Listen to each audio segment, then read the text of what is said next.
bisa semuanya diperkenankan untuk masuk ke dalam ruang sidang utama. Tetapi akan tetap bisa mengikuti jalannya sidang melalui layar-layar televisi yang disiapkan di luar ruang sidang dan juga bisa diikuti secara virtual melalui akun YouTube Pengadilan Negeri Jakarta Selatan. Berarti Anda juga bisa menyaksikannya di line virtual tersebut dan tentu saja bersama kami di Kompas TV dalam breaking news seperti saat ini untuk sidang Verdi Sambo. Dan saudara, untuk mengetahui secara langsung bagaimana situasi saat ini di ruang sidang dan adakah perubahan-perubahan dari rencana, kami akan menuju ke jurnalis Kompas TV, Alfania Rizky, yang sudah bersiap sejak pagi tadi di sana. Alfa, selamat pagi. Ada perubahan, ada tanda-tanda bahwa sidang akan tetap berjalan sesuai waktu yang sudah ditetapkan pukul 10, dan bagaimana situasi di sekitar ruang sidang atau di PN Jakarta Selatan saat ini juga, terutama untuk pengamanan, arus lalu lintas. Alfa, silakan.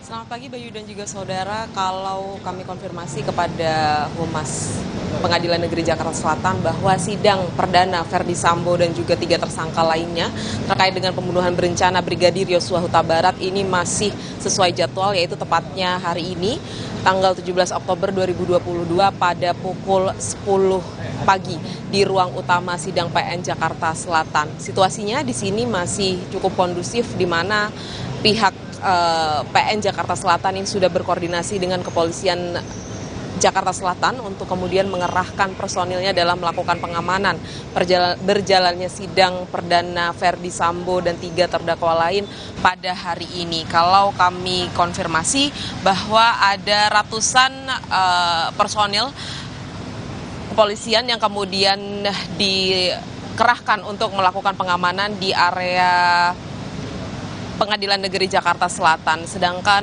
untuk jadwal sidangnya sendiri ini disebutkan masih berjalan pada pukul 10 pagi. Tetapi memang tidak bisa diikuti secara langsung, maksud kami tidak bisa banyak kapasitas masyarakat begitu yang mendatangi PN Jakarta Selatan, artinya ini hanya dibatasi sampai 50 orang saja dan disediakan kanal-kanal virtual begitu oleh pihak PN Jakarta Selatan untuk kemudian bisa diikuti oleh masyarakat, karena kita tahu kasus ini sudah menjadi atau mencuri perhatian publik sejak 3 bulan terakhir, sejak awal kejadian pada 8 Juli 2022 lalu, sehingga sampai saat ini sidang perdana yang menjadi babak baru penanganan kasus ini menjadi yang paling dinantikan oleh publik. Agendanya, Bayu dan juga saudara, hari ini adalah pembacaan surat dakwaan dari Jaksa Penuntut Umum Kejaksaan Negeri Jakarta Selatan terhadap 4 terdakwa, di mana khusus untuk terdakwa Verdi Sambo ini ada 2 dakwaan, yaitu dakwaan pembunuhan berencana pasal 340 KUHP dan juga obstruction of justice atau penghalangan penegakan keadilan atau penyidikan dengan pasal 221 KUHP. Bayu. Ya, Alfa, sedikit berkaitan dengan kita menyebutnya runutan mata acara atau rundown lah kita sebutnya begitu. Untuk hari ini di sidang perdana ini kan sudah pasti adalah pembacaan dakwaan. Nah, kan ada 2 kasus, pembunuhan berencana terhadap almarhum Brigadir Joshua dan juga penghalangan penyidikan. Terhadap 1 tersangka ini kan dikenakan di dalam 2 kasus ini Verdi Sambo. Nah, hari ini itu Verdi Sambo akan dibacakan dakwaannya untuk kasus yang pembunuhan berencana, atau nanti juga akan dibacakan dakwaannya untuk penghalangan penyidikan. Kemudian untuk kasus yang kalau misalnya hari ini pembunuhan berencana dulu kasusnya, apakah hanya Verdi Sambo saja atau tersangka yang lain juga akan dibacakan dakwaannya? Bagaimana runutannya yang mungkin Alfa sudah ketahui, Alfa? Ya, kalau dari berkas dakwaan yang Kompas TV terima, ini memang dikonfirmasi bahwa terdakwa Verdi Sambo ini akan dibacakan 2 dakwaan sekaligus, yaitu dakwaan terkait dengan pembunuhan berencana pasal 340 KUHP dan juga obstruction of justice atau perintangan penyidikan pasal 221 KUHP, di mana untuk berkas dakwaan yang kami terima di dalamnya tertuang kronologi dari perjalanan pembunuhan berencana Brigadir Yosua Huta Barat sejak 7 Juli 2022, kemudian perencanaan yang dilakukan di Jakarta, tepatnya di Rumah Saguling, kemudian di tempat eksekusi yaitu di Duren 3 pada 8 Juli 2022. Dan simpulan dari berkas dakwaan tersebut menyebutkan bahwa jaksa penuntut umum akan mendakwakan Ferdi Sambo terkait dengan pembunuhan berencana dengan pasal 340 KUHP untuk tuntutan utamanya atau dakwaan utamanya. Sedangkan untuk dakwaan subsidiarnya ini dikenakan pasal 338 junto pasal 55 KUHP. Kemudian di dakwaan kedua dijabarkan juga kronologi terkait dengan perintangan penyidakan atau obstruction of justice yang kemudian dilakukan oleh Ferdi Sambo dengan saksi-saksi yang kemudian kita ketahui ada 6 saksi, diantaranya ada Brigjen Hendra Kurniawan salah satunya yang kemudian akan dimintai keterangan karena termasuk di dalam atau yang terlibat dalam perintangan penyidikan itu sendiri. Kemudian setelah pembacaan dakwaan terhadap Ferdi Sambo, nantinya dilanjutkan dengan pembacaan dakwaan terhadap 3 terdakwa lainnya, yaitu Putri Chandrawati, istri dari Ferdi Sambo, kemudian Kuat Ma'ruf, dan juga Ricky Rizal. Ini dibacakan secara terpisah kalau dari berkas dakwaan yang kami terima. Tetapi ini kembali lagi bagaimana strategi dari jaksa penuntut umum untuk menyampaikan surat dakwaan atau membacakan surat dakwaan kepada para terdakwa yang dihadirkan pada hari ini. Sedangkan untuk terdakwa Richard Eliezer, karena ia merupakan justice collaborator dilindungi oleh LPSK, maka proses persidangan terhadap Richard Eliezer ini dipisah begitu sehingga dilangsungkan pada esok hari, tepatnya 18 Oktober 2022. Sejauh ini kronologi dari yang dakwaan yang kami terima seperti itu, Bayu dan juga saudara. Artinya proses pembacaan dakwaan hanya dilakukan kepada 4 orang dengan khusus Ferdi Sambo, yaitu 2 dakwaan pembunuhan berencana dan juga obstruction of justice. Bayu. Baik, Alvania Rizky, nanti kami akan kembali lagi kepada Anda berkaitan dengan menjelang jalannya sidang perdana untuk Ferdi Sambo. Terima kasih untuk laporan Anda dari PN Jakarta Selatan. Dan saudara tetap bersama kami akan lanjutkan usai jeda.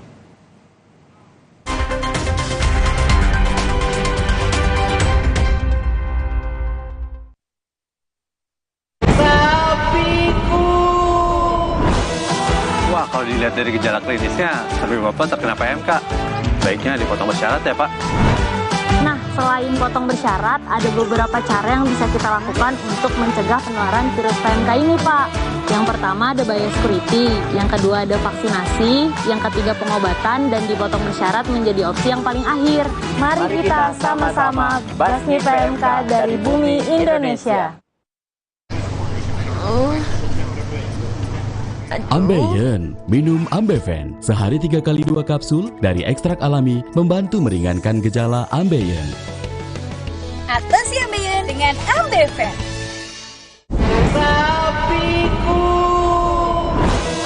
Wah, kalau dilihat dari gejala klinisnya, sapi Bapak terkena PMK. Baiknya dipotong bersyarat ya, Pak. Nah, selain potong bersyarat, ada beberapa cara yang bisa kita lakukan untuk mencegah penularan virus PMK ini, Pak. Yang pertama ada biosecurity, yang kedua ada vaksinasi, yang ketiga pengobatan, dan dipotong bersyarat menjadi opsi yang paling akhir. Mari kita sama-sama basmi PMK dari bumi Indonesia. Kamar mandi sering digunakan, kuman dan keraknya sulit dibersihkan. WPC Porselen dengan Strong Active Power, bersihkan kerak dan bunuh kuman tanpa merusak permukaan porselen. WPC, basmi kerak, bunuh kuman. Wingscare. Perhatian, Mas E, Mbak E, pandemi belum selesai loh ya. Jangan lengah, meski kasus sudah rendah. Disiplin prokes, maskernya tetap dipakai. Satu lagi, vaksin booster, penting itu. Ayo buruan vaksin booster, biar tubuh kebal dan bebas bepergian. Loh, pada mau kemana? Mau vaksin booster atuh Pak Camat. Pesta Rakyat Simpedes kembali hadir di Kota Makassar. Mulai dari tanggal 21 hingga 23 Oktober di Lapangan Hasanuddin, Kota Makassar. Dimeriahkan oleh Slang, Gigi, Kotak, dan 420. Juga diramaikan dengan karnaval budaya, berbagai diskon produk UMKM terbaik, edukasi UMKM, serta banyak acara menarik lainnya. Tidak ketinggalan juga akan ada beragam hadiah istimewa. Ayo datang dan rasakan kemeriahannya.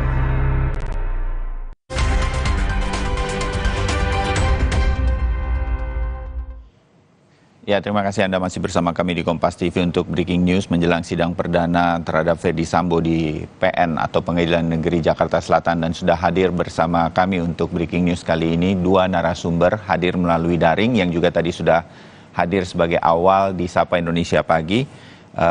Jamin Ginting, pakar hukum pidana dari UPH, Universitas Pelita Harapan, dan juga Martin Lukas Menjuntak, anggota dari kuasa hukum keluarga almarhum Brigadir Joshua. Bang Martin, Bang Jamin, selamat pagi. Terima kasih waktunya. Selamat pagi, Mas Bayu. Selamat pagi, Mas Bayu. Ya. Selamat pagi, Bang.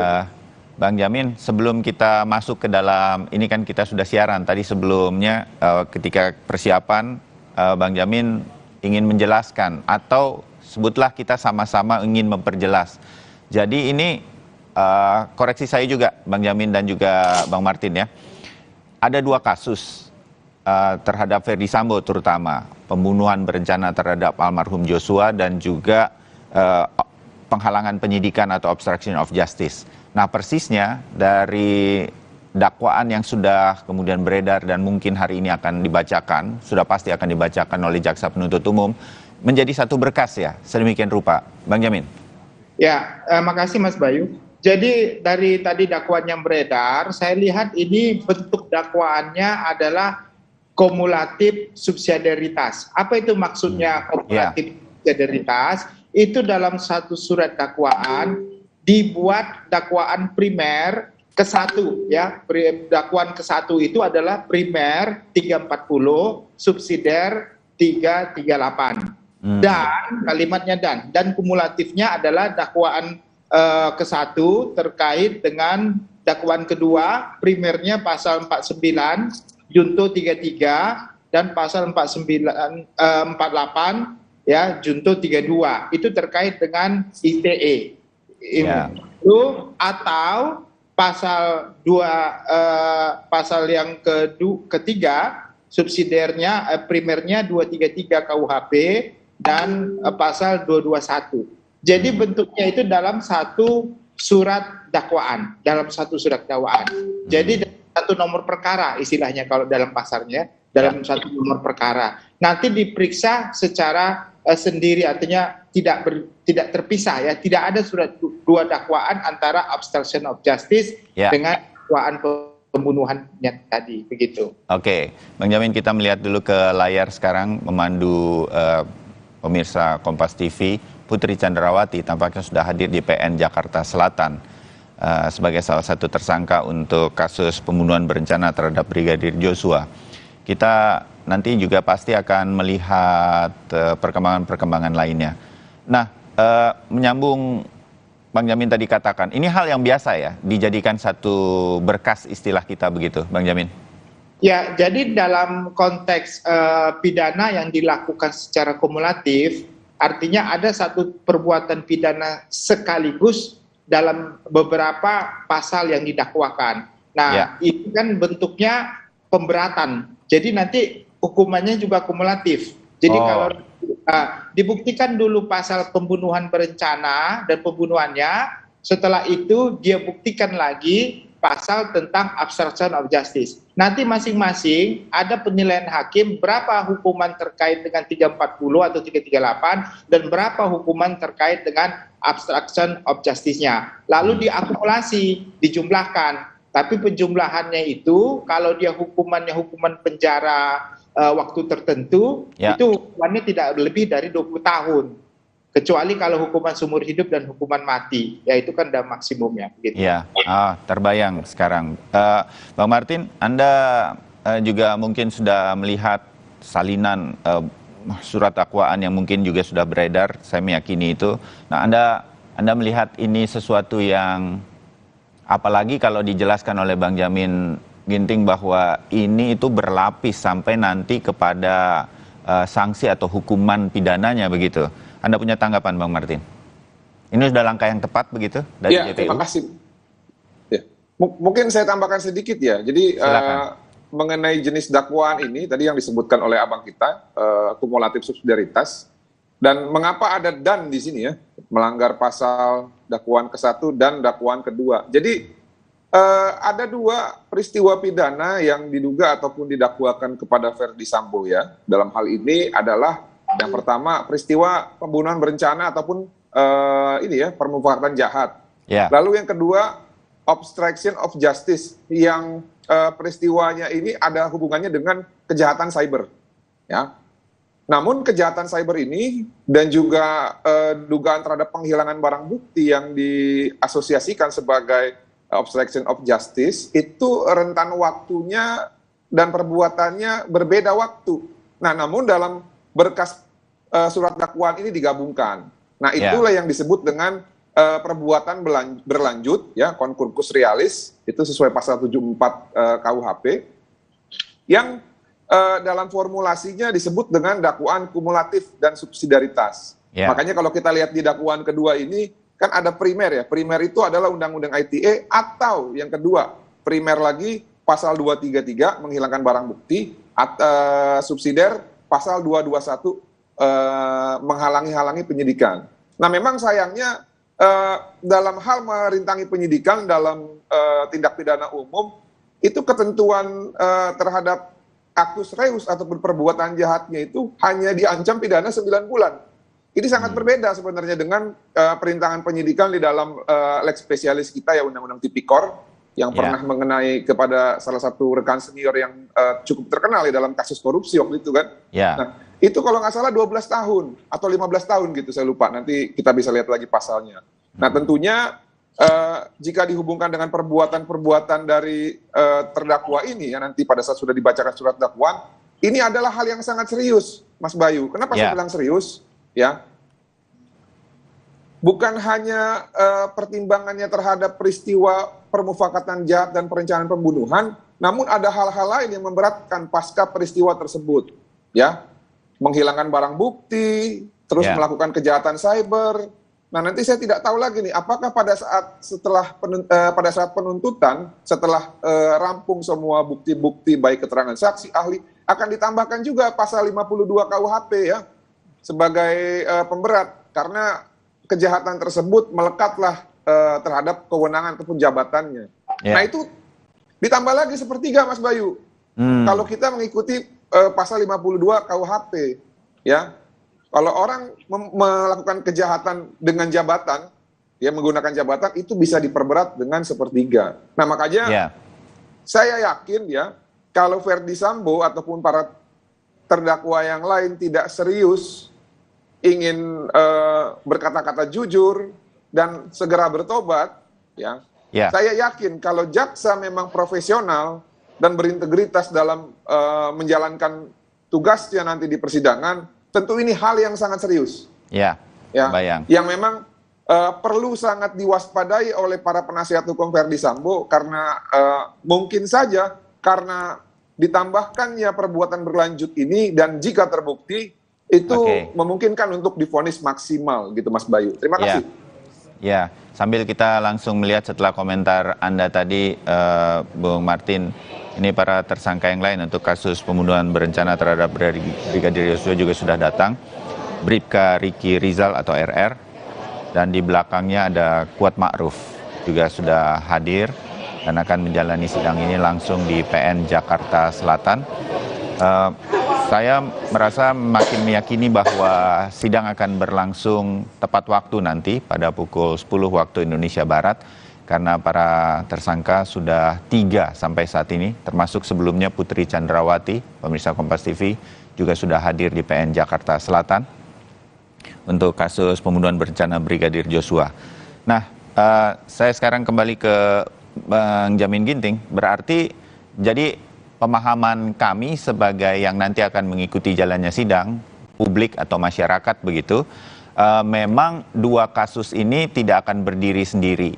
dan dilihat sebagai sesuatu yang berkelindan atau saling kait-mengkait, begitu ya Bang Jamin Ginting, dan semuanya ada sanksi pidananya yang nanti itu akan menjadi berlapis bagi para tersangka, terutama untuk Ferdy Sambo. Begitulah pemahaman kami. Benar ya, Bang Jamin? Jadi begini, Mas Bayu. Ya. Jadi yang terkait dengan pasal 340 dan 338, ya, itu untuk pasal 5556, itu Pak Ferdy Sambo, Ricky Rizal, Kuat Ma'ruf, dan Ibu PC. Ya. Tapi, dan Baradae. Baradae dan Ricky Rizal, Kuat Ma'ruf, sama Ibu PC tidak masuk dalam pasal obstruction of justice. Ya. Jadi kemungkinan menurut saya ini majelisnya berbeda. Karena satu majelis khusus, majelis buat FS yang punya kaitan dengan obstruction of justice. Sedangkan majelis yang lain tidak ada obstruction of justice, satu majelis, dan satu lagi majelis terkait dengan teman-teman yang obstruction of justice seperti Pak Hendrawan dan teman-teman itu yang lain-lainnya yang satu angkatannya dia. Oh. Nah, itu karena agak sulit kalau majelis hakimnya satu obstruction of justice dan 340 330 hari ini, ya, dengan yang lain, karena yang lain kan nggak ada obstruction of justice gitu. Jadi tentu nanti saksi-saksinya yang akan sulit untuk bisa disatukan gitu. Oke. Jadi kalau melihat para tersangka yang hadir hari ini, di mana ada Ibu PC, Bribka RR, kemudian Kuat Ma'ruf, ini berarti dakwaan hari ini berkaitan dengan pembunuhan berencana Brigadir Joshua untuk pasalnya 340. Ya, 340 dan 338. Ya, dan majelis hakimnya akan kita ketahui ini untuk pembunuhan berencana hari ini. Dan nanti akan ada 3 orang anggota majelis hakim lain untuk perintangan penyidikan. Berarti Ferdy Sambo nanti yang akan sesuai jadwal, mungkin tidak pada hari yang bersamaan, akan berpindah majelis hakim atau ruang sidang. Kira-kira begitulah bayangan kita. Begitu ya Bang Jamin ya?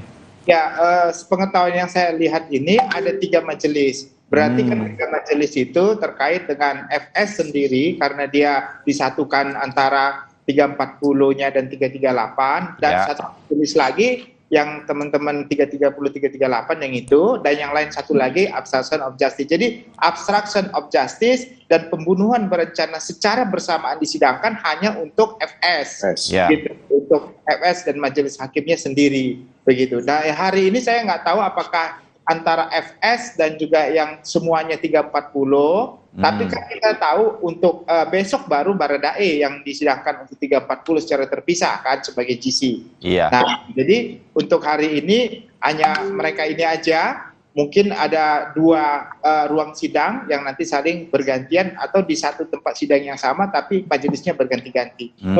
Modelnya seperti itu, Pak. Baik. Iya, oke. Terbayang sekarang. Bang Jamin Ginting dan Bang Martin Lukas tetap bersama kami. Kami jeda dan segera kembali untuk Anda.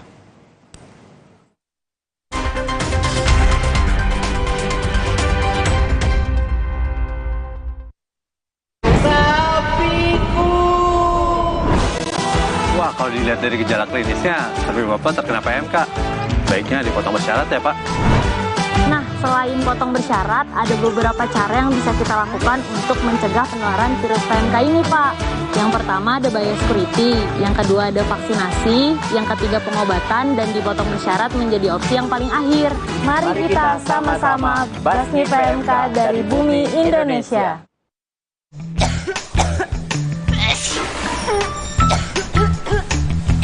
Batuk dan pilek, minum nih. Ultra Flu Extra dipercaya meringankan batuk dan flu yang mengganggu. Ultra Flu Extra, batuk dan flu reda, lega rasanya. Mandi, cuci. Nuvo bersama Wings mendukung UNICEF. Mari biasakan hidup bersih. Alam pun ikut berseri.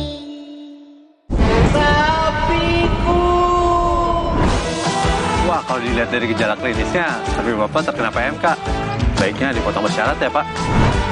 Nah, selain potong bersyarat, ada beberapa cara yang bisa kita lakukan untuk mencegah penularan virus PMK ini, Pak. Yang pertama ada biosecurity, yang kedua ada vaksinasi, yang ketiga pengobatan, dan dipotong bersyarat menjadi opsi yang paling akhir. Mari kita sama-sama basmi PMK dari bumi Indonesia. Sumarekon menghadirkan Sumarekon Crown Gading sebagai primadona properti baru di kawasan utara timur Jakarta. Dirancang untuk menjadi integrated all-in-one city, berbagai fasilitas dikembangkan untuk memenuhi kebutuhan konsumen. Sumarekon Crown Gading adalah township terbaru, ada township ke-8. Setelah kami ada 7 township yang kita kembangkan sepanjang 47 tahun ini, kita selalu mengedepankan sustainability, pengembangan berkelanjutan, baik itu secara sosial, ekonomi, maupun lingkungan. Untuk kawasan hunian telah hadir unit cluster Regia Residence dan Jasmia Residence yang akan dijual perdana pada 12 November 2022. Jadi kita mengusung satu konsep integrated all-in-one city. Jadi di kawasan ini seluas 437 hektar ini tentu saja kita akan membangun berbagai residensial dan komersial. Sumarekon Crown Gading, New City, New Kelapa Gading.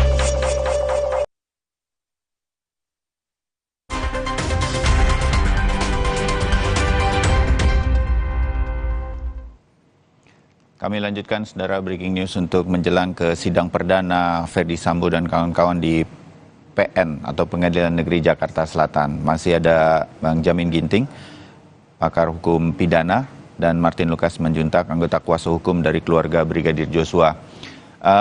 Bung Martin, baru kembali Anda ya kalau tidak salah dari bertemu dengan keluarga almarhum Joshua begitu. Apa harapan-harapan terakhir dari pihak keluarga dengan sebentar lagi sidang akhirnya dilaksanakan dan ini akan perdana hari ini? Pihak keluarga kuat dan yakin untuk bisa mengikuti persidangan ini mungkin melalui berbagai channel di media, Bang Martin? Ya, terima kasih Mas Bayu. Betul, memang hari Sabtu kemarin ya kami para penasihat hukum atau kuasa hukum menghadiri acara 100 hari memperingati tewasnya atau wafatnya ya. Oh, sudah 100 hari ya?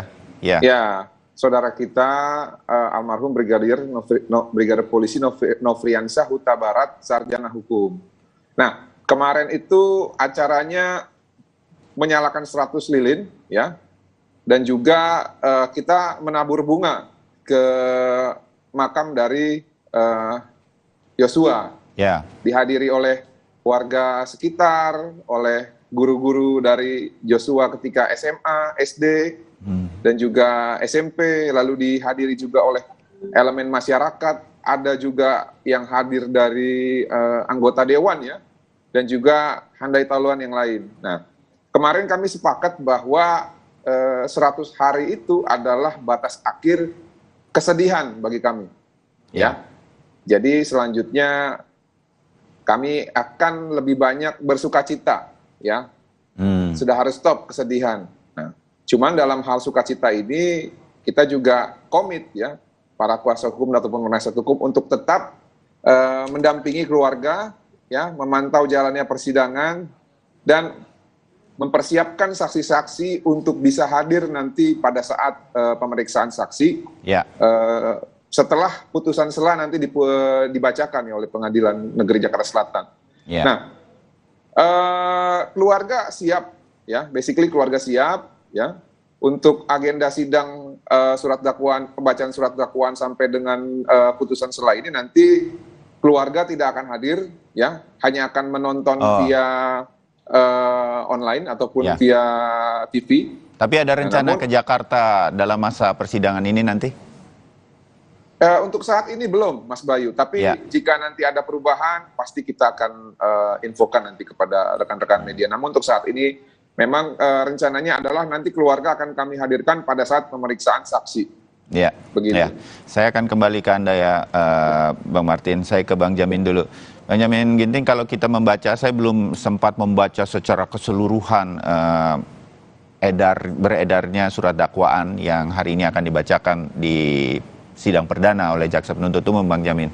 Kan tetap ada tuduhan terhadap almarhum Joshua berkaitan dengan kekerasan seksual yang terjadi di Magelang, Jawa Tengah. Joshua sudah tidak ada. Bagaimana di dalam persidangan itu nanti suara almarhum Joshua itu dibela ya? Lepas benar atau tidak, kan Joshua sudah tidak ada untuk menyampaikannya, Bang Jamin. Ya, jadi yang saya baca skimming ya terhadap surat dakwaan itu sepintas. Ya. Jadi apa yang terjadi di Magelang itu ada belum pasti juga, nggak tahu dalam apa yang dibicarakan itu apakah itu pelecehan atau bukan, nggak ada kesimpulan tentang arahnya ke sana. Lalu itulah yang dipolarisasi, yang dibawa seakan-akan merekayasa kejadian tersebut di Duren 3. Dan di Duren 3 itu dibikin pola seakan-akan implementasinya di Duren 3. Yang kita ketahui sudah diberhentikan oleh penyidik karena memang ternyata itu semuanya rekayasa. Nah, jadi apa yang dipolarisasi dari Magelang ke Duren 3 dan tidak terbukti, itu sudah direncanakan secara matang di Saguling. Tuh kejadiannya itu, ya kan?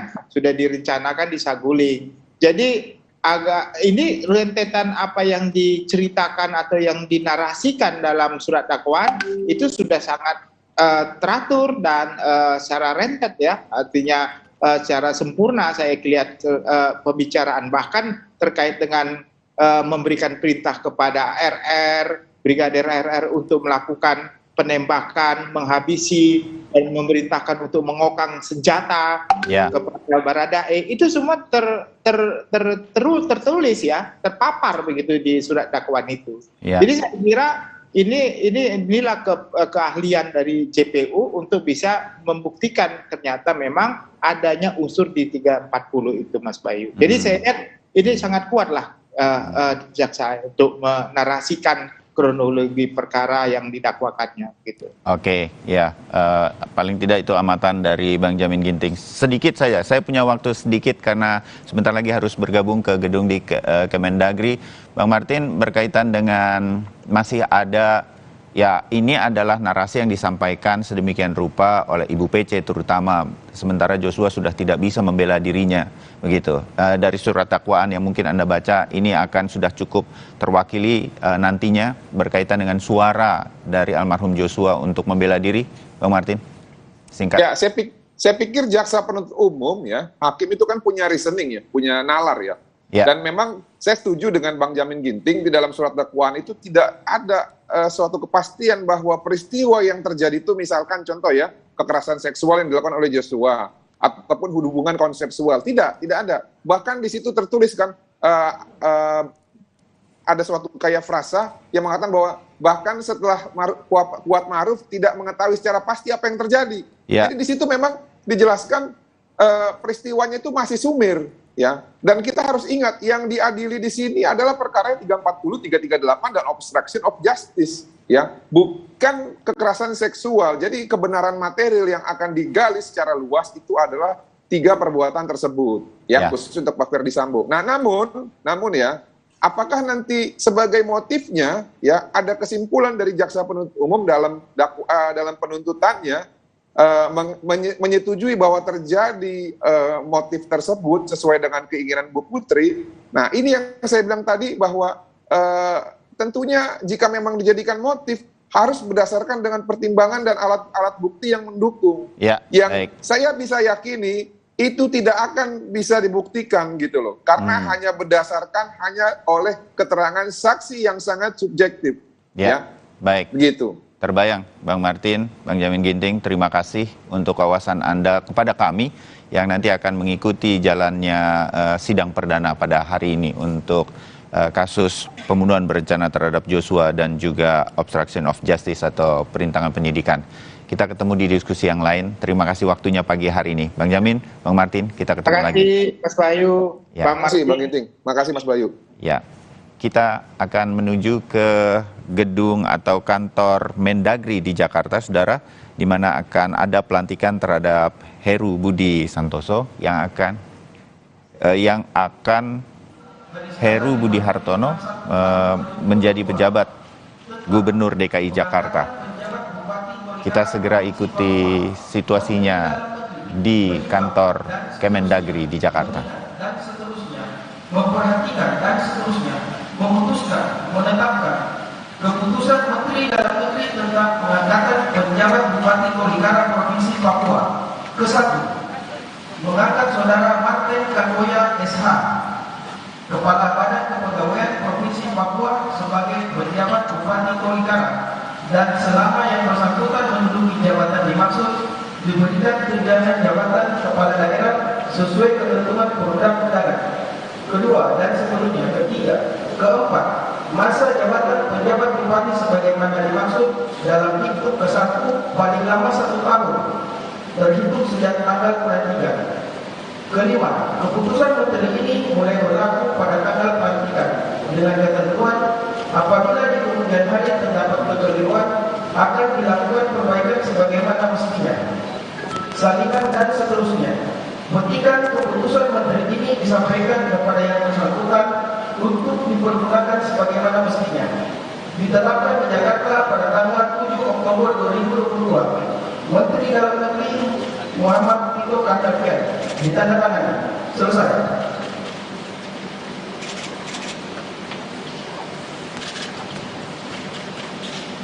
Persiapan pelantikan. Rohaniwan disilakan menempatkan diri.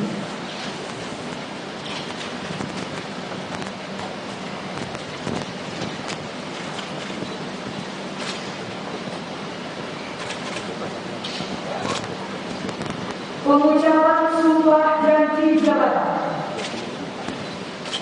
Sebelum saudara-saudara mengucapkan sumpah atau janji berkenaan dengan pengesahan terhadap saudara sebagai pejabat gubernur dan pejabat bupati, terlebih dahulu saya akan bertanya kepada saudara.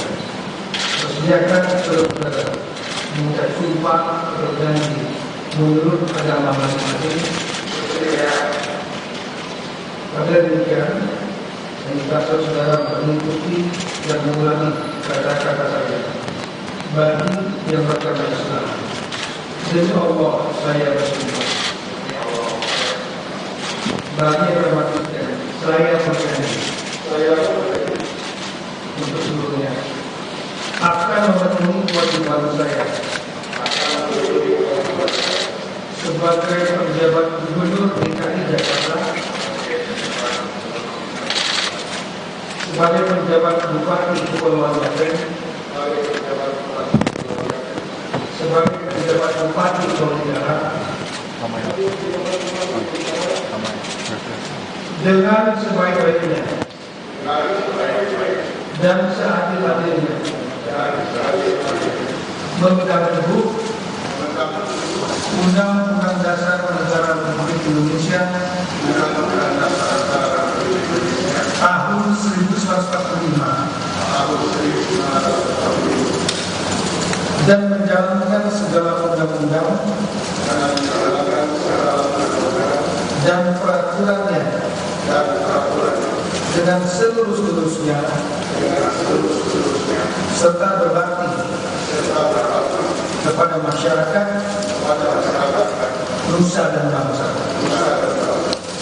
Bakti yang beragama Kristen, semoga Tuhan menolong saya. Rohaniwan disilakan kembali ke tempat.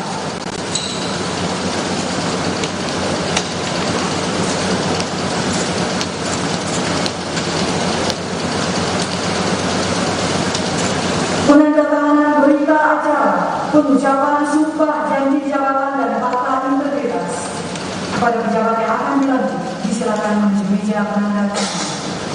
Penjabat Gubernur DKI Jakarta.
penjabat Bupati Tolikara,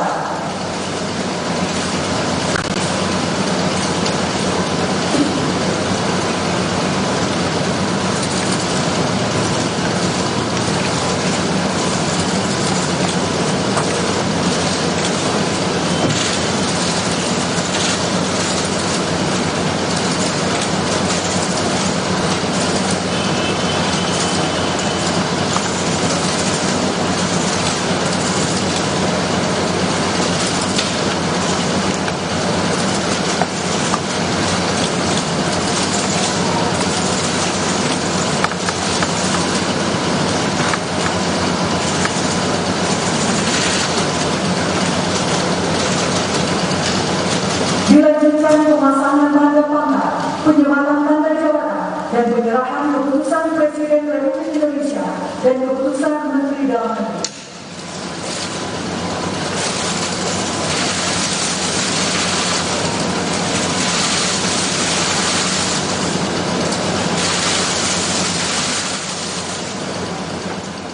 Ya, baru saja kita ikuti situasi perkembangan terbaru di kantor Kementerian Dalam Negeri, di mana Menteri Dalam Negeri Tito Karnavian melakukan pelantikan terhadap beberapa pejabat atau pimpinan daerah dari beberapa provinsi. Satu di antaranya adalah pengangkatan Heru Budi Hartono untuk menjadi PJ atau penjabat Gubernur DKI Jakarta selama 2 tahun menjelang 2024 menggantikan Anies Baswedan. Heru Budi Hartono sebelumnya adalah Kaset Pres atau Kepala Sekretariat Presiden yang sejak 2017 diemban dan bukan orang baru di DKI Jakarta karena ia adalah pejabat karir di DKI Jakarta. Jabatan tertingginya adalah sempat menjadi Wali Kota Jakarta Utara pada tahun 2014 hingga 2015. Sekitar 1 atau 1 tahun lebih menjabat Wali Kota Jakarta Utara sebelum ditarik kemudian ke istana oleh Presiden Jokowi. Dan kami masih akan kembali untuk Anda, kami akan kembali ke jelang sidang perdana terhadap Ferdy Sambo dan kawan-kawan. Dan kita juga akan menuju ke Jambi untuk bisa berbincang dengan Pak Samuel Huta Barat, ayahanda dari almarhum Joshua. Kami segera kembali.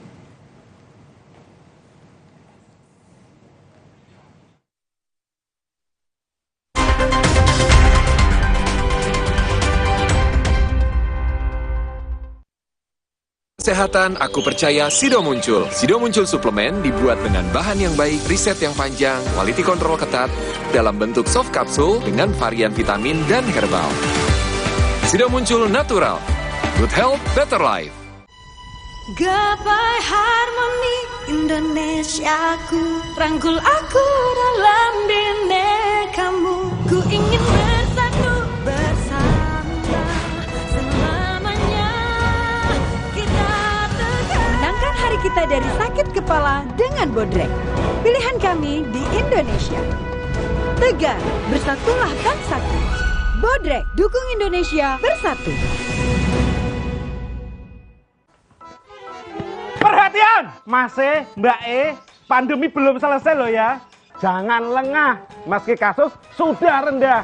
Disiplin prokes, maskernya tetap dipakai. Satu lagi, vaksin booster, penting itu. Ayo buruan vaksin booster, biar tubuh kebal dan bebas bepergian. Loh, pada mau kemana? Mau vaksin booster atuh Pak Camat. Saatnya beralih ke Hemaviton Action Total Care Imun Up. 3 action benefit, bantu jaga daya tahan tubuh, stamina, dan kesegaran. Imun Up, Stamina on, full action seharian. Hemaviton Action Total Care Imun Up. Yah, sekarang isi Oreo lebih banyak nih.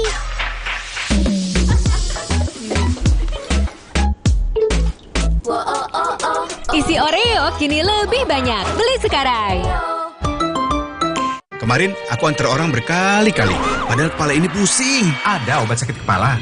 Oskadon aja. Oskadon aktif bekerja di pusat sakit kepala. Dapat diminum sebelum makan tanpa ngantuk. Oskadon pancen uhi. Sapiku. Wah, kalau dilihat dari gejala klinisnya, sapi Bapak terkena PMK. Baiknya dipotong bersyarat ya, Pak. Nah, selain potong bersyarat, ada beberapa cara yang bisa kita lakukan untuk mencegah penularan virus PMK ini, Pak. Yang pertama ada biosecurity, yang kedua ada vaksinasi, yang ketiga pengobatan, dan dipotong bersyarat menjadi opsi yang paling akhir. Mari kita sama-sama basmi PMK dari bumi Indonesia.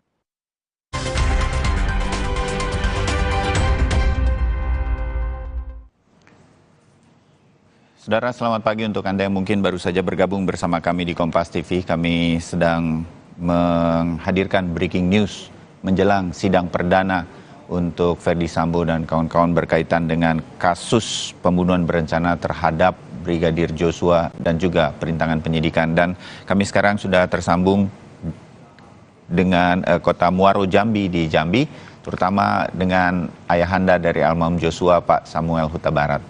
Pak Samuel, selamat pagi Pak. Apa kabar hari ini? Selamat pagi Bayu. Ya. Kabar baik. Ya, Pak Samuel, Ibu gimana? Ibu Rosti sehat juga? Sehat. Ya, alhamdulillah. Mudah-mudahan semua sehat-sehat terus.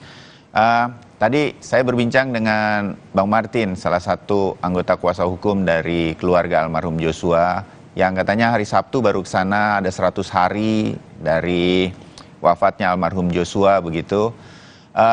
Seperti kan kita nggak bisa mengatur jalannya sidang ya, dengan selesainya kasus penyidikan, tapi kok hampir seperti bertepatan di mana 100 hari ini sudah selesai masa berkabung. Begitu tadi Bang Martin sampaikan, pihak keluarga sudah harus melepaslah sedihnya begitu. Tapi ini ada babakan baru dari terus upaya mengungkap penyebab kematian sedemikian rupa, terutama motif dari almarhum Joshua. Seperti direncanakan ya Pak Samuel ya, pihak keluarga seperti apa menghadapi sidang yang hari ini sebentar lagi akan dilaksanakan, sidang perdana untuk kasus ini. Pak Samuel, boleh cerita situasi keluarga, semua keluarga besar? Memang pada tanggal 15 Sabtu kemarin, tepatnya 100 hari almarhum Joshua. Pada tanggal 17 sekarang ini diadakannya sidang pertama kasus almarhum. Iya. Ini saya rasa bukan kebetulan ya. Ini sudah diatur oleh Tuhan semuanya. Sudah diaturnya begitu selesainya peringatan 100 hari almarhum, langsung diadakan persidangan. Persiapan kami selaku keluarga untuk menghadapi persidangan ini, kami terutama mempersiapkan kesehatan dan mental. Iya, tapi Bapak dan ya Pak Samuel dan Ibu ini akan tetap mengikuti, menonton persidangan begitu, terutama Ibu Rosti sudah saya menggambarkannya apakah nanti bisa kuat untuk menghadapi, karena banyak fakta-fakta yang selama ini belum terungkap mungkin akan terungkap kan begitu Pak Samuel. Itulah makanya dari awal tadi sudah saya utarakan, kita mempersiapkan mental dan fisik kita untuk menghadapi persidangan ini. Mari kita berdoa agar kami keluarga boleh sehat dan kuat mental. Ya, kalau harapan sendiri Pak Samuel dari pihak keluarga, jalannya sidang yang pasti ini akan berlangsung cukup lama, apa harapannya? Lancar dan kemudian masih berharap ada, saya menyebutnya keajaiban bahwa nanti terungkap kebenaran-kebenaran di dalam persidangan untuk kasus ini, Pak Samuel? Kami sangat berharap timbulnya keajaiban di persidangan ini. Mari kita bersama-sama bawakan dalam doa agar tersangka dan para saksi di dalamnya boleh berbicara dengan jujur. Saya yakin keajaiban itu pasti ada. Dan begitu juga harapan kami kepada Pak Jaksa dan Pak Hakim yang menjalankan persidangan ini. Kiranya Tuhan memberikan roh hikmat bijaksana secara khusus kepada Pak Hakim yang bikin keputusan yang seadil-adilnya nanti di persidangan. Karena setahu kami Pak Hakim ini adalah utusan Tuhan di dunia ini untuk memberikan keadilan yang seadil-adilnya. Iya, baik. Pak Samuel, saya rasa harapan ini kita bawa dalam doa bersama sehingga kemudian kasus ini betul-betul bisa terang benderang. Bahkan bukan saja harapan dari keluarga almarhum Joshua seperti Pak Samuel, ini harapan kita semua. Kita sambung ya ngobrolnya sebentar Pak Samuel, kita harus jeda sebentar dan kami akan kembali lagi sesaat lagi.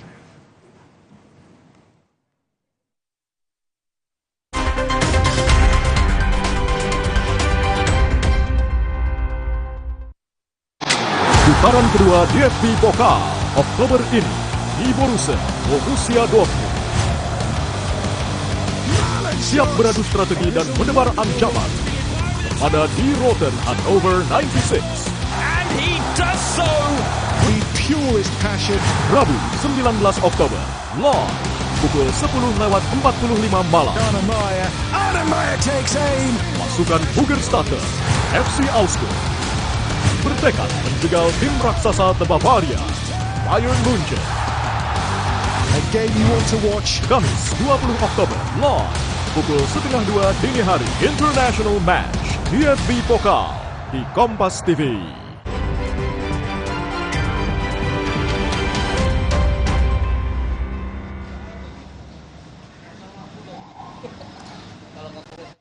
Selamat pagi saudara, Anda menyaksikan Kompas Update bersama saya Alfania Rizky dari Pengadilan Negeri Jakarta Selatan. Hari ini sidang perdana Verdi Sambo dan juga 3 terdakwa lainnya atas kasus pembunuhan berencana Brigadir Yosua Huta Barat resmi akan dilaksanakan pada pukul 10 pagi langsung dari Pengadilan Negeri Jakarta Selatan. Tadi terdahulu sudah hadir terdakwa Putri Chandrawati, kemudian disusul oleh Ricky Rizal dan juga Kuat Ma'ruf. Saat ini segera tiba terdakwa Verdi Sambo. Agendanya adalah pembacaan dakwaan terhadap pembunuhan berencana Brigadir Yosua Huta Barat, dan khusus untuk terdakwa Verdi Sambo ini juga akan dibacaan dakwaan terkait dengan obstruction of justice atau perintangan penyidikan. Demikian Kompas Update, sampai jumpa.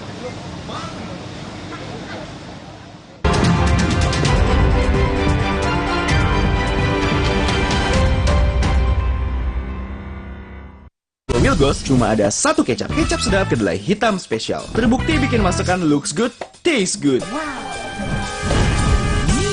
Hitam kecapnya pekat. Smooth meresap, caramelize-nya bikin lapar. Wow, ngebers di mulut. Manis gurihnya lumer di lidah. Lo wajib coba. Lebih kental, lebih wangi, sedap.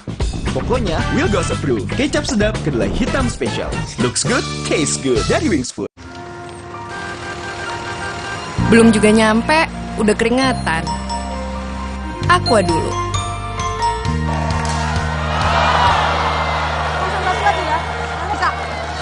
Kalau menang, tetap semangat dan Aqua dulu.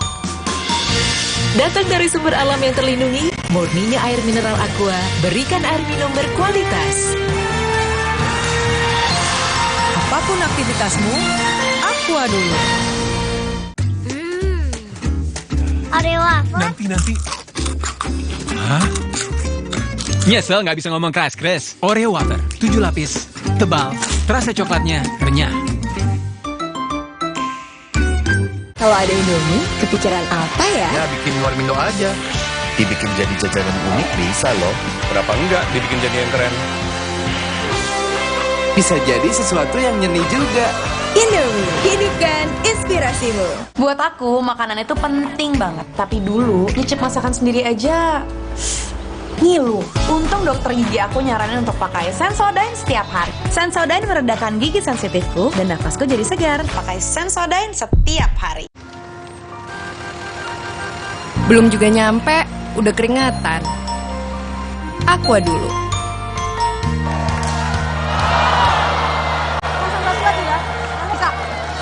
Kalau menang, tetap semangat dan Aqua dulu.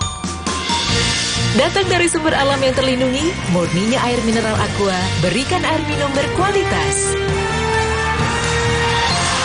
Apapun aktivitasmu, Aqua dulu. Yah, sekarang isi Oreo lebih banyak nih.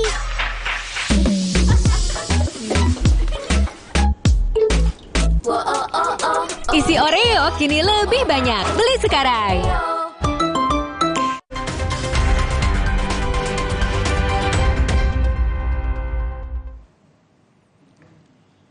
Ya, saudara, di studio untuk melengkapi amatan kami, komentar kami berkaitan di dalam breaking news ini untuk sidang perdana atau menjelang sidang perdana terhadap Ferdy Sambo di PN Jaksel, hadir Mas Tri Agung Kristanto. Kami akrabnya memanggil kalau di Kompas inisialnya kalau menulis. Ini untung sebenarnya. Mas Tra. Wapemret Harian Kompas.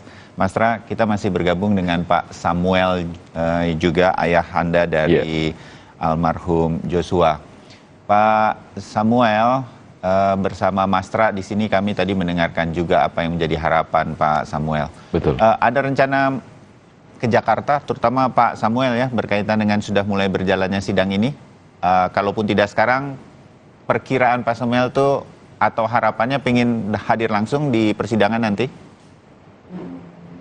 Kalau menurut pembicaraan kami di hari Sabtu tanggal 15 kemarin dengan penasihat hukum kita, kami akan ke sana sesudah akan butuhkan keterangan daripada saksi dari pihak korban. Begitu. Jadi nanti ketika sudah masuk dalam keterangan para saksi, baru pihak keluarga, kemungkinan besar Pak Samuel nanti ya yang akan berangkat. Kenapa ada pertimbangan seperti itu? Ketika sudah masuk di keterangan para saksi, Pak Sam? Kemauan kita memang dari awal harus ke sana, tapi arahan dari penasihat hukum sesudah dibutuhkannya nanti keterangan dari saksi. Oh ya, baik Pak Samuel. Saya ke Mas Tra dulu di sini ya, Mas Tra. Harapan keluarga bahwa ini bisa berjalan lancar, sidang mulai hari ini dan nanti kita pasti akan maraton begitu istilahnya mengenai sidang ini dan semua terungkap sedemikian rupa. Ada dalam tanda petik keajaiban-keajaiban, keterangan-keterangan yang selama ini belum terungkap justru akan terungkap sedemikian rupa, kejujuran-kejujuran di dalamnya sidang terutama dari para tersangka dan para saksi mungkin nanti. Ini harapan kita semua, benar nggak sih Mas sebenarnya mengenai kasus ini? Kita ingin, tentu saja masyarakat ingin mengetahui kasus ini seperti apa, karena begitu banyak versi yang muncul di masyarakat Bayu. Tetapi yang mungkin juga harus disadarkan atau diingatkan kepada publik, juga kepada keluarga adalah ini proses awal, di mana ini pembacaan dakwaan hari ini, kemudian nanti biasanya kemudian penasihat hukum dari terdakwa ataupun terdakwa akan menyampaikan eksepsi, membedah, ini masih dalam konteks hukum acara yang awal gitu, boleh dikatakan begitu. Dan kemudian nanti majelis hakim akan membuat putusan sela, menyatakan apakah dakwaan pemeriksaan bisa dilanjutkan atau kemudian bahkan mungkin bisa juga tidak. Jadi ini karena itu kalau tadi Pak Samuel mengatakan bahwa bersama dengan keluarga dan penasihat hukumnya akan baru lihat perkembangan pada pemeriksaan saksi, itu masih nanti. Jadi artinya hari ini kita hanya akan mendengarkan dakwaan dan kemudian mungkin penasihat hukum terdakwa atau terdakwanya akan mengatakan apakah mau memberikan jawaban yang bentuknya eksepsi atau kemudian tidak. Kalau tidak, kemudian majelis hakim akan membuat putusan sela dan kemudian proses akan berlanjut atau tidak berlanjut bahkan. Jadi ini dari dakwaan saja sebenarnya kita akan mengetahui cerita yang sebenarnya dalam tanda petik sesuai dengan apa yang didapatkan oleh kepolisian pada waktu melakukan pemeriksaan dan kemudian diwujudkan dalam bentuk dakwaan oleh penuntut umum, oleh jaksa. Jadi itu semua yang akan kita lihat hari ini sebenarnya. Oke, betul. Pak Samuel berkaitan bahwa dakwaan ini akan menggambarkan cerita. Ini sebelum nanti Pak Samuel menjawab ya, saya ingin menggambarkan. Ini tampaknya saya duga ini kedatangan dari Ferdy Sambo dari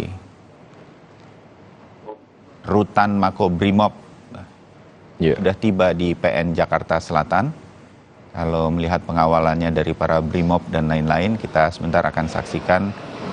Berarti ini sudah cukup lengkap semua yang hadir. 4 terdakwa kecuali Richard Eliezer yang tadi dikatakan juga bahwa surat dakwaannya akan dibacakan secara terpisah atau besok. Jadwalnya besok memang. Iya. Nah ini kita lihat, kita tunggu atau kita saksikan dulu kedatangan dari Verdi Sambo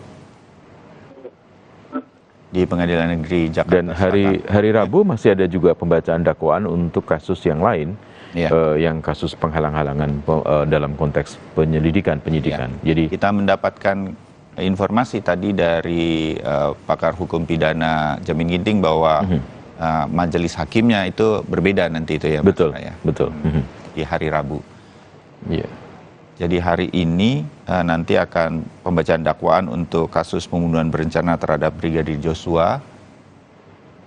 Nah, dan kemudian kita kan pernah nih, Mas Tra, mengikuti jalan-jalannya sidang yang kemudian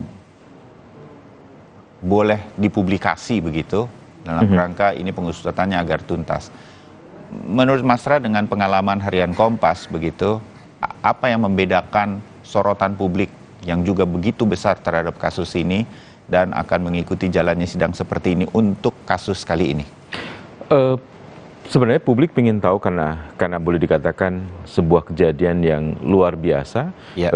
Seorang atasan kemudian melakukan pembunuhan, diduga melakukan pembunuhan kepada anak buahnya, kemudian di dalam konteks ada urusan keluarga di dalamnya, dan ini kepolisian gitu, yang seharusnya memberikan perlindungan pada masyarakat, memberikan jaminan rasa aman kepada masyarakat, tetapi kemudian ada kejadian seperti ini, dan itu di rumah, dan kemudian karena ada drama di dalamnya yang perubahan-perubahan. Orang sampai bilang ini harusnya terjadi dalam sebuah film atau apa, tapi ini ternyata ada di kenyataan. Dalam dunia nyata. Kan? Dan kemudian itu tadinya bumbu-bumbu dalam sebuah drama atau film kan sebetulnya. Dan makin menarik lagi kemudian karena ada dua peristiwa berikutnya yang kemudian menyangkut juga institusi Polri, yang kemudian publik begitu berharap sebenarnya ada apa di Polri, dan kemudian penataan-penataan berikutnya tentu saja, Bayu. Dalam kasus khusus untuk terkait dengan kasus pembunuhan berencana ini terhadap Yosua, tentu masyarakat ingin tahu tadi rangkaian peristiwanya seperti apa. Apalagi kemudian kalau kita dengarkan ada berbagai skenario yang muncul.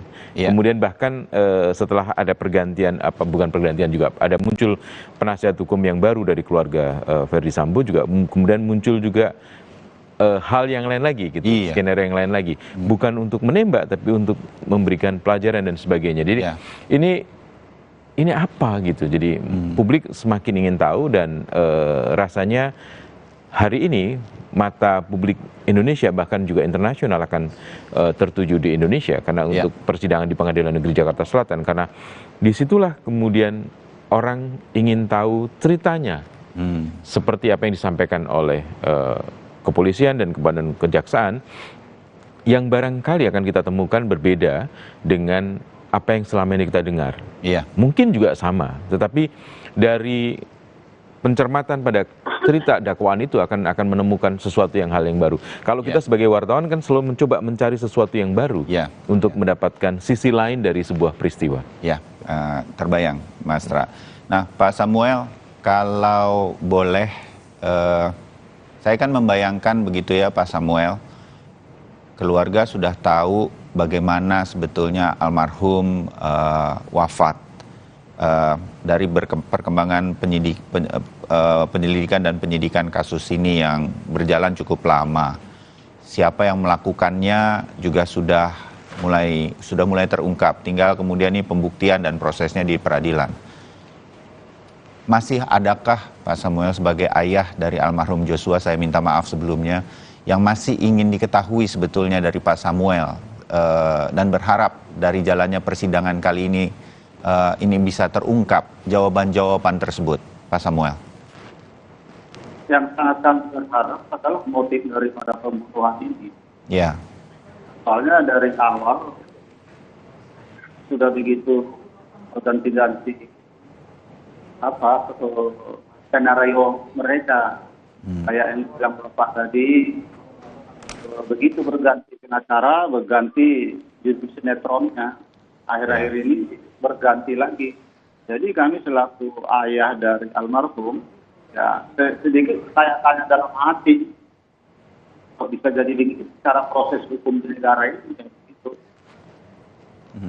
Iya, terbayang. Ya, itulah yang sebetulnya lebih dan kurang rasa penasaran kami sebagai anggota masyarakat dan juga keluarga almarhum Joshua. Ada kemiripannya ya, Pak Samuel. Dan saya dengan semua cerita, Pak Samuel pernah mengatakan ini, Ibu Rosti juga mengatakan ini, bahwa selama ini almarhum selalu menceritakan semua yang baik-baik berkaitan dengan atasannya, Pak Ferdi Sambo dan keluarga begitu. Fakta-fakta terus terungkap, fakta-fakta ada berganti sedemikian rupa. Dan juga paling akhir dari Ferdi Sambo adalah permintaan maaf kepada keluarga almarhum Joshua, terutama ayah dan ibunya. Sempat didengar Pak Samuel pernyataan ini ketika waktu itu Pak Ferdi Sambo diserahkan dari kepolisian kepada Kejaksaan Agung, ya, dan kemudian pada waktu itu Pak Samuel dan keluarga apa yang dirasakan pada waktu itu mengenai permintaan maaf dari Ferdi Sambo, Pak Samuel? Kami terus mengikuti perkembangan permasalahan ini, termasuk waktu penyerahan Ferdi Sambo ke Kejaksaan. Kami memang mendengar itu permintaan maaf, tapi dalam hal ini kami ataupun kita di negara ini adalah berketuhanan yang Maha Esa. Saya rasa di segala agama yang ada di negara kita selalu diajarkan saling maafkan. Tetapi kita kan tinggal di negara hukum. Saya selaku ayah almarhum Joshua tidak mau mendahului proses hukum yang sedang berjalan. Jadi kita ikuti dulu ini proses hukum. Sesudah ada nanti keputusan daripada hakim ataupun ingkrah dari hakim, disitulah kita baru boleh berbicara soal memaafkan. Nah, baik. Pak Samuel, terima kasih waktunya pagi hari ini. Dan mudah-mudahan, ini bukan dengan maksud bagaimana ya Pak Samuel, mudah-mudahan juga keluarga bisa menyaksikannya dengan lancar. Jadi listrik oke, segala sesuatunya oke, karena bagi saya semua cerita atau dakwaan nanti yang dibacakan ini juga penting untuk diketahui oleh Pak Samuel dan Ibu dan seluruh keluarga almarhum Joshua. Mudah-mudahan semuanya bisa lancar diikuti dan terungkap hal-hal yang menjadi harapan dari keluarga dan juga sebenarnya harapan masyarakat. Pak Samuel, sehat-sehat terus. Terima kasih, salam kami untuk Ibu Rosti dan kita akan ketemu lagi di kesempatan yang lain. Terima kasih Pak Samuel dari Muaro Jambi di Jambi. Selamat pagi. Selamat pagi. Ya, Mas Tra, kita akan sambung lagi ya obrolan kita. Kita jeda sebentar, nanti kita akan kembali lagi untuk Anda. Tetap bersama Breaking News Kompas TV, saudara.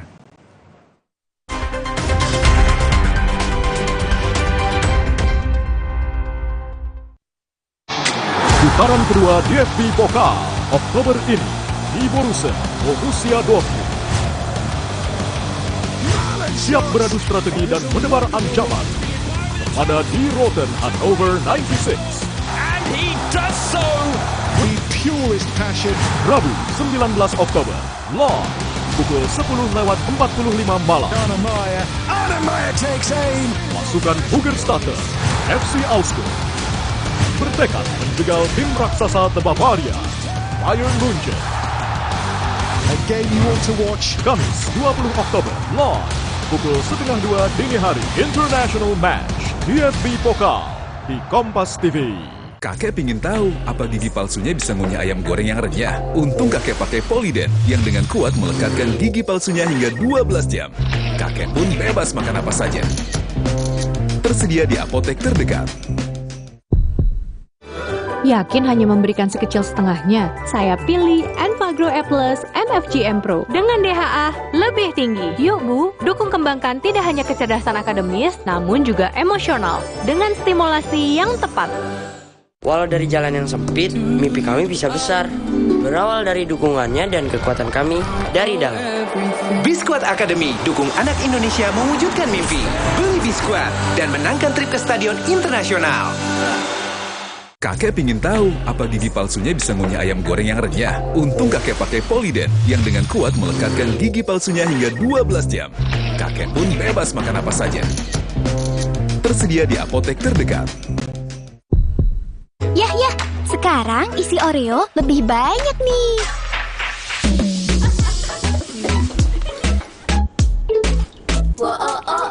Isi Oreo kini lebih banyak. Beli sekarang.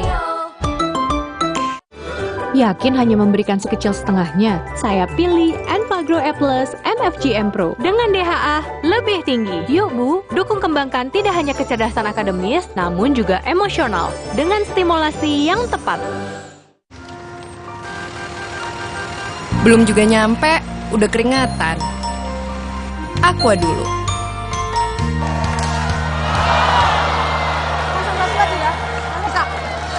Kalau menang, tetap semangat dan Aqua dulu.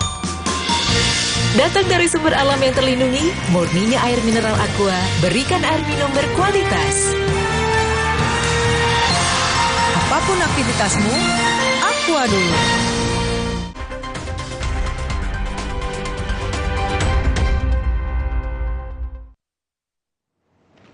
Ya, kami lanjutkan breaking news menjelang sidang perdana Ferdi Sambo. Kita akan mencoba untuk mengontak kuasa hukum dari Bribka Riki Rizal, Erman Umar. Nanti sebentar lagi akan kita coba lagi untuk bisa menghubungi. Mudah-mudahan segera tersambung. Mas Ra, ada salah satu yang sekali lagi nih, sedikit saja buat pengertian saya dan juga pemirsa Kompas TV begitu. Sidang ini masih sidang dakwaan. Ya. Jadi menyebutnya apa nih? Ya, masih ini akan dicek oleh majelis hakim. Jadi secara prosedur nanti akan dakwaan itu belum masuk pada pokok perkara. Ya. Jadi pemeriksaan saksi dan sebagainya belum akan terjadi. Jadi ini baru dakwaan, kemudian biasanya kemudian penasihat hukum atau terdakwa kemudian mengajukan eksepsi. Kemudian dari situ majelis hakim akan memutuskan, nanti ada namanya putusan sela, apakah kasus ini berlanjut atau tidak dalam pemeriksaan Jadi hakim berikutnya. sangat berhak untuk melihat ini semua sudah kuat atau belum untuk disidangkan begitu ya. Dan ini dalam tanda petik masih bicara tentang prosedur, misalnya soal pemeriksaan, soal penangkapan, soal meskipun dalam dakwaan pasti akan ada cerita tentang pokok perkara, kejadiannya seperti apa. Tetapi perhatian utama masih pada proses hukum acaranya dalam pemeriksaan dan sebagainya. Jadi kemudian banyak kasus penasihat hukum kemudian sudah mulai masukkan dalam pokok perkara supaya untuk memperkuat eksepsinya. Tetapi dalam beberapa kasus kemudian majelis hakim melihatnya dan kemudian mengatakan dalam putusan sela sidang berlanjut. Tetapi bisa juga penasihat hukumnya tidak mengajukan eksepsi karena kemudian merasa bahwa ya sudahlah, toh kalaupun mengajukan juga tidak akan diterima, kira-kira begitu. Maka kemudian silahkan diputuskan putusan sela dan kemudian prosesnya kemudian akan masuk pada pokok perkara. Ada pokok perkara. Jadi ada kemungkinan-kemungkinan semacam itu yang kita juga harus mengerti. Itu salah satu mengapa kemudian ketika persidangan-persidangan dibuka untuk umum seperti saat ini, kita banyak belajar mengenai segala sesuatu berkaitan dengan persidangan. Dan seperti tadi yang disampaikan oleh Pak Samuel, yang kemudian ada cerita yang berubah-ubah, ini juga membuat masyarakat juga ingin tahu sebenarnya.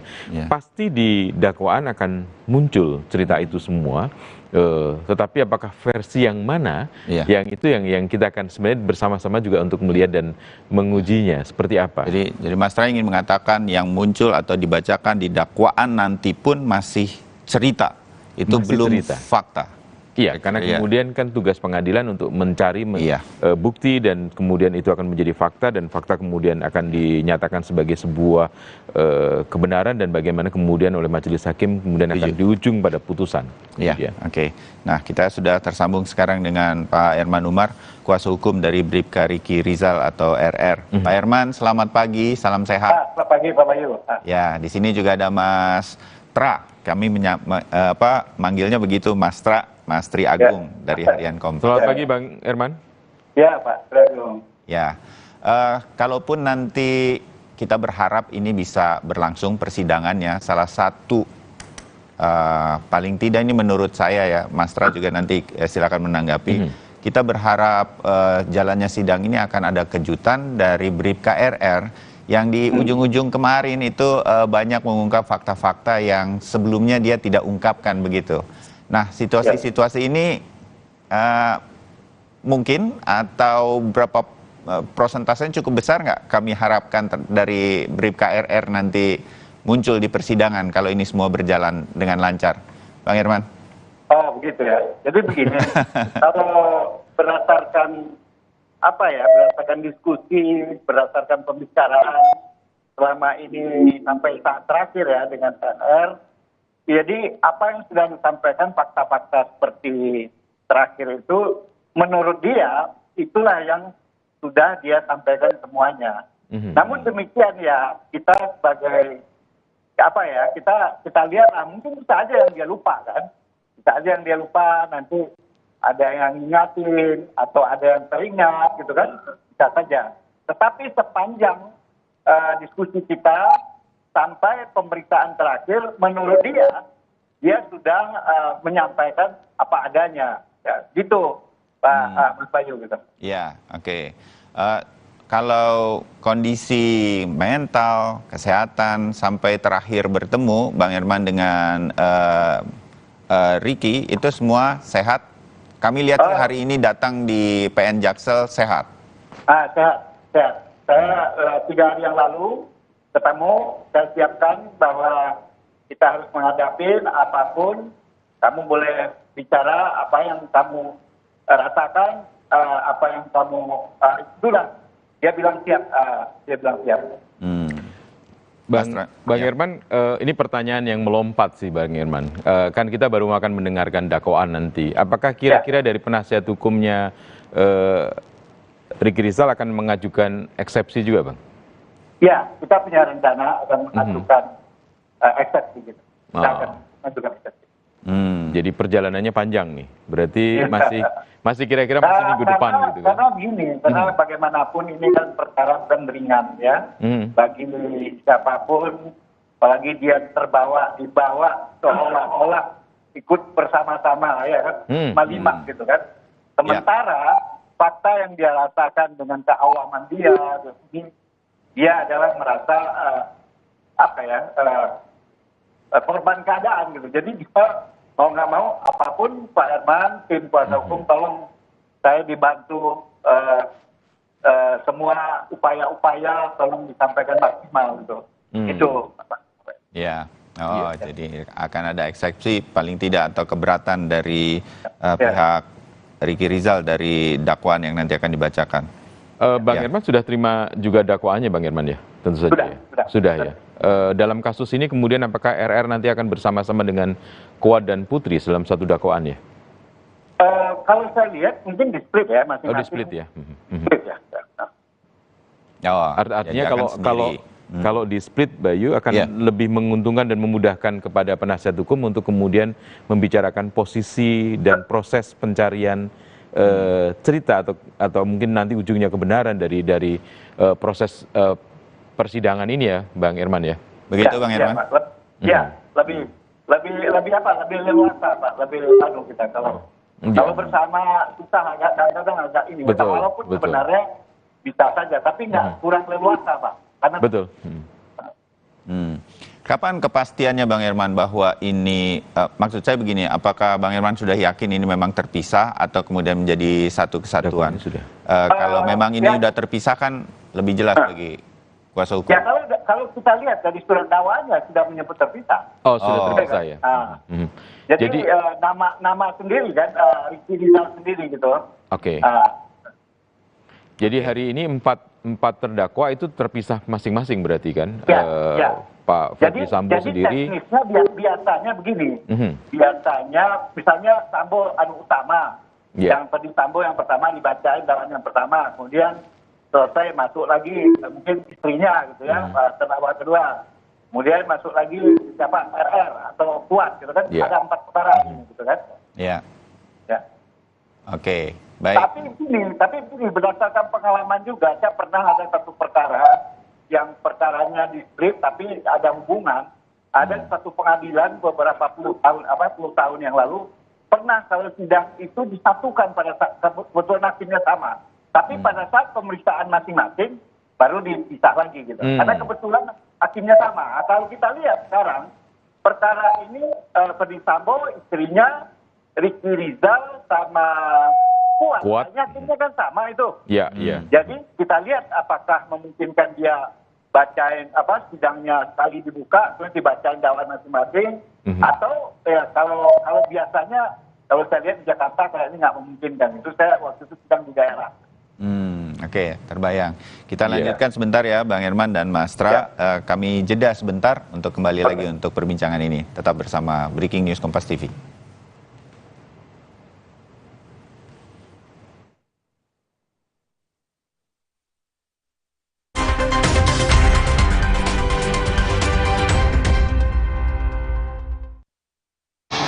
Putaran kedua DFB Pokal Oktober ini di Borussia Dortmund. Siap beradu strategi dan menebar ancaman pada di Roten Hannover 96. And he does so with purest passion. Rabu 19 Oktober live pukul 10:45 malam. Annemeyer takes aim. Pasukan Bugerstatter FC Augsburg bertekad menjegal tim raksasa The Bavaria Bayern Munchen. A game you want to watch. Kamis 20 Oktober live pukul 1:30 dini hari International Match DFB Pokal di Kompas TV. This is really amazing. Sensodyne Repair and Protect Deep Protection memiliki kandungan novamin, membentuk lapisan mineral untuk perlindungan mendalam gigi sensitif. Jadi, kita bisa mengkonsumsi semua makanan favorit kita tanpa khawatir rasa ngilu. Belum juga nyampe, udah keringatan. Aqua dulu.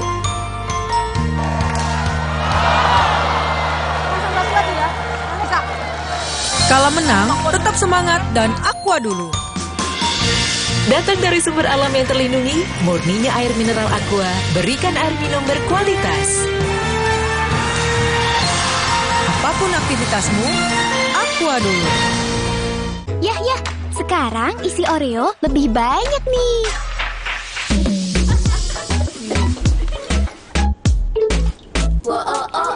Isi Oreo kini lebih banyak. Beli sekarang. Kalau ada Indomie, kepikiran apa ya? Ya, bikin warmindo aja. Dibikin jadi jajanan unik bisa loh. Kenapa enggak dibikin jadi yang keren? Bisa jadi sesuatu yang nyeni juga. Indomie, hidupkan inspirasimu.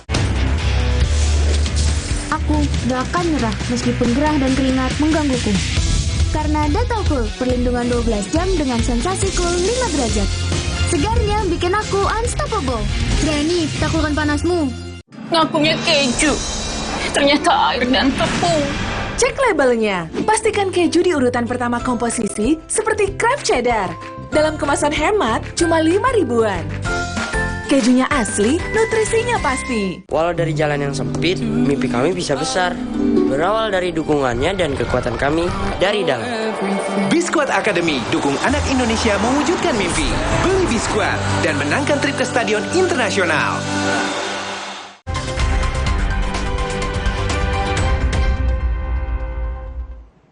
Ya, kami sambung saudara breaking news untuk jelang sidang perdana Ferdi Sambo di PN atau Pengadilan Negeri Jakarta Selatan. Nah, apa yang Mas Tra dari keterangan Pak Herman Umar nih ya, kuasa hukum dari Ricky Rizal, saya masih tetap berharap ada sesuatu dari satu-satunya tersangka tampaknya, yang kalau saya bilang terdakwa yang kemudian saya pikir nanti bisa memberikan kejutan dalam persidangan, bisa saja Ricky Rizal. Walaupun Pak Herman Umar pertemuan sampai terakhir mengatakan belum ada perubahan-perubahan atau apa yang ingin disampaikan dari Ricky Rizal. Ya, kalau saya melihat hari ini Bayu sebenarnya ada 3 peran yang sedang mau dibuka gitu melalui dakwaan. Sekali lagi bahwa ini masih proses nanti akan dibicarakan. Pada satu sisi Pak Ferdi Sambo boleh disebut sebagai terdakwa yang utama begitu, kemudian perannya yang menjadi kita menyebutnya apa? Dalang lah ya. Ya, begitu. Boleh disebutkan sebagai begitu. Diduga adalah orang yang merencanakan. Karena ini kenakannya pasal 340 pembunuhan berencana.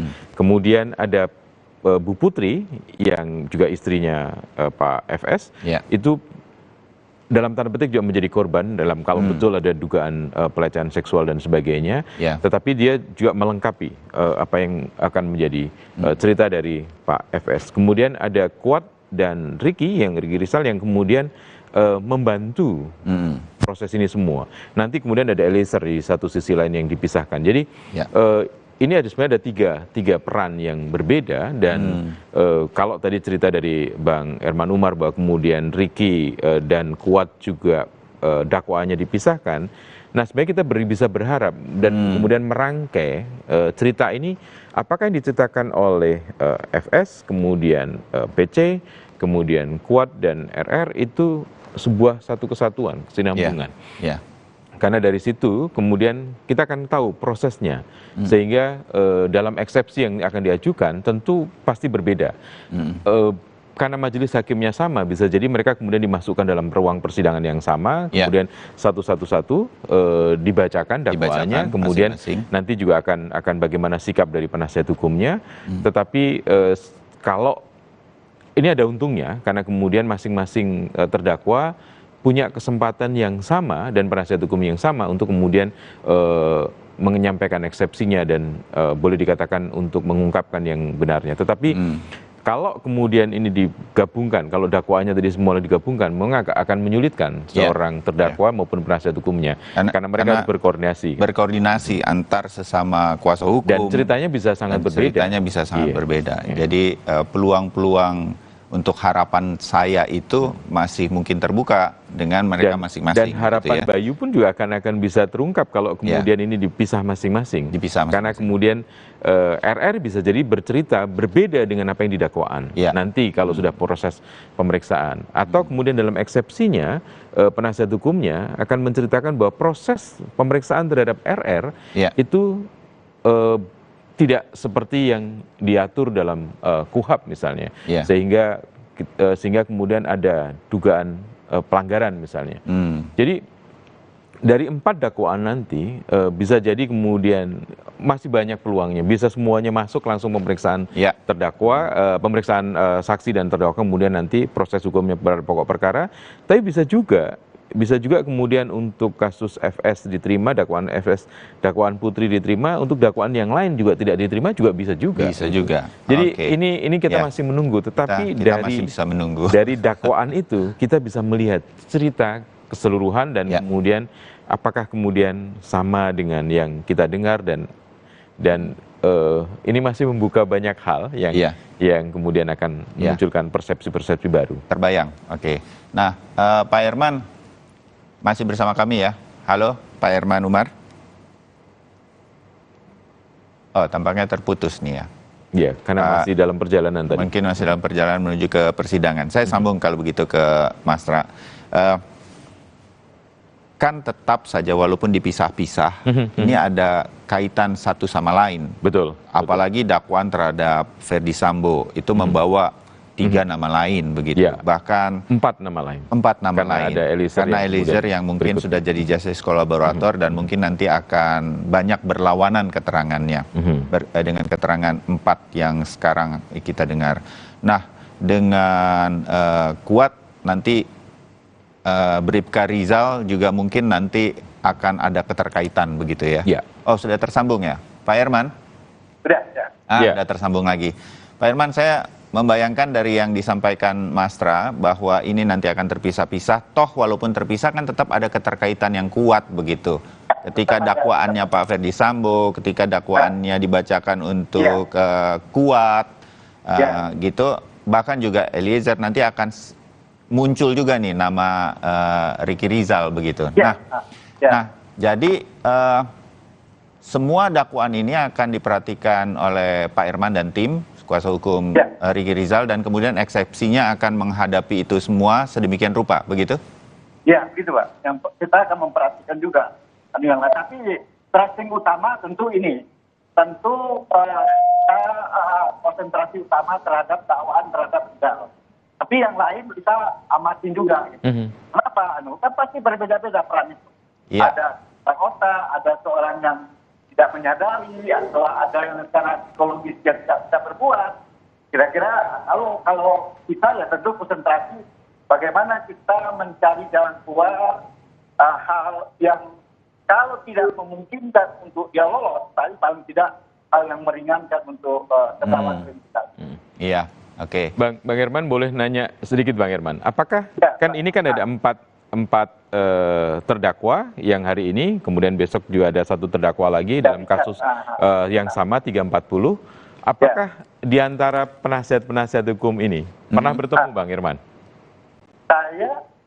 Saya pernah bertemu di suatu rekonstruksi dengan pengacara Rika pada saat BAP, kadang-kadang pernah ketemu. Gitu juga rekonstruksi dengan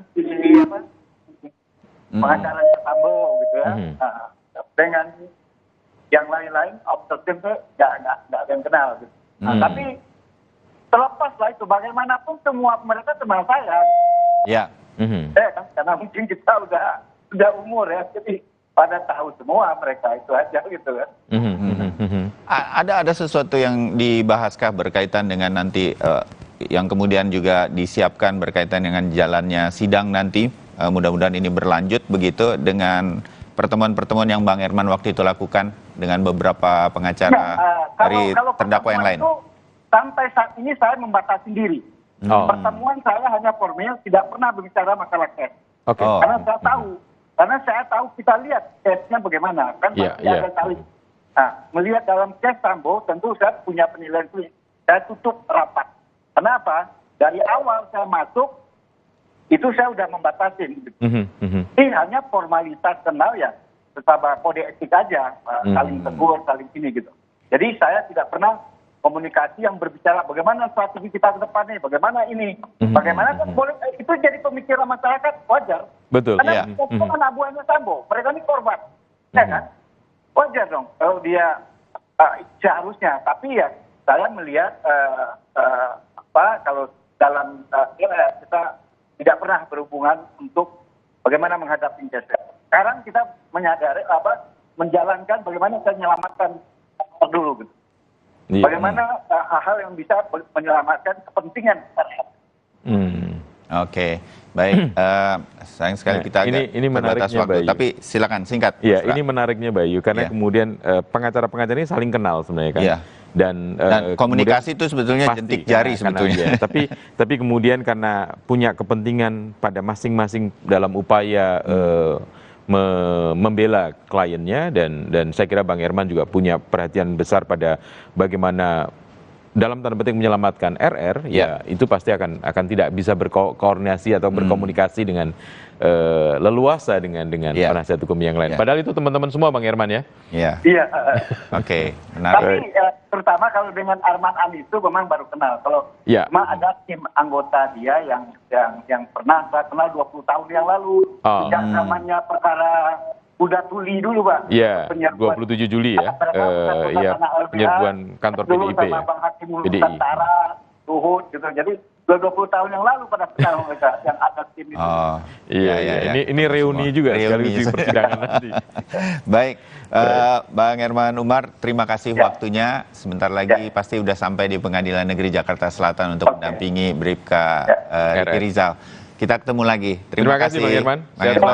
Cerita-ceritanya. Ya, Mas Ra, kita sambung lagi setelah jeda ya. Saat lagi.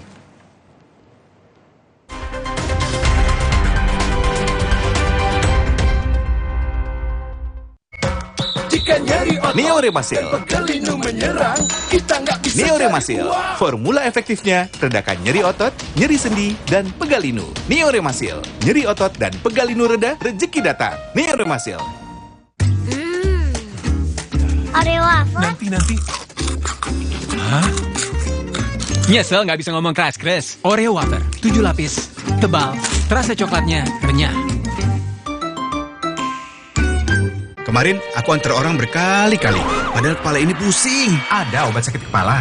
Oskadon aja. Oskadon aktif bekerja di pusat sakit kepala. Dapat diminum sebelum makan tanpa ngantuk. Oskadon pancen uli. Ngakunya keju. Ternyata air dan tepung. Cek labelnya. Pastikan keju di urutan pertama komposisi seperti Kraft Cheddar. Dalam kemasan hemat, cuma 5 ribuan. Kejunya asli, nutrisinya pasti. Yakin hanya memberikan sekecil setengahnya? Saya pilih Enfagrow E+ MFGM Pro dengan DHA lebih tinggi. Yuk Bu, dukung kembangkan tidak hanya kecerdasan akademis, namun juga emosional dengan stimulasi yang tepat.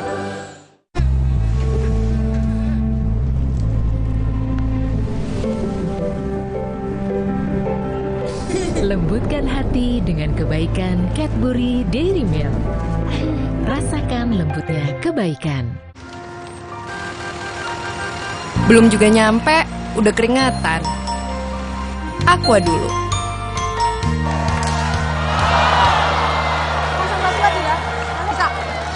Kala menang, tetap semangat dan Aqua dulu.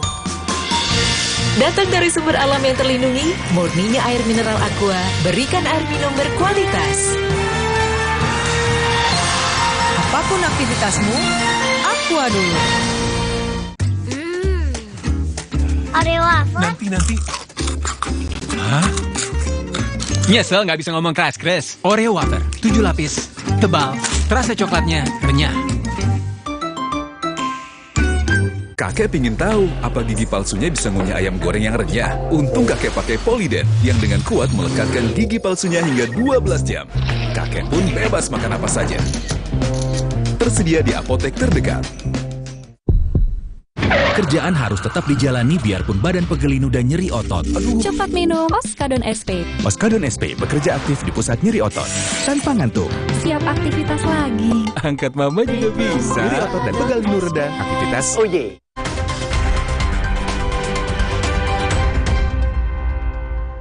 Kami lanjutkan, saudara, breaking news kami menjelang sidang perdana Ferdy Sambo di PN Jakarta Selatan. Dan Mas Ra, kita sekarang tersambung dengan kuasa hukum dari Barada Richard Eliezer, Roni Talapesi. Bang Ron, selamat pagi. Selamat pagi Mas Bayu, Mas Ra. Selamat pagi Mas Roni. Tapi Mas Roni baru manggung besok. Baru manggung besok, betul. Karena Eliezer akan dibacakan dakwaannya besok. Tapi saya mengajak kita semua untuk melihat sebentar ke PN Jakarta Selatan. Kita lihat ini tampaknya dari jaksa penuntut umum dan juga beberapa, kalau saya duga kalau dari sisi posisinya kita nggak dapat gambar ini kuasa hukum. Ini dari tampaknya penasihat hukum, karena ada tulisan penasihat hukum. Nah itu dia, sebelah kanan dan sebelah kiri. Ini para jaksa penuntut umum, karena di sebelah kiri begitu. Betul. Dan sudah sebentar lagi akan dimulai sedemikian rupa karena memang dijadwalkan pada pukul 10 waktu Indonesia Barat. Begitu. Nampaknya kalau ngelihat kursinya, Bayu, ini akan 4 terdakwa di dalam ruangan yang sama, meskipun nanti akan dibacakan masing-masing dakwaannya. Ya, secara satu persatu demikian ya. Jadi nampaknya akan duduk bersama, kemudian dibacakan satu persatu. Oke, dan biasanya ini kalau sekarang masih ramai, biasanya teman-teman media boleh mengambil foto atau gambar di awal. Setelah itu mungkin nanti akan diminta untuk keluar karena di dalam ruangan sidang tidak diperkenankan banyak sekali orang seperti saat ini untuk kepentingan teman-teman media meliput. Paling tidak perkiraan kita seperti itu. Tapi kalau ini sebagai sidang terbuka bebas saja.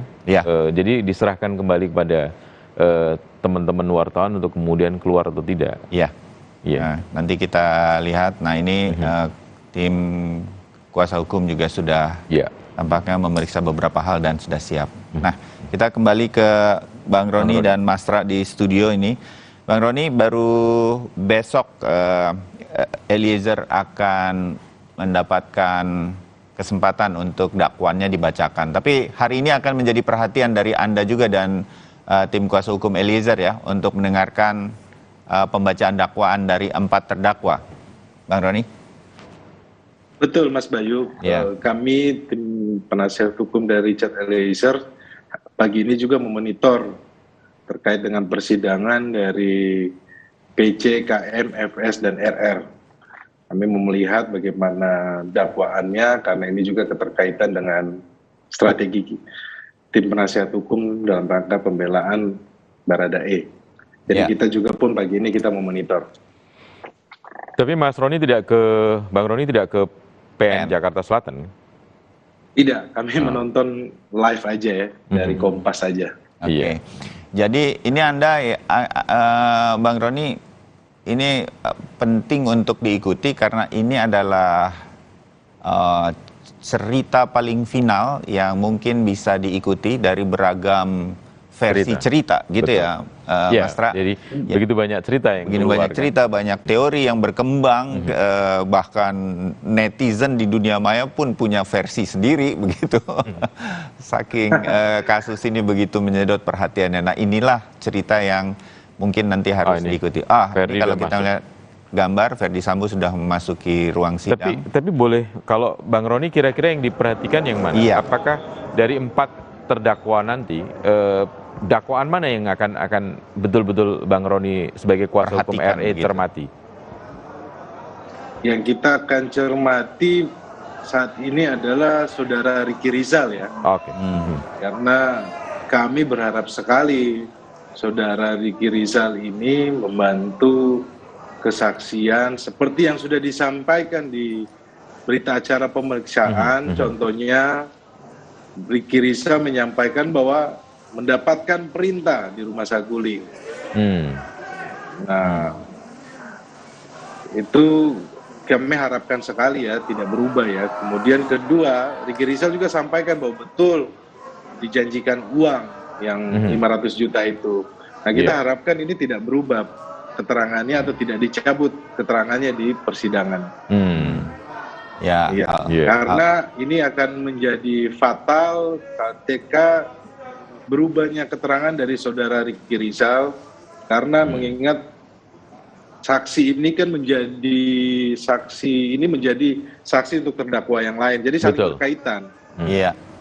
Jadi kita sangat berharap lah dari saudara Ricky Rizal dan pengacaranya Bang Herman Umar supaya persidangan ini mendudukan perkara ini secara objektif ya. Karena dalam hal ini saya punya kepentingan juga untuk pembelaan terhadap Richard Eliezer yang sebagai saksi kunci atau saksi mahkota. Yang kita khawatirkan adalah Richard Eliezer ini dibiarkan sendiri, kemudian dipojokin sendiri, kemudian berdampak terhadap proses nanti di persidangan. Betul. Seperti itu. Terbayang, Bung Roni. Dan Mas Tra, tampaknya sebentar lagi ini persidangan sudah akan dimulai. Majelis Hakim juga sudah hadir begitu. Jadi kita akan segera mengikuti jalannya dan nampaknya FS dulu dihadirkan, kemudian bacaan dakwaan akan dibacakan, baru kemudian nanti akan diganti lagi. Satu persatu atau bergantian sedemikian rupa kita ikuti secara bersama-sama. Sekarang media masih diminta untuk mengambil gambar. Dan kemudian nanti kita ikuti jalannya persidangan. Bung Roni, Mas Tra, kita ikuti bersama jalannya sidang. Oke.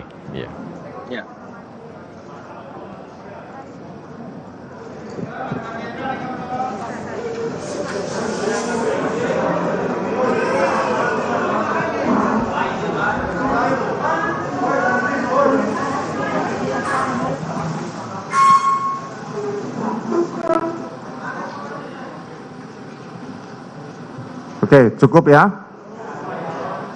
Baik, silakan mohon teman-teman pers meninggalkan ruangan sidang agar bisa kita buka sidang. Monggo, silakan.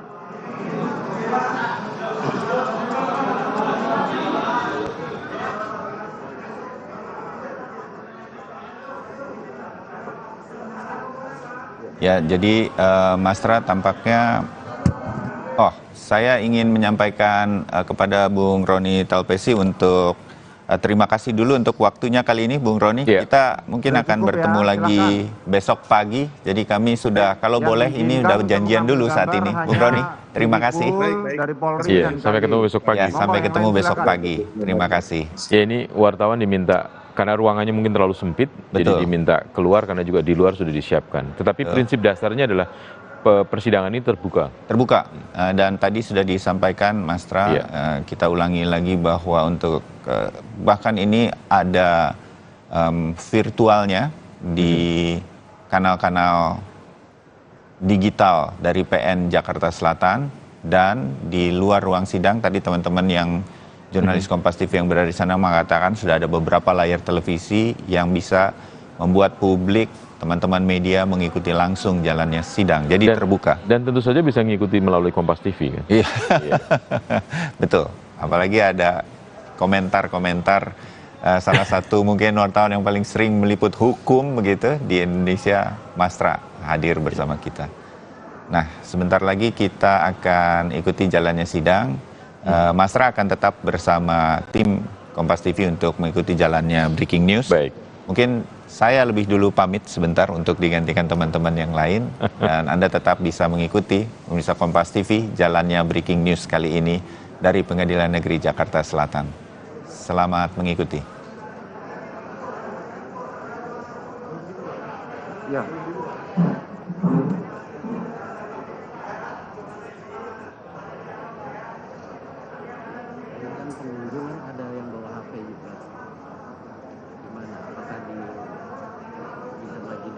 Silakan mundur teman-teman wartawan.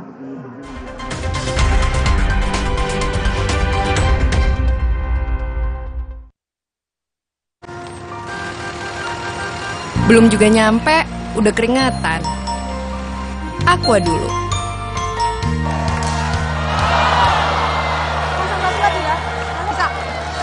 Kalau menang, tetap semangat dan Aqua dulu.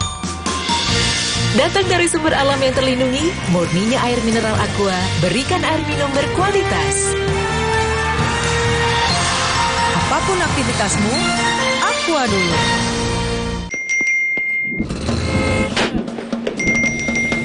Emangnya ada waktu buat sakit kepala? Panadol Extra, cepat redakan sakit kepala dan nyeri yang mengganggu. Dapat diminum sebelum makan dan tidak menyebabkan kantuk. Aku gak akan nyerah meskipun gerah dan keringat menggangguku. Karena Dental Cool, perlindungan 12 jam dengan sensasi cool 5 derajat. Segarnya bikin aku unstoppable. Berani taklukkan panasmu. Saatnya beralih ke Hemaviton Action Total Care Immune Up. 3 action benefit, bantu jaga daya tahan tubuh, stamina, dan kesegaran. Immune Up, Stamina on.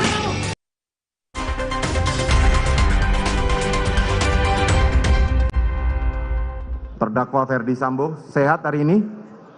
Sehat yang mulia. Sehat ya. Mohon didekatkan mic-nya. Baik. Kami periksa identitas saudara dulu.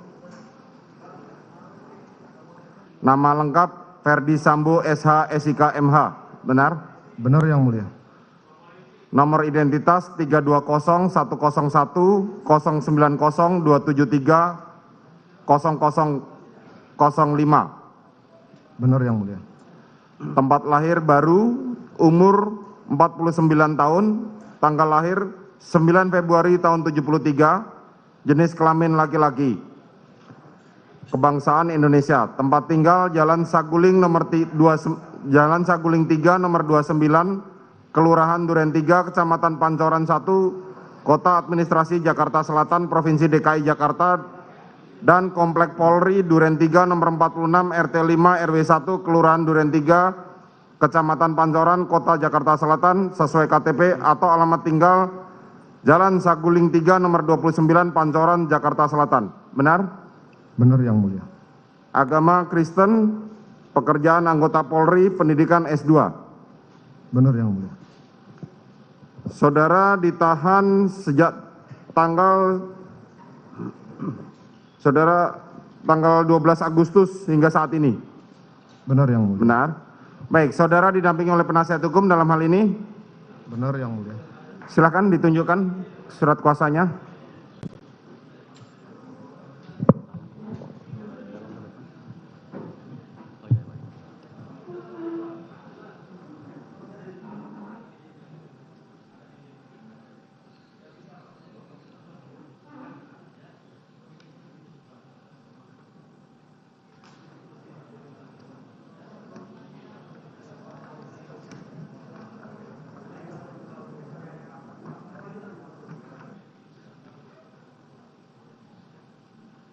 Berita acara sumpahnya ada. Ini fotokopi semua ya, aslinya.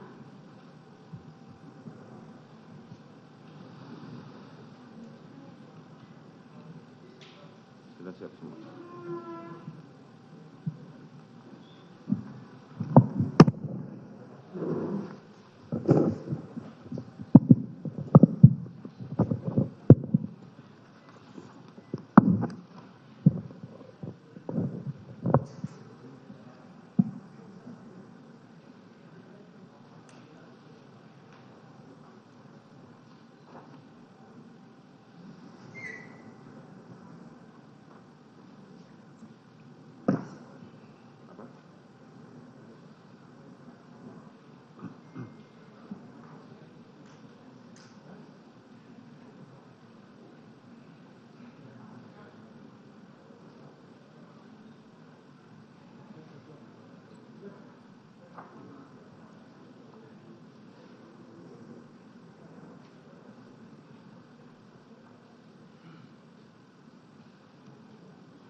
silakan dicek, saudara jaksa penuntut umum.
Sudah? Oke, silakan kembali ke tempat.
Sudah ya?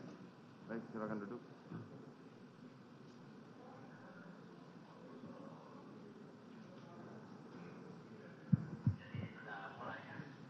Baik, saudara terdakwa, saudara sudah menerima surat dakwaan? Sudah, Yang Mulia. Baik, silakan dibacakan, saudara jaksa penuntut umum. Terima kasih, Yang Mulia. Demi keadilan dan kebenaran berdasarkan ketuhanan yang Maha Esa, surat dakwaan nomor register perkara PDM 242-10-TSL-10-2022. Identitas terdakwa, nama lengkap Ferdi Sambo SH SIK MH, nomor identitas 320101090273005 tempat lahir Baru, umur tanggal lahir 49 tahun 9 Februari 1973, jenis kelamin laki-laki, kebangsaan Indonesia, tempat tinggal Jalan Saguling 3 nomor 29, Kelurahan Duren 3, Kecamatan Pancoran 1, Kota Administrasi Jakarta Selatan, Provinsi DKI Jakarta, dan Komplek Polri Duren 3 nomor 46 RT 05 RW 01 Kelurahan Duren 3 Kecamatan Pancoran Kota Jakarta Selatan, atau alamat tinggal Jalan Saguling 3 nomor 29 Pancoran Jakarta Selatan. Agama Kristen, pekerjaan anggota Polri, pendidikan S2. Status penangkapan dan penahanan: penangkapan tanggal 11 Agustus tahun 2022. Penahanan ditahan oleh penyidik di Rumah Tahanan Negara Makobrimob Kelapa II, Depok sejak tanggal 12 Agustus tahun 2022 sampai dengan tanggal 31 Agustus tahun 2022. Perpanjangan penuntut umum di Rumah Tahanan Negara Makobrimob Kelapa II, Depok sejak tanggal 1 September 2022 sampai dengan tanggal 10 Oktober tahun 2022. Penahanan penuntut umum di Rumah Tahanan Negara Makobrimob Kelapa II, Depok sejak tanggal 5 Oktober tahun 2022 sampai dengan tanggal 24 Oktober 2022. Dakwaan ke-1, primer, bahwa terdakwa Ferdi Sambo SH MH bersama-sama Richard Eliezer Pudihang Lumiu, Putri Chandrawati, Ricky Rizal Wibowo, dan Kuat Ma'ruf dituntut dalam perkara terpisah pada hari Jumat tanggal 8 Juli tahun 2022 sekira pukul 15.28 WIB sampai dengan sekira pukul 18 WIB atau setidak-tidaknya pada waktu lain dalam bulan Juli tahun 2022 bertempat di Jalan Saguling 3 nomor 29 Kelurahan Duren 3 Kecamatan Pancoran 1 Kota Administrasi Jakarta Selatan Provinsi DKI Jakarta atau selanjutnya disebut Rumah Saguling 3 nomor 29 dan bertempat di Rumah Dinas Komplek Polri Duren 3 nomor 46 RT 05 RW 01 Kelurahan Duren 3 Kecamatan Pancoran 1 Kota Administrasi Jakarta Selatan Provinsi DKI Jakarta. Selanjutnya disebut Rumah Dinas Duren 3 nomor 46. Atau setidak-tidaknya pada suatu tempat yang masih termasuk dalam daerah hukum Pengadilan Negeri Jakarta Selatan yang berwenang mengadili. Mereka yang melakukan, yang menyuruh melakukan, dan turut serta melakukan perbuatan dengan sengaja dan dengan rencana terlebih dahulu merampas nyawa orang lain dilakukan dengan cara-cara sebagai berikut. Pada awalnya hari Kamis tanggal 7 Juli tahun 2022 sekira sore hari terjadi suatu peristiwa di rumah terdakwa Ferdi Sambo SIK MH yang beralamat di Perum Cempaka Residen Blok C3 Jalan Cempaka Kelurahan Banyurojo Kecamatan Mertoyudan Kabupaten Magelang, selanjutnya disebut Rumah Magelang. Terjadi keributan antara korban Nopriansah Yosua Huta Barat dengan saksi Kuat Ma'ruf. Selanjutnya sekira pukul 19.30 waktu Indonesia bagian Barat, saksi Putri Chandrawati menelepon saksi Richard Eliezer Pudihang Lumiu yang saat itu sedang berada di Masjid Alun-Alun Kota Magelang agar saksi Richard Eliezer Pudihang Lumiu dan saksi Ricky Rizal Wibowo kembali ke rumah Magelang. Sesampainya di rumah, saksi Richard Eliezer Pudihang Lumiu maupun saksi Ricky Rizal Wibowo mendengar ada keributan ada keributan namun tidak mengetahui secara pasti apa yang terjadi di rumah. Lalu saksi Richard Eliezer Pudihang Lumiu dan saksi Ricky Rizal Wibowo masuk kamar saksi Putri Chandrawati yang sedang tiduran dengan berselimut di atas kasur. Saat itu saksi Ricky Rizal Wibowo bertanya, "Ada apa, Bu?" Dan dijawab saksi Putri Chandrawati, Yosua di mana? Kemudian saksi Putri Chandrawati meminta kepada saksi Ricky Rizal Wibowo untuk memanggil korban Nofriansah Yosua Huta Barat menemui saksi Putri Chandrawati, tetapi saksi Ricky Rizal tidak langsung memanggil korban Nofriansah Yosua Huta Barat. Akan tetapi saksi Ricky Rizal Wibowo turun ke lantai 1 untuk terlebih dahulu mengambil senjata api HS nomor seri H233001 milik korban Nofriansah Yosua Huta Barat dan juga mengambil senjata laras panjang jenis Ter AUG kaliber 223 nomor pabrik 14 USA 247 yang berada di kamar tidur korban Nofriansah Yosua Huta Barat, lalu mengamankan kedua senjata tersebut ke lantai 2 di kamar Tri Brata Putra Sambo, anak dari terdakwa Ferdi Sambo SH, SIK, MH dengan saksi Putri Chandrawati. Kemudian saksi Ricky Rizal Wibowo turun lagi ke lantai 1 untuk menghampiri korban Nofriansah Yosua Huta Barat yang berada di depan rumah. Lalu bertanya kepada korban Nofriansah Yosua Huta Barat, "Ada apaan, Yos?" Dan dijawab oleh korban Nofriansah Yosua Huta Barat, "Nggak tahu bang, kenapa Kuat marah-marah sama saya?" Kemudian saksi Ricky Rizal Wibowo mengajak korban Nofriansah Yosua Huta Barat masuk ke rumah karena dipanggil saksi Putri Chandrawati. Namun sempat ditolak oleh korban Nofriansah Yosua Huta Barat. Akan tetapi saksi Rizal Wibowo berusaha membujuk korban Nofriansah Yosua Huta Barat untuk bersedia menemui saksi Putri Chandrawati di dalam kamarnya di lantai 2. Kemudian korban Nofriansah Yosua Huta Barat akhirnya bersedia dan menemui saksi Putri Chandrawati dengan posisi duduk di lantai, sementara saksi Putri Chandrawati duduk di atas kasur sambil bersandar. Kemudian saksi Rizal Wibowo meninggalkan saksi Putri Chandrawati dan korban Nofriansah Yosua Huta Barat berdua berada di dalam kamar pribadi saksi Putri Chandrawati sekira 15 menit lamanya. Setelah itu korban Nofriansah Yosua Huta Barat keluar dari kamar.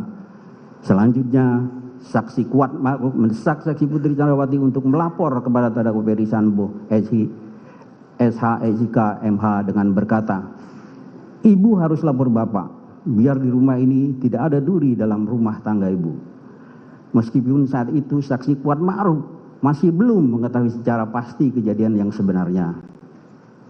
Setelah itu, terdakwa Ferdi Sambo SH, SIK, MH yang berada di Jakarta pada hari Jumat dini hari tanggal 8 Juli tahun 2022 menerima lapor telepon dari saksi Putri Chandrawati yang sedang berada di rumah Magelang sambil menangis berbicara dengan terdakwa Ferdi Sambo SH, SIK, MH bahwa korban Nofriansah Yosua Huta Barat selaku ajudan terdakwa Ferdi Sambo SH, SIK, MH yang ditugaskan untuk mengurus segala keperluan saksi Putri Chandrawati telah masuk ke kamar pribadi saksi Putri Chandrawati dan melakukan perbuatan kurang ajar terhadap saksi Putri Chandrawati. Mendengar cerita tersebut, terdakwa Ferdi Sambo SH, SIK, MH menjadi marah kepada korban Nofriansah Yosua Huta Barat. Namun saksi Putri Chandrawati berinisiatif meminta kepada terdakwa Ferdi Sambo SH, SIK, MH untuk tidak menghubungi siapa-siapa dengan perkataan, "Jangan hubungi ajudan, jangan hubungi yang lain." Mengingat rumah di Magelang kecil dan takut ada orang lain yang mendengar cerita tersebut dan khawatir akan terjadi sesuatu yang tidak diinginkan, mengingat korban Nofriansah Yosua Huta Barat memiliki senjata dan tubuh lebih besar dibanding dengan ajudan yang lain yang saat itu mendampingi saksi Putri Chandrawati di Magelang. Terdakwa Ferdi Sambo SH, SIK, MH menyetujui permintaan saksi Putri Chandrawati tersebut dan saksi Putri Chandrawati meminta pulang ke Jakarta dan akan menceritakan peristiwa yang dialaminya di Magelang setelah tiba di Jakarta. Bahwa selanjutnya pada hari Jumat tanggal 8 Juli tahun 2022 sekira pukul 10 waktu Indonesia bagian Barat, saksi Putri Chandrawati dengan tujuan untuk menceritakan peristiwa yang dialaminya kepada terdakwa Ferdi Sambo SH, SIK, MH, lalu untuk berjaga-jaga dan ikut mendukung pengamanan situasi pada saat di Jakarta, mengajak juga saksi Kuat Ma'ruf yang merupakan orang kepercayaan terdakwa Ferdi Sambo, SH, SIK, MH, dan saksi Putri Chandrawati untuk mengurus keperluan rumah Magelang. Dan saksi Riki Rizal Wibowo merupakan ajudan yang ditugaskan untuk menjaga anak saksi Putri Chandrawati di Magelang. Berangkat ke Jakarta dengan menggunakan 2 unit mobil, yakni mobil Lexus LM nomor polisi B1 MAH, di mana saksi Putri Chandrawati meminta saksi Kuat Ma'ruf untuk mengemudikan mobil tersebut ke Jakarta. Padahal bukan tugas saksi Kuat Ma'ruf sebagai sopir, sedangkan saksi Richard Eliezer Budihang Lumiu selaku ajudan duduk di sebelah kiri bagian depan. Saksi Putri Chandrawati duduk di kursi tengah bersama saksi Susi.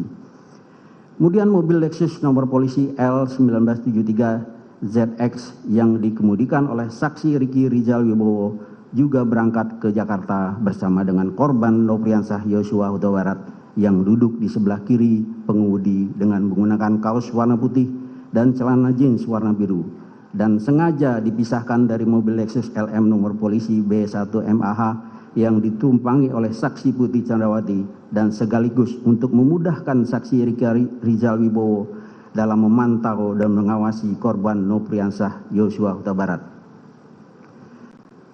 Bahwa sebagai upaya pengamanan terhadap senjata api jenis HS nomor polisi seri H233001 milik korban Nofriansah Yosua Huta Barat dan senjata api jenis Steyr AUK kaliber 223 nomor pabrik 14 USA 247 yang sebelumnya telah diamankan oleh saksi Riki Rizal Wibowo agar tidak dikuasai lagi oleh korban Nofriansah Yosua Huta Barat.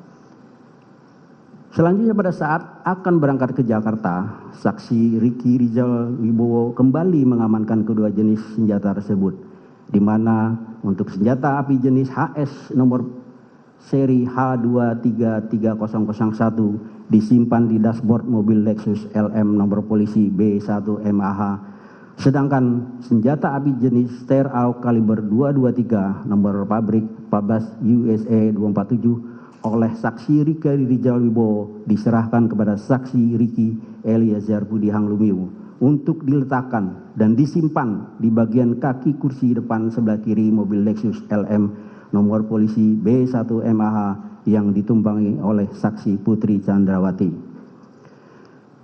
Selanjutnya rombongan dari Magelang tersebut berangkat ke Jakarta, berjalan beriringan dikawal oleh mobil patroli pengawal lalu lintas Polres Magelang menuju rumah Saguling 3 nomor 29. Dalam perjalanan menuju ke Jakarta, saksi Putri Chandrawati berinisiatif untuk tes PCR jika nanti sudah sampai di Jakarta. Lalu meminta saksi Richard Eliezer Budihang Lumiu untuk memesan tes PCR.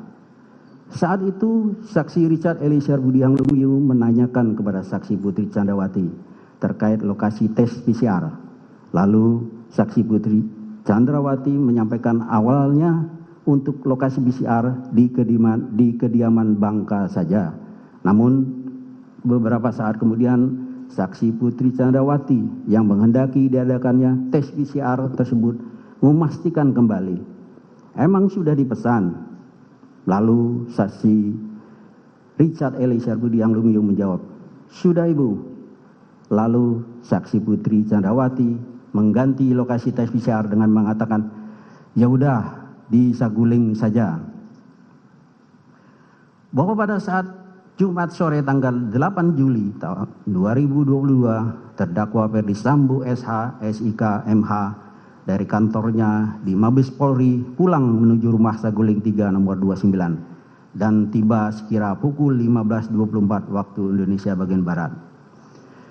Terdakwa Ferdi Sambo SH, SIK, MH dalam keadaan marah langsung masuk ke rumah melalui pintu garasi dengan menggunakan lift, naik ke lantai 3 ke kamar pribadinya sambil menunggu kedatangan rombongan saksi Putri Chandrawati tiba dari Magelang. Tidak berapa lama kemudian, sekira pukul 15.40 waktu Indonesia bagian Barat, saksi Putri Chandrawati bersama rombongan tiba di rumah Saguling 3 nomor 29.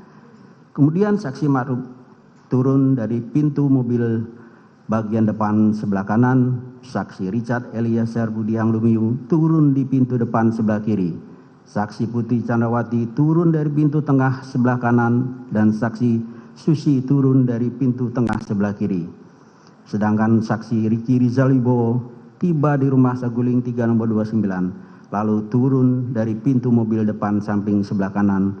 Setelah itu, korban Nopriansah Yosua Huta Barat turun dari pintu depan sebelah kiri. Bahwa selanjutnya saksi Putri Chandrawati yang memakai baju sweater warna coklat dan celana legging warna hitam bersama saksi Putri bersama saksi Susi masuk ke dalam rumah untuk melakukan tes PCR didampingi oleh saksi Kuat Ma'ruf. Setelah saksi Putri Chandrawati dan saksi Susi selesai melaksanakan tes PCR, lalu bersama dengan saksi Kuat Ma'ruf yang tidak ikut melaksanakan tes PCR naik ke lantai 3 dengan menggunakan lift. Sedangkan saksi Richard Eliezer Budiang Lumiu mengikuti saksi Putri Chandrawati masuk ke dalam rumah dan naik ke lantai 3 melalui tangga samping lift sambil membawa senjata laras panjang Steyr AUK kaliber 223 nomor pabrik 14 USA 247 untuk disimpan di lemari senjata milik terdakwa Ferdi Sambo SH SIK MH yang berada di lantai 3 kamar pribadi terdakwa Ferdi Sambo SH SIK MH sesuai dengan permintaan dan kehendak saksi Putri Chandrawati. Setelah itu saksi Richard Eliezer Budiang Lumiu dan saksi Kuat Ma'ruf turun ke lantai 1 melalui tangga samping lift dan saksi Richard Eliezer Budiang Lumiu bertemu dengan korban Nopriansah Yosua Huta Barat di garasi rumah yang meletakkan tas koper. Selanjutnya, saksi Richard Eliezer Budiang Lumiu membawa tas koper tersebut ke lantai 3. Kemudian, saksi Richard Eliezer Budiang Lumiu kembali turun ke lantai 1. Selanjutnya, saksi Richard Eliezer Budiang Lumiu bersama dengan korban Nopriansah Yosua Huta Barat melakukan tes PCR. Setelah itu, saksi Richard Eliezer Budiang Lumiu bersama korban Nopriansah Yosua Huta Barat keluar rumah melalui garasi dan ikut bergabung sambil berbincang-bincang dengan saksi Riki Rizal Wibowo, saksi Kuat Ma'ruf, saksi Azan Romer, saksi Prayogi Iktara Wikaton, saksi Damianus Labakoban, Damson, dan saksi Farhan Sebilah, pengawal motor terdakwa Ferdi Sambo SH SIK MH. Selanjutnya terdakwa Ferdi Sambo SH SIK MH bertemu dengan saksi Putri Chandrawati di ruang keluarga di depan kamar utama lantai 3 untuk menceritakan peristiwa yang dialaminya di Magelang. Lalu saksi Putri Chandrawati mengaku bahwa dirinya telah dilecehkan oleh korban Nopriansah Yosua Huta Barat. Mendengar cerita si pihak yang belum pasti kebenarannya tersebut membuat terdakwa Sambo SH SIK MH menjadi marah. Namun dengan kecerdasan dan pengalaman puluhan tahun sebagai seorang anggota kepolisian sehingga terdakwa Ferdi Sambo SH SIK MH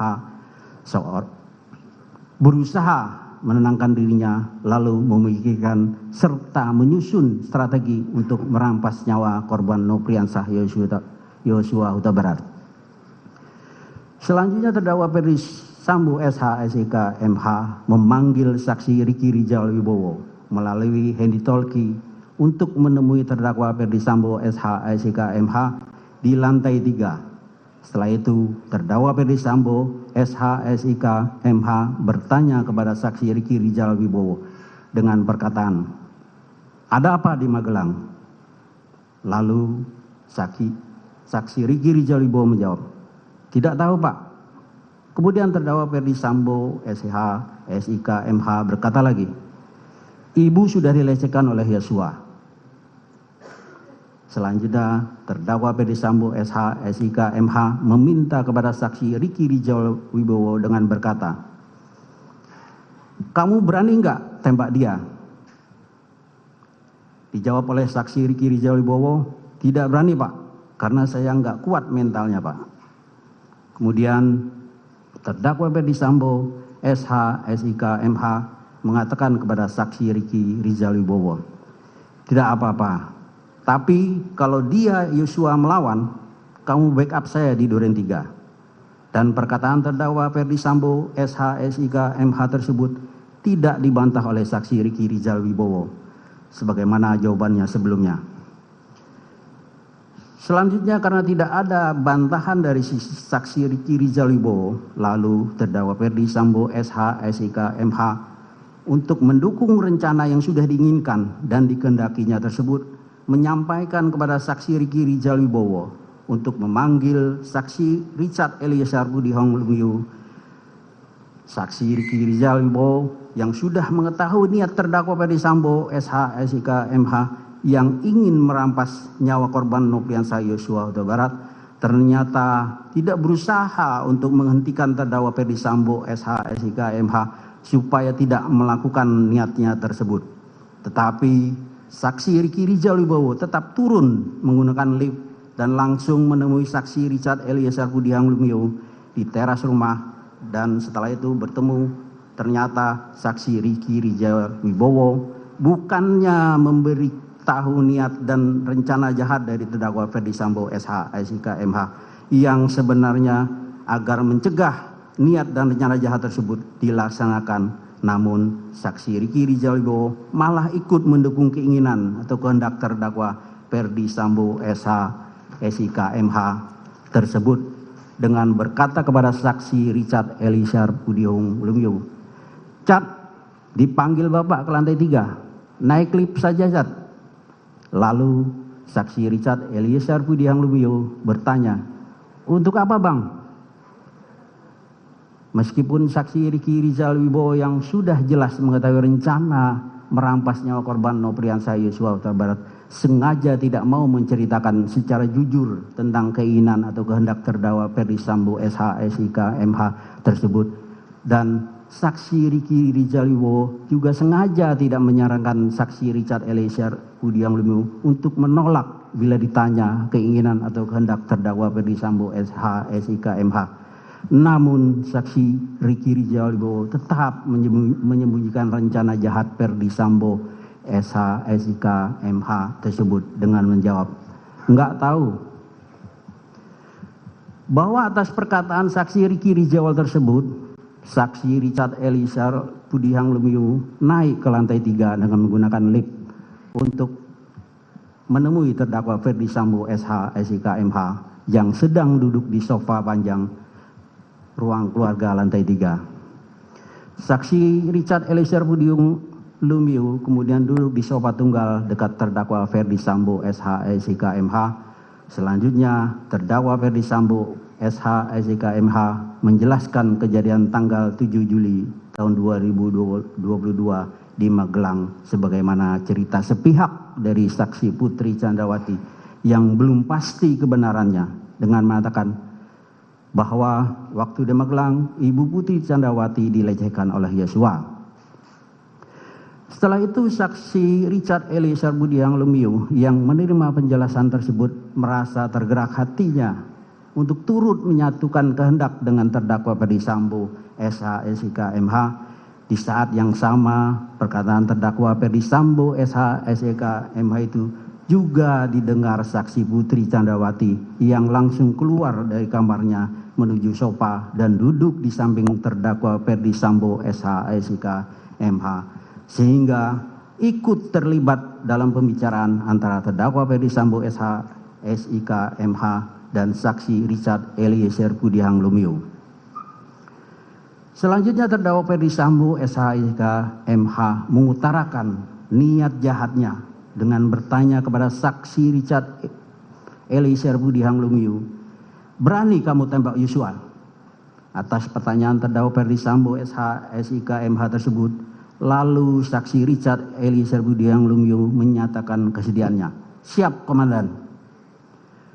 Mendengar kesediaan dan kesiapan saksi Richard Eliezer Budiang Lumiu untuk menembak korban Nofriansah Yosua Huta Barat, lalu terdakwa Ferdi Sambo, SH, SIK, MH langsung menyerahkan satu kotak peluru 9 mm kepada saksi Richard Eliezer Budiang Lumiu, disaksikan oleh saksi Putri Candrawati, di mana satu kotak peluru 9 mm tersebut telah dipersiapkan oleh terdakwa Ferdi Sambo SH SIK MH pada saat saksi Ricky Rijal Wibowo turun ke lantai 1 untuk memanggil saksi Richard Eliezer Budiang Lumiu sampai dengan waktu saksi Richard Eliezer Budiang Lumiu naik menemui terdakwa Ferdi Sambo SH SIK MH menggunakan lift ke lantai 3. Setelah itu terdakwa Ferdi Sambo SH SIK MH meminta kepada saksi Richard Eliezer Budiang Lumiu untuk menambahkan amunisi pada magasin senjata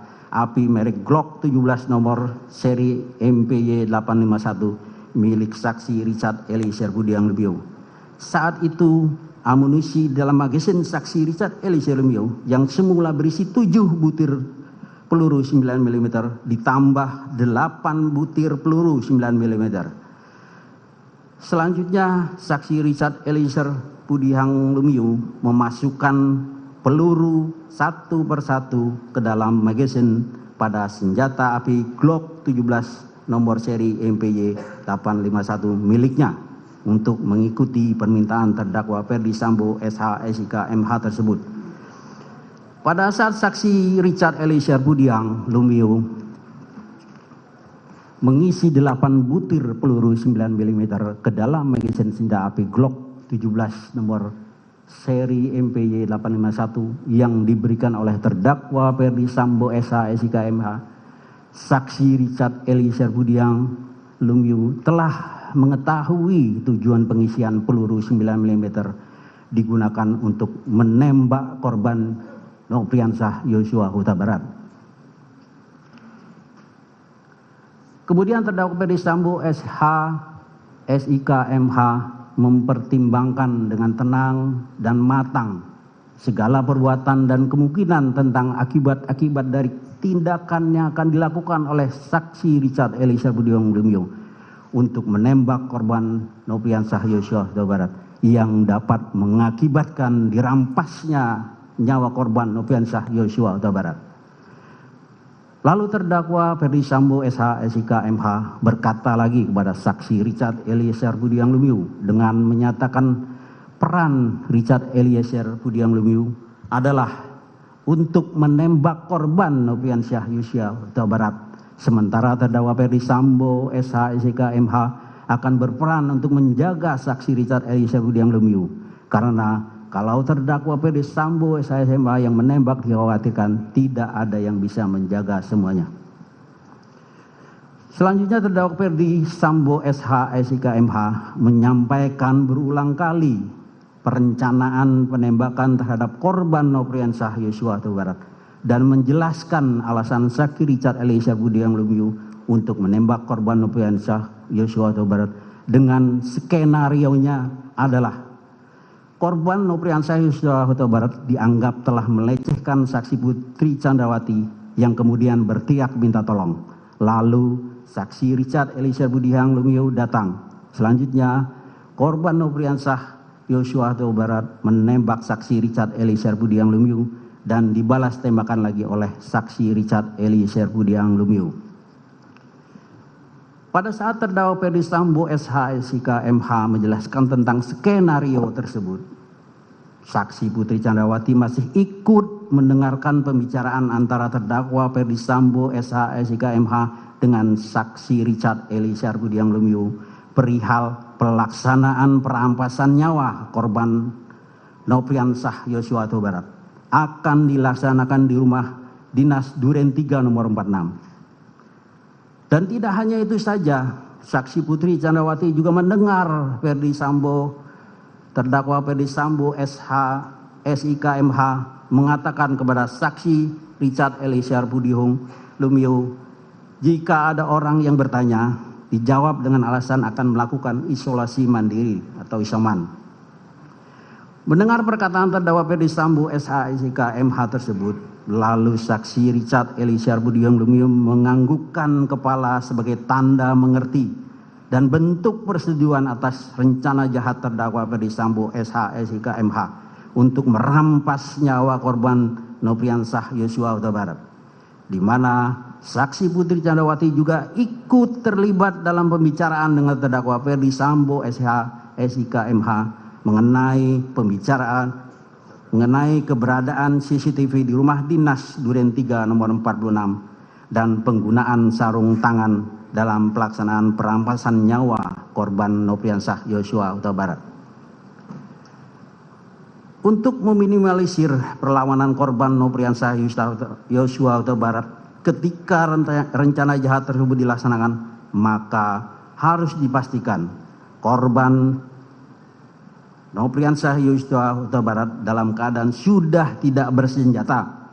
Lalu terdakwa Ferdi Sambo SH SIK MH menanyakan keberadaan senjata api milik korban Nofriansah Yosua Huta Barat kepada saksi Richard Eliezer Budiang Lumiu yang sudah diamankan oleh saksi Ricky Rizal Wibowo terlebih dahulu dengan mengatakan, mana senjata Yosua? Dijawab oleh saksi Richard Eliezer Budiang Lumiu, ada, disimpan di mobil Lexus LM.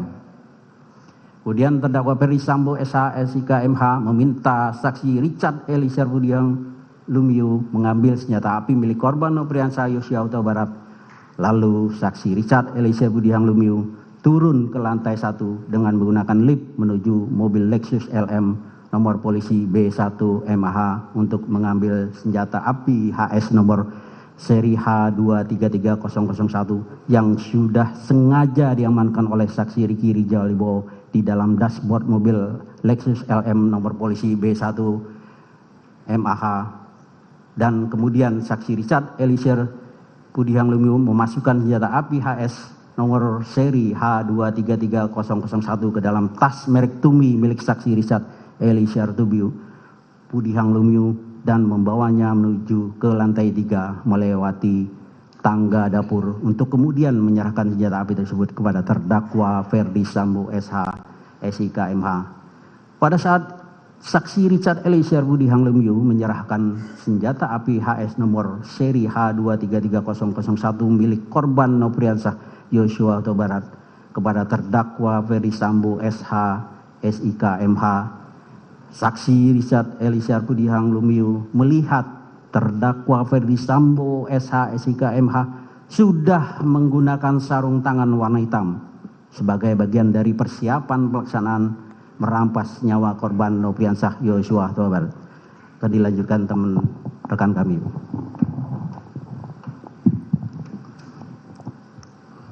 Bahwa rencana jahat terdakwa Ferdi Sambo SH SIK MH untuk merampas nyawa korban Nofriansah Yosua Huta Barat yang akan dilaksanakan di rumah dinas Duren 3 nomor 46 juga diketahui oleh saksi Putri Candrawati.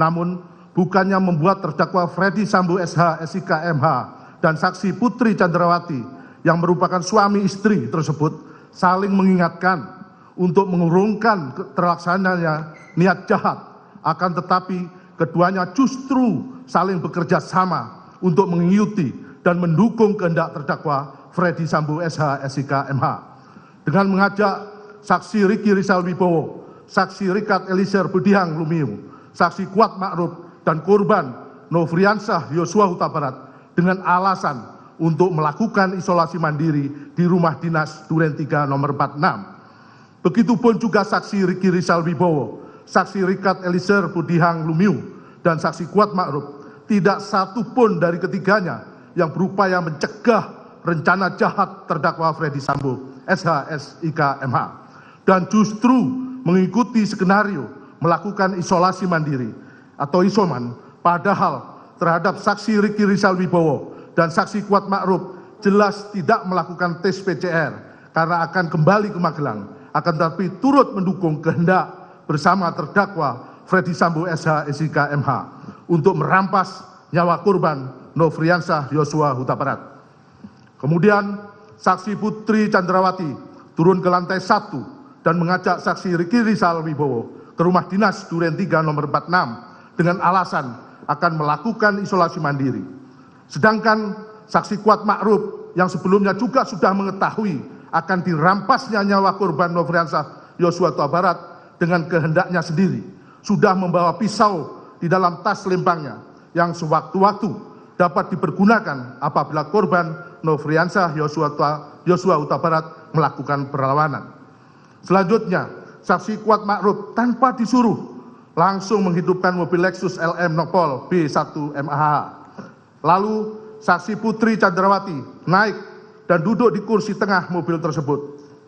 Lalu saksi Ricky Rizal Wibowo sebagai pengemudi, saksi Kuat Ma'ruf dan saksi Richard Eliezer Budiang Lumiu sudah berada di dalam mobil, padahal saksi Ricky Rizal Wibowo dan saksi Kuat Ma'ruf yang seharusnya kembali ke Magelang, tetapi saat itu malah turut serta pergi ke rumah dinas Duren 3 nomor 46. Sedangkan saksi Susi yang ikut tes PCR justru tidak diajak ke rumah dinas Duren 3 nomor 46 dan tetap tinggal di rumah Saguling 3 nomor 29. Terakhir, saksi Ricky Rizal Wibowo mengajak korban Nofriansah Yosua Huta Barat naik ke mobil dan duduk di depan di samping kursi saksi Ricky Rizal Wibowo. Seharusnya masih ada kesempatan bagi saksi Ricky Rizal Wibowo, saksi Putri Chandrawati, saksi Richard Eliezer Budiang Lumiu, dan saksi Kuat Ma'ruf untuk memberitahu tentang niat dari terdakwa Freddy Sambo SH SIK MH yang hendak merampas nyawa korban Nofriansah Yosua Huta Barat, sehingga korban Nofriansah Yosua Huta Barat tidak ikut ke rumah dinas Duren 3 nomor 46. Selanjutnya, mobil yang dikemudikan oleh saksi Ricky Rizal Wibowo dan rombongan berangkat menuju rumah dinas Duren 3 nomor 46 sekira pukul 17.00 WIB. Bahwa sesampainya di rumah dinas Duren 3 nomor 46 sekira pukul 17.07 WIB, korban Nofriansah Yosua Huta Barat terlebih dahulu turun dari mobil dan langsung membuka pagar rumah. Setelah itu, saksi Putri Chandrawati turun dari mobil diikuti oleh saksi Kuat Ma'ruf, masuk ke dalam rumah melewati garasi menuju pintu dapur yang sebelumnya sudah dibuka oleh saksi Kuat Ma'ruf. Langsung menuju kamar utama di lantai 1 diantar oleh saksi Kuat Ma'ruf. Setelah itu saksi Kuat Ma'ruf langsung menutup pintu rumah bagian depan dan naik ke lantai 2 tanpa disuruh langsung menutup pintu balkon, padahal saat itu kondisi matahari masih dalam keadaan terang benderang. Apabila tugas yang menutup pintu tersebut bukan merupakan tugas keseharian dari saksi Kuat Ma'ruf, melainkan tugas tersebut merupakan pekerjaan dari saksi Diryanto alias Kodir sebagai asisten rumah tangga rumah dinas Duren 3 nomor 46 yang pada saat itu sedang berada di rumah dinas Duren 3 nomor 46. Selanjutnya, pada saat saksi Kuat Ma'ruf berada di lantai 2, saksi Richard Eliezer Budiang Lumiu juga naik ke lantai 2 dan masuk ke kamar ajudan. Namun bukannya berpikir untuk mengurungkan dan menghindarkan diri dari rencana jahat tersebut, saksi Richard Eliezer Budiang Lumiu justru melakukan ritual berdoa berdasarkan keyakinannya, meneguhkan kehendaknya sebelum melakukan perbuatan merampas nyawa korban Nofriansah Yosua Huta Barat. Sedangkan saksi Ricky Rizal Wibowo yang sudah mengetahui rencana jahat tersebut tidak ikut masuk ke dalam rumah dinas Duren 3 nomor 46, tetapi berdiri di garasi rumah untuk mengawasi keberadaan korban Nofriansah Yosua Huta Barat yang sedang berdiri di taman halaman rumah dinas tersebut guna memastikan korban Nofriansah Yosua Huta Barat tidak kemana-mana. Di saat itulah kesempatan terakhir saksi Ricky Rizal Wibowo sekurang-kurangnya dapat memberitahu korban Nofriansah Yosua Huta Barat, namun saksi Ricky Rizal Wibowo tetap tidak memberitahu korban Nofriansah Yosua Huta Barat supaya pergi dan lari menjauh agar terhindar dari perampasan nyawa sebagaimana dikehendaki oleh terdakwa Freddy Sambo SH SIK MH.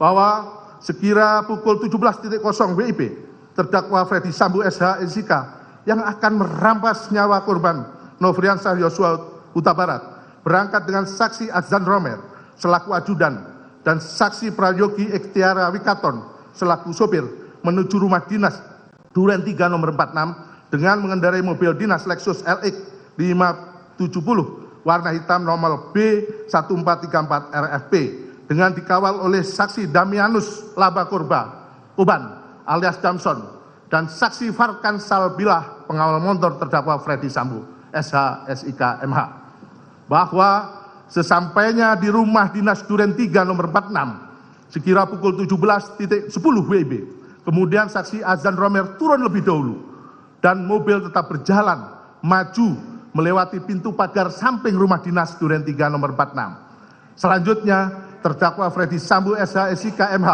menyuruh sopirnya, saksi Prayugi Ikhtara Wikaton, untuk menghentikan mobil di depan rumah dinas Duren 3 nomor 46. Dan saat itu, terdakwa Freddy Sambo SH SIK MH langsung bergegas turun dari mobil.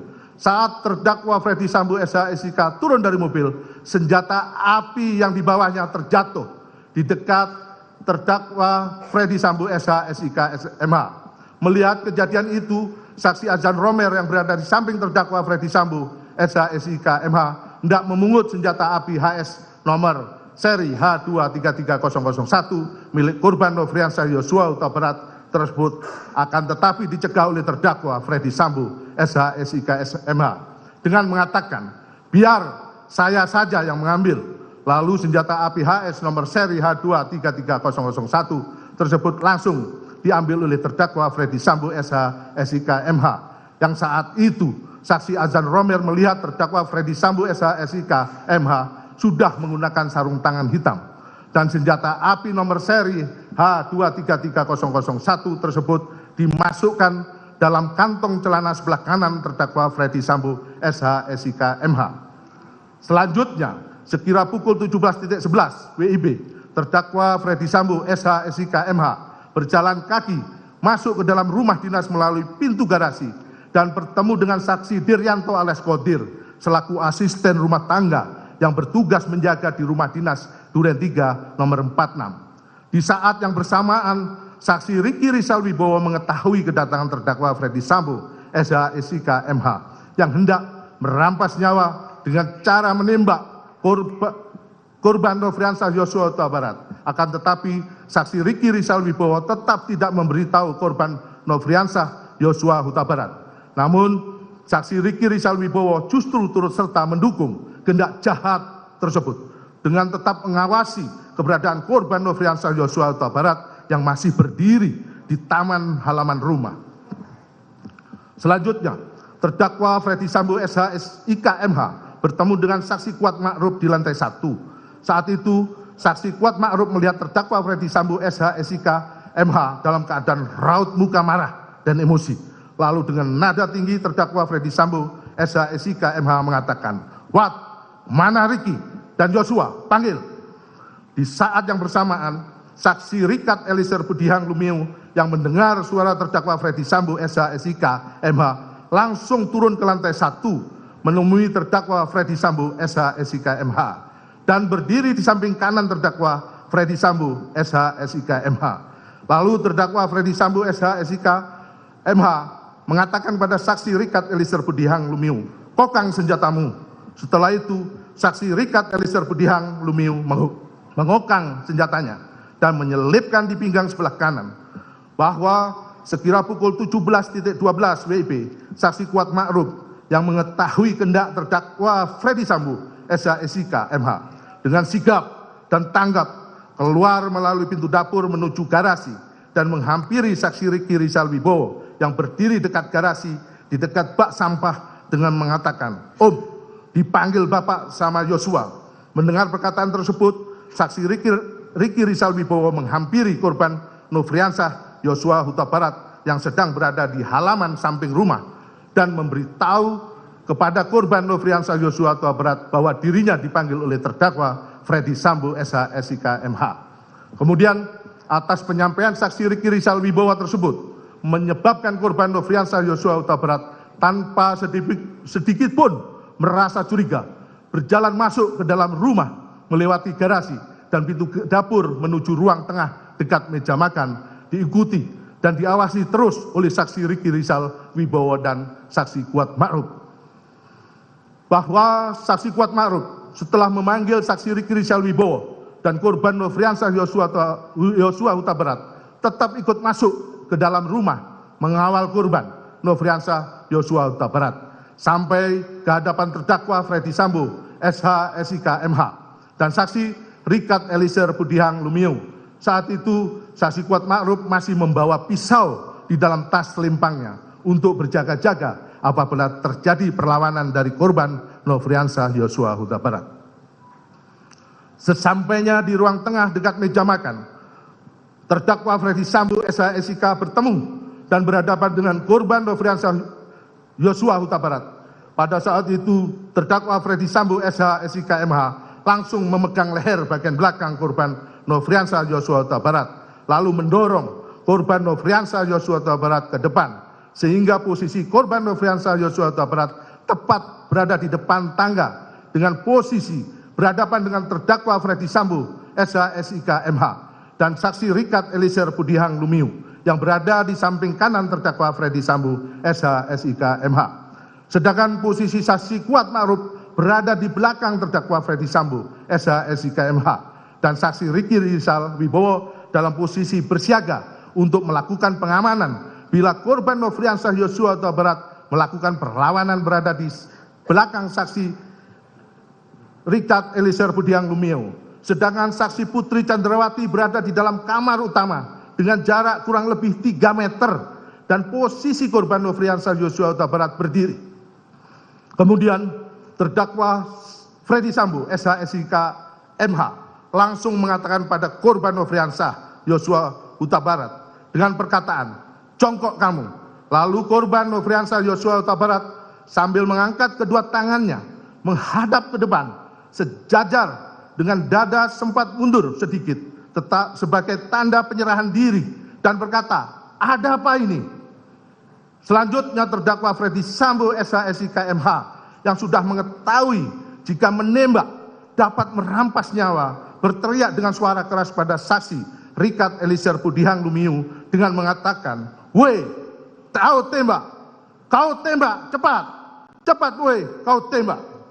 Seharusnya terdakwa Freddy Sambo SH SIK MH sebagai seorang perwira tinggi di Kepolisian Negara Republik Indonesia berpangkat Inspektur Jenderal yang sudah lama berkecimpung dalam dunia hukum seharusnya bertanya dan memberikan kesempatan pada korban Nofriansah Yosua Huta Barat untuk menjelaskan tentang hal yang terjadi sebagaimana cerita saksi Putri Chandrawati tentang pelecehan yang terjadi di Magelang dan bukannya malah membuat terdakwa Freddy Sambo SH SIK MH semudah itu menjadi marah dan emosi hingga merampas nyawa korban Nofriansah Yosua Huta Barat.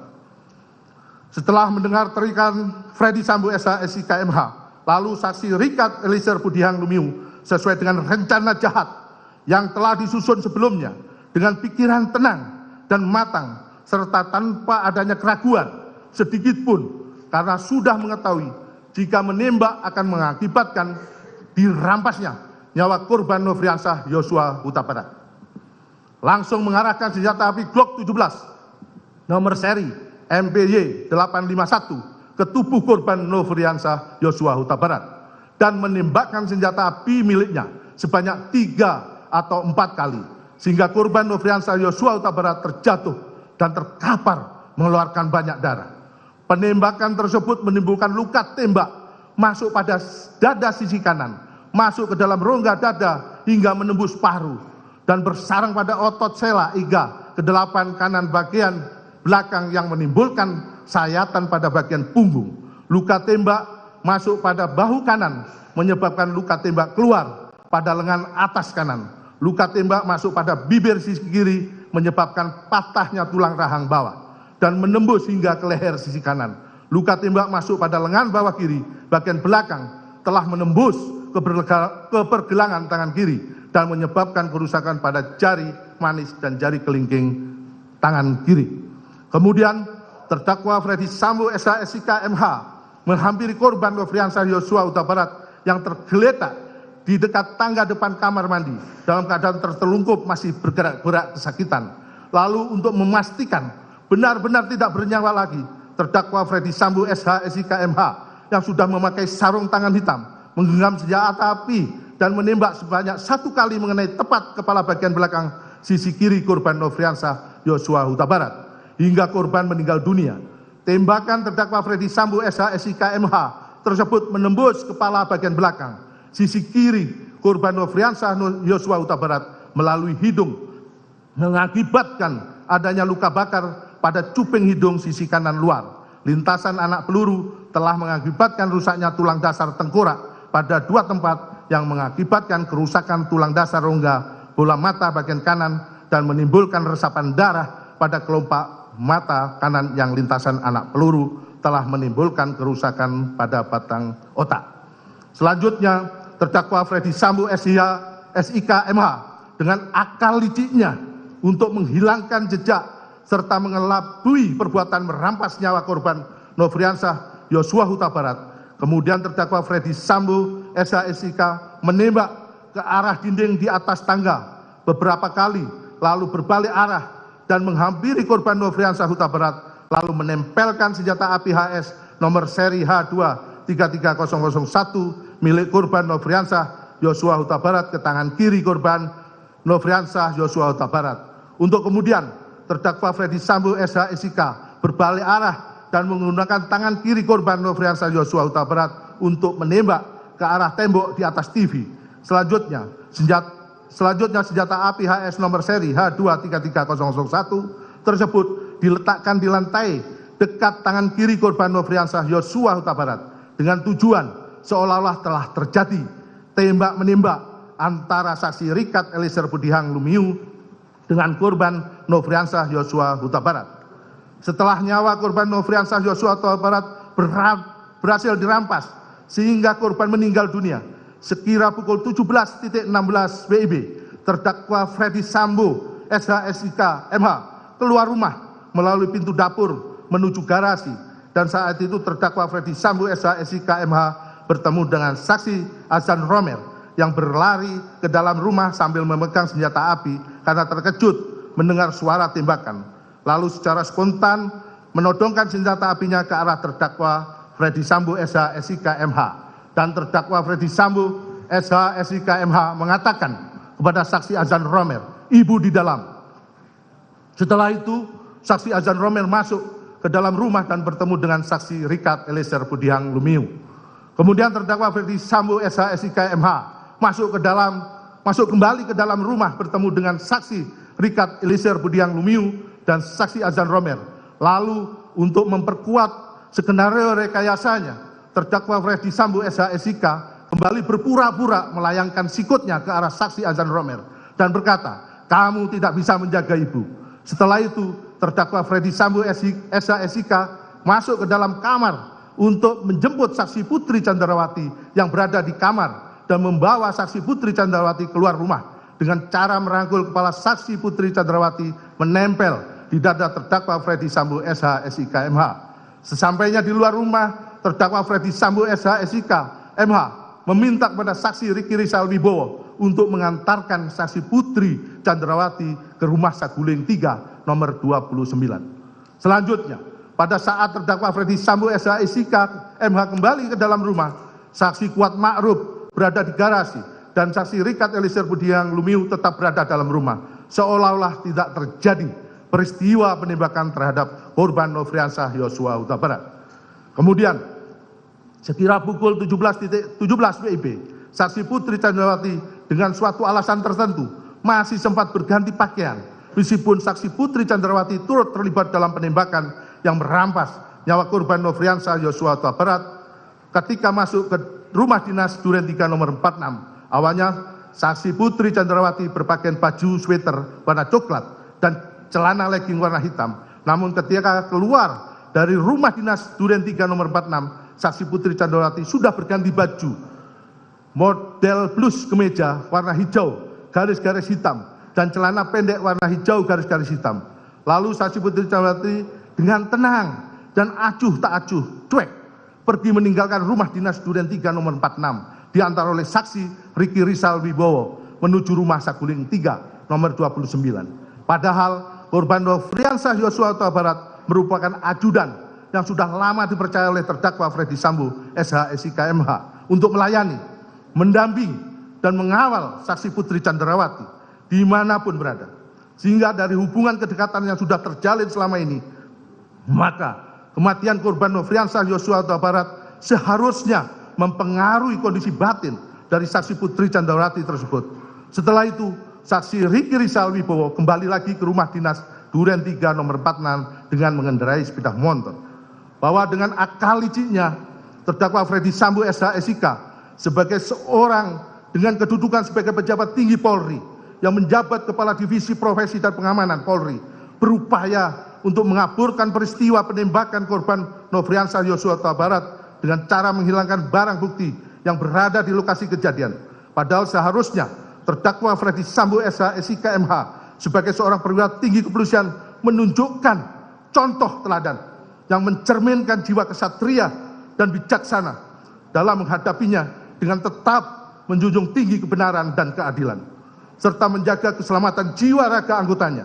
Akan tetapi, parahnya, terdakwa Freddy Sambo SH SIK MH justru menunjukkan perilaku yang tidak terpuji dengan menyebarkan cerita skenario yang telah dirancang sedemikian rupa hanya demi membela dirinya dan justru melimpahkan segala kesalahan kepada korban Nofriansah Yosua Huta Barat yang dituduh melakukan sesuatu di Magelang, padahal belum diketahui secara pasti kebenarannya.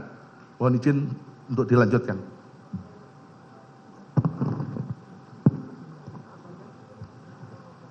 Ini, Pak. Ini, Pak.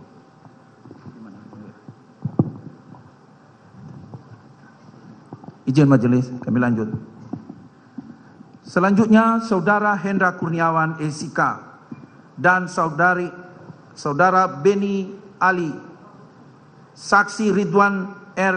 Soplanit dan Saksi Ari Cahya Nugraha alias Acai datang di rumah dinas Duren 3 nomor 46. Saat itu melihat di dalam rumah sudah tergeletak korban Nofriansah Yosua Huta Barat yang bergelimang darah dan melihat selongsong peluru dan proyektil serta serpihan peluru yang berserakan di sekitar lokasi kejadian. Dan saat itu juga melihat saksi Richard Eliezer Udihang Lumiu yang sedang berada di lokasi kejadian. Tidak berapa lama kemudian, sekitar pukul 19.40 WIB, terhadap jenazah korban Nofriansah Yosua Huta Barat dilakukan evakuasi, di mana saksi Ahmad Sahrul Ramadan, driver ambulan PT Bintang Medika, mengawalinya dengan mengecek nadi bagian leher dan tangan sebelah kiri korban Nofriansah Yosua Huta Barat. Ternyata sudah meninggal dunia. Setelah itu jenazah korban Nofriansah Huta Barat dimasukkan ke dalam kantong jenazah lalu diangkat menggunakan tandu menuju ke dalam satu unit mobil ambulan jenis minibus merek Daihatsu Grand Max warna putih nomor Pol B1069 TIX melalui pintu samping menuju garasi mobil, dan ambulan langsung berangkat menuju rumah sakit Polri Kramat Jati yang beralamat di Jalan Rumah RS Polri Kramat Jati, Kecamatan Kramat Jati, Kota Jakarta Timur, dan tiba sekitar pukul 19.52 WIB. Bahwa pada tanggal 8 Juli 2022 sekira pukul 22 WIB, sepulang terdakwa Freddy Sambo SH SIK MH menemui pimpinan bersama dengan Hendra Kurniawan SIK dan Beni Ali. Mereka kembali dari lantai 3 ruang pemeriksaan provos, menemui saksi Richard Eliezer Udihang Lumiu, saksi Ricky Rizal Wibowo, dan saksi Kuat Ma'ruf yang telah menunggu di tempat tersebut. Kemudian mereka sepakat terhadap apa yang mereka skenariokan atas terbunuhnya korban Nofriansah Yosua Huta Barat harus sependapat dan satu pikiran. Demikian juga Hendra Kurniawan, Beni Ali. Selanjutnya terdakwa Freddy Sambo SH SIK MH menyampaikan, ini harga diri, percuma jabatan dan pangkat bintang 2 kalau harkat dan martabat serta kehormatan keluarga hancur karena kelakuan Yosua korban Nofriansah Yosua Barat. Mohon rekan-rekan untuk masalah ini diproses apa adanya sesuai peristiwa di tempat kejadian perkara, lalu terdakwa diproses apa adanya sesuai peristiwa di tempat kejadian perkara. Saya ulangi, terdakwa Freddy Sambo juga menyampaikan keterangan saksi dan barang bukti diamankan. Tidak hanya itu saja, terdakwa Freddy Sambo SH SIK MH berpesan untuk peristiwa di Magelang tidak usah dipertanyakan. Kita sepakati kita berangkat mulai dari peristiwa di rumah dinas Duren 3 nomor 46 saja. Terakhir, terdakwa Ferdi Sambo mengatakan baiknya untuk penanganan tindak lanjut di Paminal saja. Bahwa pada tanggal 9 Juli 2022, terdakwa Ferdi Sambo kembali melakukan cara-cara licik dengan meminta saksi Putri Candrawati selaku istri terdakwa Ferdi Sambo agar membuat laporan polisi nomor LP-7-B-2022-7-2022-7-SP-KT-Polres Metro Jaksel-Polda Metro Jaya tanggal 9 Juli 2022 atas nama pelapor Putri Candrawati dan terlapor atas nama Nofriansah Joshua Huta Barat. Saat itu saksi Putri Candrawati langsung memberikan keterangan yang dituangkan secara tertulis sebagai pelapor korban dengan keterangan peristiwa pelecehan di Durian 3 nomor 46 yang dilakukan oleh pelapor Nofriansah Joshua Huta Barat kepada saksi Putri Candrawati. Padahal diketahuinya keterangan tersebut merupakan keterangan yang tidak benar. Bahwa kemudian pada tanggal 10 Juli 2022 saat terdakwa Ferdi Sambo SH SIK MH berada di ruang kerja rumah Jalan Saguling 3 nomor 29 dengan menggunakan hand walkie-talkie memanggil saksi Ricky Rizal Wibowo, saksi Richard Eliezer Pudihang Lumiu dan saksi Kuat Maruf untuk naik ke lantai 2. Kemudian secara bersamaan saksi Richard Eliezer Pudihang Lumiu, saksi Ricky Rizal Wibowo dan saksi Kuat Maruf naik ke lantai 2 untuk menemui terdakwa Ferdi Sambo yang saat itu sedang bersama saksi Putri Candrawati. Kemudian saksi Rizal Wibowo, saksi Richard Eliezer Pudihang dan saksi Kuat Maruf duduk di hadapan terdakwa Ferdi Sambo SH SIK MH dan saksi Putri Candrawati. Kemudian terdakwa Ferdi Sambo memberikan amplop warna putih yang berisikan mata uang asing bentuk dolar kepada saksi Ricky Rizal Wibowo dan saksi Kuat Ma'ruf dengan nilai masing-masing setara dengan 500 juta rupiah. Sedangkan saksi Richard Eliezer Pudihang Lumiu dengan nilai setara dengan 1 miliar rupiah. Dan amplop yang berisikan uang tersebut diambil kembali oleh terdakwa Ferdi Sambo dengan janji akan diserahkan pada bulan Agustus 2022 apabila kondisi sudah aman. Kemudian terdakwa Ferdi Sambo SH SIK MH memberikan handphone merek iPhone 13 Pro Max sebagai hadiah untuk mengganti handphone lama yang telah dirusak atau dihilangkan agar jejak komunikasi peristiwa merampas nyawa korban Nofriansah Joshua Huta Barat tidak terdeteksi.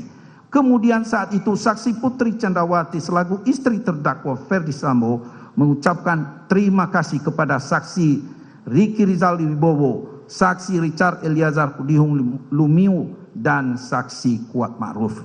Saksi Ricky Rizal Wibowo, saksi Richard Eliezer Pudihang Lumiu dan saksi Kuat Ma'ruf menyadari sepenuhnya dan tidak sedikit pun menolak pemberian handphone merek iPhone 13 Pro Max dan uang yang dijanjikan oleh terdakwa Ferdi Sambo bersama saksi Putri Candrawati tersebut yang merupakan tanda terima kasih atau hadiah karena saksi Ricky Rizal Wibowo, saksi Richard Eliezer Pudihang Lumiu dan saksi Kuat Ma'ruf telah turut terlibat merampas nyawa korban Nofriansah Joshua Huta Barat. Bahwa akibat perbuatan terdakwa Ferdi Sambo bersama-sama saksi Putri Candrawati, saksi Richard Eliezer Pudihang Lumiu, saksi Rizal Wibowo dan saksi Kuat Ma'ruf mengakibatkan korban Nofriansah Huta Barat mengalami kematian sebagaimana visum et repertum nomor R-082-SK-H-7 Romawi 2022-IKF tanggal 14 Juli 2022 yang dibuat dan ditandatangani oleh Dr. Farah P. Karau SPFM dan Dr. Asri M. Paralebda SPFM. dokter spesialis forensik dan mediko-legal pada Rumah Sakit Bayangkara tingkat 1 Pusdokes Polri dengan hasil pemeriksaan. Pada pemeriksaan luar ditemukan: 1. Label mayat tidak terdapat label pada mayat. 2. Tutup garis miring bungkus mayat. 1 buah kantong jenazah berbahan terpal berwarna biru. Pada bagian depan terdapat lambang Korlantas Polri dan bertuliskan Korlantas Polri. 3. Perhiasan mayat, tidak terdapat perhiasan pada mayat. 4. Pakaian mayat. 1 helai kaos lengan pendek berbahan katun berwarna putih bermerek Zara untuk ukuran L tampak berlumuran darah. Pada bagian depan terdapat 3 buah lubang sebagai berikut. Pada dada sisi kanan berukuran 0,8 cm kali 0,8 cm. Pada bagian bahu sisi kanan berukuran 0,7 cm kali 1 cm. Pada lengan atas kanan berukuran 0,7 cm kali 0,8 cm. 2. 1 helai celana panjang berbahan jeans berwarna biru dongker bermerek Uniqlo Jeans berukuran 33 dengan kondisi berlumuran darah pada bagian paha kanan. Pada bagian pinggang terpasang 1 buah ikat pinggang berbahan kain berwarna hitam. 3. 1 helai celana dalam berbahan katun berwarna hitam bermerek Uniqlo berukuran L. 5. Di samping mayat, benda di samping mayat 1 buah masker non medis berwarna hitam bermerek Sensi. Pada bagian depan terdapat 1 buah lubang berdiameter 0,51 meter. 6. Kaku mayat terdapat pada seluruh persendian, mudah dilawan. Lebam mayat terdapat pada punggung berwarna ungu, hilang dengan penekanan. 7. Jenis kelamin laki-laki, ras Mongoloid, bangsa Indonesia dengan usia sekitar 27 tahun. Kulit sawo matang, perawakan gizi baik, panjang tubuh 170 cm, zakar disunat. 8 identitas khusus. Pada lengan atas kanan sisi luar 10 cm. Di bawah puncak bahu terdapat tai lalat berwarna hitam, permukaan menonjol, tidak berambut, berukuran 0,8 cm kali 0,8 cm kali 0,5 cm. 9. Rambut kepala berwarna hitam, tumbuhnya lurus, panjang 5 cm, alis berwarna hitam, tumbuhnya lebat, panjang 0,5 cm, bulu mata berwarna hitam, tumbuhnya lurus, panjang 1 cm, kumis dan jenggot berwarna hitam, tumbuhnya sedang. 10. Mata kanan, kelopak mata tertutup, selaput bening mata bagian bawah tampak keruh, teleng mata bulat berdiameter 3 mm, warna tiral mata coklat, selaput bola mata bagian bawah terdapat bercak pendarahan, selaput kelopak mata bagian bawah terdapat luka terbuka berukuran 6 mm kali 4 mm dikelilingi resapan darah. Mata kiri kelopak mata tertutup, selaput bening mata jernih, teleng mata kiri bulat berdiameter 5 mm, warna tiral mata berwarna coklat, selaput bola mata putih, selaput kelopak mata kiri pucat. 11. Hidung mancung, telinga kanan dan telinga kiri menggantung, mulut tertutup, lidah tidak terjulur, garis miring tergigit. 12. Geligi berjumlah 32 buah dengan 8 buah gigi pada masing-masing sisi rahang. Pada rahang bawah sisi kanan, antara gigi pertama dan gigi kedua tampak patah dengan gusi di sekitarnya dikelilingi resapan darah. 13. Dari mulut dan lubang hidung keluar darah. Dari kedua lubang telinga, lubang kemaluan dan lubang pelepasan tidak keluar apa-apa. 14. Luka-luka.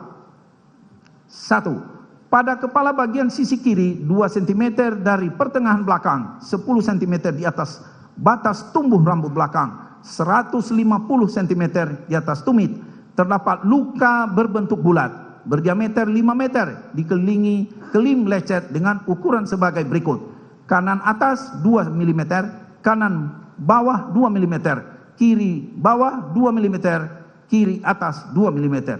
2. Pada kelopak bawah mata kanan 4 cm dari pertengahan depan, 1,5 cm di bawah sudut luar mata, 150 cm di atas tumit.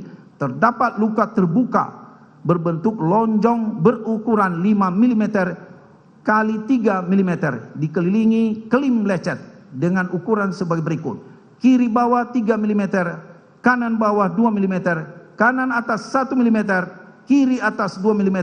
Luka dikelilingi memar berwarna ungu kemerahan seluas 6 cm kali 4 cm. Pada sudut kanan atas luka terbuka berlanjut menjadi luka terbuka dangkal sepanjang 6 mm.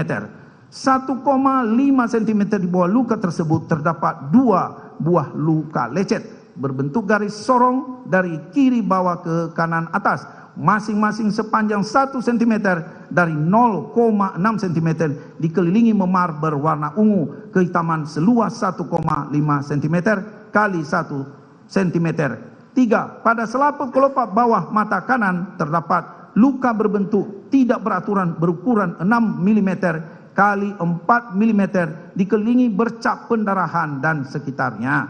4. Pada cuping hidung sisi kanan 0,5 cm dari garis pertengahan depan, 4,5 cm di bawah sudut bawah mata, 150 cm di atas tumit. Terdapat luka terbuka berbentuk tidak beraturan.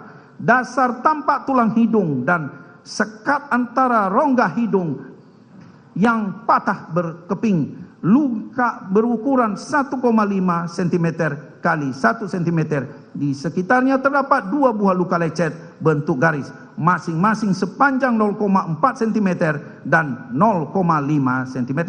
5. Pada bibir bagian bawah sisi kiri 1 cm dari garis pertengahan depan, 150 cm di atas tumit terdapat luka berbentuk bulat berdiameter 5 mm dikelilingi kelim lecet sebagai berikut: kiri atas berukuran 12 mm, kiri bawah berukuran 2 mm, kanan bawah 1 mm, kanan atas 8 mm.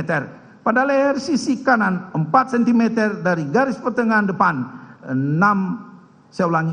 Pada leher sisi kanan 4 cm dari garis pertengahan depan, 6 cm di bawah sudut bibir, 140 cm di atas tumit terdapat luka berbentuk tidak beraturan dengan dasar teraba tulang rahang bawah yang patah berkeping. Luka berukuran 2 cm kali 1,5 cm.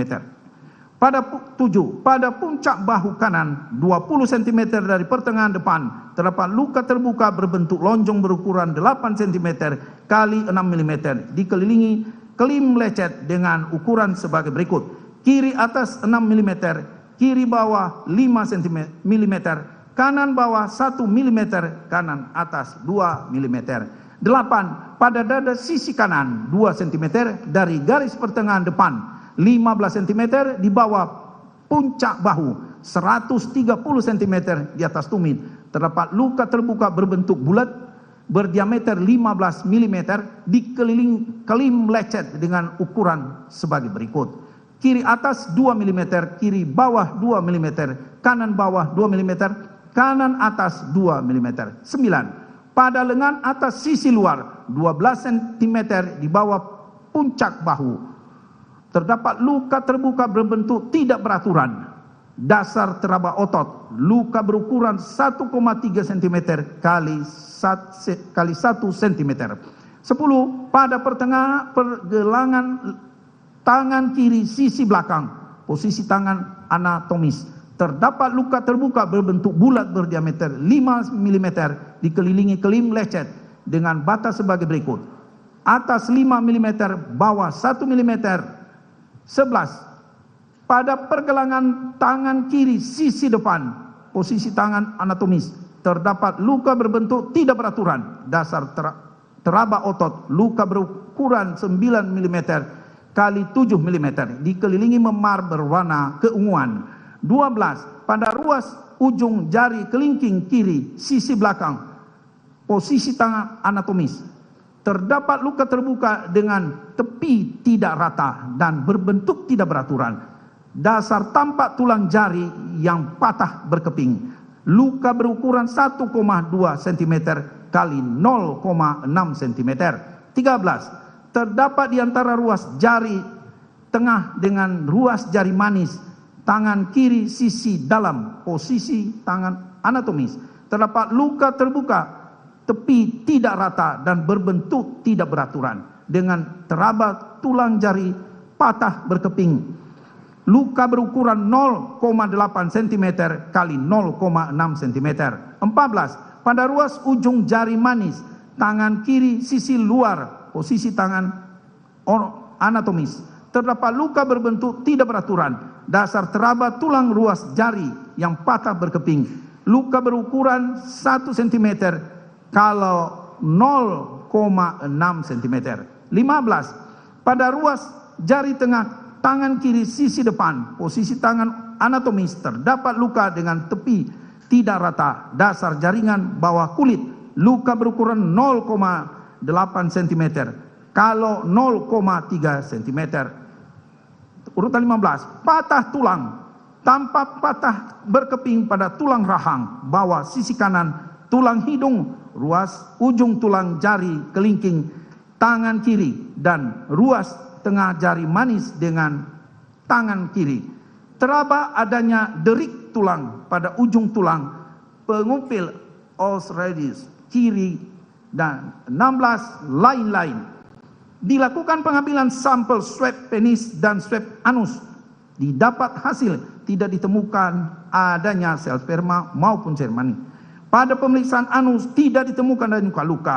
Dilakukan tes swab antigen SARS-CoV pada kedua lubang hidung dengan menggunakan alat uji cepat bermerek Biotech.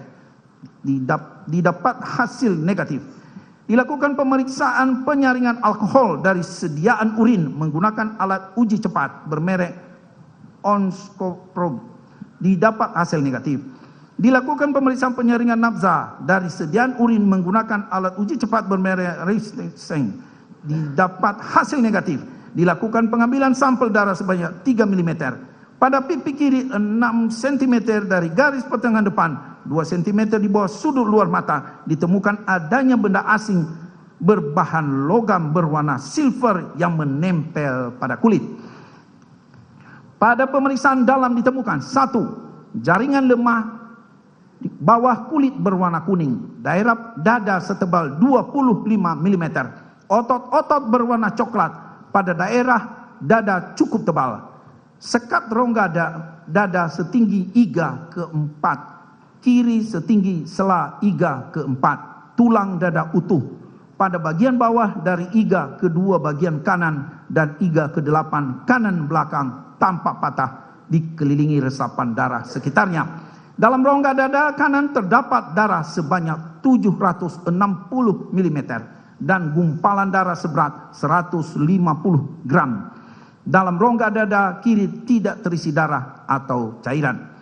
Kandung jantung tampak seluruhnya di antara kedua paru. 2. Pada jaringan ikat bawah kulit leher dan otot leher sisi kanan terdapat luka terbuka berukuran 1,5 cm kali 1 cm dikelilingi resapan darah seluas 4 cm kali 2 cm. 3. Selaput dinding perut berwarna kelabu mengkilap. Otot dinding perut berwarna coklat. Rongga perut tidak berisi darah atau cairan. 4. Lidah berwarna coklat. Penampang berwarna coklat pucat. Tulang lidah rawan gondok dan rawan cincin utuh. Kelenjar gondok berwarna coklat pucat. Perabaan kenyal. Penampang berwarna coklat pucat. Kelenjar kacangan tidak ditemukan. Kerongkongan berisi lendir berwarna kelabu. Batang tenggorokan berisi darah. Cabang batang tenggorokan kanan tampak robek. 5. Jantung sebesar 1 kali tinju kanan mayat berwarna ungu pucat. Perabaan kenyal. Lingkaran katup serami kanan 11 cm, kiri 7 cm, pembuluh nadi paru 6,5 cm. Batang nadi 5,5 cm. Tebal otot bilik kanan 8 cm. Bilik kiri 12 cm. Pembuluh nadi jantung tidak teraba, menebal atau mengeras. Pada penampang tidak terdapat sumbatan. Dinding dan sekat jantung berwarna coklat pucat merata. 6. Paru kanan terdiri dari 3 baga berwarna ungu pucat, perabaan kenyal spons, penampang berwarna ungu gelap. Pada pemijatan keluar darah dan busa. Pada paru kanan terdapat beberapa sobekan sebagai berikut.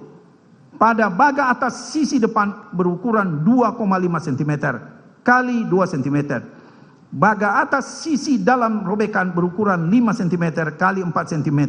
Baga bawah sisi belakang terdapat 2 robekan masing-masing berukuran 1,5 cm kali 1,5 cm dan 2,5 cm kali 2 cm. Setiap robekan dikelilingi resapan darah.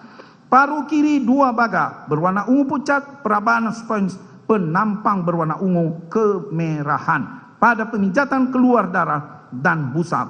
7. Limpa berwarna ungu pucat, permukaan keriput, tepi tumpul, perabaan kenyal, penampang berwarna ungu. Gambaran limpa jelas pada pengikisan jaringan trikut. 8. Hati berwarna coklat pucat, permukaan licin tapi lancip, perabaan padat, penampang berwarna coklat pucat, gambaran hati jelas.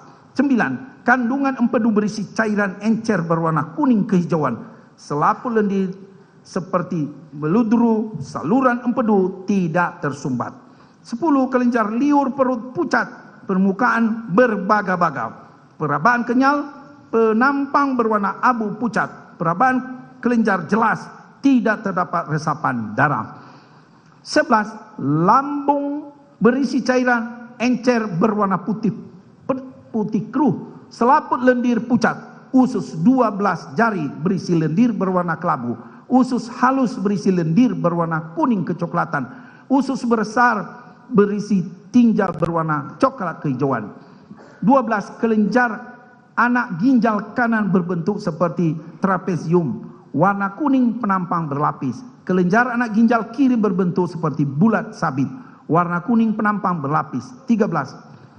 Ginjal kanan sampai lemak sangat tebal, simpai ginjal mudah dilepas, permukaan ginjal licin berwarna coklat pucat, penampang berwarna coklat pucat, gambaran ginjal jelas, piala ginjal kosong, saluran kemih tidak tersumbat, ginjal kiri simpai lemak sangat tebal, simpai ginjal mudah dilepas, permukaan ginjal licin, warna coklat pucat, penampang berwarna coklat pucat, gambaran ginjal jelas, piala ginjal kosong, saluran kemih tidak tersumbat. 14. Kandung kemih berisi urin berwarna kuning keruh, selaput lendir pucat. 15. Pada kulit kepala bagian dalam daerah belakang sisi kiri tampak resapan darah seluas 25 cm kali 18 cm. Pada tulang tengkorak terdapat terdapat patahan sebagai berikut. A. Pada belakang sisi kiri bagian luar tanpa patahan berbentuk bulat berdiameter 10 cm dan pada bagian dalamnya tanpa patahan berbentuk menyerupai corong. B. Patahan poin A berlanjut ke arah dasar tulang tengkorak sisi kiri serta ke arah puncak kepala dengan patahan berbentuk garis. C. Pada tulang di antara kedua mata etmoid tampak patah berkeping.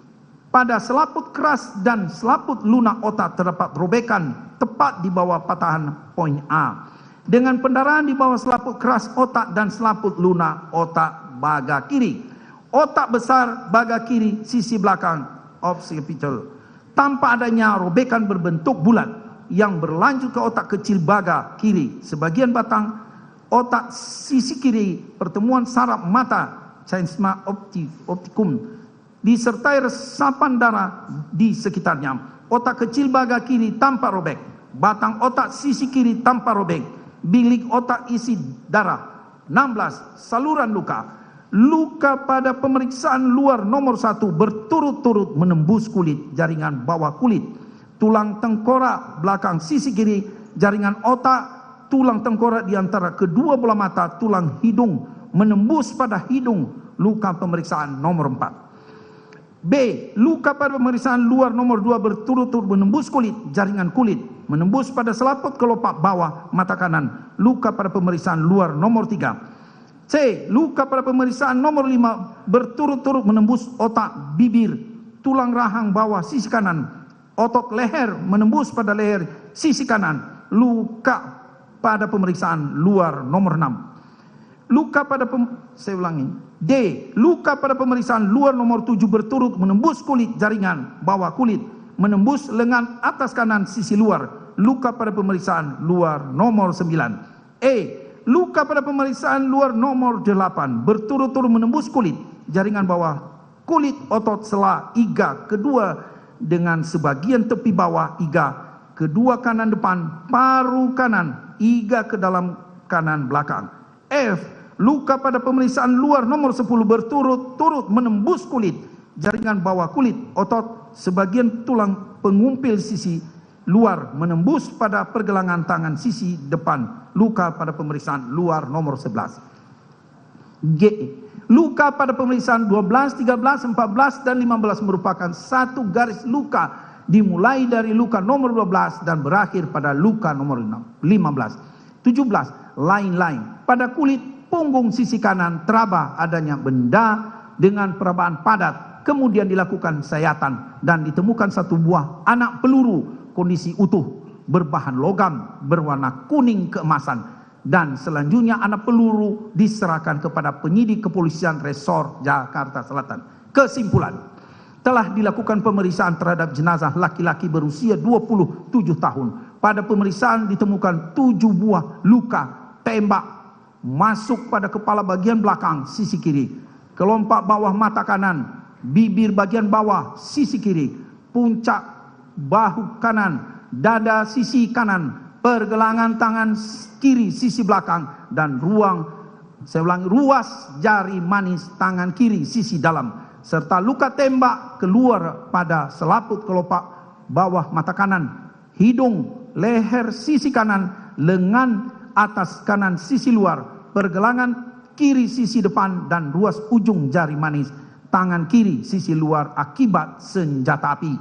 Ditemukan juga patahnya tulang rahang bawah sisi kanan, memar dan luka lecet pada pipi kanan, serta luka-luka terbuka pada jari kelingking dan jari tengah, disertai patahnya tulang jari kelingking dan jari manis tangan kiri yang sesuai dengan pola perlukaan akibat lintasan dari anak peluru.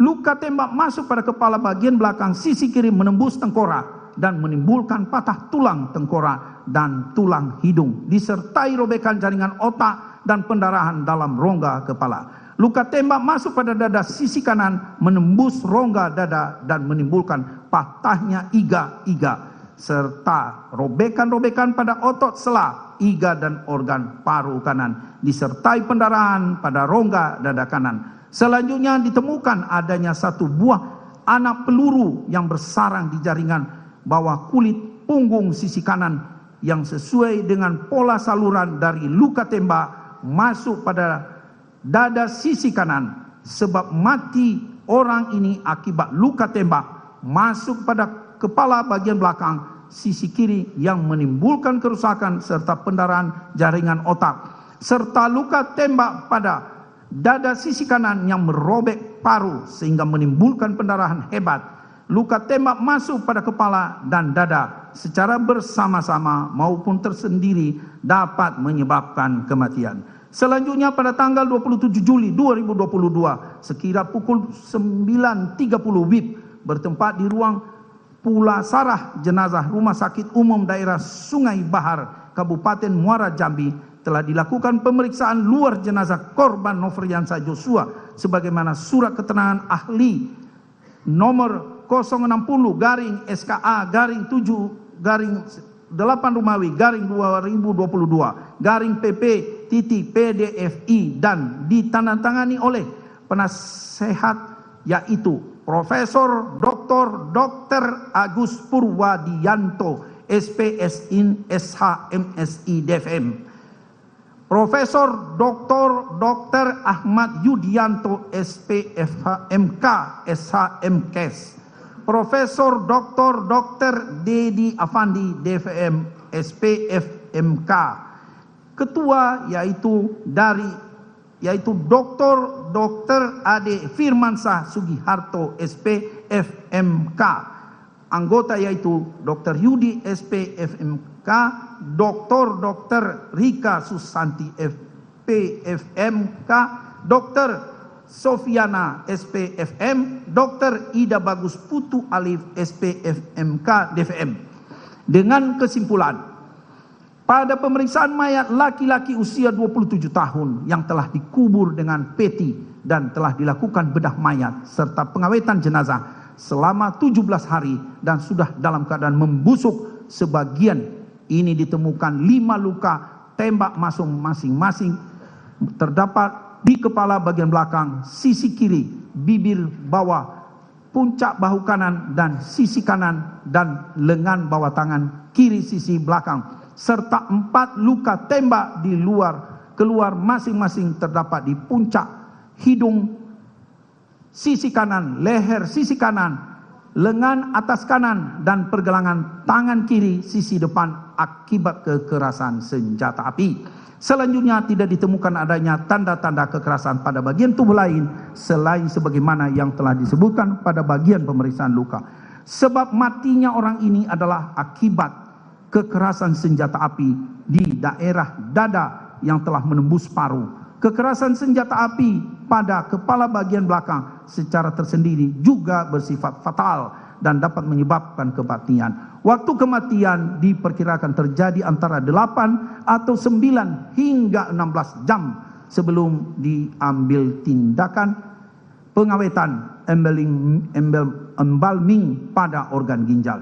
Perbuatan terdakwa Ferdi Sambo SH SIK MH tersebut di atas sebagaimana diatur dan diancam pidana pasal 340 KUHP junto pasal 55 ayat 1 ke 1 KUHP.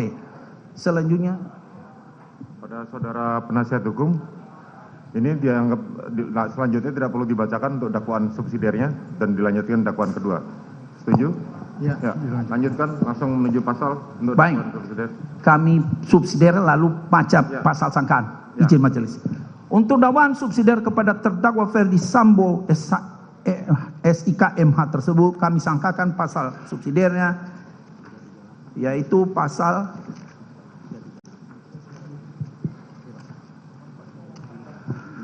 perbuatan terdakwa Ferdi Sambo SIK SMH tersebut di atas sebagaimana diatur dan diancam pidana dalam pasal 338 KUHP junto pasal 55 ayat 1 ke 1 KUH pidana. Kami lanjut dakwaan untuk sangkaan pasal 33. Dakwaan kedua. Pertama primer, bahwa Ferdi Sambo SH SIK MH bersama-sama dengan saksi Hendra Kurniawan SIK, saksi Arif Rahman Arifin SIK MH, saksi Cuk Putranto SIK, saksi Baikuni Wibowo SIK, saksi Agus Nur Patria Adi Purnama SIK, Irfan Widianto SH SIK, masing-masing dalam berkas perkara terpisah. Pada hari Sabtu tanggal 9 Juli 2022 sekira pukul 7.30 WIB sampai dengan hari Kamis tanggal 14 Juli 2022 sekira pukul 21 WIB atau setidak-tidaknya pada bulan Juli tahun 2022 bertempat di pos security Komplek Perumahan Polri Durian 3 RT 05 RW 01 Kelurahan Durian 3 Kecamatan Pancoran Jakarta Selatan atau setidak-tidaknya di suatu tempat lain yang masih termasuk dalam daerah hukum Pengadilan Negeri Jakarta Selatan.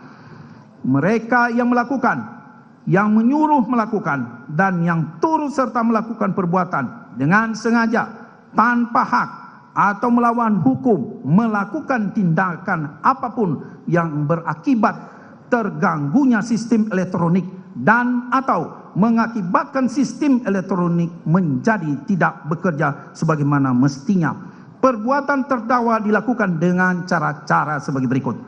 Berawal pada hari Jumat tanggal 8 Juli 2022, sekira pukul 17 WIB, telah terjadi penembakan terhadap diri Brigadir Nofriansah Joshua Huta Barat hingga mengakibatkan hilangnya nyawa Nofriansah Joshua Huta Barat bertempat di rumah dinas milik terdakwa Ferdi Sambo SHSIK MH. Saudara penuntut umum, kita berhenti dulu, dengarkan azan dulu. Baik, majelis. Sidang seskos.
Ini adalah sidang perdana terdakwa Ferdi Sambo dan tadi adalah berkas surat dakwaan yang telah dibacakan oleh jaksa penuntut umum. Dan saat ini sidang tengah dihentikan sementara untuk mendengarkan azan sholat zuhur, dan saat ini yang di depan majelis hakim yaitu Ferdi Sambo telah dihadirkan dan sidang telah berjalan sesuai dengan jadwal pukul 10 waktu Indonesia Barat, dan ini pembacaan telah memasuki pertama atau dakwaan pertama dengan pasal 340 pembunuhan berencana dan juga pasal ataupun dakwaan subsidiar yaitu dengan pasal 338. Dan kami di studio juga telah bersama dengan wakil pemimpin redaksi Harian Kompas, Mas Tri Agung Kristianto. Selamat siang Mas Tri. Selamat siang Juno. Kita telah mendengarkan tadi pembacaan surat dakwaan 2022. Sekira pukul 17 dan ini adalah dua atau dakwaan kedua. Ya, apa yang bisa Mas Tra sampaikan dari hasil pembacaan ini? Ya, kalau mendengarkan tadi pembacaan dakwaan, memang kemudian kelihatan dakwaan pertama subsidiar adalah pembunuhan berencana 340, kemudian subsidiarnya adalah 338 dan artinya pembunuhan.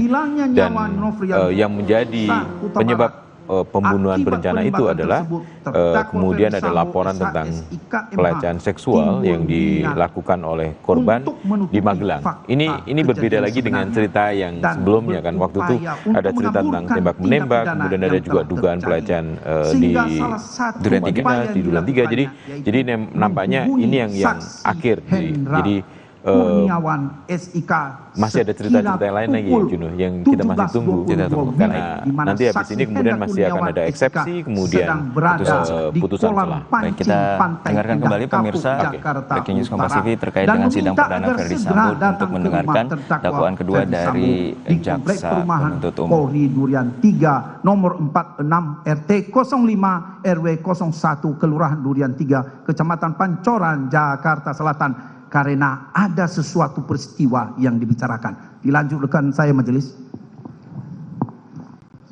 Izin lanjutkan majelis.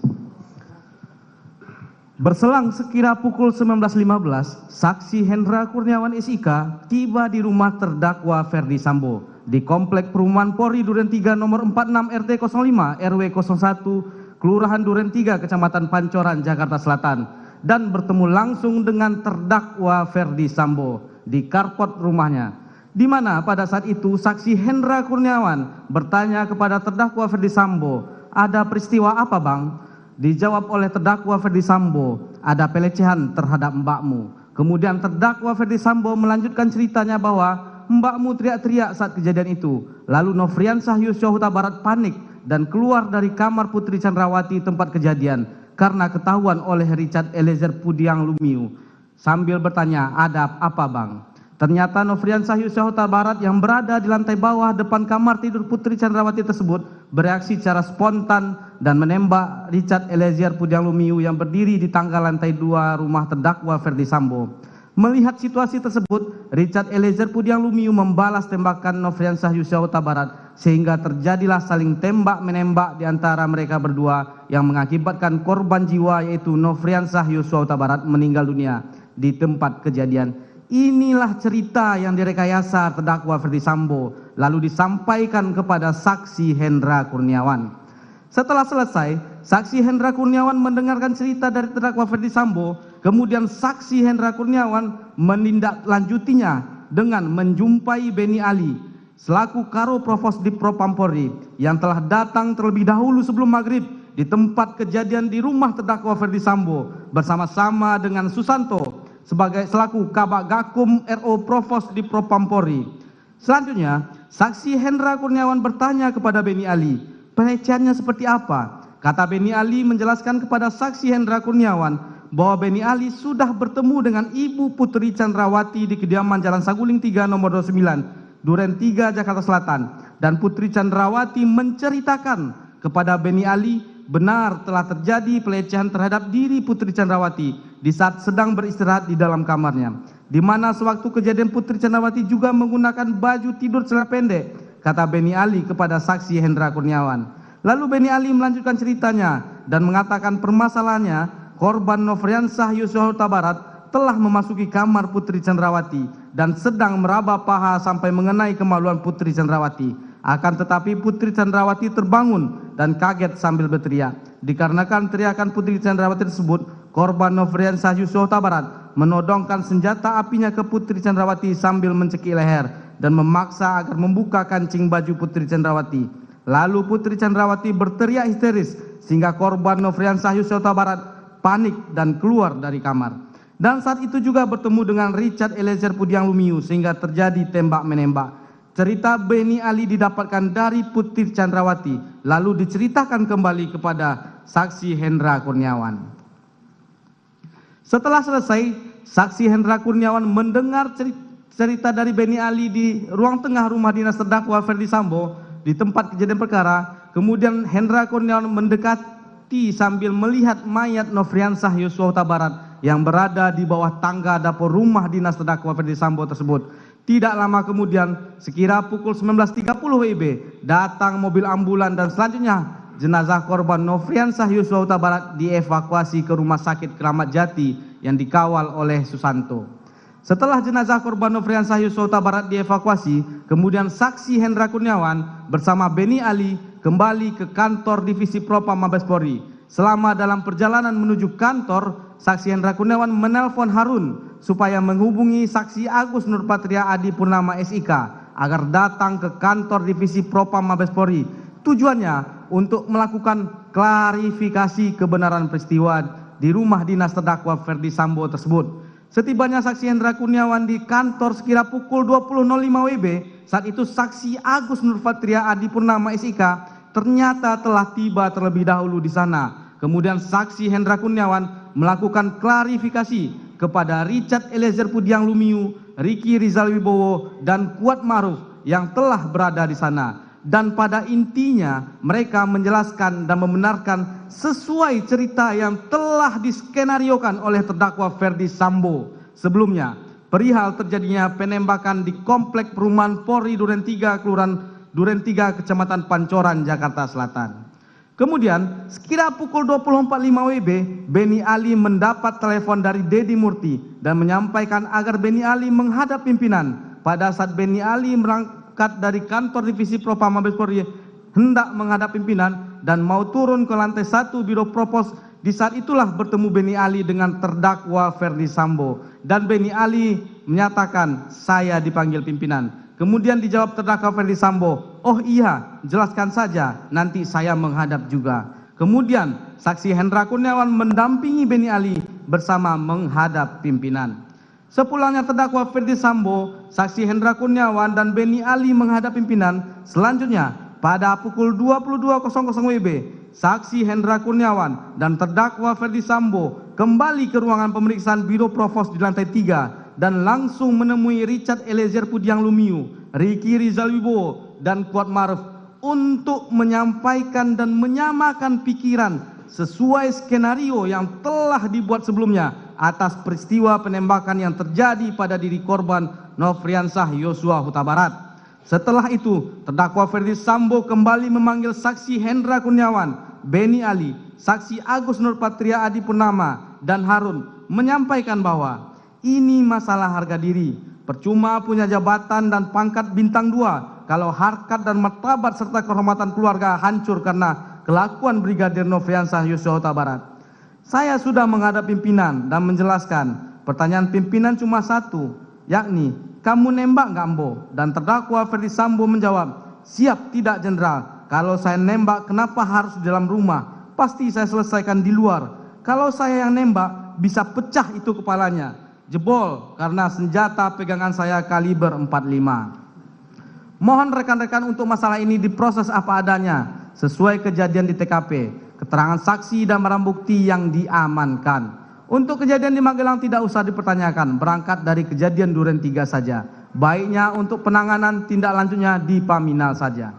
Selanjutnya, pada hari Sabtu tanggal 9 Juli 2022, sekira pukul 7.30, saksi Hendra Kurniawan ditelepon oleh terdakwa Ferdi Sambo dan mengatakan, "Bro, untuk pemeriksaan saksi-saksi oleh penyidik Selatan di tempat bro aja ya, biar tidak gaduh, karena ini menyangkut mbakmu, masalah pelecehan, dan tolong cek CCTV komplek." Lalu, sekira pukul 08.00 WIB, saksi Hendra Kurniawan menghubungi saksi Ari Cahya Nugraha, SH-SIK MSI alias Acai, yang merupakan tim CCTV pada saat kasus KM50, namun tidak terhubung. Kemudian saksi Hendra Kurniawan menghubungi saksi Agus Nurpatria Adi Purnama melalui WhatsApp call dan meminta agar ke ruangan saksi Hendra Kurniawan.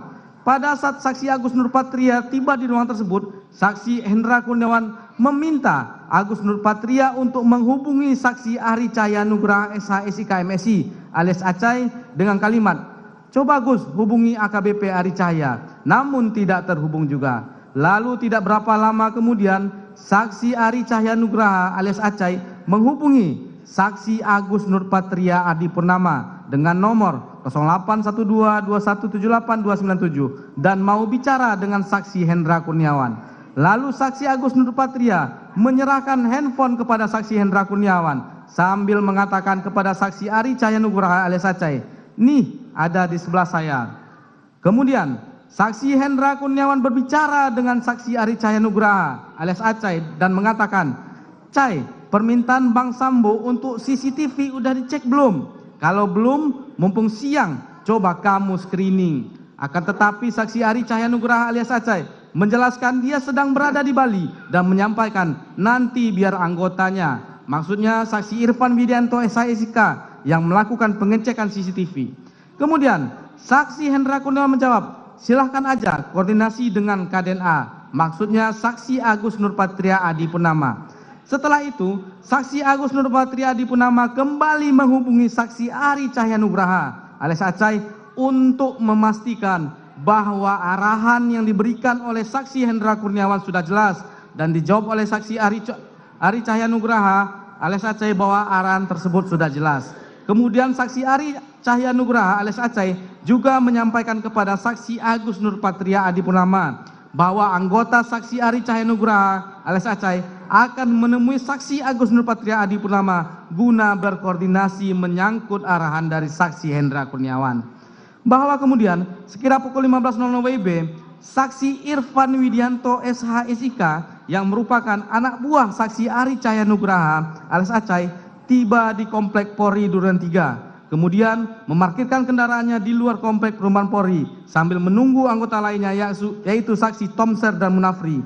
Berselang tidak berapa lama kemudian, sekira 5 menit setelah mereka tiba di parkiran tersebut dan selanjutnya, saksi Irfan Widianto menelpon saksi Ari Cahya Nugraha alias Acai dan menyampaikan bahwa saksi Irfan Widianto sudah tiba di komplek perumahan Polri Duren 3 dan saksi Ari Cahya Nugraha alias Acai memberikan nomor handphone saksi Agus Nurpatria Adi Purnama. Maksudnya Kaden A Paminal dan saksi Irfan Widianto meminta menghadap. Selanjutnya saksi Irfan Widianto menghubungi saksi Agus Nurpatria Adipurnama. Maksudnya Kaden A Paminal dan menyatakan bahwa saksi Irfan Widianto adalah anggota Ari Cahya Nugraha alias Acai dan meminta menghadap saksi Agus Nurpatria Adipurnama. Dan selanjutnya saksi Irfan Widianto agar melakukan screening dengan cara menghitung jumlah CCTV yang berada di Komplek Polri Duren 3 dan menemukan bahwa terdapat sebanyak 20 CCTV di Komplek Polri Duren 3. Setelah itu, saksi Irfan Widianto melaporkan hal tersebut kepada saksi Agus Nurpatria Adipurnama dengan menggunakan telepon bahwa hasil pengecekan CCTV di seputaran Komplek Perumahan Polri Duren 3 ada sebanyak 20 CCTV. Selanjutnya saksi Agus Nurpatria Adipurnama juga melaporkan jumlah CCTV di seputaran Komplek Perumahan Polri Duren 3 tersebut kepada saksi Hendra Kurniawan yang sedang berada di rumah dinas terdakwa Ferdi Sambo bersama saksi Arif Rahman Haripin dan terdakwa Ferdi Sambo. Kemudian Agus Nurpatria Adipurnama mengatakan, "Bang, izin anak buahnya Acai laporan ke saya ada sekira 20 CCTV." Kemudian saksi Hendra Kurniawan mengatakan, "Oke, jangan semuanya, yang penting-penting saja." Setelah menghubungi saksi Hendra Kurniawan, kemudian saksi Agus Nurpatria menyampaikan kepada Irfan Widianto dengan cara dirangkul oleh saksi Agus Nurpatria Adipurnama sambil ditunjukkan CCTV yang berada di pertigaan depan pintu masuk lapangan basket Komplek Polri Duren 3 RT 05 RW 01 Kelurahan Duren 3 Kecamatan Pancoran Jakarta Selatan. Kemudian saksi Agus Nurpatria Adipurnama menanyakan di versi CCTV tersebut ada di mana, tetapi saksi Irfan Widianto menjawab tidak tahu. Setelah itu saksi Agus Nurpatria menyatakan bahwa di VR CCTV tersebut ada di pos security dan saksi Irfan Widianto diarahkan mengecek keberadaan di VR tersebut. Selain itu, saksi Irfan Widianto juga diminta untuk mengambil DVR CCTV tersebut dan mengganti dengan DVR yang baru. Selanjutnya, saksi Agus Nurpatria Adipurnama mengajak berjalan kembali saksi Irfan Widianto sambil dirangkul menuju ke rumah saksi Ridwan Rekinelson Soplanit, SIK MH, selaku Kasat Reskrim Metro Jakarta Selatan. Dan pada saat tiba di depan rumah saksi Ridwan Rekinelson Soplanit, saksi Agus Nurpatria menanyakan, "Ini rumah siapa?" Dan saksi Irfan Widianto menjawab bahwa rumah tersebut adalah rumah dari saksi Ridwan Rekinelson Soplanit, Kasat Reskrim Metro Jakarta Selatan.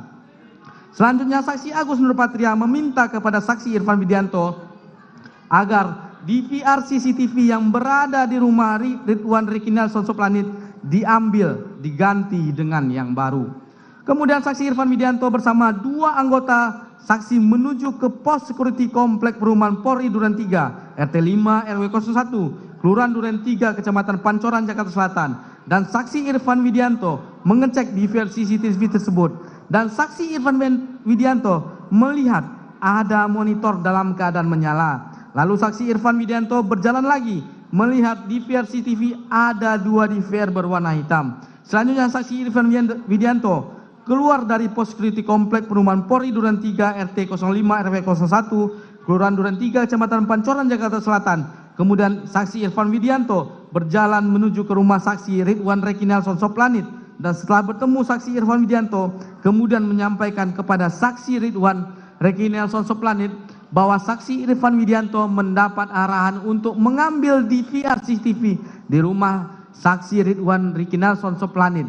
Selanjutnya, saksi Ridwan Rekinelson Soplanit menanyakan perintah siapa. Saksi Irfan Widianto hanya menyampaikan arahan sambil tangan saksi Irfan Widianto menunjuk ke arah belakang, di mana arah tersebut ada saksi Agus Nurpatria Adipurnama SIK, Kaden Paminal, dan saksi Ridwan Rekinelson Soplanit menyatakan, "Ya sudah, nanti saja." Selanjutnya, saksi Irfan Widianto SHSK keluar Komplek Perumahan Polri Duren 3 RT 05 RW 01 Kelurahan Duren 3 Kecamatan Pancoran Jakarta Selatan dan mengajak anggotanya. Ketika tiba di luar, saksi Irfan Widianto menerima telepon dari saksi Cuk Puntrantro selaku Kospri Kadif Propam dan menanyakan apakah telah menerima arahan untuk mengganti 2 di versi TV. Kemudian saksi Irfan Widianto mengiyakan dan selanjutnya saksi Cuk Putranto menekankan agar saksi Irfan Widianto jangan lupa untuk mengganti dengan yang di VR CCTV yang baru. Kemudian sekira saksi Irfan Widianto menghubungi saksi Chong Jiufung alias Afung, pemilik usaha CCTV. Selanjutnya saksi Irfan Widianto memesan 2 unit di VR CCTV yang sesuai dengan yang ada di pos security Komplek Perumahan Polri Duren 3 RT 05 RW 01 Kelurahan Duren 3 Kecamatan Pancoran Jakarta Selatan. Dan saksi Irfan Widianto juga meminta agar saksi Jong Jiufung alias Hapung datang segera untuk melakukan pergantian di VR CCTV tersebut. Selanjutnya, sekira pukul 18.00 WIB, saksi Jong Jifung alias Afung datang ke lokasi dan bertemu dengan saksi Irfan Widianto di luar Komplek Perumahan Polri Duren 3 RT 05 RW 01 Kelurahan Duren 3 Kecamatan Pancoran Jakarta Selatan. Kemudian saksi Irfan Widianto mengajak saksi Jong Jifung alias Afung ke pos security Komplek Perumahan Polri Duren 3 bersama 2 anggotanya dari saksi Irfan Widianto.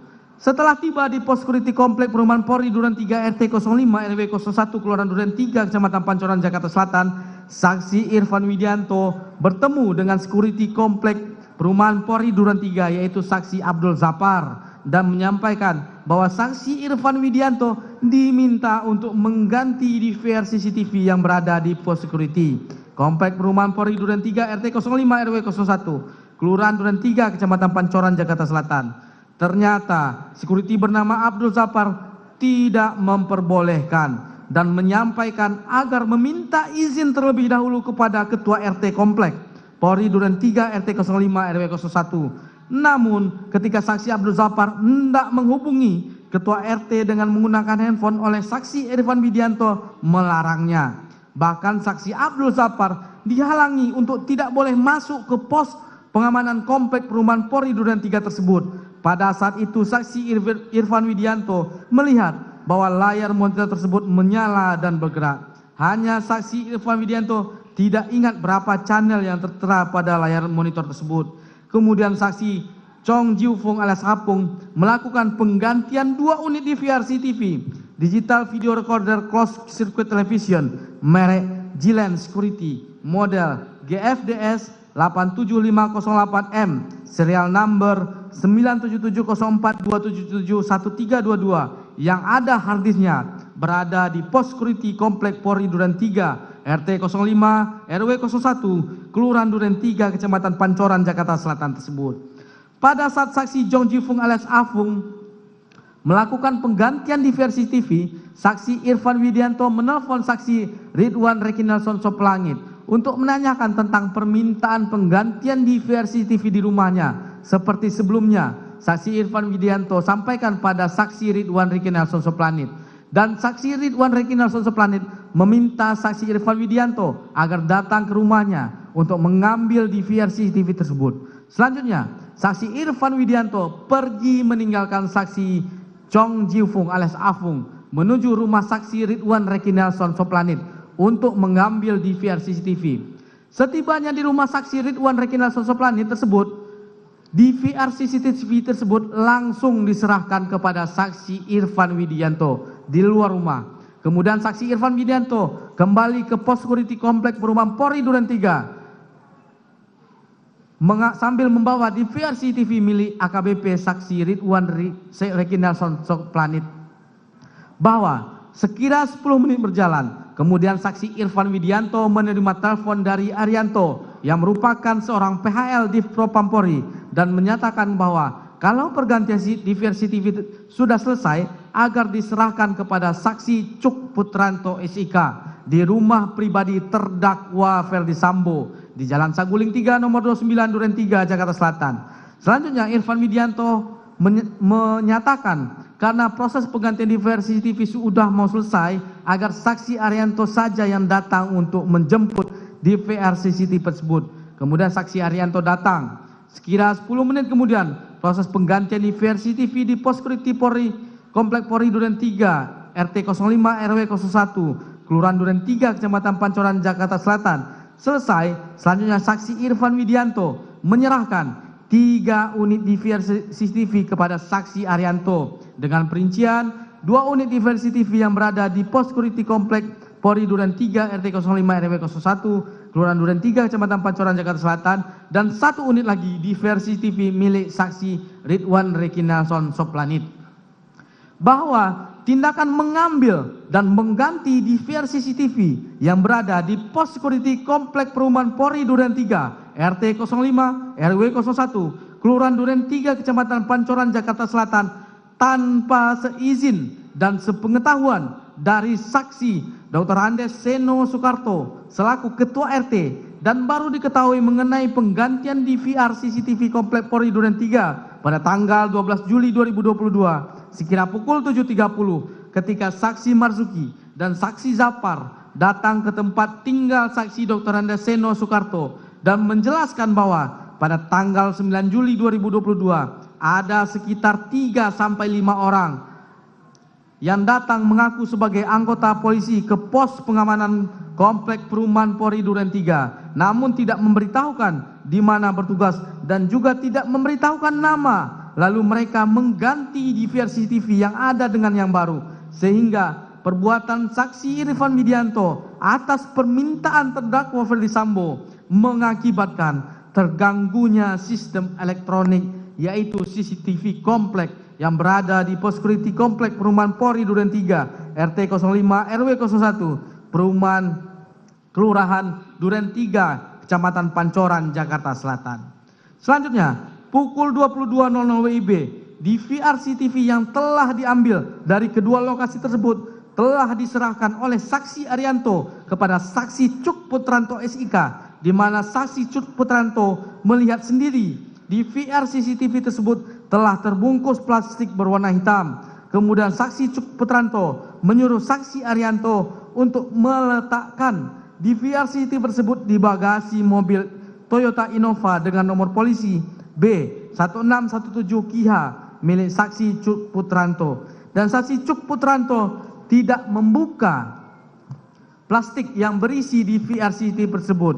Bahwa saksi Cuk Putranto dalam menguasai DVR tersebut tanpa dilengkapi surat tugas maupun berita acara penyitaan sebagaimana yang dikehendaki oleh ketentuan KUHP dalam melaksanakan tindakan hukum terkait barang bukti yang ada hubungannya dengan tindak pidana. Namun DVR CCTV tersebut ditaruh di bagasi mobil milik saksi Cuk Putranto dan bukan diserahkan kepada yang berwenang dalam menangani perkara tindak pidana. Selanjutnya, pada hari Minggu tanggal 10 Juli 2022, sekira pukul 18.30, saksi Arif Rahman Arifin SIK MH ditelepon oleh saksi Hendra Kurniawan dan meminta saksi Arif Rahman Arifin untuk menemui penyidik Polres Jakarta Selatan dengan maksud agar penyidik Polres Jakarta Selatan membuat satu folder khusus untuk menyimpan file-file dugaan pelecehan Ibu Putri Chandrawati, di mana hal tersebut merupakan hal yang mengada-ngada karena memang tidak ada peristiwa pelecehan.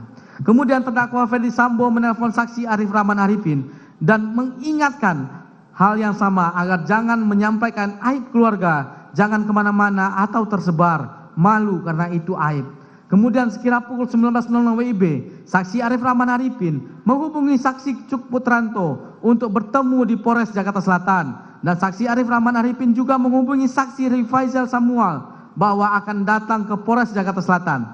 Sekira pukul 21.00 WIB, saksi Arif Rahman Arifin tiba di Polres Jakarta Selatan dan bertemu dengan saksi Rifaizal Samuel bersama tim penyidik di ruang rapat Kasat Reskrim. Tidak berapa kemudian saksi Cuk Putranto datang. Lalu saksi Arif Rahman Arifin menyampaikan arahan dari saksi Hendra Kurniawan dan terdakwa Ferdi Sambo kepada penyidik supaya BAP Ibu Putri Chandrawati tidak tersebar kemana-mana. Penyidik agar bertanggung jawab. Kemudian saksi Rifaizal Samuel bertanya, izin bang, kami boleh meminta dekoder CCTV. Saksi Arif Rahman Arifin kaget karena tidak tahu tentang dekoder CCTV. Tapi kemudian saksi Cuk Putranto menyampaikan bahwa menyimpan dekoder CCTV ada di mobilnya.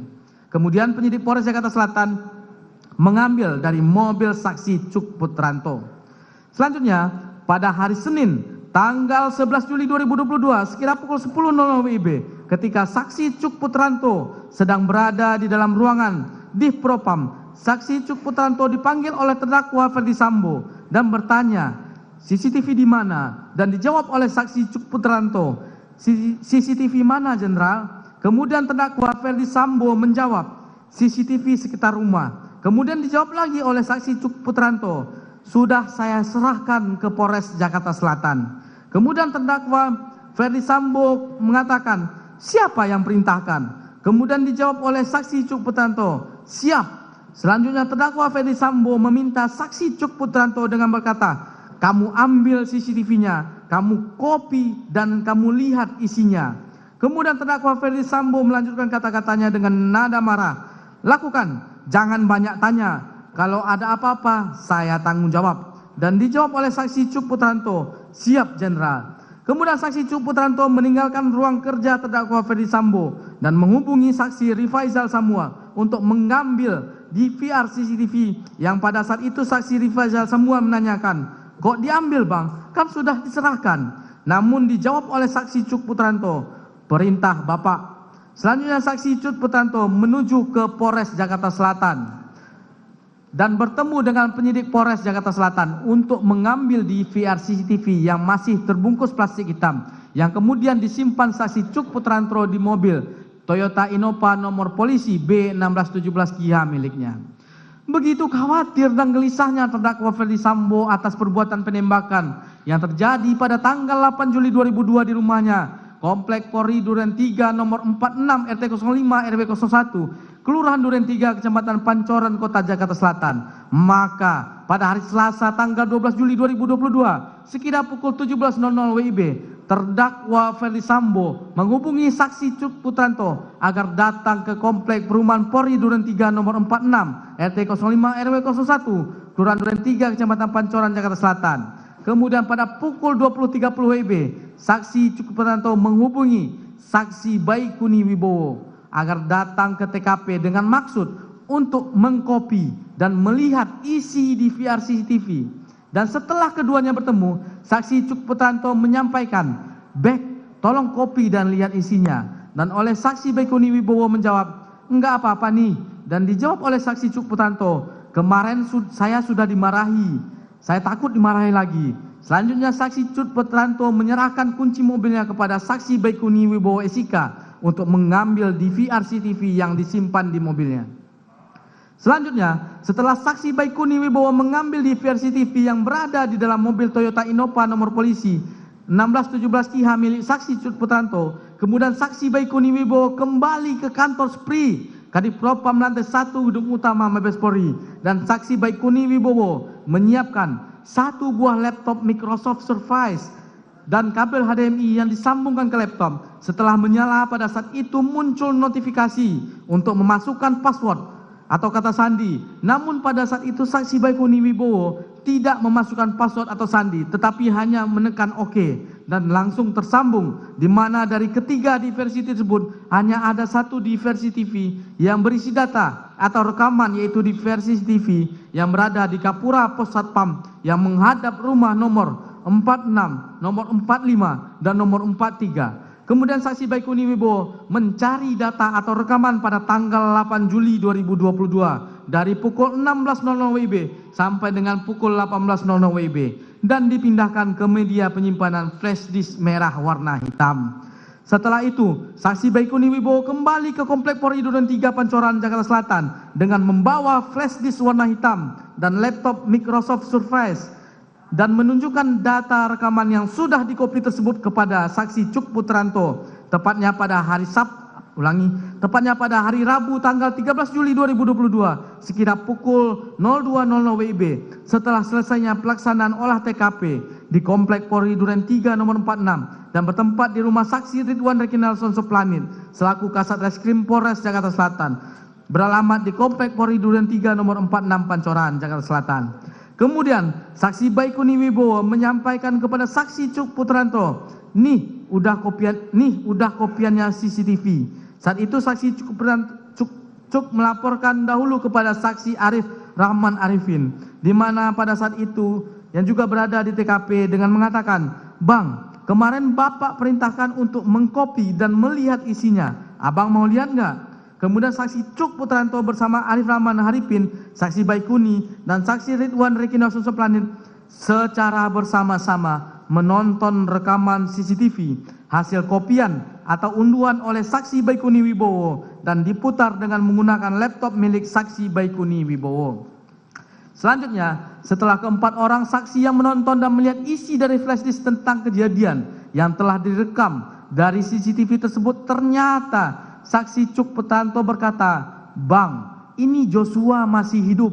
Lalu saksi Baikuni memutar ulang antara menit 17.07 WIB sampai 17.11 WIB dan mereka melihat ternyata benar bahwa Nofriansah Joshua Huta Barat sedang memakai baju putih dan berjalan dari pintu depan rumah menuju pintu samping melalui taman rumah dinas terdakwa Ferdi Sambo. Melihat keadaan sebenarnya terkait keberadaan Nofriansah Joshua Huta Barat masih hidup, akhirnya perasaan saksi Arif Rahman Haripin sangat kaget dan tidak menyangka bahwa apa yang sudah saksi Arif Rahman dengar beberapa hari yang lalu, informasi tentang kronologis kejadian tembak-menembak yang disampaikan oleh Kapolres Jaksel Kombes Budi Herdi dan Karopenmas Div Humas Brigjen Ramadan ternyata tidak sama dengan apa yang saksi Arif Rahman lihat pada CCTV tersebut. Sekaligus terbantahkan apa yang disampaikan terdakwa Ferdi Sambo perihal meninggalnya Nofriansah Joshua Huta Barat terjadi karena tembak-menembak antara Nofriansah Joshua Huta Barat dengan Richard Eliezer sebelum terdakwa Ferdi Sambo datang ke rumah dinas Duren 3, yang akhirnya saksi Arif Rahman Arifin keluar dari rumah saksi Ridwan Rekinal Sosoplanit dan langsung menghubungi saksi Hendra Kurniawan dengan menggunakan WhatsApp call untuk meminta arahan dan petunjuk di mana saksi Hendra Kurniawan selaku senior atau atasannya langsung dan juga merupakan bagian tim khusus yang menangani peristiwa tembak-menembak di komplek Perumahan Polri Duren 3 nomor 46 RT 05 RW 01 Kelurahan Duren 3 Kecamatan Pancoran Kota Jakarta Selatan. Lalu saksi Arif Rahman melaporkan dengan sebenarnya fakta dari rekaman CCTV tersebut di mana keadaan sebenarnya masih terlihat Nofriansah Joshua Huta Barat sedang berjalan dari pintu samping garasi rumah menuju pintu samping melalui taman rumah setelah terdakwa Ferdi Sambo sampai di rumah dinasnya. Mendengar suara Arif Rahman Arifin melalui telepon gemetar dan takut. Lalu saksi Hendra Kurniawan menenangkannya dan meminta agar kesempatan pertama ini saksi Arif Rahman Arifin dan saksi Hendra Kurniawan menghadap terdakwa Ferdi Sambo. Selanjutnya, pada hari Rabu tanggal 13 Juli 2022, sekira pukul 20.00 WIB, Arif Rahman Arifin diajak oleh saksi Hendra Kurniawan menghadap ke ruangan kerja terdakwa Ferdi Sambo di Mabes Polri. Kemudian terdakwa Ferdi Sambo menanyakan maksud dan kedatangan saksi Hendra Kurniawan dan saksi Arif Rahman Haripin. Namun dijawab oleh saksi Hendra Kurniawan hendak melaporkan apa yang sebenarnya yang dilihat oleh saksi Arif Rahman Haripin dari rekaman CCTV sebagaimana yang dilaporkan kepada Hendra Kurniawan. Di saat mereka nonton bersama pada waktu dini hari pukul 02.00 WIB tanggal 13 Juli 2022 di mana ditemukan perbedaan keterangan antara terdakwa Ferdi Sambo yang mengatakan terkait peristiwa penembakan terhadap Nofriansah Joshua Huta Barat pada saat terdakwa Ferdi Sambo datang ke rumah dinas Duren 3 telah terjadi tembak-menembak antara Nofriansah Joshua Huta Barat dengan Richard Eliezer Pudiang Lumiu. Namun berdasarkan rekaman CCTV pos security komplek Perumahan Polri Duren 3 yang telah ditonton oleh Cuk Putranto bersama saksi Arif Rahman Haripin, saksi Baikuni Wibowo, terlihat dalam rekaman video CCTV tersebut bahwa pada saat terdakwa Ferdi Sambo datang ke rumah dinas milik terdakwa Ferdi Sambo di Duren 3 nomor 46, terlihat bahwa Nofriansah Joshua Huta Barat masih hidup dan berjalan di taman rumah tersebut. Perbedaan tersebut dijelaskan sebanyak 2 kali oleh saksi Hendra Kurniawan. Namun terdakwa Ferdi Sambo tidak percaya dan mengatakan, "Masa sih?" Kemudian saksi Hendra Kurniawan meminta kepada saksi Arif Rahman Arifin untuk menjelaskan kembali apa isi rekaman CCTV tersebut terkait keberadaan Nofriansah Joshua Huta Barat masih hidup pada saat terdakwa Ferdi Sambo datang ke TKP. Kemudian terdakwa Ferdi Sambo mengatakan bahwa itu keliru. Namun pada saat itu saksi Arif Rahman Haripin mendengar nada bicara terdakwa Ferdi Sambo sudah mulai meninggi atau emosi dan menyampaikan kepada saksi Hendra Kurniawan dan saksi Arif Rahman Haripin, "Masa kamu tidak percaya sama saya?" Lalu terdakwa Ferdi Sambo menanyakan siapa saja yang sudah menonton rekaman CCTV tersebut dan disimpan di mana file rekaman CCTV tersebut. Kemudian saksi Arif Rahman Haripin menjawab, yang sudah melihat rekaman CCTV tersebut adalah Arif Rahman Haripin, saksi Cuk Putranto, saksi Baikuni Wibowo, dan saksi Ridwan Riki Nelson Soplanin, Kasat Serse Polres Jakarta Selatan. Dan file tersebut tersimpan di flash disk dan laptop miliknya saksi Baikuni Wibowo. Kemudian terdakwa Ferdi Sambo mengatakan, berarti kalau ada bocor dari kalian berempat. Terdakwa Ferdi Sambo menjelaskan dengan wajah tegang dan marah. Kemudian terdakwa Ferdi Sambo meminta saksi Arif Rahman Haripin untuk menghapus dan memusnahkan file tersebut dengan kalimat, "Kamu musnahkan dan hapus semuanya." Kemudian terdakwa Ferdi Sambo menyampaikan kepada saksi Hendra Kurniawan, "Hendra, kamu cek nanti itu adik-adik, pastikan semuanya beres." Pada saat komunikasi tersebut, saksi Arif Rahman tidak berani menatap terdakwa Ferdi Sambo dan hanya menunduk. Lalu terdakwa Ferdi Sambo berkata, "Kenapa kamu tidak berani natap mata saya? Kamu kan sudah tahu apa yang terjadi dengan mbakmu." Kemudian terdakwa Ferdi Sambo mengeluarkan air mata. Kemudian saksi Hendra Kurniawan berkata, "Sudah Rif, kita percaya saja." Kemudian pada saat saksi Arif Rahman dan Hendra Kurniawan akan keluar ruangan, terdakwa Ferdi Sambo meminta kembali kepada Hendra Kurniawan dan Arif Rahman Haripin, berkata, "Pastikan semuanya sudah bersih." Kemudian sekira pukul 20.30 WIB, saksi Arif Rahman Haripin dan Hendra Kurniawan keluar bersama-sama dari ruangan kerja terdakwa Ferdi Sambo dari lantai 1 gedung utama Mabes Polri. Selanjutnya saksi Arif Rahman Haripin pergi menemui saksi Cuk Putranto dan Baikuni di pantry di depan ruangan terdakwa Ferdi Sambo dan menyampaikan permintaan terdakwa Ferdi Sambo kepada saksi Cuk Putranto dan saksi Baikuni Wibowo untuk menghapus file yang ada di laptop dan flash disk. Kalau sampai bocor berarti kita berempat yang bocorin. Kemudian saksi Baikuni Wibowo berkata, "Yakin Bang?" Saksi Baikuni Wibowo menjawab, "Perintah Kadif." Saksinya Karo Paminal. Saksi Baikuni Wibowo menyampaikan, "Bang, minta waktu untuk backup file pribadi di laptop saya sebelum diformat." Keesokan harinya tanggal 14 Juli 2022, sekira pukul 21.00 WIB, saksi Baikuni Wibowo datang menemui saksi Arif Rahman Haripin yang berada di dalam mobilnya dan menyampaikan bahwa file atau isi di laptop sudah bersih semuanya. Kemudian saksi Baikuni Wibowo meletakkan laptop tersebut di jok belakang sopir. Setelah itu saksi Baikuni Wibowo pergi meninggalkan saksi Arif Rahman Haripin. Kemudian sekira pukul 23.00 WIB, saksi Hendra Kurniawan menelpon saksi Arif Rahman Haripin melalui WhatsApp call dan menanyakan permintaan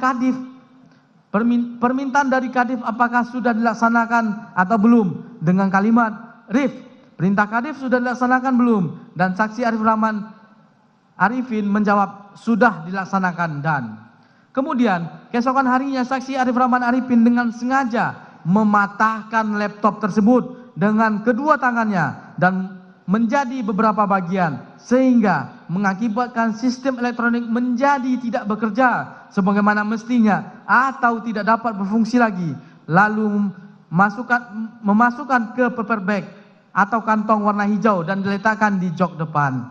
Selanjutnya, paper bag atau kantong yang berisi laptop yang sudah dipatahkan tersebut disimpan di rumahnya. Kemudian, pada hari Senin tanggal 8 Agustus 2022, sekira pukul 17.00 WIB, saksi Arif Rahman menyerahkan laptop yang sudah dipatahkan menjadi beberapa bagian tersebut di mana tidak bekerja sebagaimana mestinya atau tidak dapat berfungsi lagi kepada penyidik Direktorat Tindak Pidana Umum dengan sukarela.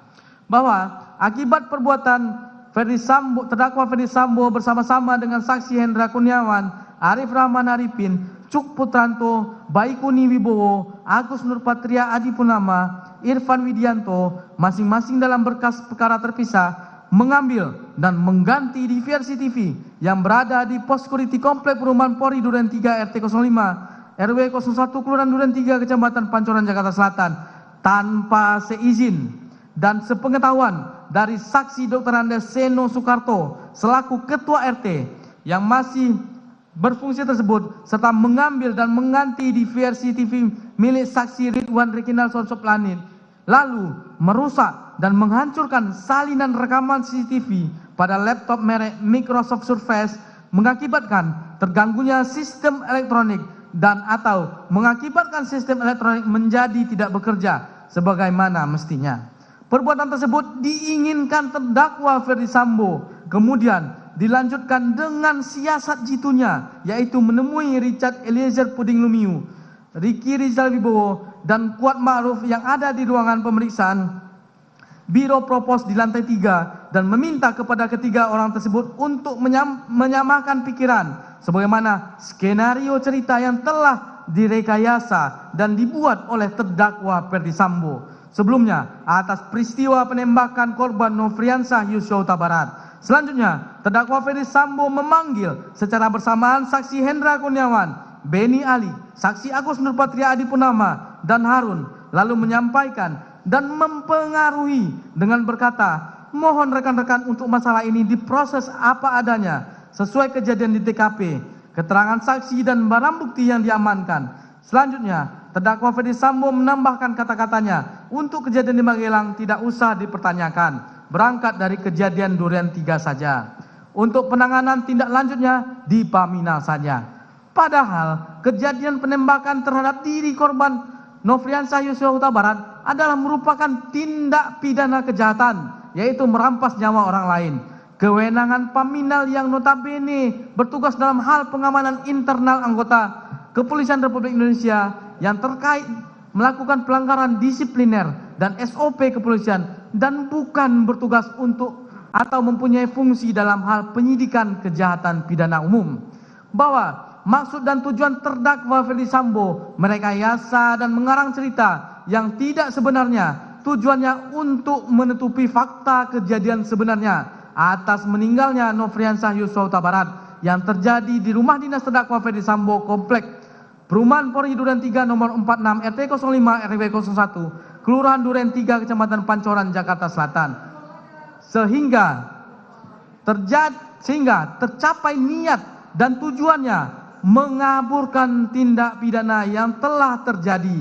Ternyata jejak-jejak DVR CCTV milik orang lain atau publik yang berada di pos security komplek Perumahan Polri Duren 3 telah mengungkap kejadian perkara yang sebenarnya dan bukan dengan rekayasa terdakwa Ferdi Sambo, di mana keterangan antara terdakwa Ferdi Sambo yang mengatakan terkait peristiwa penembakan terhadap Nofriansah Yosua Huta Barat pada saat terdakwa Ferdi Sambo datang ke rumah dinas Duren 3 telah terjadi tembak-menembak antara Nofriansah Yosua Huta Barat dengan Richard Eliezer Puding Lumiu.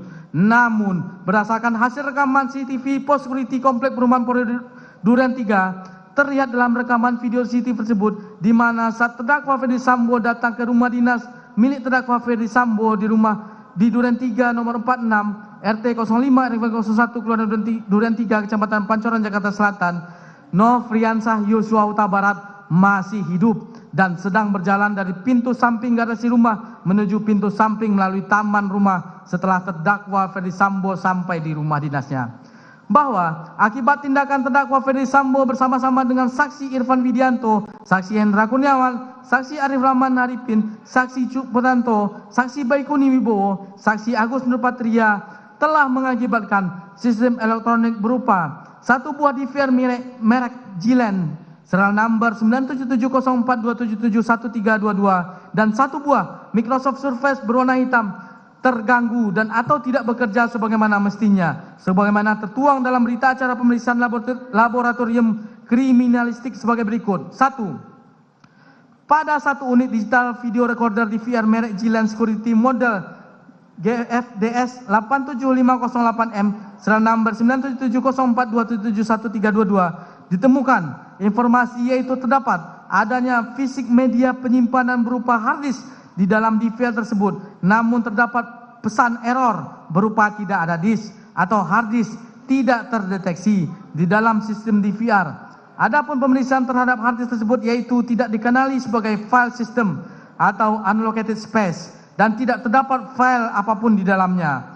Dari hasil analisa log file dari DVR merek G-Line Security Model GFDS tersebut, terdapat log berupa abnormal shutdown pada tanggal 13 Juli 2022 sebanyak 17 kali, 12 Juli 2022 sebanyak 7 kali, 10 Juli 2022 sebanyak 1 kali, dan 8 Juli 2022 sebanyak 1 kali.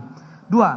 Pada satu unit Microsoft Surface warna hitam nomor barcode 1.2.123JA ES 922926V nomor barcode 2 LT9323371944CN dan nomor barcode 3 M100499835 tidak dapat dilakukan pemeriksaan karena mengalami kerusakan berupa pecah atau patahnya beberapa komponen menjadi 15 bagian dan komponen PCB mesin utama atau motherboard menjadi 3 bagian.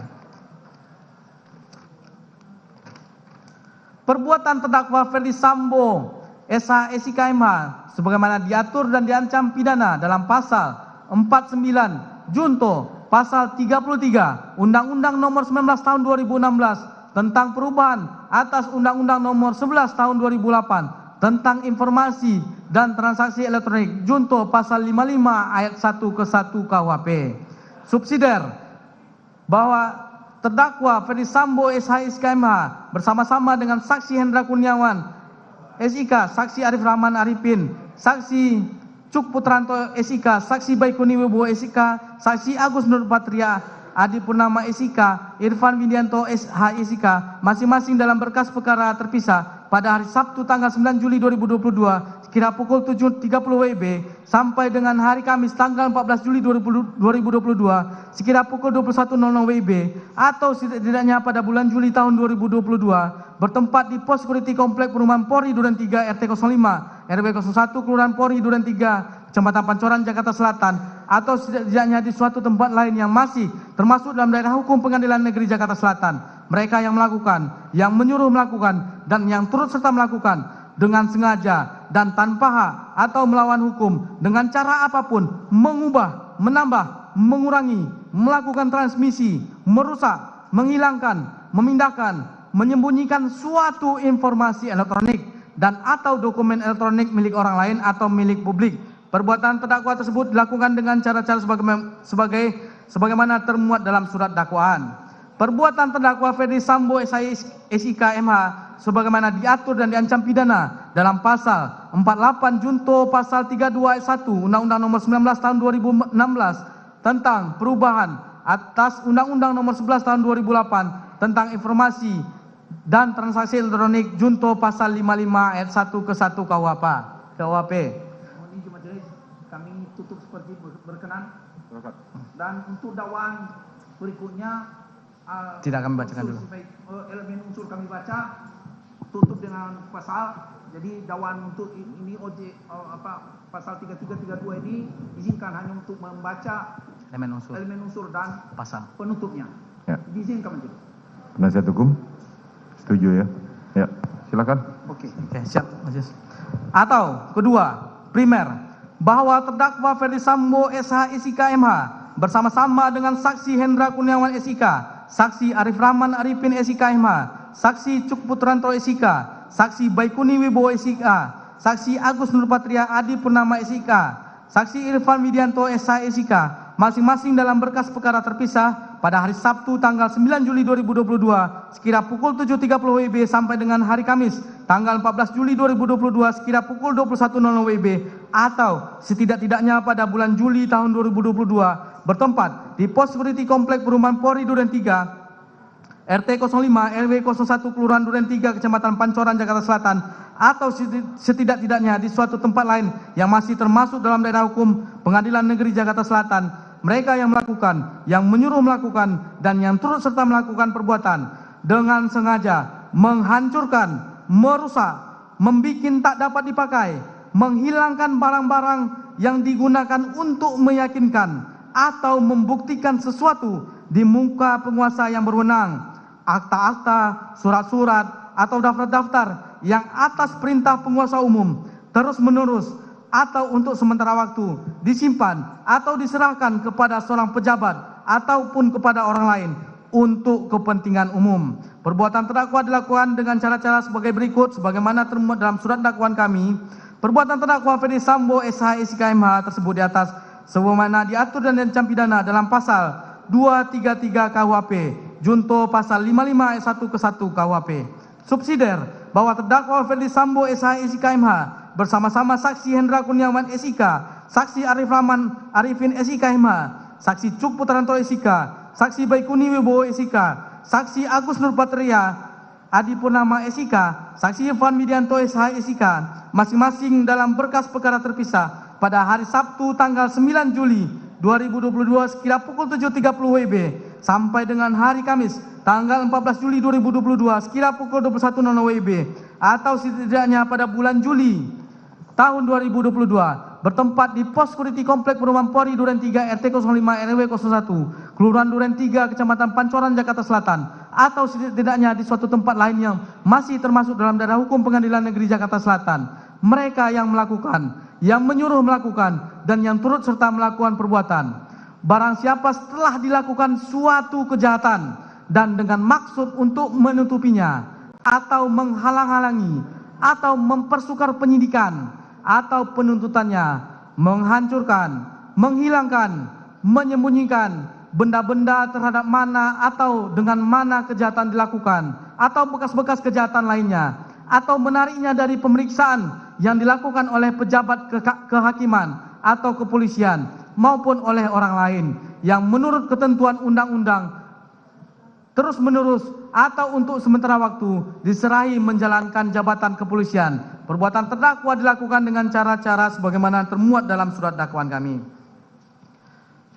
Perbuatan terdakwa Ferdi Sambo SH SIK MH tersebut di atas sebagaimana diatur dan diancam pidana dalam pasal 221 ayat 1 kedua junto pasal 55 ayat 1 ke 1 KUHP Jakarta 5 Oktober 2022 ditangani oleh Jaksa Penuntut Umum Rudi Irmawan SH MH.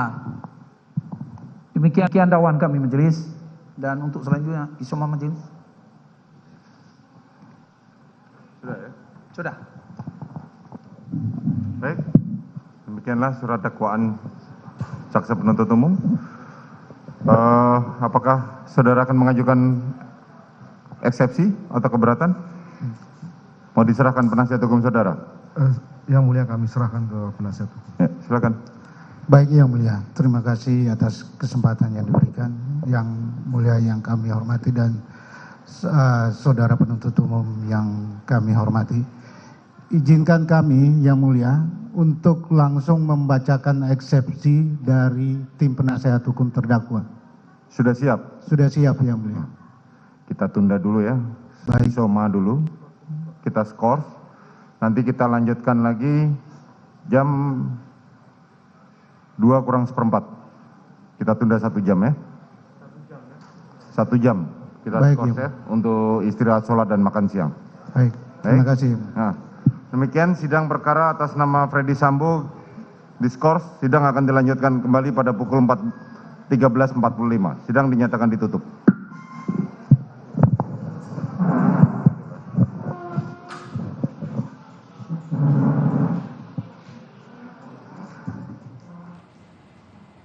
Ya, saudara, Anda menyaksikan Breaking News Kompas TV terkait dengan sidang perdana terdakwa Ferdi Sambo dengan kasus pembunuhan berencana Brigadir Yosua Huta Barat, dan saat ini sidang diskors dalam jangka waktu 1 jam untuk isoma. Dan sebelumnya tadi majelis hakim menanyakan langsung setelah pembacaan surat dakwaan sebanyak 97 halaman oleh jaksa penuntut umum dan menanyakan langsung kepada pihak penasihat hukum dari terdakwa Ferdi Sambo apakah akan melayangkan ataupun membacakan eksepsi atau nota keberatan, dan dari pihak kuasa hukum yang dibacakan oleh Arman Hanis atau dinyatakan oleh Arman Hanis akan melakukan eksepsi, dan eksepsi akan dibacakan nanti setelah skor 1 jam oleh Ketua Majelis Hakim Pengadilan Negeri Jakarta Selatan.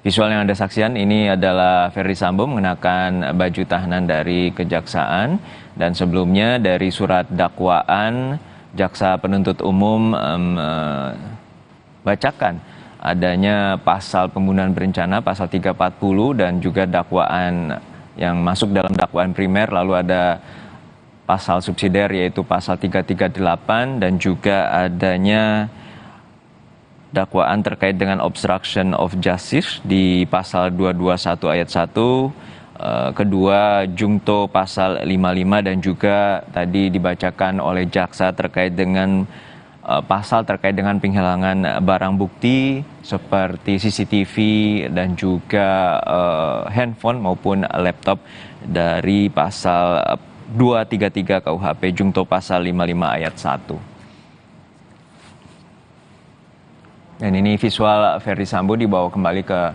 kamar atau ruang tahanan di Pengadilan Negeri Jakarta Selatan.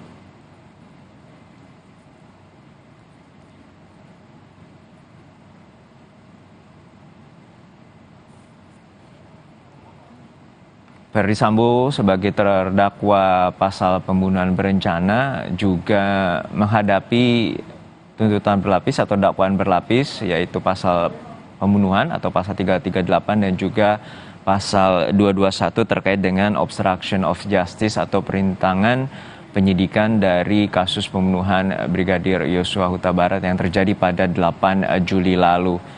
Dalam surat dakwaan yang berjumlah 97 halaman tadi, jaksa penuntut umum yang berjumlah 16 orang yang dipimpin oleh Rudi Irmawan menyatakan bahwa berita acara ataupun berita perkara yang telah diajukan oleh penyidik dibacakan langsung oleh jaksa penuntut umum. Sidang sementara diskors selama 1 jam. Breaking News Kompas TV akan kembali hadir setelah jeda.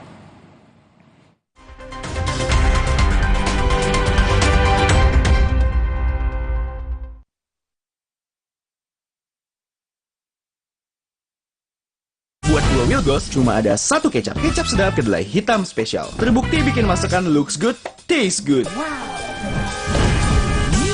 Hitam kecapnya pekat. Smooth meresap, caramelize-nya bikin lapar. Wow, ngebers di mulut. Manis gurihnya lumer di lidah. Wajib coba. Lebih kental, lebih wangi, sedap. Pokoknya Wilgos approve. Kecap sedap kedelai hitam spesial. Looks good, tastes good. Dari Wings Food.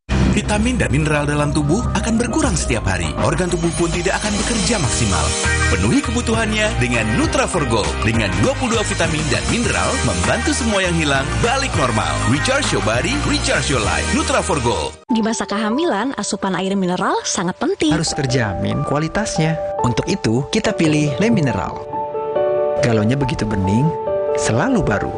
Jadi tenang buat aku dan calon buah hatiku. Galon Le Mineral. Oxivit. Oxivit.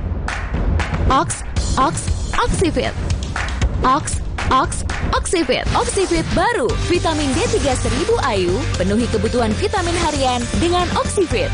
Dexa. Bete, bikin asik dengan limpahan keju di Cheese Island. Bikin terleleh-leleh kan? Nggak cuma itu, beli minum gratis appetizer.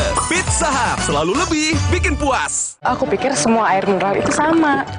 Le Mineral itu beda, lebih fresh dari yang lain. Le Mineral memang berbeda, mengandung mineral esensial, dikemas menggunakan 3 proteksi berlapis.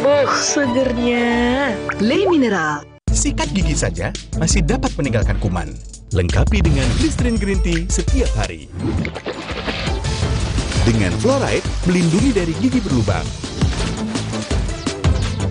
Gigi kuat, mulut sehat. Kerja gini resikonya masuk angin. Pecah tuh badan. Minum TJ masuk angin. Pertama kemasan botol. Sekali pencet setara 1 saset. Redakan masuk angin dengan sensasi mint yang greng.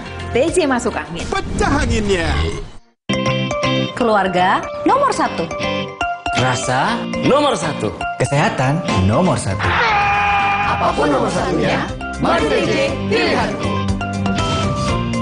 Madu TJ, madu pilihanku. Dulu aku pikir semua air mineral itu sama. Ternyata yang Le Mineral itu beda. Di luar panas banget. Iya, habis minum Le Mineral rasanya smooth banget. Ganas? Iya, kayak ada manis-manisnya. Le mineral memang berbeda. Sumber airnya mengandung mineral esensial. Dikemas menggunakan 3 proteksi berlapis. Segernya. Bikin badan lebih enteng. Pilih sehat, pilih Le Mineral. Walau pengap dan sesak, jangan buka masker. Inovasi baru, Fresh Care Patch. Tinggal tempel, bikin fresh seketika. Maskeran nyaman. Cool kan? Fresh Care Patch. Saatnya rilekskan kulitmu. Fresh Living minyak zaitun. Kelembutan alami dari wajah hingga ke ujung kaki. Dengan aroma mewah yilang-yilang. Fresh Living minyak zaitun. Cantik terlindungi. Buat 2 Wilgos cuma ada 1 kecap. Kecap sedap kedelai hitam spesial. Terbukti bikin masakan looks good, taste good.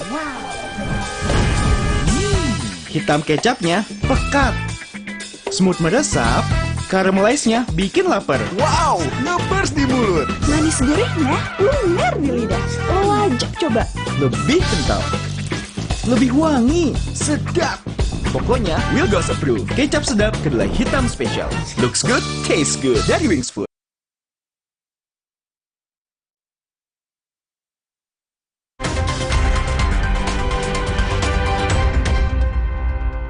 Anda menyaksikan Breaking News Kompas TV terkait dengan sidang perdana terdakwa Ferdi Sambo dalam kasus pembunuhan berencana Brigadir Yosua Huta Barat dan saudara. Dari persidangan perdana Ferdi Sambo di Pengadilan Negeri Jakarta Selatan, jaksa mendakwa Ferdi Sambo secara bersama-sama dengan Putri Chandrawati atau istrinya dan juga Ricky Rizal Eliezer dan Kuat Ma'ruf merencanakan pembunuhan berencana pada Brigadir Yosua. Perencanaan dilakukan di rumah pribadi Ferdi Sambo, sementara eksekusi dilakukan di rumah dinas Ferdi Sambo di Duren 3, Jakarta Selatan pada 8 Juli lalu. Bahwa terdakwa Ferdi Sambo SH.SIK MH bersama-sama Richard Eliezer Budihang Lumiu, Putri Chandrawati, Ricky Rizal Wibowo, dan Kuat Ma'ruf dituntut dalam perkara terpisah pada hari Jumat tanggal 8 Juli tahun 2022 sekira pukul 15.28 WIB sampai dengan sekira pukul 18 WIB atau setidak-tidaknya pada waktu lain dalam bulan Juli tahun 2022 bertempat di Jalan Saguling 3 nomor 29 Kelurahan Duren 3 Kecamatan Pancoran 1 Kota Administrasi Jakarta Selatan Provinsi DKI Jakarta atau selanjutnya disebut Rumah Saguling 3 nomor 29 dan bertempat di Rumah Dinas Komplek Polri Duren 3 nomor 46 RT 05 RW 01 Kelurahan Duren 3 Kecamatan Pancoran 1 Kota Administrasi Jakarta Selatan Provinsi DKI Jakarta. Selanjutnya disebut Rumah Dinas Duren 3 nomor 46. Atau setidak-tidaknya pada suatu tempat yang masih termasuk dalam daerah hukum Pengadilan Negeri Jakarta Selatan yang berwenang mengadili. Mereka yang melakukan, yang menyuruh melakukan, dan turut serta melakukan perbuatan dengan sengaja dan dengan rencana terlebih dahulu merampas nyawa orang lain. Dalam surat dakwaan jaksa penuntut umum disebutkan saat sudah sampai di Jakarta, Putri Chandrawati menceritakan kepada Ferdi Sambo bahwa dirinya dilecehkan Yosua Huta Barat saat berada di Magelang, Jawa Tengah.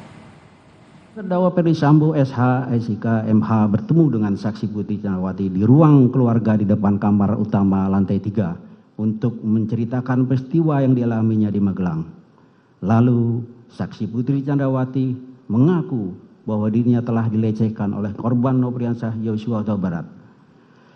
Mendengar cerita si pihak yang belum pasti kebenarannya tersebut membuat terdakwa Sambo SH.SIK MH menjadi marah. Namun dengan kecerdasan dan pengalaman puluhan tahun sebagai seorang anggota kepolisian sehingga terdakwa Ferdi Sambo SH.SIK MH berusaha menenangkan dirinya lalu memikirkan serta menyusun strategi untuk merampas nyawa korban Nofriansah Yosua Huta Barat. Dari dakwaan yang dibacakan jaksa penuntut umum terkuak fakta sebelum memerintahkan Barada Eliezer menembak Yosua, Ferdi Sambo sempat meminta Bribka Ricky Rizal untuk menembak Yosua. Namun Ricky Rizal menolak dengan alasan tidak kuat secara mental. terdakwa Ferdi Sambo, SH, SIK, MH bertanya kepada saksi Riki Rizal Wibowo dengan perkataan, "Ada apa di Magelang?" Lalu saksi Riki Rizal Wibowo menjawab, "Tidak tahu, Pak."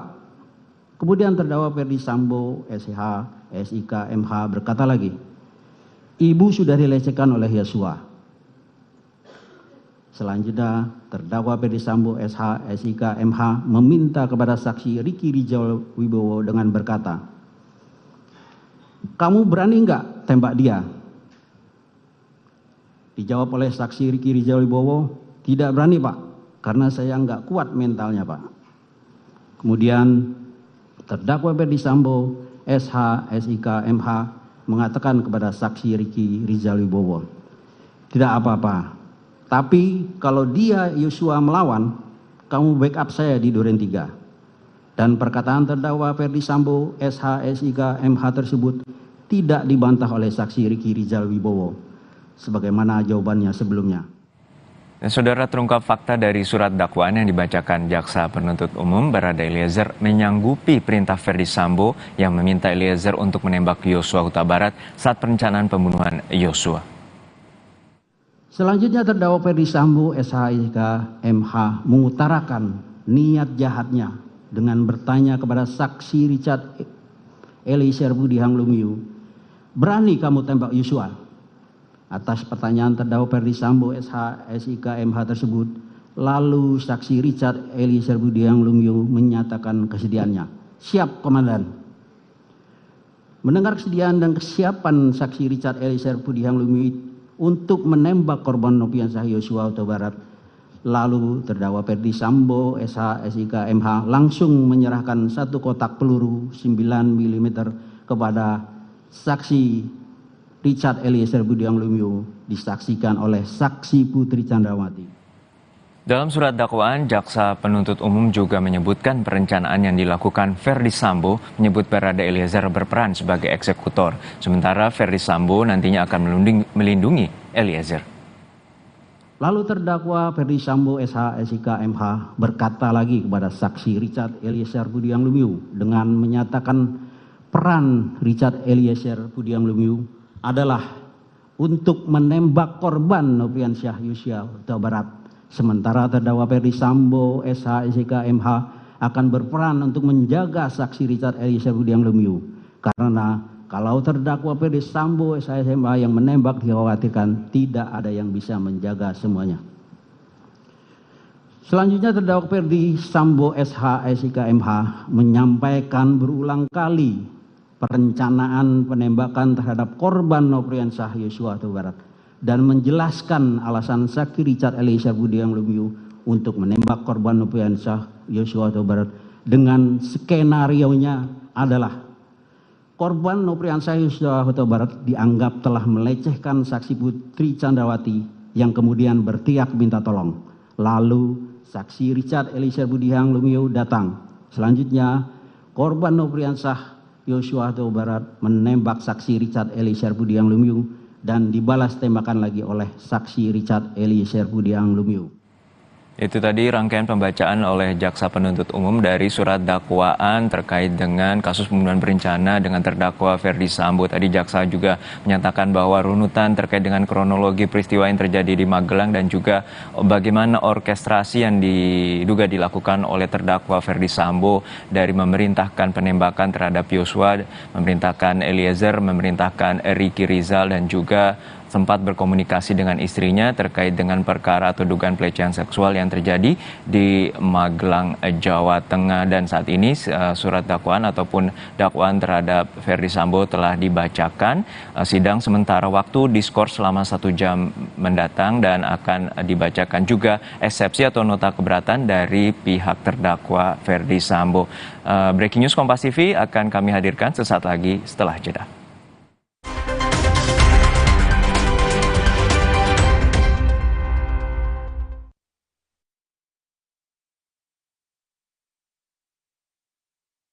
Vitamin dan mineral dalam tubuh akan berkurang setiap hari. Organ tubuh pun tidak akan bekerja maksimal. Penuhi kebutuhannya dengan Nutraforgold. Dengan 22 vitamin dan mineral, membantu semua yang hilang balik normal. Recharge your body, recharge your life. Nutraforgold. Di masa kehamilan, asupan air mineral sangat penting. Harus terjamin kualitasnya. Untuk itu, kita pilih Le Mineral. Galonnya begitu bening, selalu baru. Jadi tenang buat aku dan calon buah hatiku. Galon Le Mineral. Sendi sehat semangat goes ya. Amin. Sendi Anda aktif geraknya. Amin. Akan banyak hal baik terjadi saat sendi kita sehat. Amin. Olahraga teratur, bila perlu minum Wellmove. Wellmove halal. Untuk membantu atasi capek, pegal, dan nyeri otot, pakai Hotin Cream. Kalau untuk meredakan nyeri sendi, rematik dan keseleo, nah itu pakai Hotin DCL baru. Bahan aktif DCL-nya efektif mengobati rematik, lindung, dan nyeri sendi. Hotnya Hotin banget deh. Moyang baru dan tetap 1 meter. All new Limo Pizza. Langsung dapat 6 rasa sekaligus. Mau dine-in atau take away? All new Limo Pizza. Selalu lebih puas. Aku pikir semua air mineral itu sama. Le Mineral itu beda, lebih fresh dari yang lain. Le Mineral memang berbeda, mengandung mineral esensial, dikemas menggunakan 3 proteksi berlapis. Segernya. Le Mineral.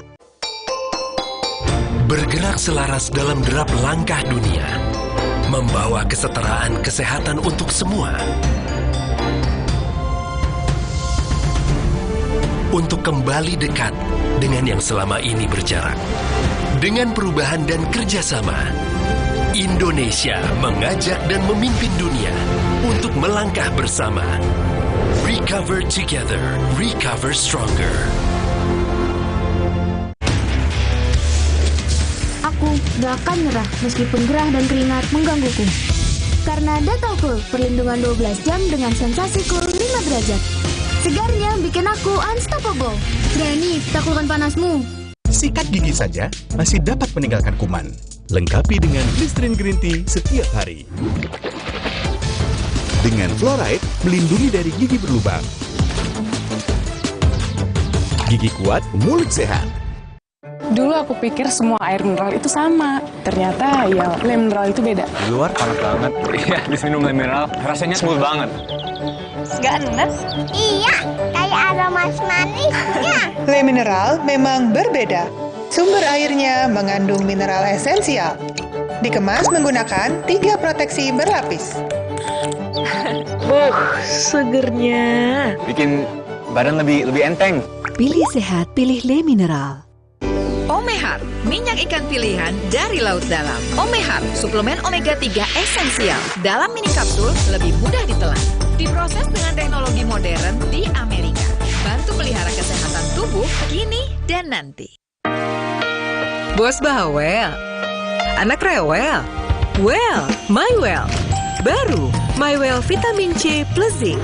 Bantu jaga daya tahan tubuh. Well, MyWell Vitamin C plus Zinc. Le Mineral beda banget. Lebih smooth, lebih segar. Le Mineral memang berbeda, mengandung mineral esensial. Dikemas menggunakan 3 proteksi berlapis. Bikin badan lebih enteng. Le Mineral. Kecap sedap kedelai hitam spesial kemasan sachet. Isi lebih banyak, harga cuma Rp1.000. Sekarang lebih untung, beli 2 renceng, berhadiah piring cantik. Yuk bikin masakan makin spesial bareng kecap sedap kedelai hitam spesial. Sikat gigi saja masih dapat meninggalkan kuman.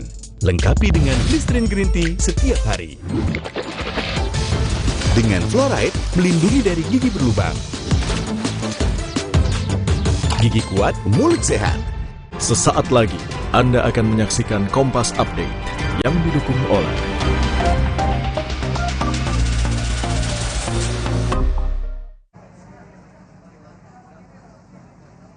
Saudara, Anda kembali di Kompas Update bersama saya Alfania Rizky. Sidang perdana Ferdi Sambo terdakwa atas kasus pembunuhan berencana Brigadir Yosua Huta Barat sudah berlangsung sejak 3 jam lalu. Saat ini sidang diskors untuk membacakan nota keberatan dari pihak Ferdi Sambo, dan tadi sudah dibacakan 2 dakwaan sekaligus terkait dengan pembunuhan berencana Brigadir Yosua Huta Barat dan juga perintangan penyidikan atau obstruction of justice. Dari dua dakwaan ini masing-masing Ferdi Sambo didakwakan dengan pasal 340 subsidiar pasal 338 KUHP dan juga pasal 49 Undang-Undang Nomor 19 Tahun 2016 tentang Undang-Undang ITE atau pasal 233 KUHP Jungto pasal 55 ayat 1 KUHP. Dan terkait dengan hal tersebut, setelah nanti usai sidang dari terdakwa Ferdi Sambo akan dilanjutkan juga dengan terdakwa 3 lainnya, yaitu Putri Chandrawati, Kuat Ma'ruf dan juga Ricky Rizal. Demikian Kompas Update, sampai jumpa. Terima kasih Anda telah menyaksikan Kompas Update yang didukung oleh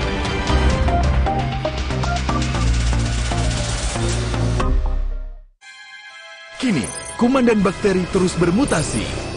Saatnya upgrade perlindungan kulit ke formula terbaru. ProGuard, the next level of antibacterial body wash. Antibacterial Plus mengandung CHG, dipakai dalam operasi medis, efektif lawan 99,9% kuman dan bakteri. Teruji ProGuard Antibacterial Body Wash, optimal melindungi dari kuman bakteri. Segera beralih ke ProGuard, the next level of antibacterial body wash. Wingscare.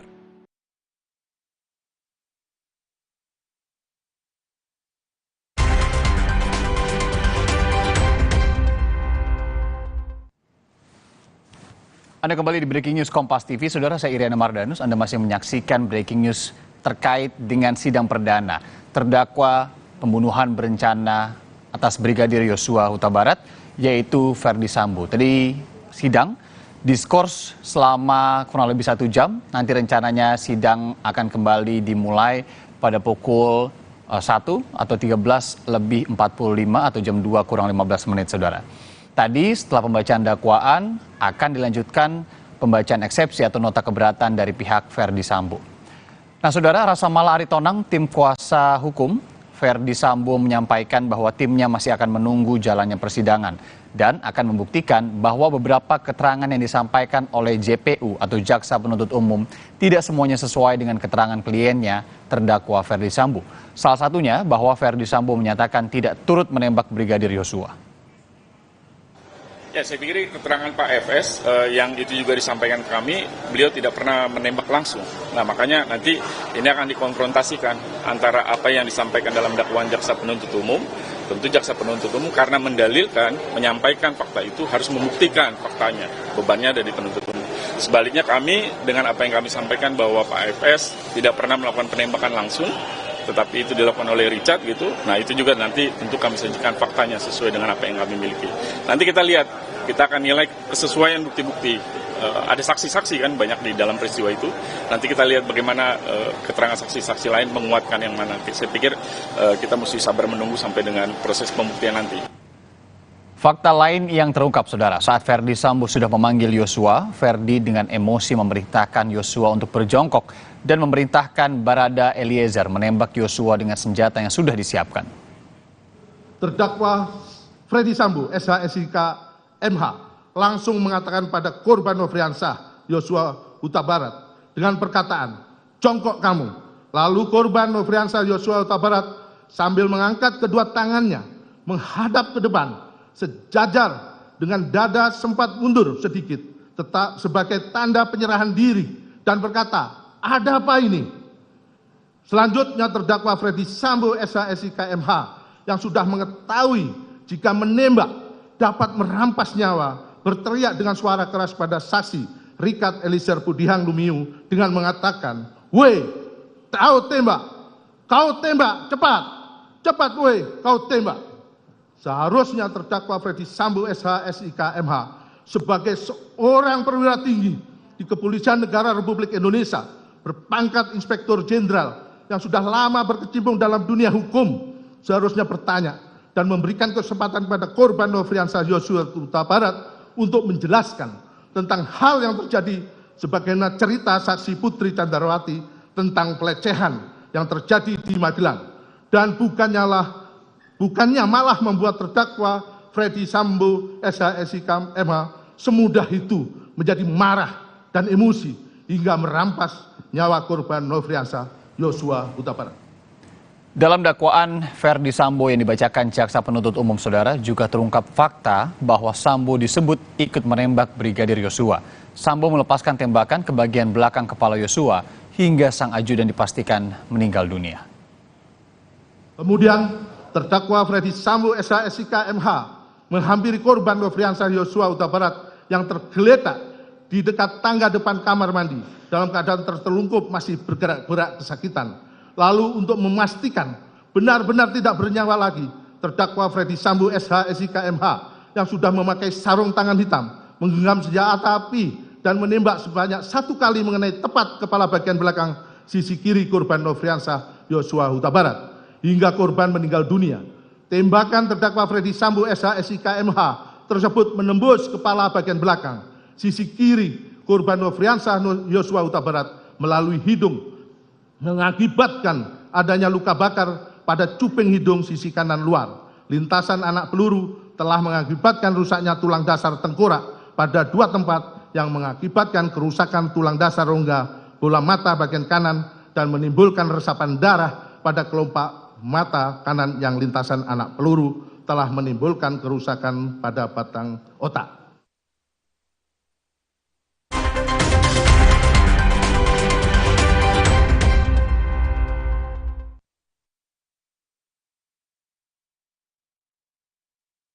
Vitamin dan mineral dalam tubuh seperti bahan bakar yang akan berkurang setiap hari.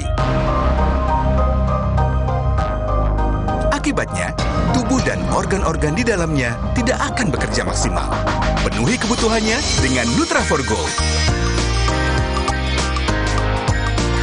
Dengan 22 vitamin dan mineral, membantu semua yang hilang balik normal.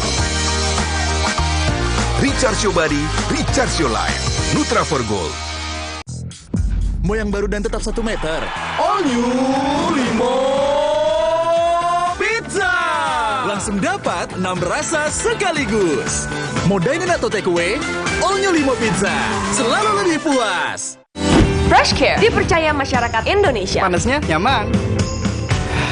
Aromanya fresh. Pilihanku insya Allah halal. Dan hangatnya selalu bikin fresh. Fresh Care. Fresh Care kini hadir dengan Fresh Care Press and Relax. Nyaman dipegang, ada kerokannya. Bisa ngerok, bisa ngeroll sampai belakang. Fresh Care Press and Relax bisa ngerock and roll. Le Mineral beda banget. Lebih smooth, lebih segar. Le Mineral memang berbeda, mengandung mineral esensial, dikemas menggunakan 3 proteksi berlapis. Bikin badan lebih enteng. Le Mineral. Sikat gigi saja masih dapat meninggalkan kuman. Lengkapi dengan Listerine Green Tea setiap hari. Dengan fluoride, melindungi dari gigi berlubang. Gigi kuat, mulut sehat. Datang dan hadiri Hospital Expo ke-34 yang dirangkai dengan acara Seminar Nasional ke-18 Perhimpunan Rumah Sakit Seluruh Indonesia, Bersih, serta Seminar Patient Safety ke-16, tanggal 19-22 Oktober di Jakarta Convention Center. Pameran terbuka untuk umum jam 9 pagi sampai 5 sore. Hari terakhir pameran 22 Oktober, buka jam 9 pagi hingga jam 2 siang. Pameran kebutuhan rumah sakit dan alat-alat kesehatan bagi profesional dan masyarakat umum ini diikuti 400 perusahaan dan 700 staf. Bikin asik dengan limpahan keju di Cheese Island. Bikin terleleh-leleh kan? Nggak cuma itu, beli minum gratis appetizer. Pizza Hut selalu lebih bikin puas. Le Mineral beda banget. Lebih smooth, lebih segar. Le Mineral memang berbeda, mengandung mineral esensial, dikemas menggunakan 3 proteksi berlapis. Bikin badan lebih enteng. Le Mineral. Buat gue cuma ada 1 kecap. Kecap sedap kedelai hitam spesial. Hitam kecapnya pekat, ngebersih mulut, lumer di lidah, lebih kental, lebih wangi, sedap. Wilgos Approved. Kecap sedap kedelai hitam spesial. Looks good, tastes good. Dari Wings Food. Sikat gigi saja masih dapat meninggalkan kuman. Lengkapi dengan Listerine Green Tea setiap hari. Dengan fluoride, melindungi dari gigi berlubang. Gigi kuat, mulut sehat.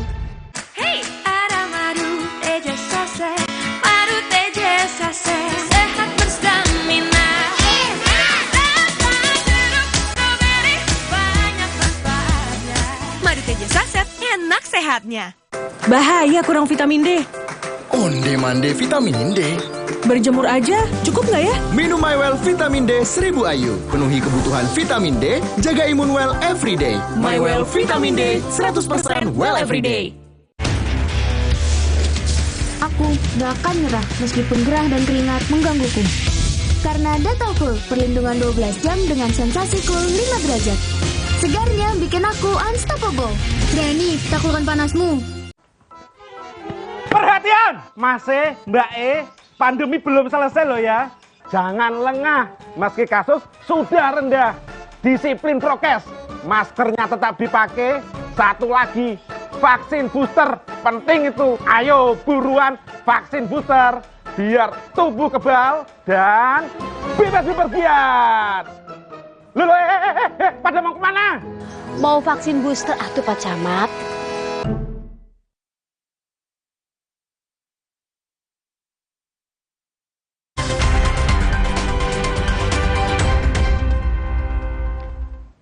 Anda kembali di Breaking News Kompas TV. Saudara, saya Iriana Mardanus. Kita akan langsung memantau kondisi terkini jalannya sidang perdana dari Ferdi Sambo. Tadi sudah dibacakan surat dakwaannya oleh jaksa penuntut umum dan sekarang masih istirahat sebentar. Nanti akan dimulai lagi 2:15. Kita akan sapa jurnalis Kompas TV yang ada di sana. Ada Alfania Rizky.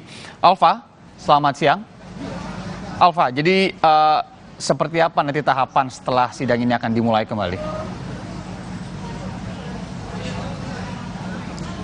Selamat siang Iriana dan juga saudara. Tadi setelah 3 jam lamanya 4 jaksa penuntut umum dari Kejaksaan Negeri Jakarta Selatan ini melakukan pembacaan surat dakwaan. Kemudian tadi majelis hakim membuka pertanyaan kepada kuasa hukum dari Ferdi Sambo apakah sudah mempersiapkan nota keberatan atau eksepsi, dan dijawab oleh Arman Hanis bahwa ia akan langsung menjawab dengan nota keberatan yang akan dibacakan setelah masa skors, yaitu tepatnya 13.45 nanti akan langsung dijawab oleh pihak Ferdi Sambo terkait dengan nota keberatan atas dakwaan yang dibacakan oleh jaksa penuntut umum. Tadi kalau saya ikuti sejak pukul 10 pagi, sidang berjalan tepat waktu dan jaksa penuntut umum ini langsung membacakan 2 dakwaan sekaligus terhadap Ferdi Sambo. Yang pertama yaitu dakwaan terkait dengan pembunuhan berencana atas Brigadir Yosua Huta Barat, di mana ia dikenakan pasal 340 KUHP tentang pembunuhan berencana dengan ancaman hukuman maksimal hukuman mati atau subsidiar pasal 338 KUHP. Yang kemudian menarik dari pasal pembunuhan berencana tadi, dari kronologi dakwaannya sudah dibacakan oleh JPU, ada poin-poin penting yang kemudian menjadi perhatian publik. Yang pertama terkait dengan motif pembunuhan yang dilakukan oleh Ferdi Sambo dan kawan-kawan. Tadi masih disebutkan bahwa ini merupakan pelecehan yang terjadi di Magelang. Walaupun penitik beratannya adalah proses perencanaan pembunuhan itu sendiri yang kemudian tidak disanggah atau dilarang atau dihalang-halangi begitu oleh 3 terdakwa lainnya. Kemudian untuk dakwaan kedua terkait dengan obstruction of justice atau perintangan penyidikan, ini tadi juga disampaikan bahwa Ferdi Sambo menjadi otak perintangan penyidikan yang dilakukan terkait dengan penghilangan barang bukti khususnya CCTV terkait pembunuhan berencana terhadap Brigadir Yosua Huta Barat dengan meminta pertolongan dari 6 anak buahnya yang saat ini juga menjadi tersangka penghalangan atau perintangan penyidikan. Tadi disebutkan juga bahwa dari 2 dakwaan ini pihak majelis hakim akan langsung mendengar nota keberatan yang akan disampaikan oleh pihak Ferdi Sambo, dan kita akan dengar poin-poin apa saja yang kemudian menjadi perhatian dari pihak Ferdi Sambo dan akan disampaikan begitu kepada jaksa penuntut umum. Irianda. Oke, tentunya nanti kami akan mengupdate lagi kepada Anda, jurnalis Kompas TV Alfania Rizky langsung dari Pengadilan Negeri Jakarta Selatan. Terima kasih Alfa. Saudara, kami jeda sejenak, nanti kami kembali dengan tetap di Breaking News Kompas TV.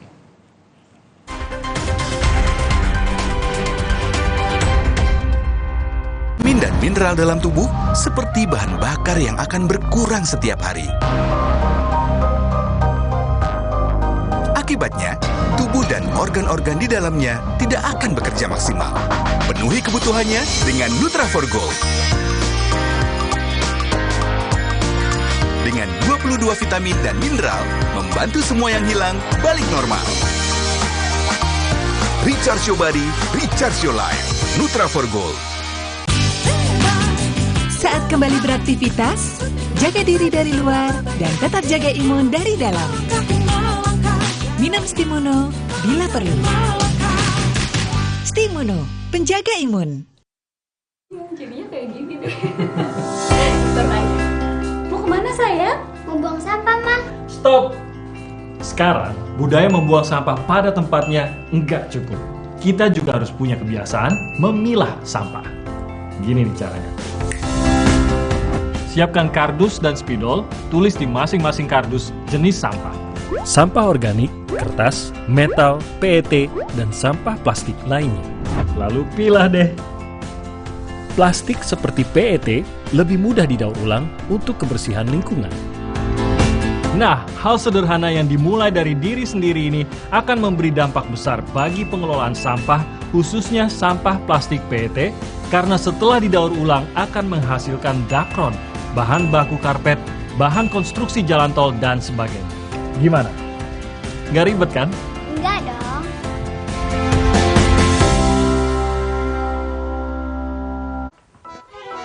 Perhatian, Mas E, Mbak E, pandemi belum selesai loh ya. Jangan lengah, meski kasus sudah rendah. Disiplin prokes, maskernya tetap dipakai. Satu lagi, vaksin booster, penting itu. Ayo buruan vaksin booster, biar tubuh kebal dan bebas bepergian. Loh, pada mau kemana? Mau vaksin booster atuh Pak Camat. Mau yang baru dan tetap 1 meter. All new Limo Pizza. Langsung dapat 6 rasa sekaligus. Mau dine-in atau take away? All new Limo Pizza. Selalu lebih puas. Di masa kehamilan, asupan air mineral sangat penting. Harus terjamin kualitasnya. Untuk itu, kita pilih Le Mineral. Galonnya begitu bening, selalu baru. Jadi tenang buat aku dan calon buah hatiku. Galon Le Mineral. Wah, kalau dilihat dari gejala klinisnya, sapi Bapak terkena PMK. Baiknya dipotong bersyarat ya, Pak. Nah, selain potong bersyarat, ada beberapa cara yang bisa kita lakukan untuk mencegah penularan virus PMK ini, Pak. Yang pertama ada biosecurity, yang kedua ada vaksinasi, yang ketiga pengobatan, dan dipotong bersyarat menjadi opsi yang paling akhir. Mari kita sama-sama basmi PMK dari bumi Indonesia. Hotin Cream selalu ada untuk membantu redakan pegal dan nyeri otot. Panasnya pas, hotnya in sampai ke dalam. Selalu ada Hotin Cream, bantu redakan capek, pegal, dan nyeri otot. Otot dihantam capek pegal habis-habisan. Lawan dengan Hotin Strong. Baru krim otot ekstra panas. Hotnya in, strong sampai ke otot. Atasi capek dan pegal. Nggak lengket tanpa bekas. Hotin Strong. Panasnya berani adu strong. Aku gak akan nyerah meskipun gerah dan keringat menggangguku. Karena Dettol Cool, perlindungan 12 jam dengan sensasi cool 5 derajat. Segarnya bikin aku unstoppable. Berani taklukkan panasmu. Perhatian, Mas E, Mbak E, pandemi belum selesai loh ya. Jangan lengah, meski kasus sudah rendah. Disiplin prokes, maskernya tetap dipakai. Satu lagi, vaksin booster, penting itu. Ayo buruan vaksin booster, biar tubuh kebal dan bebas bepergian. Loh, pada mau kemana? Mau vaksin booster atuh Pak Camat.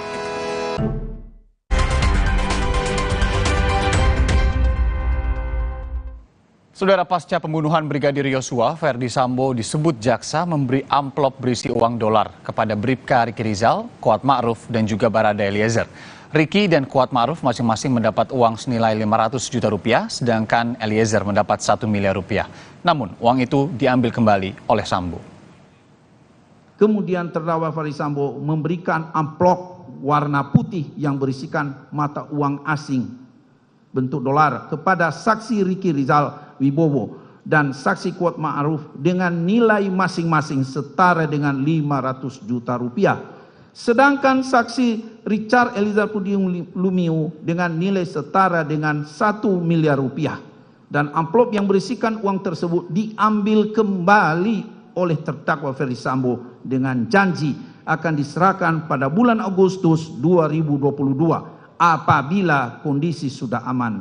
Kemudian terdakwa Ferdi Sambo SIK MH memberikan handphone merek iPhone 13 Pro Max sebagai hadiah untuk mengganti handphone lama yang telah dirusak atau dihilangkan agar jejak komunikasi peristiwa merampas nyawa korban Nofriansah Yosua Huta Barat tidak terdeteksi. Kemudian saat itu saksi Putri Chandrawati selaku istri terdakwa Ferdi Sambo mengucapkan terima kasih kepada saksi Ricky Rizal Wibowo, saksi Richard Eliezer Pudium Lumiu, dan saksi Kuat Ma'ruf. Saksi Ricky Rizal Wibowo, saksi Richard Eliezer Pudium Lumiu, dan saksi Kuat Ma'ruf menyadari sepenuhnya dan tidak sedikit pun menolak pemberian handphone merek iPhone 13 Pro Max dan uang yang dijanjikan oleh terdakwa Ferdi Sambo bersama saksi Putri Chandrawati tersebut, yang merupakan tanda terima kasih atau hadiah karena saksi Ricky Rizal Wibowo, saksi Richard Eliezer Pudium Lumiu, dan saksi Kuat Ma'ruf telah turut terlibat merampas nyawa korban Nofriansah Yosua Huta Barat. Jaksa saudara mendakwa Ferdi Sambo dengan pasal 340 KUHP tentang pembunuhan berencana dan juga pasal 338 KUHP tentang pembunuhan. Ferdi Sambo dianggap sebagai perencana aksi pembunuhan Brigadir Yosua. Dan kepada terdakwa Ferdi Sambo SIK MH tersebut kami sangkakan pasal subsidiarnya, yaitu pasal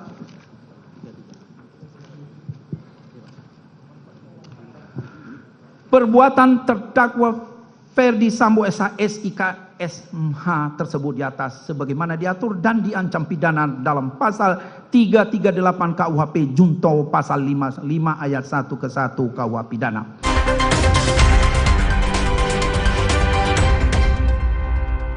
Pikir semua air mineral itu sama. Le mineral itu beda, lebih fresh dari yang lain. Le mineral memang berbeda, mengandung mineral esensial, dikemas menggunakan 3 proteksi berlapis. Segernya. Le mineral. Kerja gini resikonya masuk angin. Pecah tuh badan. Minum TJ masuk angin. Pertama kemasan botol. Sekali pencet setara 1 saset. Redakan masuk angin dengan sensasi mint yang greng. TJ masuk angin. Pecah anginnya. Keluarga nomor 1. Rasa nomor 1. Kesehatan nomor 1. Apapun nomor satunya, madu TJ pilihanku. Madu TJ, madu pilihanku. Sikat gigi saja masih dapat meninggalkan kuman. Lengkapi dengan Listerine Green Tea setiap hari. Dengan fluoride, melindungi dari gigi berlubang. Gigi kuat, mulut sehat. Gaya dan hobi kita boleh beda. Mantapnya ABC Kopi Susu Gula Aren satukan semua. Baru dengan gula aren asli yang berpadu sempurna. Temani keseruan momennya. ABC Kopi Susu Gula Aren. Gula aren asli, mantap kopi susunya. Le mineral beda banget. Lebih smooth, lebih segar. Le mineral memang berbeda, mengandung mineral esensial, dikemas menggunakan 3 proteksi berlapis. Bikin badan lebih enteng. Le mineral. Oxyfit. Oxyfit. Oxyfit. Oxyfit baru, vitamin D3 1000 IU, penuhi kebutuhan vitamin harian dengan Oxyfit. Dexa. Hotin Cream. Selalu ada untuk membantu redakan pegal dan nyeri otot. Panasnya pas, hotnya in sampai ke dalam. Selalu ada Hotin Cream, bantu redakan capek, pegal, dan nyeri otot. Otot dihantam capek pegal habis-habisan. Lawan dengan Hotin Strong. Baru krim otot ekstra panas. Hotnya in, strong sampai ke otot. Atasi capek dan pegal. Nggak lengket tanpa bekas. Hotin Strong. Panasnya berani adu strong. 1000 mg vitamin C untuk membantumu tetap sehat. 4 rasa menyegarkan untuk pilihan sesuai selera. dengan lisensi dan sertifikat terpercaya untuk produk berkualitas. Healthy inside, fresh outside. Sikat gigi saja masih dapat meninggalkan kuman. Lengkapi dengan Listerine Green Tea setiap hari. Dengan fluoride, melindungi dari gigi berlubang. Gigi kuat, mulut sehat. Omehar, minyak ikan pilihan dari laut dalam. Omehar, suplemen omega 3 esensial. Dalam mini kapsul, lebih mudah ditelan. Diproses dengan teknologi modern di Amerika. Bantu pelihara kesehatan tubuh kini dan nanti. Bos bawel, anak rewel. Well, MyWell. Baru, MyWell Vitamin C plus Zinc. Bantu jaga daya tahan tubuh. Well, MyWell Vitamin C plus Zinc. Gaya dan hobi kita boleh beda. Mantapnya ABC Kopi Susu Gula Aren satukan semua. Baru dengan gula aren asli yang berpadu sempurna. Temani keseruan momennya. ABC Kopi Susu Gula Aren. Gula aren asli, mantap kopi susunya. Walau pengap dan sesak, jangan buka masker. Inovasi baru, Fresh Care Patch. Tinggal tempel, bikin fresh seketika. Maskeran nyaman. Cool kan? Fresh Care Patch. Saatnya rilekskan kulitmu. Fresh Living minyak zaitun. Kelembutan alami dari wajah hingga ke ujung kaki. Dengan aroma mewah yilang-yilang. Fresh Living minyak zaitun. Cantik terlindungi. Vitamin dan mineral dalam tubuh seperti bahan bakar yang akan berkurang setiap hari. Akibatnya, tubuh dan organ-organ di dalamnya tidak akan bekerja maksimal. Penuhi kebutuhannya dengan Nutra4Gold. Dengan 22 vitamin dan mineral, membantu semua yang hilang balik normal. Recharge your body, recharge your life. Nutra4Gold.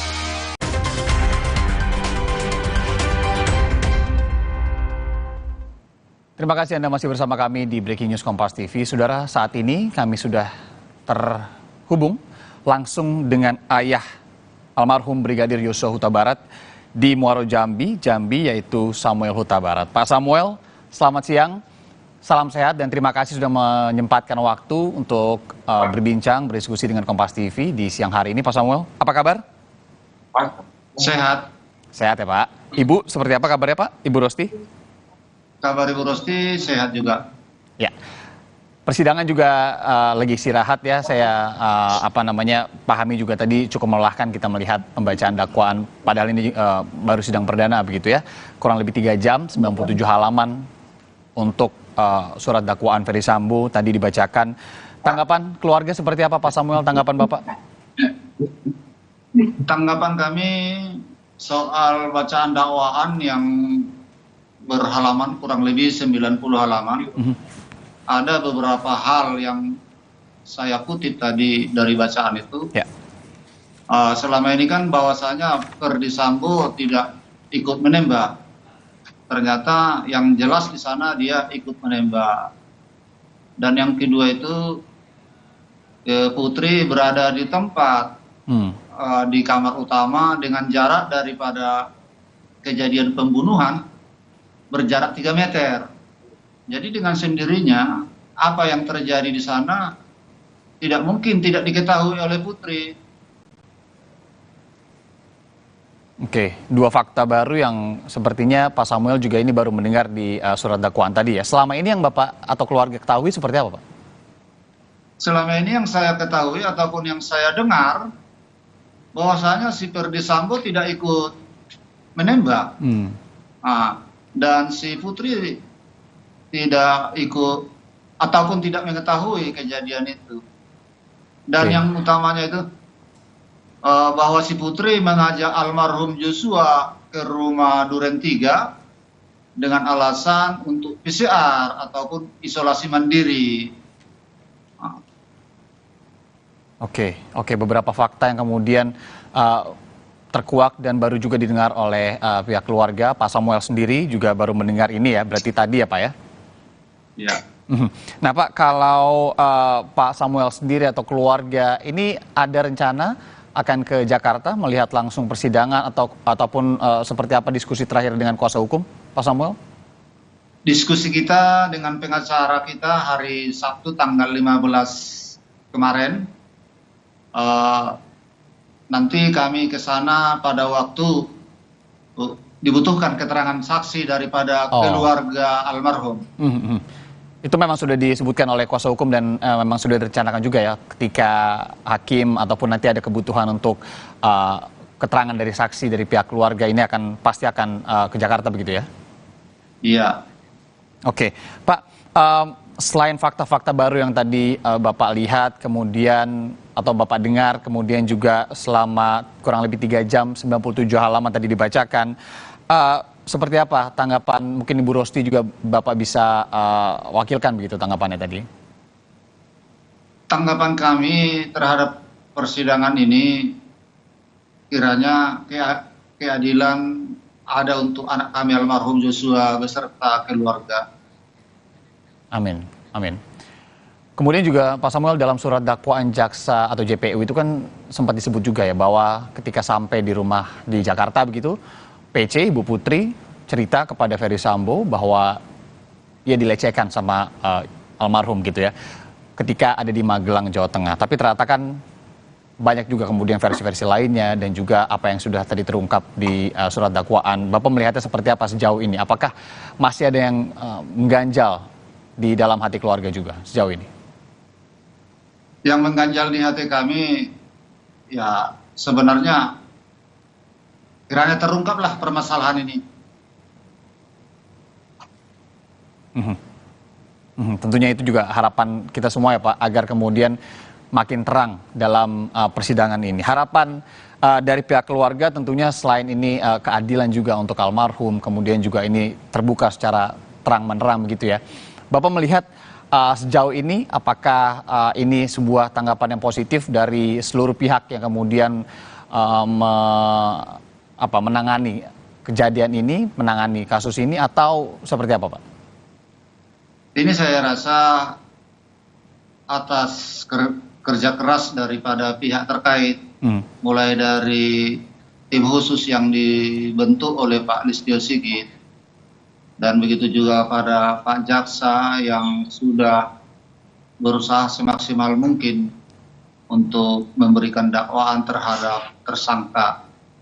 Jadi harapan kami, mari kita bawakan dalam doa kita agar Pak Jaksa dan Pak Hakim diberikan kesehatan dan roh hikmat bijaksana oleh Tuhan Yang Maha Kuasa.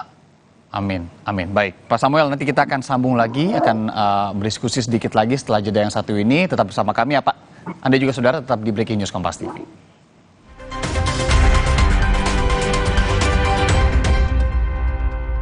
Gaya dan hobi kita boleh beda. Mantapnya ABC Kopi Susu Gula Aren satukan semua. Baru dengan gula aren asli yang berpadu sempurna. Temani keseruan momennya. ABC Kopi Susu Gula Aren. Gula aren asli, mantap kopi susunya. Di masa kehamilan, asupan air mineral sangat penting. Harus terjamin kualitasnya. Untuk itu, kita pilih Le Mineral. Galonnya begitu bening, selalu baru. Jadi tenang buat aku dan calon buah hatiku. Galon Le Mineral. Kerja gini resikonya masuk angin. Pecah tuh badan. Minum TJ masuk angin pertama kemasan botol. Sekali pencet setara 1 saset. Redakan masuk angin dengan sensasi mint yang greng. TJ masuk angin. Pecah anginnya. Keluarga nomor 1. Rasa nomor 1. Kesehatan nomor 1. Apapun nomor satunya, madu TJ pilihanku. Madu TJ, madu pilihanku. Sendi sehat, semangat goes ya. Amin. Sendi Anda aktif geraknya. Amin. Akan banyak hal baik terjadi saat sendi kita sehat. Amin. Olahraga teratur, bila perlu minum Wellmove. Wellmove halal. Untuk membantu atasi capek, pegal, dan nyeri otot, pakai Hotin Cream. Kalau untuk meredakan nyeri sendi, rematik dan keseleo, nah, itu pakai Hotin DCL baru. Bahan aktif DCL-nya efektif mengobati rematik, lindung, dan nyeri sendi. hotnya Hotin banget deh. Aku pikir semua air mineral itu sama. Le Mineral itu beda, lebih fresh dari yang lain. Le Mineral memang berbeda, mengandung mineral esensial, dikemas menggunakan 3 proteksi berlapis. Segernya. Le Mineral. Hotin Cream. selalu ada untuk membantu redakan pegal dan nyeri otot. Panasnya pas, hotnya in sampai ke dalam. Selalu ada Hot in Cream, bantu redakan capek, pegal, dan nyeri otot. Otot dihantam capek pegal habis-habisan. Lawan dengan Hot in Strong. Baru, krim otot ekstra panas. Hotnya in, strong sampai ke otot. Atasi capek dan pegal. Nggak lengket tanpa bekas. Hot in Strong. Panasnya berani adu strong. Sikat gigi saja masih dapat meninggalkan kuman. Lengkapi dengan Listerine Green Tea setiap hari. Dengan fluoride, melindungi dari gigi berlubang. Gigi kuat, mulut sehat. Saat kembali beraktivitas, jaga diri dari luar dan tetap jaga imun dari dalam. Minum Stimuno bila perlu. Stimuno, penjaga imun. Sido muncul berpengalaman 70 tahun mengolah herbal dengan varian produk yang paling lengkap. Inovasi terbaru, tolak angin soft capsule. Kami percaya Sido muncul. Kalau masuk angin, orang pintar minum tolak angin. Fresh Care dipercaya masyarakat Indonesia. Panasnya nyaman. Aromanya fresh. Pilihanku insya Allah halal. Dan hangatnya selalu bikin fresh. Fresh Care. Fresh Care kini hadir dengan Fresh Care Press and Relax. Nyaman dipegang, ada kerokannya. Bisa ngerok, bisa ngerol sampai belakang. Fresh Care Press and Relax bisa ngerock and roll. Oxyfit. Oxyfit. Oxyfit. Oxyfit baru, vitamin D3 1000 IU, penuhi kebutuhan vitamin harian dengan Oxyfit. Dexa. Assalamualaikum warahmatullahi wabarakatuh. Saya Haji Heldi Agustian selaku Wali Kota Cilegon. Cangkul Merah Putih ini adalah atas anjuran Presiden Republik Indonesia tentunya Pak Joko Widodo. Daerah kami alhamdulillah karena kami bekerja sama selama ini dengan PT Krakatau Steel dan selama ini baja ini ke daerah lain kemudian kembali lagi menjadi cangkul ke Kota Cilegon. Tapi pada tahun 2021 melalui PPSI, Persatuan Pencaksilat Indonesia yang berkolaborasi dengan pemerintah Kota Cilegon, mereka membeli alat dan yang lainnya. Dalam hal ini bekerja sama dengan Krakatau Steel membuat cangkul merah putih karya Wong Cilegon.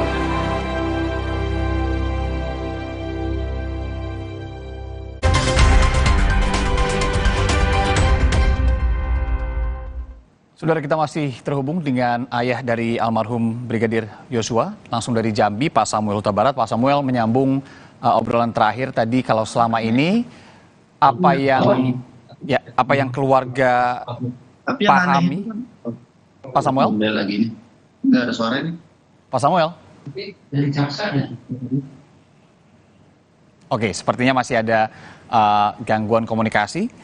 Tadi kami juga sudah berbincang sedikit dengan Samuel Huta Barat, ayah dari almarhum Brigadir Yosua, yang memang tadi pihak keluarga sendiri sedikit terkejut karena mengetahui beberapa fakta yang baru mereka ketahui di pembacaan dakwaan dalam sidang perdana Verdi Sambo yang dilakukan selama 3 jam. Kurang lebih tadi ada 97 halaman yang dibacakan. Salah satunya di mana bahwa selama ini yang pihak keluarga ketahui adalah Verdi Sambo ini tidak ikut menembak almarhum Brigadir Yosua, di mana dalam surat dakwaan tadi disebutkan oleh jaksa bahwa Verdi Sambo lah yang kemudian melepaskan tembakan terakhir yang menyebabkan Brigadir Yosua akhirnya meninggal dunia. Kita coba sapa lagi Pak Samuel, masih bersama saya? Oke. Kemudian fakta kedua yang kemudian tadi diungkapkan keluarga, yang baru diketahui oleh keluarga adalah bahwa di tempat kejadian perkara ternyata kalau dari surat dakwaan ini Putri Chandrawati ada di TKP dan berjarak kurang lebih 3 meter dari tempat kejadian.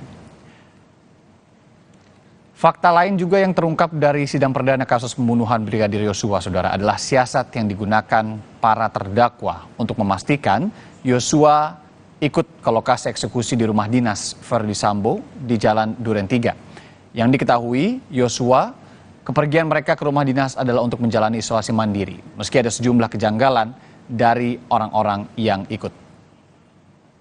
bahwa rencana jahat terdakwa Freddy Sambo SH SIK MH untuk merampas nyawa korban Nofriansah Yosua Huta Barat yang akan dilaksanakan di rumah dinas Duren 3 nomor 46 juga diketahui oleh saksi Putri Candrawati.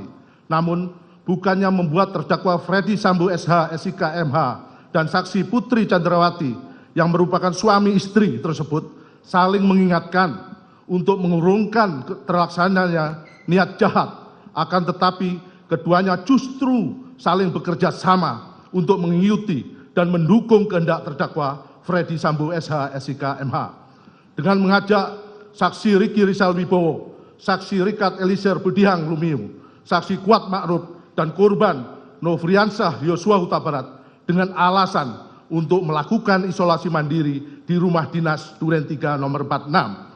Begitupun juga saksi Riki Rizal Wibowo, saksi Rikat Elisir Budihang Lumiu, dan saksi Kuat Ma'ruf, tidak satu pun dari ketiganya yang berupaya mencegah rencana jahat terdakwa Freddy Sambo SH SIK MH dan justru mengikuti skenario melakukan isolasi mandiri atau isoman, padahal terhadap saksi Riki Rizal Wibowo dan saksi Kuat Ma'ruf jelas tidak melakukan tes PCR karena akan kembali ke Magelang, akan tetapi turut mendukung kehendak bersama terdakwa Freddy Sambo SH SIK MH untuk merampas nyawa korban Nofriansah Yosua Huta Barat.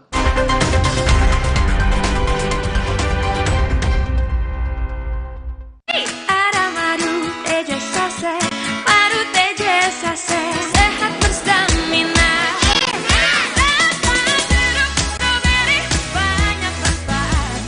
Madu TJ Saset, enak sehatnya. Bahaya kurang vitamin D. Onde-mande vitamin D.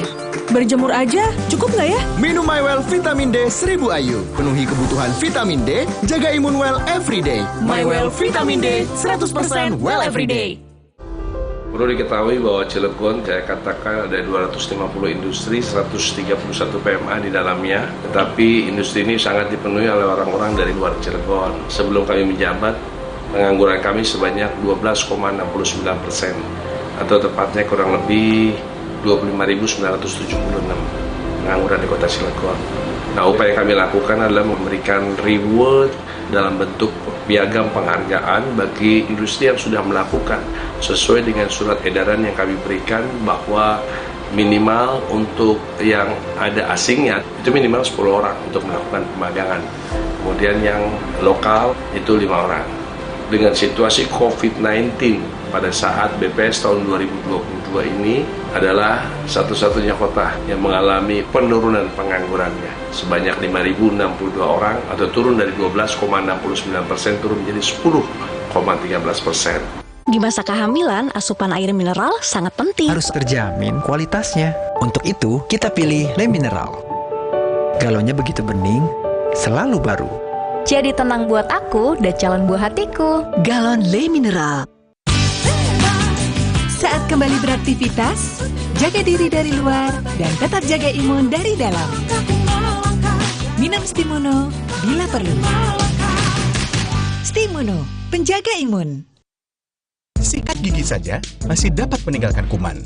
Lengkapi dengan Listerine Green Tea setiap hari. Dengan fluoride, melindungi dari gigi berlubang. Gigi kuat, mulut sehat. Le Mineral beda banget. Lebih smooth, lebih segar. Le Mineral memang berbeda.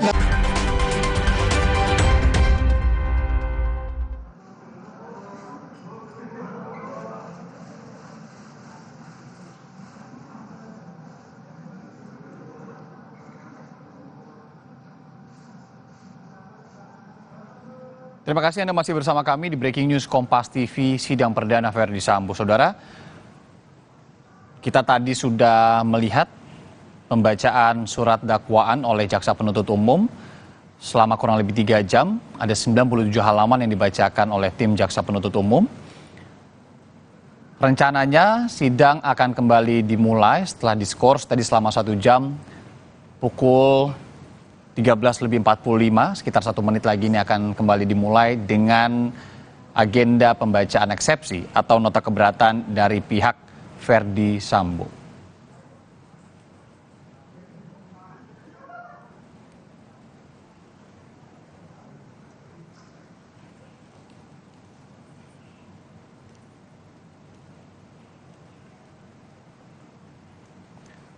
Ferdy Sambo sendiri dalam surat dakwaannya tadi yang langsung dibacakan oleh jaksa penuntut umum, ini terungkap sejumlah fakta. Kalau dari pihak keluarga yang baru saja juga kita dengarkan, ada beberapa fakta yang juga kemudian baru terungkap dan baru diketahui oleh pihak keluarga. Kemudian dalam surat dakwaan yang dibacakan kurang lebih selama 3 jam tadi, JPU juga membacakan berita acara yang kemudian diberikan oleh penyidik kepolisian. Persidangan telah dimulai sejak pukul 10 pagi tadi, tepat waktu. Kemudian dari dakwaan yang dibacakan, tadi tidak hanya terkait dengan pasal 340 tentang pembunuhan berencana, ataupun pasal 338 yang terkait dengan pembunuhan. Tapi juga ada beberapa hal terkait dengan obstruction of justice atau pasal 221 tadi yang juga memang disinggung di surat dakwaan. Karena kita ketahui bahwa Ferdy Sambo sendiri ini sebelumnya juga tersangka dalam hal obstruction of justice atau ada upaya perintangan penyidikan di sana dengan upaya-upaya menghilangkan dan merusakkan sejumlah barang bukti. Kalau dari surat dakwaan sendiri tadi kita dengarkan atau bisa didengarkan bahwa ada upaya-upaya untuk mengelabui dan juga seperti menghilangkan jejak dari CCTV, kemudian juga dari visual-visual lainnya, salah satunya handphone.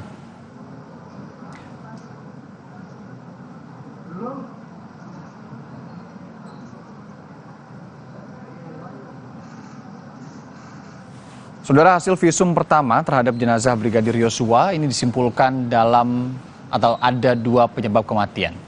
Yang pertama adalah tembakan di bagian kepala yang dalam paparan faktanya dilakukan oleh terdakwa Ferdy Sambo dan atau tembakan di dada sebelah kanan dilakukan oleh terdakwa Richard Eliezer. Mati orang ini akibat luka tembak masuk pada kepala bagian belakang sisi kiri yang menimbulkan kerusakan serta pendarahan jaringan otak, serta luka tembak pada dada sisi kanan yang merobek paru sehingga menimbulkan pendarahan hebat. Luka tembak masuk pada kepala dan dada secara bersama-sama maupun tersendiri dapat menyebabkan kematian. Jaksa penuntut umum atau tim JPU yang dipimpin Rudy Irmawan juga memaparkan bahwa kesimpulan hasil visum kedua terhadap jenazah Brigadir Yosua pada 27 Juli 2022. Pemeriksaan dilakukan pada jenazah Yosua yang telah dikubur dengan peti dan diawetkan. Dari hasil visum kedua, sebab kematian adalah kekerasan senjata api di dada dan kepala bagian belakang. Pada pemeriksaan mayat laki-laki usia 27 tahun yang telah dikubur dengan peti dan telah dilakukan bedah mayat serta pengawetan jenazah selama 17 hari dan sudah dalam keadaan membusuk, sebagian ini ditemukan 5 luka tembak masuk masing-masing terdapat di kepala bagian belakang, sisi kiri, bibir bawah, puncak bahu kanan dan sisi kanan dan lengan bawah tangan kiri sisi belakang, serta 4 luka tembak di keluar masing-masing terdapat di puncak hidung sisi kanan, leher sisi kanan, lengan atas kanan dan pergelangan tangan kiri sisi depan akibat kekerasan senjata api. Selanjutnya tidak ditemukan adanya tanda-tanda kekerasan pada bagian tubuh lain selain sebagaimana yang telah disebutkan pada bagian pemeriksaan luka. Sebab matinya orang ini adalah akibat kekerasan senjata api di daerah dada yang telah menembus paru. Kekerasan senjata api pada kepala bagian belakang secara tersendiri juga bersifat fatal dan dapat menyebabkan kematian. Waktu kematian diperkirakan terjadi antara 8 atau 9 hingga 16 jam sebelum diambil tindakan pengawetan embalming pada organ ginjal.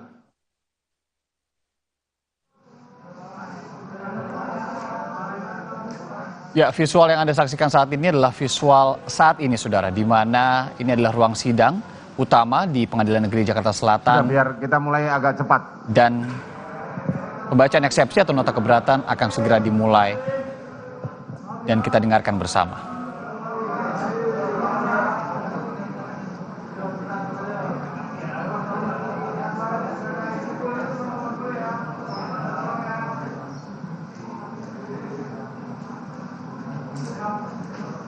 Ya, silakan lanjutkan.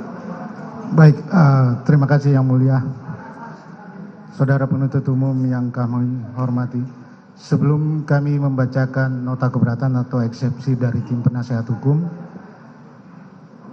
kami berharap proses persidangan yang dimulai hari ini akan membuka kebenaran yang sebenar-benarnya dan memberikan keadilan untuk semua pihak, baik untuk para terdakwa, keluarga almarhum Yosua, ataupun masyarakat luas. Bismillahirrahmanirrahim. Assalamualaikum warahmatullahi wabarakatuh. Nota keberatan dari tim penasehat hukum Pak Ferdi Sambo. Perkenankan kami yang bertanda tangan di bawah ini, para advokat yang saat ini memilih domisili hukum pada kantor hukum Hanis dan Hanis beralamat di Gedung Lipo Tamrin lantai 3. Baik, izin majelis. Untuk diberikan hard copy. Baik. Eksepsi. Sudah siap? Bisa diberikan? Siap, Yang Mulia. Terima kasih majelis. Silakan dibagikan.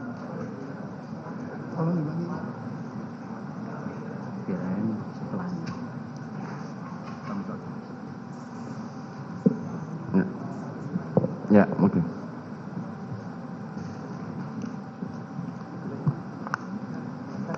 Silakan dilanjutkan.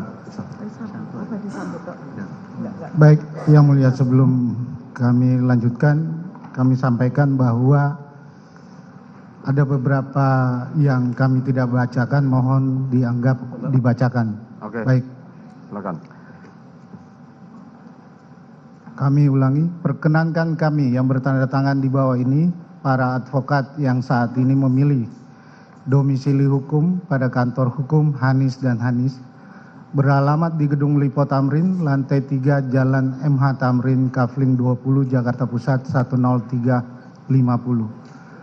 Dalam hal ini bertindak untuk dan atas nama terdakwa Ferdi Sambo, warga negara Indonesia, pemegang KTP nomor tidak kami sebutkan, dianggap dibacakan.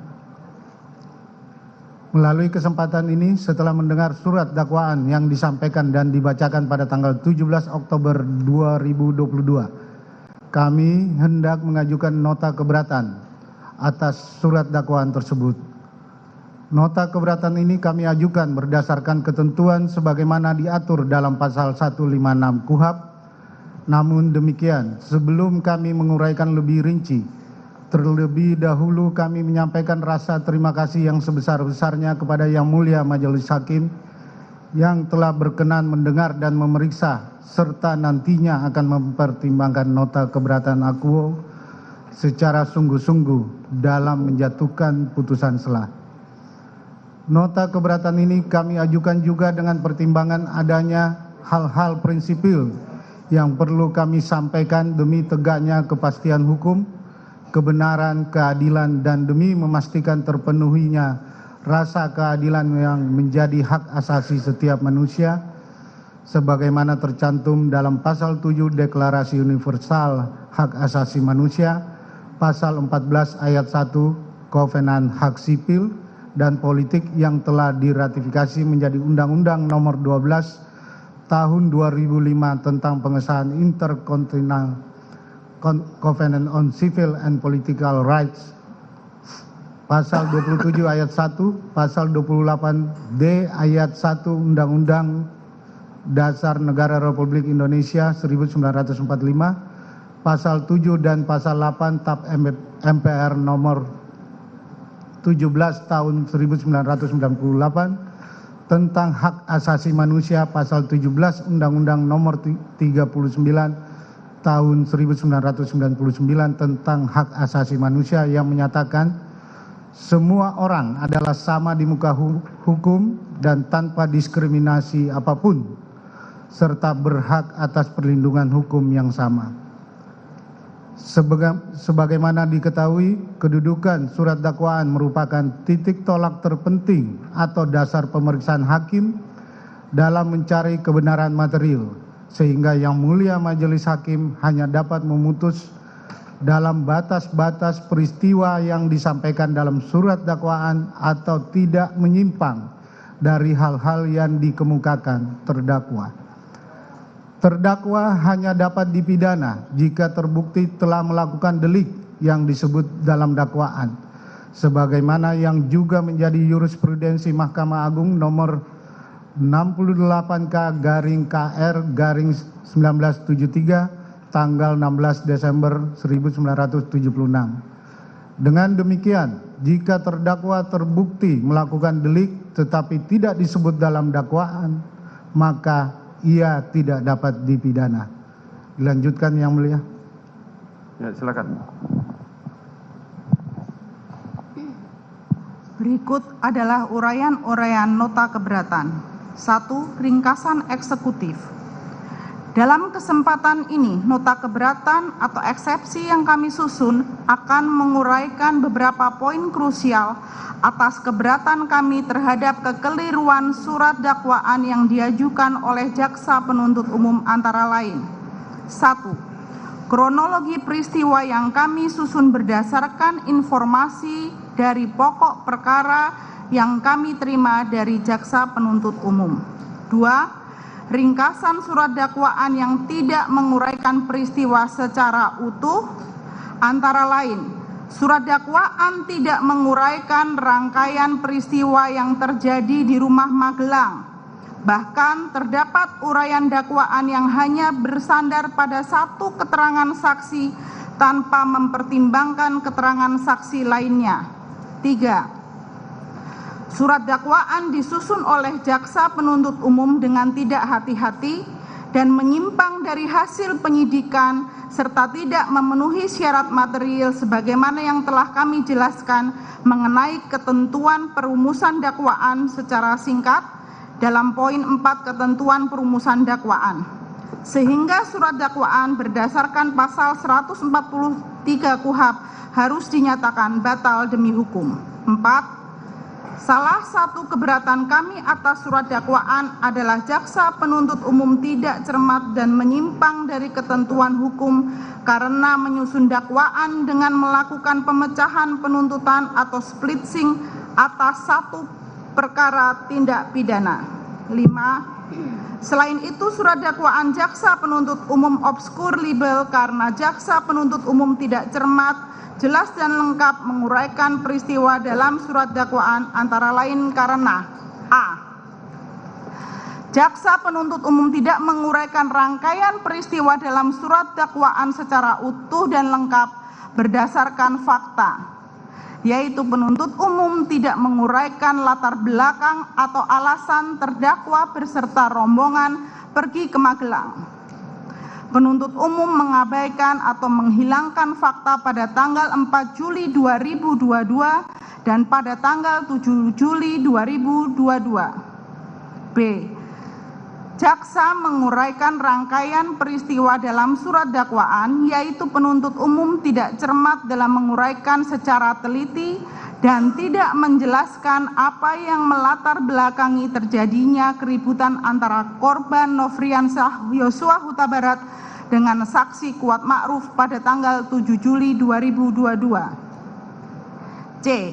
Jaksa penuntut umum tidak cermat dalam menyusun surat dakwaan karena hanya berdasarkan asumsi serta membuat kesimpulan sendiri. A. Kami kutip dari surat dakwaan. Saksi Putri Chandrawati dengan tujuan untuk menceritakan peristiwa yang dialaminya kepada terdakwa Ferdi Sambo, lalu untuk berjaga-jaga dan ikut mendukung pengamanan situasi pada saat di Jakarta, mengajak juga saksi Kuat Ma'ruf. B.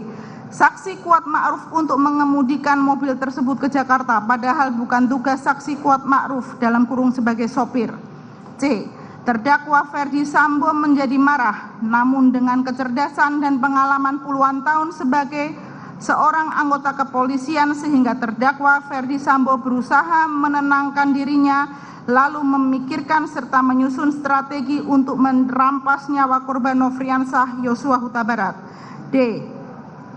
Setelah itu saksi Richard Eliezer Pudihang Lumiu yang menerima penjelasan tersebut merasa tergerak hatinya untuk turut menyatukan kehendak dengan terdakwa Ferdi Sambo. Seharusnya terdakwa Ferdi Sambo sebagai seorang perwira tinggi di Kepolisian Negara Republik Indonesia berpangkat Inspektur Jenderal yang sudah lama berkecimpung dalam dunia hukum sepatutnya bertanya dan memberikan kesempatan. Lalu saksi Putri Chandrawati dengan tenang dan acuh tak acuh dalam kurung cuek pergi meninggalkan rumah duren 3. G.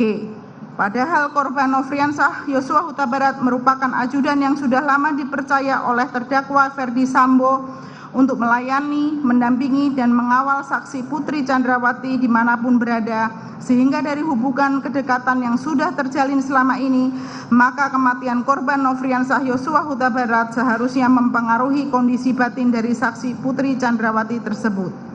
H. Seharusnya terdakwa Ferdi Sambo sebagai seorang perwira tinggi kepolisian menunjukkan contoh teladan yang mencerminkan jiwa kesatria dan bijaksana dalam menghadapinya dengan tetap menjunjung tinggi kebenaran dan keadilan serta menjaga keselamatan jiwa raga anggota. D. Surat dakwaan jaksa penuntut umum tidak terang atau obskur libel karena hanya didasarkan pada satu keterangan saksi Richard Eliezer Pudihang Lumiu, yaitu A. Putri Chandrawati yang langsung keluar dari kamarnya menuju sofa dan duduk di samping saksi Ferdi Sambo, sehingga ikut terlibat dalam pembicaraan antara Ferdi Sambo dan saksi Richard Eliezer Pudihang Lumiu. B. Mendengar kesediaan dan kesiapan saksi Richard Eliezer Pudihang Lumiu untuk menembak korban Nofriansah Yosua Huta Barat, lalu terdakwa Ferdi Sambo langsung menyerahkan satu kotak peluru 9 mm kepada saksi Richard Eliezer Pudihang Lumiu, disaksikan oleh saksi Putri Chandrawati. C. Selanjutnya terdakwa Ferdi Sambo menyampaikan berulang kali perencanaan penembakan terhadap korban Nofriansah Yosua Huta Barat dan menjelaskan alasan saksi Richard Eliezer Pudihang Lumiu untuk menembak korban Nofriansah Yosua Huta Barat dengan skenarionya adalah dan seterusnya. D. Pada saat saksi Richard Eliezer Pudihang Lumiu menyerahkan senjata api jenis HS nomor seri H233001 milik korban Nofriansah Yosua Huta Barat, terdakwa Ferdi Sambo sudah menggunakan sarung tangan warna hitam sebagai bagian dari persiapan pelaksanaan merampas nyawa korban Nofriansah Yosua Huta Barat. Selanjutnya terdakwa Ferdi Sambo yang sudah mengetahui jika menembak dapat merampas nyawa berteriak dengan suara keras kepada saksi Richard Eliezer Pudihang Lumiu dengan mengatakan, "Woi, kau tembak cepat, cepat, woi kau tembak." Jaksa penuntut umum tidak cermat dalam menguraikan rangkaian peristiwa dalam surat dakwaan karena telah mengabaikan fakta yang sesungguhnya, yaitu pada faktanya berdasarkan keterangan BAP Riki Rizal Wibowo dan Kuat Ma'ruf menjelaskan bahwa skenario tersebut disampaikan pada saat Riki Rizal Wibowo, Kuat Ma'ruf, dan Richard Eliezer Pudihang Lumiu bertemu dengan Ferdi Sambo di bilik ruang pemeriksaan provos setelah kejadian penembakan terjadi, bukan pada saat di lantai 3 rumah Jalan Saguling. F. Surat dakwaan jaksa penuntut umum tidak cermat, tidak jelas, dan tidak lengkap karena tidak menegaskan bentuk penyertaan terdakwa. Terhadap kekeliruan, kekaburan, dan ketidakcermatan dalam surat dakwaan tersebut, maka terdakwa mengajukan kesimpulan dan permohonan dalam nota keberatan ini. 2 Romawi, kronologi. Yang Mulia Majelis Hakim, dalam kesempatan ini nota keberatan atau eksepsi yang kami susun akan menjabarkan rangkaian kronologi peristiwa berdasarkan berita acara pemeriksaan yang telah dilakukan terhadap terdakwa Ferdi Sambo, saksi Putri Chandrawati, saksi Richard Eliezer Pudihang Lumiu, saksi Riki Rizal Wibowo, dan saksi Kuat Ma'ruf yang sebelumnya telah kami terima. Namun, sebelumnya agar yang mulia Majelis Hakim lebih mudah untuk memahami kronologi secara runtut, lengkap dan jelas, serta untuk mencegah terjadinya campur aduk peristiwa rekayasa dengan fakta sesungguhnya, maka kami akan membagi kronologi menjadi 3 fase peristiwa sebagai berikut. Fase pertama adalah ringkasan peristiwa, terdiri dari Rumah Magelang. A. Peristiwa tanggal 4 dan 7 Juli 2022. B. 4 Juli 2022, Nofriansah Yosua Huta Barat berusaha membopong Putri Chandrawati yang sedang selonjoran di sofa namun ditolak. C. Susi mendengar ada tangisan sedih dari kamar Putri Chandrawati dari tangga di depan pintu kaca. D. Susi melihat ada tangan yang membuka pintu kaca kamar Putri Chandrawati saat mau meminta bantal yang akan dibawa untuk ke sekolah anaknya. 7 Juli 2022, Kuat Ma'ruf mendapati Nofriansah Yosua Huta Barat mengendap-endap turun dari lantai 2. F. Putri Chandrawati ditemukan oleh Susi dalam keadaan terlentang di depan kamar mandi dalam keadaan tidak berdaya. Rumah Saguling. Peristiwa tanggal 8 Juli 2022. Verdi Sambo emosional mendengar laporan kejadian kekerasan seksual di Magelang yang dilakukan Nofriansah Yosua Huta Barat kepada Putri Chandrawati sebagaimana disampaikan oleh Putri Chandrawati kepada Verdi Sambo di lantai 3. C. Verdi Sambo memanggil Ricky Rizal Wibowo dan Richard Eliezer Budihang Lumiu secara terpisah dan bergantian ke lantai 3. Ricky Rizal Wibowo dan Richard Eliezer Budihang Lumiu melihat Verdi Sambo dalam kondisi emosi dan menangis. Putri Chandrawati pada saat itu berada di dalam kamar dan tidak mendengar pembicaraan antara Verdi Sambo dengan Ricky Rizal Wibowo ataupun Richard Eliezer Budihang Lumiu. D. Verdi Sambo bersiap menuju Depok untuk memenuhi undangan main badminton dari salah satu mantan petinggi Polri. Seluruh peralatan badminton telah disiapkan oleh ADC atau ajudan. Rumah Duren 3. A. Putri Chandrawati isolasi mandiri di kamar lantai 1. B.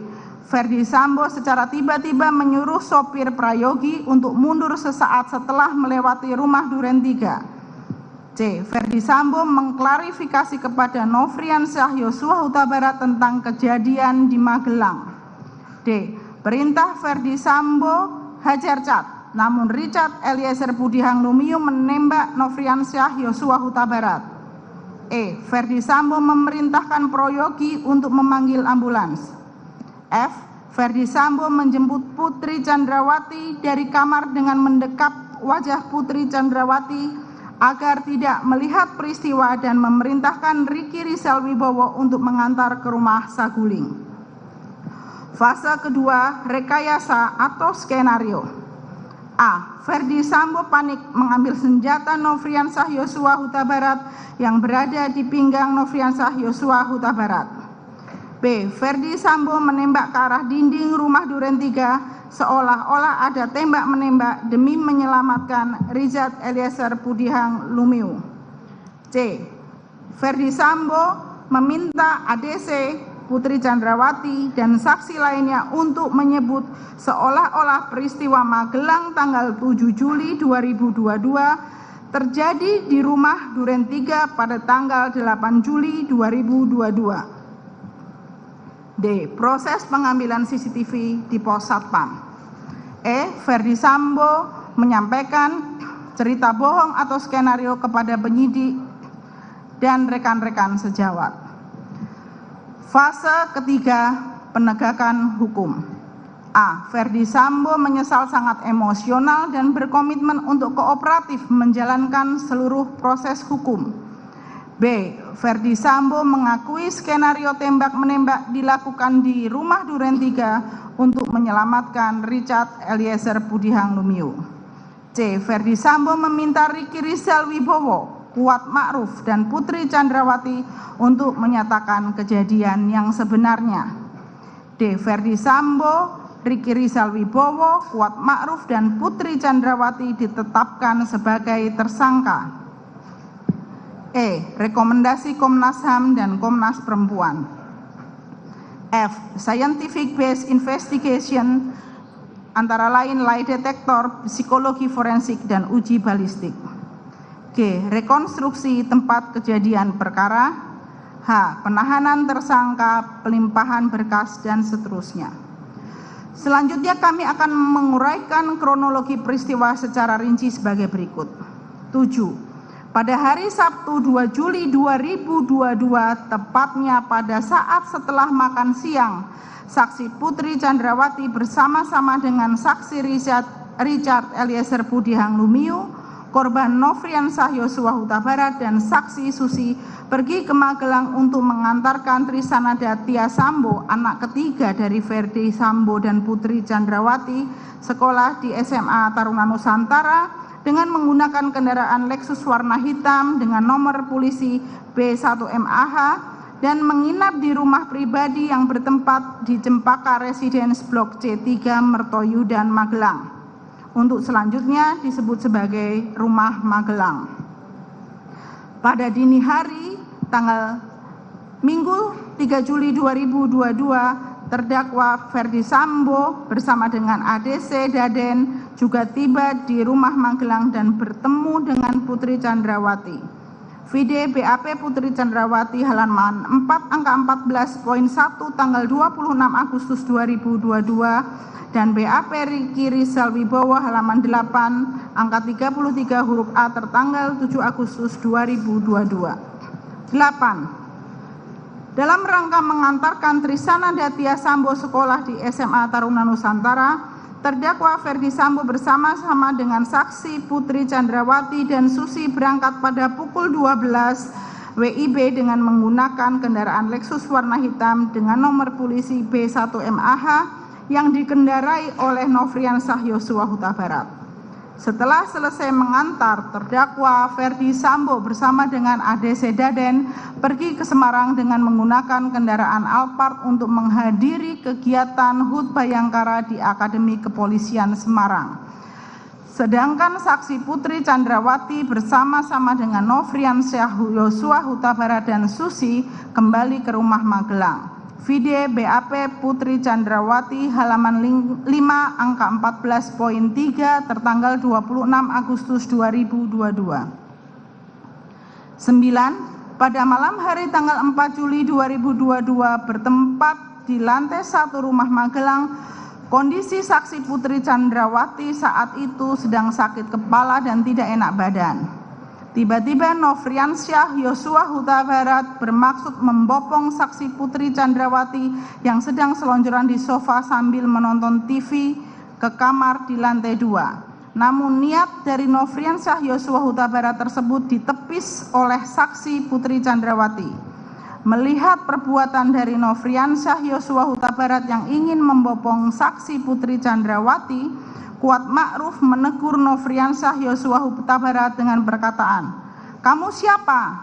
Vide BAP Putri Chandrawati halaman 5 angka 14.3 tertanggal 26 Agustus 2022, BAP konfrontasi angka 5 huruf C tertanggal 31 Agustus 2022 dan BAP Kuat Ma'ruf halaman 11 angka 35 tertanggal 9 Agustus 2022.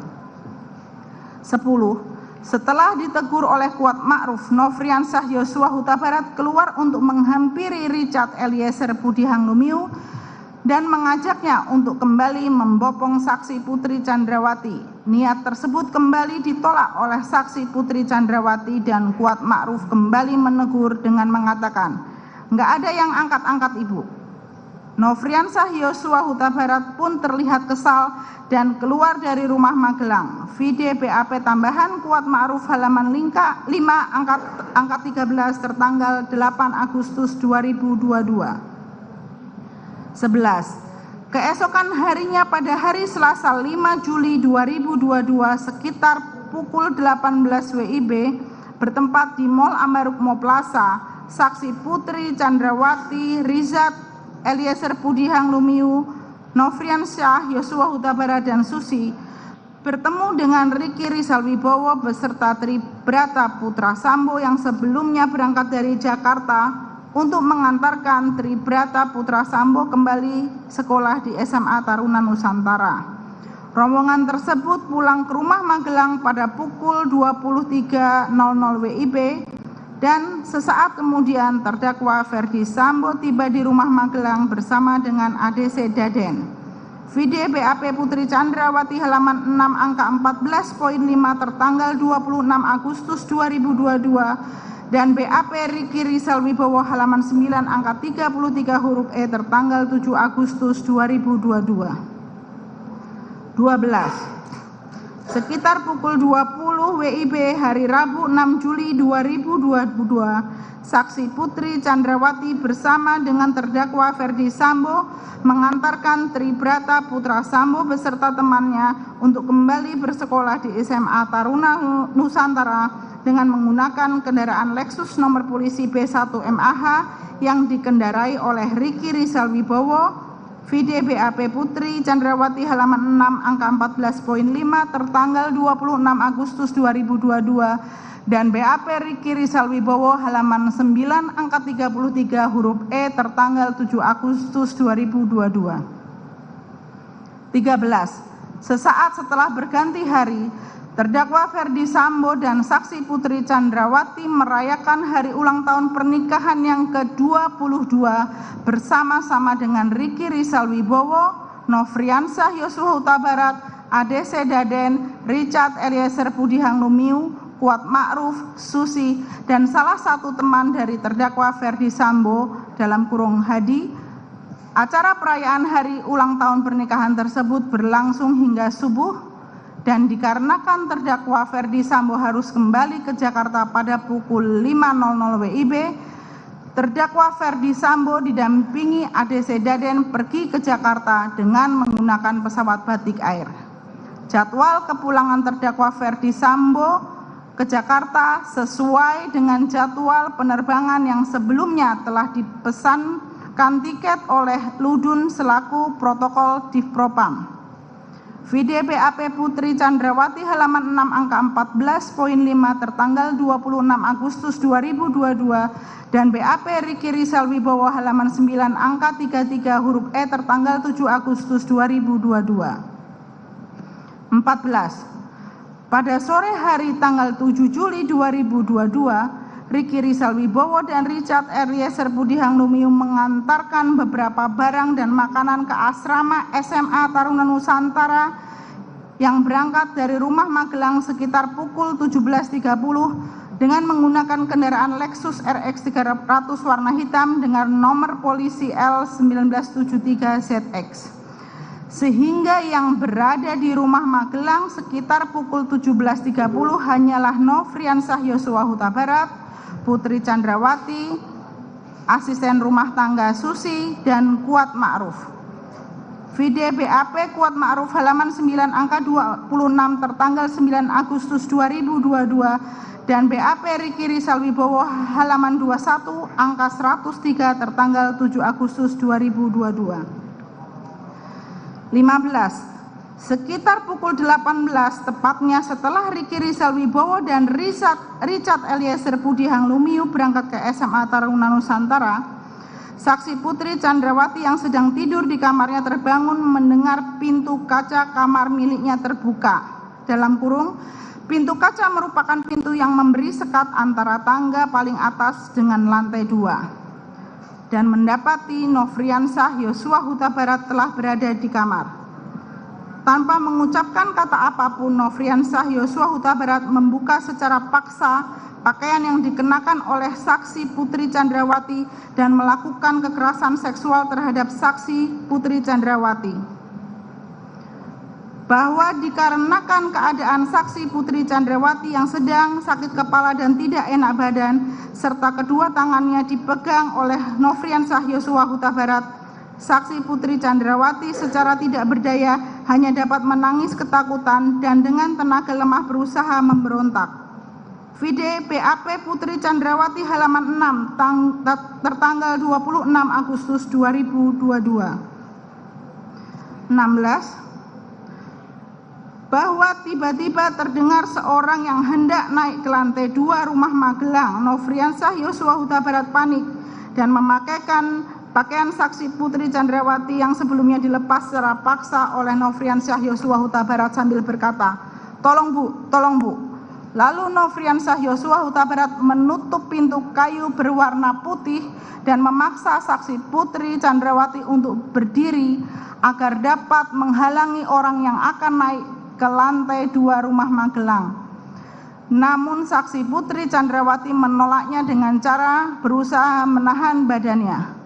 Kemudian Nofriansyah Yosua Huta Barat membanting tubuh saksi Putri Chandrawati ke kasur dan kemudian kembali memaksa saksi Putri Chandrawati untuk berdiri sambil mengancam, "Awas kalau kamu bilang sama Ferdi Sambo, saya tembak kamu, Ferdi Sambo, dan anak-anak kamu." Dikarenakan saksi Putri Chandrawati sudah tidak berdaya dan tidak mampu untuk berdiri, Nofriansyah Yosua Huta Barat kembali membanting saksi Putri Chandrawati ke kasur dan selanjutnya memaksa kembali untuk berdiri dengan posisi berdiri di depannya dan memaksa untuk keluar dari kamar. Saksi Putri Chandrawati kemudian dengan sengaja menyenggol keranjang tumpukan pakaian yang terbuat dari plastik yang tidak memantulkan suara yang keras dan menendang-nendangkan kakinya ke pintu kasa dengan harapan ada seorang yang dapat mendengarnya. Namun sayangnya tidak ada orang yang dapat menghampiri sumber suara tersebut. Vide BAP Putri Chandrawati halaman 6 tertanggal 26 Agustus 2022. 17. Kuat Ma'ruf yang pada saat itu sedang merokok di teras depan jendela rumah. Lalu Kuat Ma'ruf tidak sengaja melihat Nofriansyah Yosua Huta Barat turun mengendap-endap. Menurut Kuat Ma'ruf hal ini tidak wajar mengingat ADC atau ajudan tidak diperkenankan naik ke ruangan atas atau lantai 2 secara sembarangan atau tanpa permisi. Selain itu, gelagat Nofriansyah Yosua Huta Barat menuruni tangga tampak tak biasa dan teramat mencurigakan. Lalu karena kecurigaan Kuat Ma'ruf tersebut, Kuat Ma'ruf hendak menghampiri Nofriansyah Yosua Huta Barat. Namun Nofriansyah Yosua Huta Barat lari seolah-olah menghindar dari Kuat Ma'ruf. Oleh karena itu Kuat Ma'ruf sambil mengejar Nofriansyah Yosua Huta Barat menyuruh Susi untuk memeriksa saksi Putri Chandrawati di kamarnya. Kemudian Susi mendapati saksi Putri Chandrawati yang sudah dalam keadaan terlentang di depan kamar mandi dengan tidak berdaya dan hampir pingsan. Setelah itu Kuat Ma'ruf berjaga-jaga di depan tangga lantai 1 untuk mencegah jika Nofriansyah Yosua Huta Barat kembali naik secara tiba-tiba ke kamar saksi Putri Chandrawati di lantai 2. Vide BAP Kuat Ma'ruf halaman 10 angka 29 tertanggal 9 Agustus 2022 dan BAP konfrontasi halaman 9 angka 6 huruf E tertanggal 31 Agustus 2022. 18. Sekitar pukul 19.30 WIB, Richard Eliezer Budihang Lumiu dan Ricky Rizal Wibowo kembali ke rumah Magelang karena sebelumnya telah dihubungi oleh saksi Putri Chandrawati untuk cepat kembali ke rumah Magelang. Setiba di rumah Magelang, Richard Eliezer Budihang Lumiu dan Richard Rizal Wibowo mendapati saksi Putri Chandrawati sedang menangis di kamarnya dan menanyakan apa yang terjadi. Namun saksi Putri Chandrawati tidak memberikan penjelasan apapun. Saksi Putri Chandrawati kemudian meminta Ricky Rizal Wibowo untuk memanggil Kuat Ma'ruf dan menenangkannya agar tidak terjadi keributan antara Kuat Ma'ruf dan Nofriansyah Yosua Huta Barat. Kuat Ma'ruf menyampaikan kepada saksi Putri Chandrawati, "Ibu harus lapor Bapak supaya tidak jadi duri dalam rumah tangga Ibu." Saksi Putri Chandrawati lalu meminta Ricky Rizal Wibowo agar memanggil Nofriansyah Yosua Huta Barat. Vide BAP Putri Chandrawati halaman 7 paragraf 5 tertanggal 26 Agustus 2022 dan BAP Kuat Ma'ruf halaman 10 angka 29 tertanggal 9 Agustus 2022. 19. Ricky Rizal Wibowo lalu turun ke lantai 1 rumah Magelang dan memanggil Nofriansyah Yosua Huta Barat sambil bertanya, "Ada apa Yos?" Dan dijawab oleh Nofriansyah Yosua Huta Barat, "Nggak tahu Bang, kenapa Kuat marah sama saya." Selanjutnya Riki Rizal Wibowo membawa Nofriansyah Yosua Huta Barat ke kamar saksi Putri Chandrawati dan menunggu di dekat pintu kasa agar tidak terjadi keributan. Saksi Putri Chandrawati mengatakan kepada Nofriansyah Yosua Huta Barat, "Saya mengampuni perbuatanmu yang keji terhadap saya, tapi saya minta kamu untuk resign." Kemudian Nofriansyah Yosua Huta Barat keluar kamar sambil menangis dan turun bersama Riki Rizal Wibowo. Video BAP lanjutan Riki Rizal Wibowo halaman 1 angka 123 tertanggal 8 Agustus 2022. 20. Sekitar tengah malam pergantian hari dari tanggal 7 Juli 2022 menuju tanggal 8 Juli 2022, saksi Putri Chandrawati kemudian secara berbisik-bisik menelpon terdakwa Ferdi Sambo sambil menangis dan ketakutan, sekaligus menyampaikan bahwa dirinya ingin segera kembali ke Jakarta karena Nofriansyah Yosua Huta Barat berlaku kurang ajar terhadap dirinya. Meskipun terdakwa Ferdi Sambo mendesak saksi Putri Chandrawati menceritakan apa yang terjadi, saksi Putri Chandrawati menyampaikan sebaiknya besok saja setelah tiba di Jakarta untuk menjelaskannya. Saksi Putri Chandrawati khawatir akan keselamatan dirinya dan tak ingin ada kejadian buruk lain terjadi kepada anggota keluarga yang lain. Saksi Putri Chandrawati juga meminta agar terdakwa Ferdi Sambo tidak usah kembali ke Magelang, sebab terdakwa Ferdi Sambo sempat mengutarakan niatnya untuk segera kembali ke Magelang. Saksi Putri Chandrawati juga meminta agar tidak menghubungi ADC atau ajudan karena khawatir akan terjadi keributan. Mengingat saksi Putri Chandrawati sebelumnya diancam oleh Nofriansyah Yosua Huta Barat untuk tidak menceritakan apa yang terjadi, ditambah postur tubuh Nofriansyah Yosua Huta Barat yang lebih besar dibanding ADC atau ajudan lainnya, maka saksi Putri Chandrawati sangat khawatir akan keselamatan semua orang selain dirinya. Video BAP Putri Chandrawati halaman 7 paragraf 8 tertanggal 26 Agustus 2022.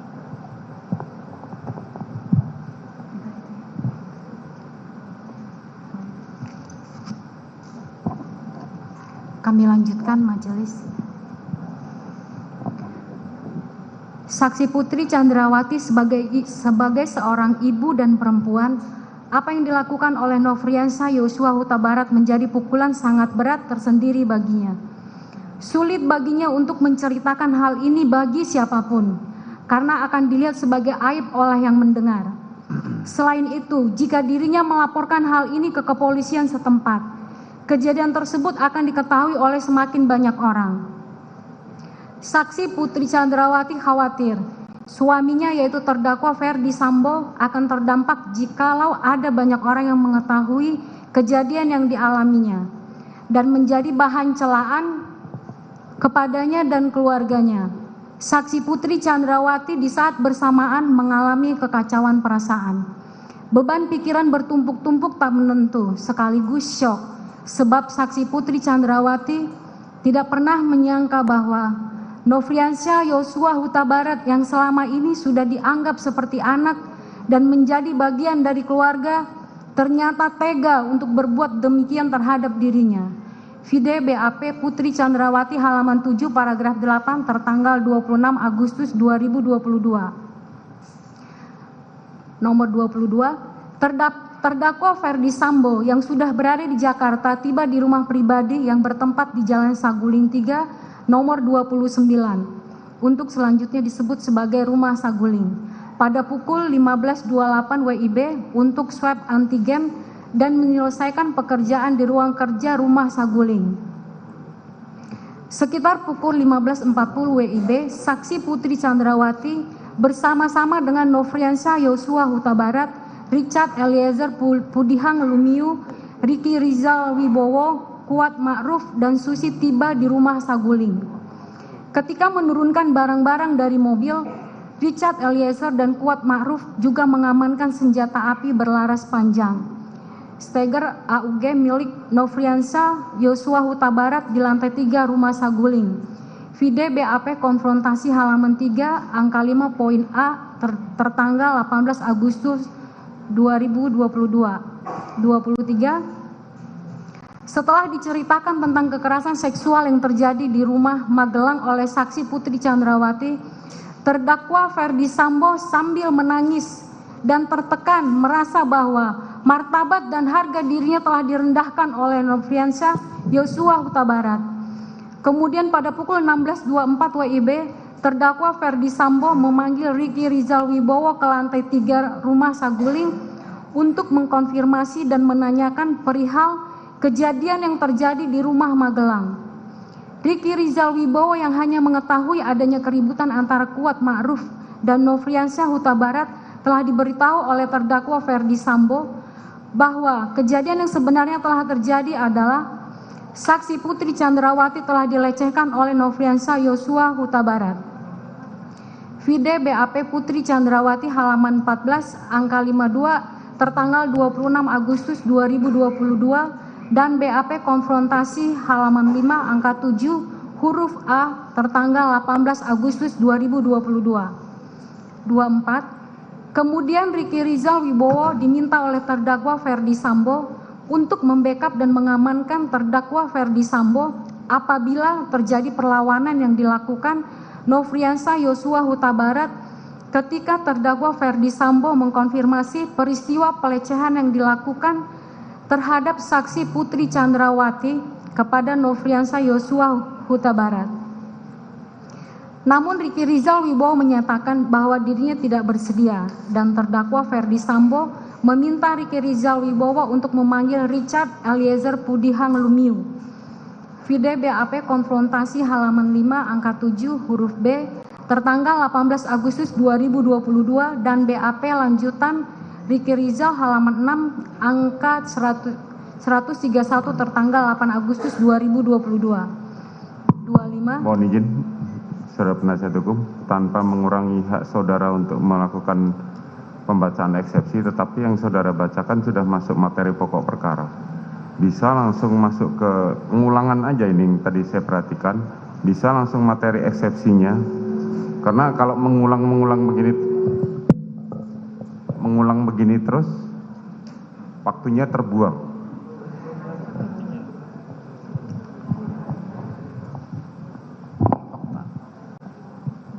Yang mulia, mohon kami sampaikan bahwa kami membacakan fakta karena kan dari dakwaan jaksa penuntut umum apa yang disampaikan tidak merunut kejadian yang sebenarnya. Mungkin untuk mempersingkat waktu, kami tetap mohon izin yang mulia untuk tetap membacakan, tetapi kami akan mempersingkat atau dianggap dibacakan apabila yang kami sampaikan itu sudah dibacakan sebelumnya, sehingga nanti dalam persidangan pokok perkara itu kita sama-sama bisa menggali fakta hukum yang sebenarnya yang mulia. Jadi uraian-uraian yang kita sampaikan itu ada yang hilang dari dakwaan jaksa penuntut umum. Demikian yang mulia. Mohon agar kami diberikan kesempatan untuk menyampaikan atau fakta-fakta yang dihilangkan oleh jaksa penuntut umum, agar proses peradilan ini bisa fair, adil, dan transparan. Itu aja yang kami mohonkan yang mulia. Kami tidak akan menyampaikan pokok perkara secara keseluruhan. Demikian. Ya. Lanjutkan. Ya.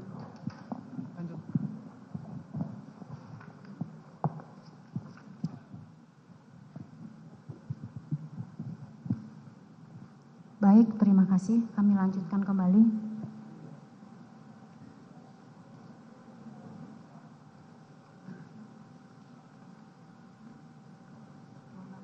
Poin 26, bahwa pukul 17.06 WIB, saksi Putri Chandrawati meminta Riki Rizal Wibowo untuk mengantarkan saksi Putri Chandrawati untuk melakukan isolasi mandiri di Kompleks Duren 3. sembari menunggu hasil swab sebelumnya.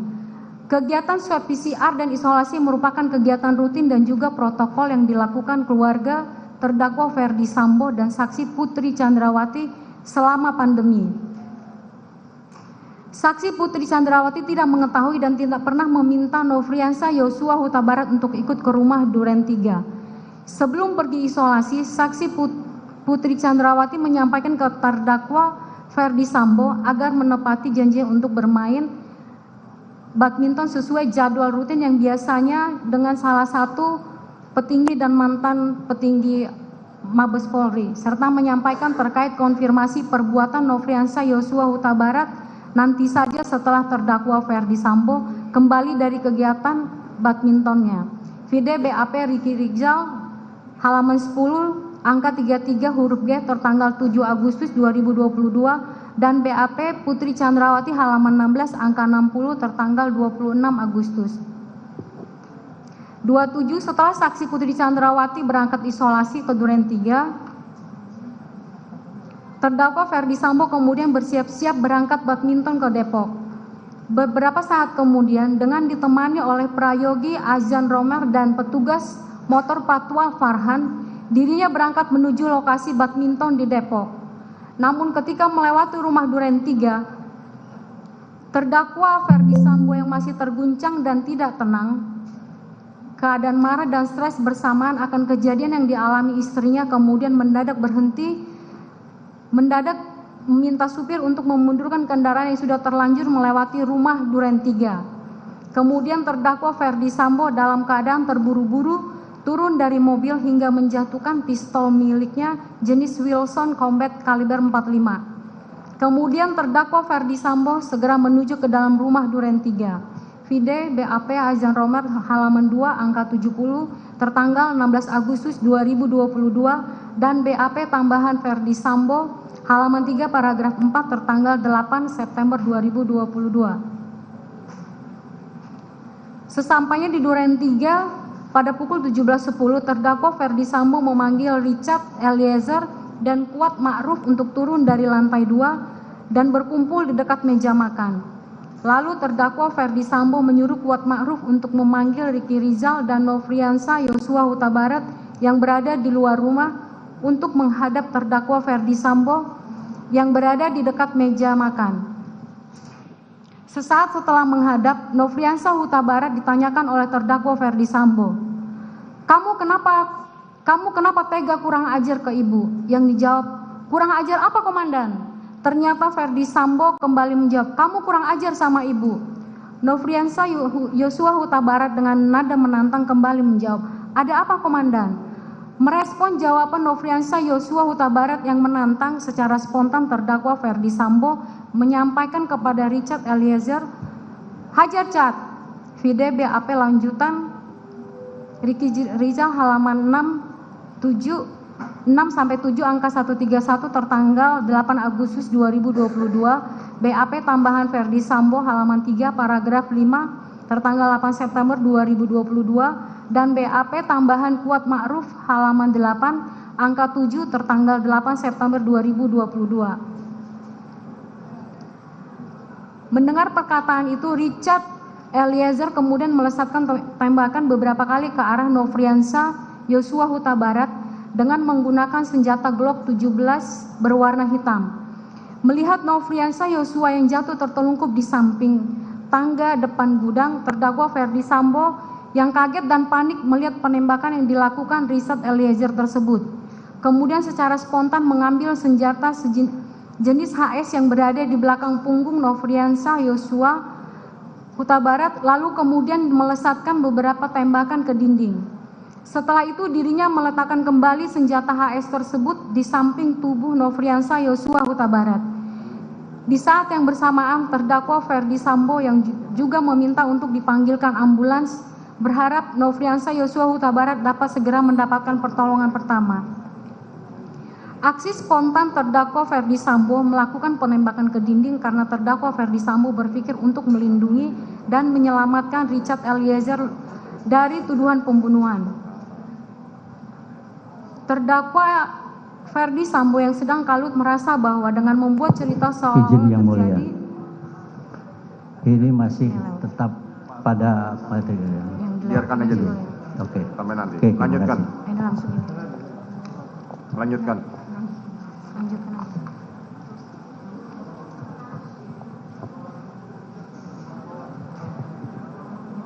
Aksi spontan Verdi Sambo melakukan penembakan ke dinding karena terdakwa Verdi Sambo berpikir untuk melindungi dan menyelamatkan Richard dari tuduhan pembunuhan.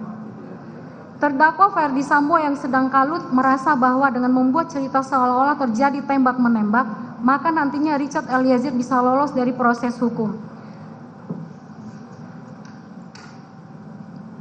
Vide BAP konfrontasi halaman 15 angka 23 huruf A tertanggal 18 Agustus 2022. 30 dalam rangka pemeriksaan oleh Biro Provos tepatnya pada pukul 22.20 WIB tanggal 8 Juli 2022 bertempat di ruang pemeriksaan Biro Provos lantai 3. Terdakwa Verdi Sambo berbicara dengan Richard Eliezer dan Ricky Rizal dan Kuat Ma'ruf untuk menjelaskan skenario yang harus disampaikan kepada penyidik sebagai rangkaian cerita demi menyelamatkan Richard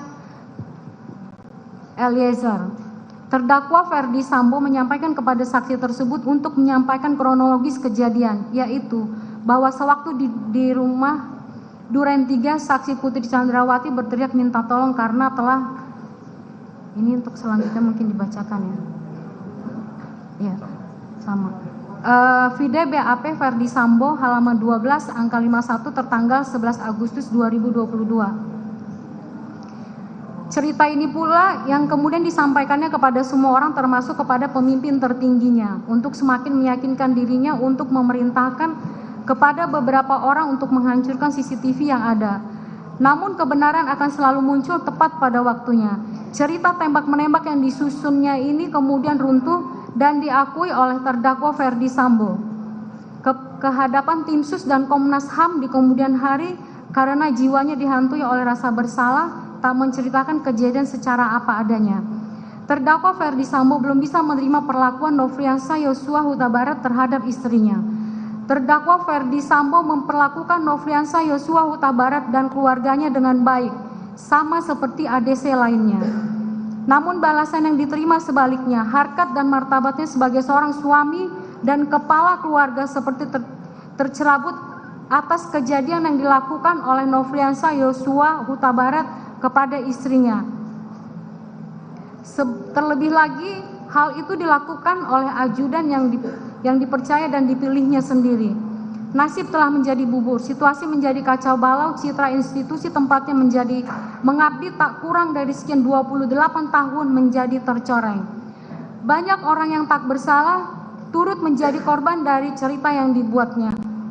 Terdakwa Verdi Sambo menyadari dia harus mempertanggungjawabkan perbuatannya melalui proses hukum saat ini. Kepada tim sus bentukan Bapak Kapolri dan juga kepada Komnas HAM termasuk penyidik, dirinya sudah menceritakan kejadian yang dialaminya. Terdakwa Verdi Sambo juga telah meminta kepada seluruh saksi untuk berkata apa adanya dan sejujur-jujurnya. Namun terdakwa Verdi Sambo masih menyayangkan mengapa Richard Eliezer tidak menyampaikan keterangan yang sejujurnya. Meskipun sangat memahami Richard Eliezer yang mungkin sangat khawatir kehilangan pekerjaannya dan juga beban berat karena kejadian penembakan tersebut. Selanjutnya 3 Romawi ringkasan dan ruang lingkup dakwaan ini dianggap dibacakan. Selanjutnya akan dilanjutkan ke bagian kelima, ketentuan perumusan dakwaan yang akan dibacakan oleh rekan.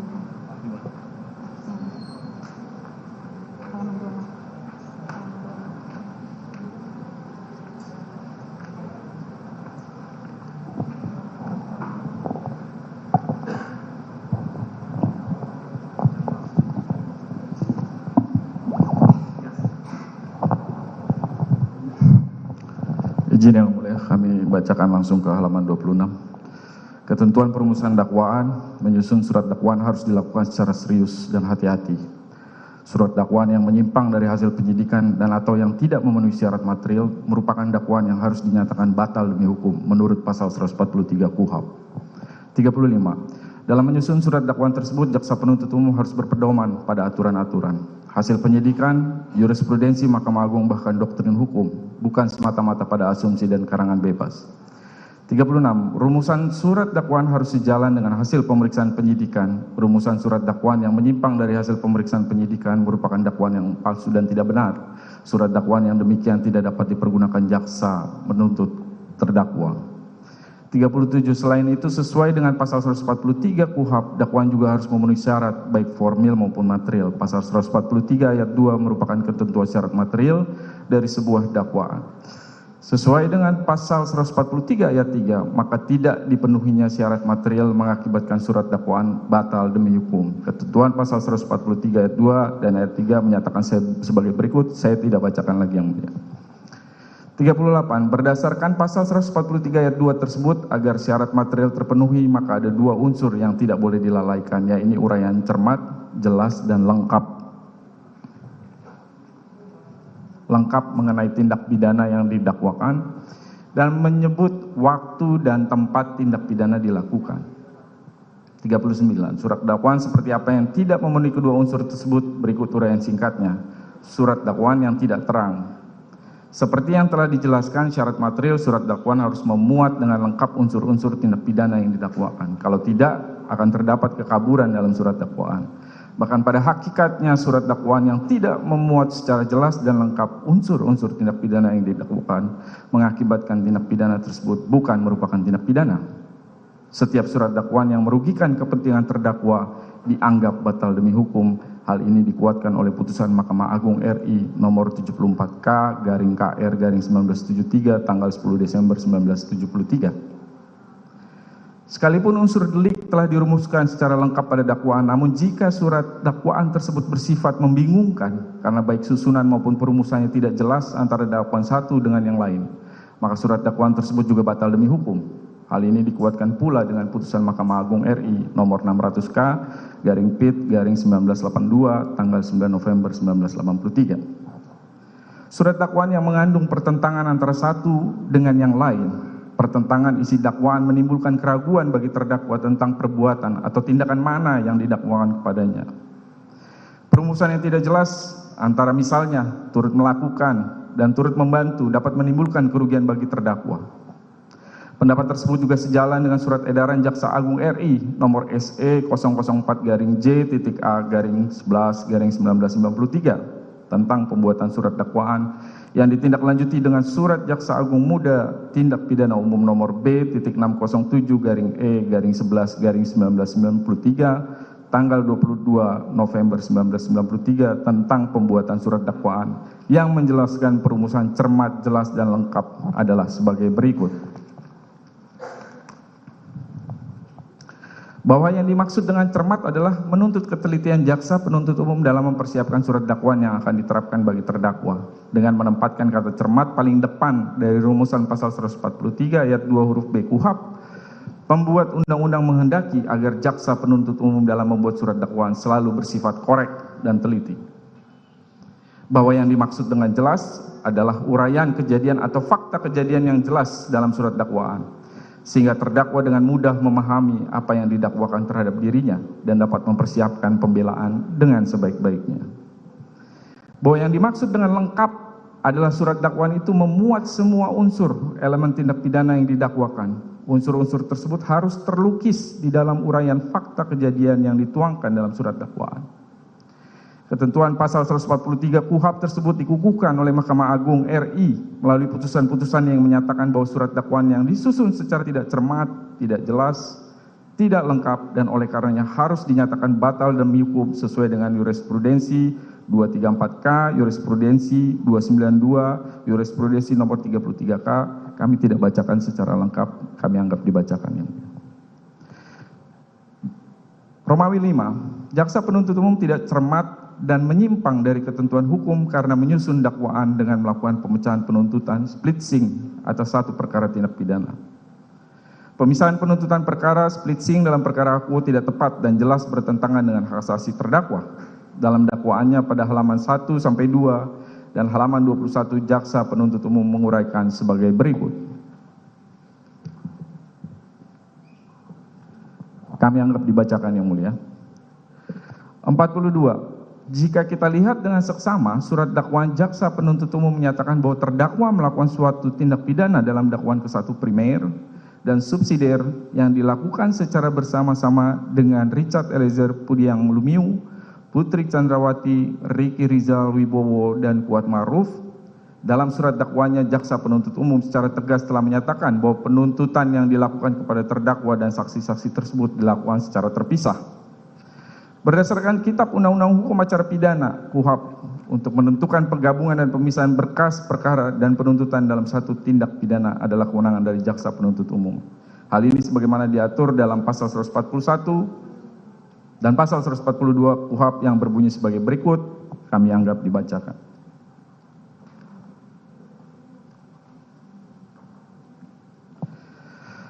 Jika dilihat secara seksama, pasal 141 dan pasal 142 KUHAP ini berasal dari HIR dengan mengubah kata-kata Voorzitter van de Landrat menjadi jaksa penuntut umum.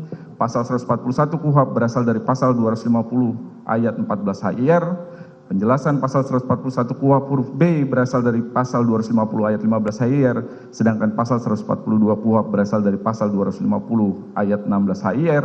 Oleh karena itu, literatur dari para ahli yang berpendapat mengenai ketentuan HIR tersebut masih relevan untuk dijadikan acuan mengenai penerapan penggabungan dan splitting sebagaimana diatur dalam pasal 141 dan 142 KUHAP. Terkait dengan penerapan splitting, terdapat beberapa pendapat ahli dan teori yang dapat dijadikan acuan. Di antaranya Wiryono Projodikoro berpendapat sebagai berikut, ayat 16 dari pasal 250 HIR menentukan bahwa apabila ada satu berkas perkara pidana yang mengenai pelbagai perbuatan pelanggaran hukum pidana yang dilakukan oleh lebih dari seorang dan yang tidak memenuhi syarat-syarat tersebut mengenai keharusan mengumpulkan beberapa berkas perkara menjadi satu, maka hakim harus memecahkan berkas perkara itu menjadi beberapa berkas dan juga harus bikin surat tuduhan bagi masing-masing berkas perkara splitting. Sedangkan Tresna sebagaimana dikutip oleh R. Susilo dalam bukunya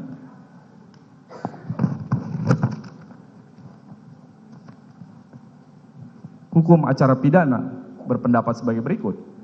Pasal 250 ayat 15 HIR, perbuatan yang dapat dihukum yang dimaksud dalam nomor 1, 2, 3 itu untuk dapat dianggap bersangkut paut harus merupakan beberapa perbuatan terlarang.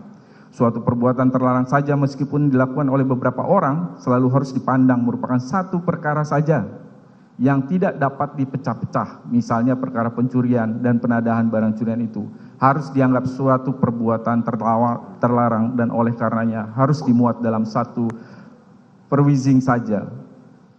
Selain itu sebenarnya dalam pasal 142 KUHAP terdapat dua hal penting yang tampaknya tidak dibaca dan diperhatikan oleh jaksa penuntut umum, yaitu adanya kata-kata beberapa tindak pidana dan yang tidak termasuk dalam ketentuan pasal 141. Jika dilihat dari ketentuan tersebut, maka sejatinya KUHAP tetap mendahulukan penggabungan agar peradilan dilakukan sederhana, cepat, dan biaya ringan. Sedangkan splitting hanya dapat dilakukan pada beberapa tindak pidana yang dilakukan oleh beberapa orang tersangka dan bukannya pada satu tindak pidana yang dilakukan oleh beberapa orang tersangka. 48. Secara yuridis teknis, splitting dalam perkara akuo juga tidak dimungkinkan apabila dalam perkara tindak pidana itu terdapat korban manusia. R. Susilo menulis tentang berkas perkara yang disebutnya bundel sebagai berikut, kami anggap dibacakan yang mulia. Jika merujuk pada pendapat tersebut, maka tidaklah mungkin salah satu bagian dari berkas perkara itu dilepas atau dikeluarkan untuk dipinjamkan kepada berkas perkara lain. Dalam perkara akuo, penasihat hukum bertanya, apakah setiap dokumen yang terdapat dalam berkas perkara akuo sama dengan berkas perkara terdakwa lainnya? Jika memang demikian, bukankah demi menjamin hak asasi dari para terdakwa, seharusnya jaksa penuntut umum tidak melakukan penuntutan secara terpisah atau splitting? Selanjutnya perlu kami sampaikan bahwa prinsipil penerapan splitting yang dilakukan jaksa penuntut umum dalam perkara akuo telah bertentangan dengan ketentuan International Covenant on Civil and Political Rights, sebagaimana telah diratifikasi melalui Undang-Undang Republik Indonesia Nomor 12 Tahun 2005 tentang pengesahan International Covenant on Civil and Political Rights. Pasal 14 ayat 3 huruf G yang berbunyi sebagai berikut, kami anggap dibacakan yang mulia.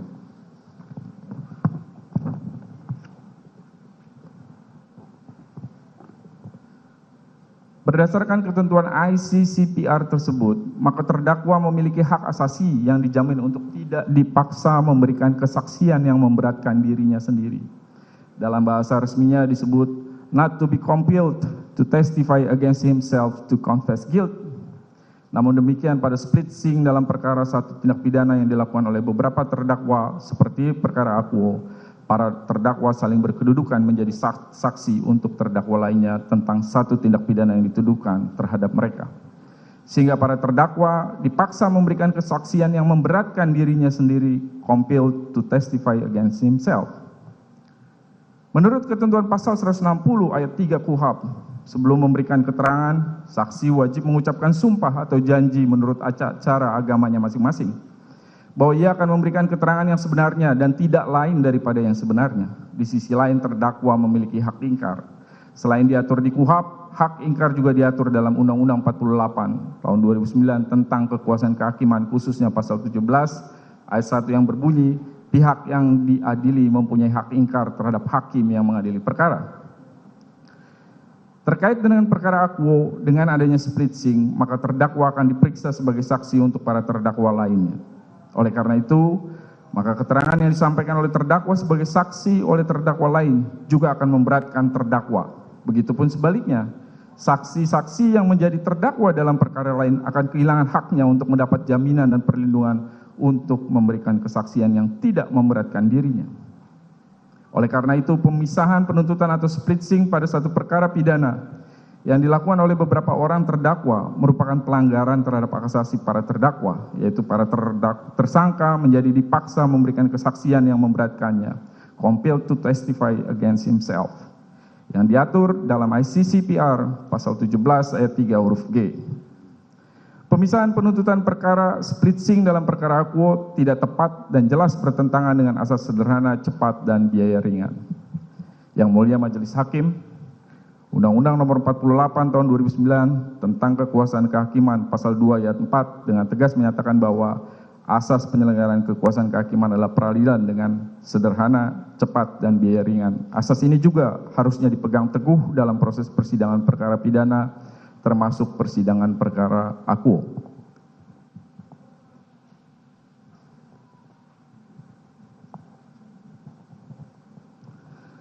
Sebagaimana telah kami jelaskan sebelumnya, terdakwa yang dihadapkan di muka persidangan ini dituduh melakukan tindak pidana secara bersama-sama dengan saksi-saksi yang juga dituntut dalam berkas terpisah. Pemisahan berkas perkara yang dilakukan oleh jaksa penuntut umum dalam perkara ini adalah suatu pelanggaran berat terhadap hak terdakwa dan juga terhadap saksi-saksi yang menjadi terdakwa dalam perkara lain. Selain karena kehilangan hak untuk tidak memberikan kesaksian yang memberatkannya sebagaimana telah kami jelaskan di muka, pemisahan berkas perkara ini juga jelas bertentangan dengan asas sederhana, cepat, dan biaya ringan. Perlu kami sampaikan bahwa dalam pemeriksaan perkara ini terdakwa idealnya akan diperiksa secara terpisah dengan terdakwa lain. Saksi-saksi yang akan diperiksa juga merupakan saksi-saksi yang sama dengan terdakwa yang lain. Oleh karena itu, maka jelas apabila kita berpegang teguh kepada ketentuan KUHP, khususnya pasal 160 ayat 1 huruf A, maka para saksi dipanggil seorang demi seorang dalam ruang sidang. Dan setelah ia memberi kesaksian, ia harus tetap tinggal di ruang sidang seperti ditentukan oleh pasal 167 ayat 1, dan dilarang saling bercakap-cakap selama sidang berlangsung menurut pasal 167 ayat 3 KUHP.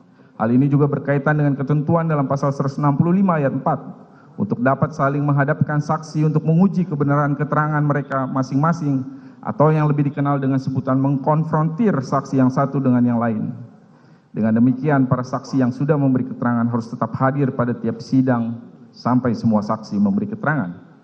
Akibatnya, sudah tentu tidak dapat dilakukan sidang-sidang secara simultan dan masing-masing terdakwa harus menunggu gilirannya sampai perkara dari masing-masing terdakwa diputus. Bagi para saksi, keadaan itu berarti bahwa mereka mungkin sampai berbulan-bulan harus menyediakan diri untuk menghadiri sidang pengadilan, meskipun tidak setiap hari. Selain itu, sedikit banyaknya besar kemungkinan saksi yang sama akan memberikan keterangan yang berbeda dalam setiap persidangan masing-masing terdakwa. Selain itu, dengan split sing yang dilakukan oleh jaksa penuntut umum sudah tentu akan memakan waktu yang sangat lama dalam pemeriksaan. Dengan demikian, maka proses pencarian kebenaran material dalam persidangan perkara Akuo tidak dapat berjalan secara ideal dan tentu saja akan merugikan hak terdakwa untuk mendapatkan proses peradilan yang diselenggarakan sesuai asas sederhana, cepat, dan biaya ringan. Romawi 6, analisis yuridis atas surat dakwaan. Surat dakwaan jaksa penuntut umum obscure libel karena jaksa penuntut umum tidak cermat, jelas, lengkap menguraikan peristiwa dalam surat dakwaan.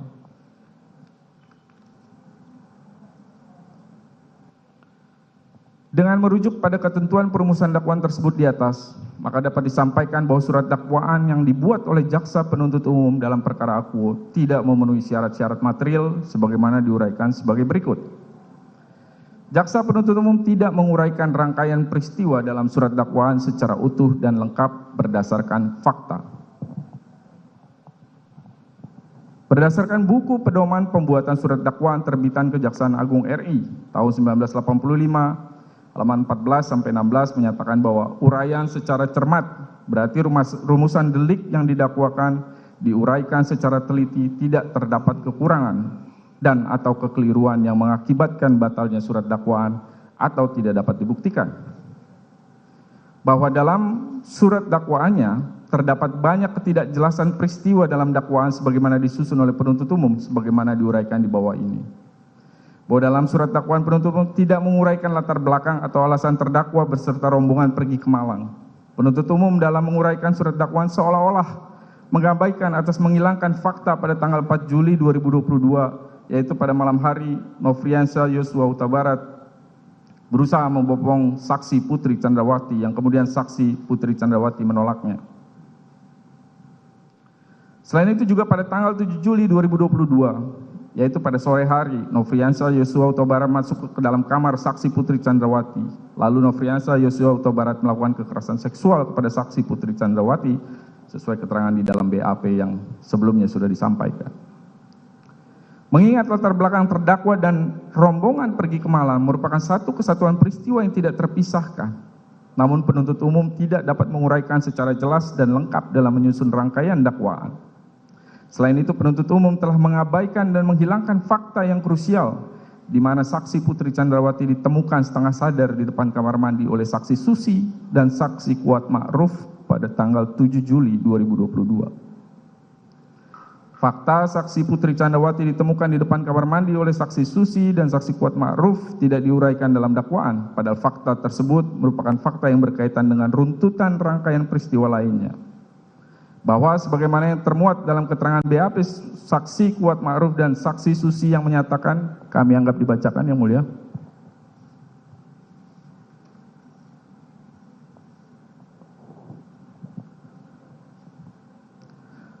Berdasarkan keterangan saksi-saksi di atas, dengan mengesampingkan fakta yang krusial oleh jaksa penuntut umum dalam surat dakwaan, sejatinya mencederai esensial dari surat dakwaan itu sendiri, yang merupakan suatu dasar atau landasan dalam rangka pemeriksaan perkara tindak pidana serta sebagai pertimbangan dalam mengambil keputusan oleh majelis hakim. Bukan hanya itu, dengan mengesampingkan fakta yang krusial tersebut menyebabkan tidak tercapainya rasa keadilan bagi terdakwa. Berdasarkan uraian tersebut di atas, jaksa penuntut umum dalam surat dakwaannya yang tidak menguraikan rangkaian peristiwa secara utuh dan lengkap sebagaimana diatur dalam pasal 143 ayat 2 huruf B KUHP, oleh karenanya surat dakwaan jaksa penuntut umum harus dinyatakan batal demi hukum.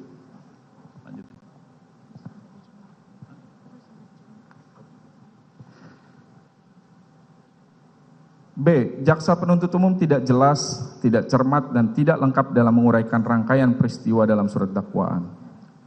Jaksa penuntut umum dalam menyusun surat dakwaan tidak jelas, tidak cermat, dan tidak lengkap dalam menguraikan rangkaian peristiwa sebagaimana mestinya dengan uraian sebagai berikut. Pada awalnya, Kamis tanggal 7 Juli, sekitar sore hari terjadi satu peristiwa rumah terdakwa, saya anggap dibacakan yang mulia.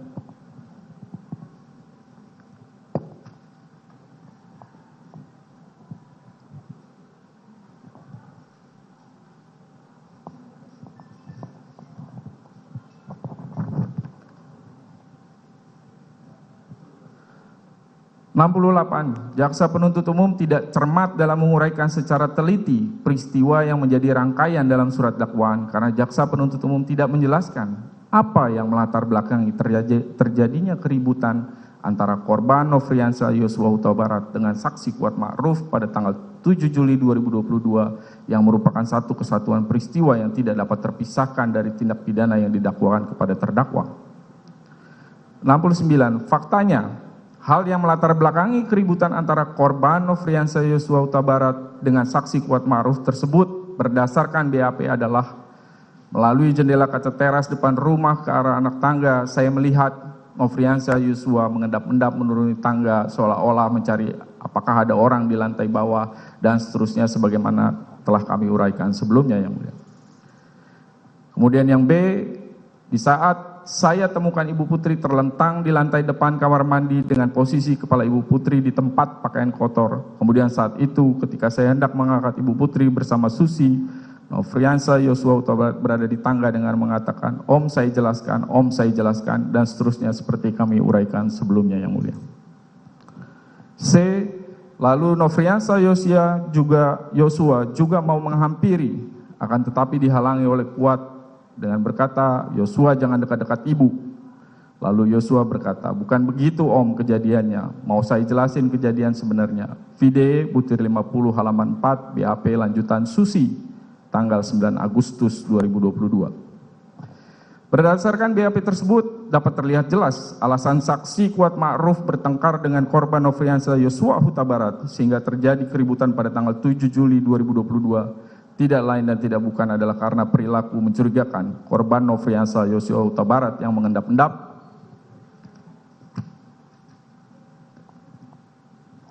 turun dari tangga dan kemudian saksi Putri Chandrawati ditemukan tergeletak di depan kamar mandi, yang mana hal ini tidak dijelaskan dan diuraikan oleh jaksa penuntut umum dalam surat dakwaan sehingga menyebabkan terdapat ketidakjelasan surat dakwaan. Selain itu jaksa penuntut umum dalam surat dakwaannya menguraikan sebagai berikut.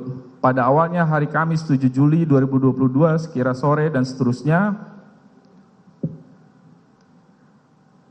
Nofriansah Yosua Huta Barat menemui saksi Putri Chandrawati, tetapi saksi Rizal Wibowo tidak langsung memanggil korban Nofriansah Yosua Huta Barat. Akan tetapi saksi Riki Rizal Wibowo turun ke lantai 1 untuk terlebih dahulu mengambil senjata api HS nomor seri H233001 milik korban Nofriansah Yosua Huta Barat. Vide halaman 2 paragraf 2 surat dakwaan.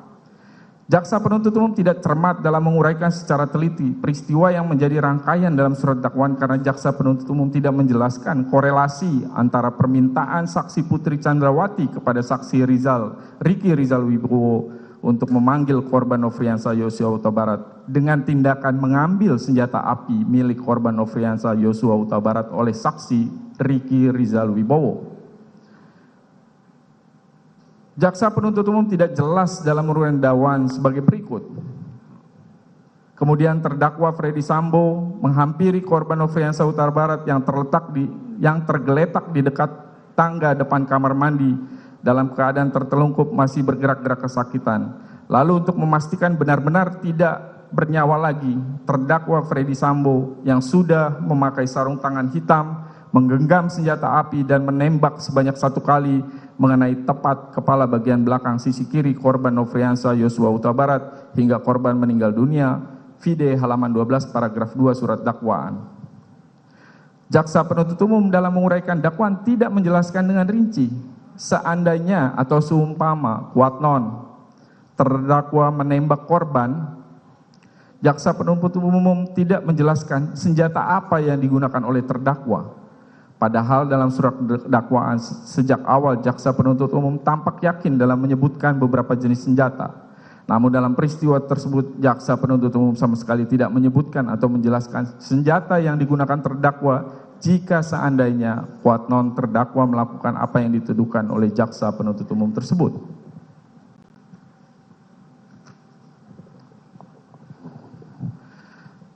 Sejatinya jika hal yang diuraikan oleh jaksa penuntut umum memang berdasarkan fakta, maka sudah sepatutnya jaksa penuntut umum dapat menguraikan peristiwa tersebut dengan jelas dan lengkap. Sehingga dengan terdapatnya kekosongan atau ketidaklengkapan rangkaian peristiwa ini, membuat seolah-olah jaksa penuntut umum hanya berasumsi dan menyimpulkan peristiwa tersebut dan memaksakan untuk membangun peristiwa berdasarkan asumsi jaksa penuntut umum sendiri. Dalam dakwaan kedua, surat dakwaan, JPU menguraikan bahwa terdakwa terlibat dalam suatu perbuatan pidana sebagaimana dimaksud dalam pasal 49, junto pasal 33 Undang-Undang ITE, dan atau ketentuan pasal 48 ayat 1, junto pasal 32 ayat 1 Undang-Undang ITE. Setelah mencermati lebih lanjut, uraian kejadian dalam dakwaan kedua, pertama dalam surat dakwaan adalah berkaitan dengan dugaan terjadinya pengerusakan atau penghapusan data CCTV di kompleks perumahan Polri Duren 3. Sebelum terlalu jauh membahas mengenai dugaan tindakan yang diuraikan dalam surat dakwaan, maka seharusnya JPU terlebih dahulu menjelaskan dan menguraikan bahwa benar data CCTV merupakan suatu informasi elektronik dalam sistem informasi dalam konteks Undang-Undang ITE, sehingga ketentuan Undang-Undang ITE dapat diterapkan dalam perkara pidana akuo. Ketentuan pasal 1 ayat 1 Undang-Undang ITE menjelaskan bahwa informasi elektronik adalah satu atau sekumpulan data elektronik, termasuk tetapi tidak terbatas pada tulisan, suara, gambar, peta, rancangan, foto elektronik, data interchange, surat elektronik, telegram, telex, telekopi, atau sejenisnya, huruf, tanda angka, kode akses, simbol, dan perforasi yang telah diolah yang memiliki arti atau dapat dipahami oleh orang yang mampu memahaminya. Tanpa adanya penjelasan hukum dan urian yang lebih jelas, JPU serta-merta menerapkan ketentuan Undang-Undang ITE dalam surat dakwaan tanpa adanya penjelasan yuridis bahwa secara hukum data CCTV adalah informasi elektronik dalam sistem elektronik, sehingga Undang-Undang ITE relevan dengan tindak pidana dalam perkara akuo.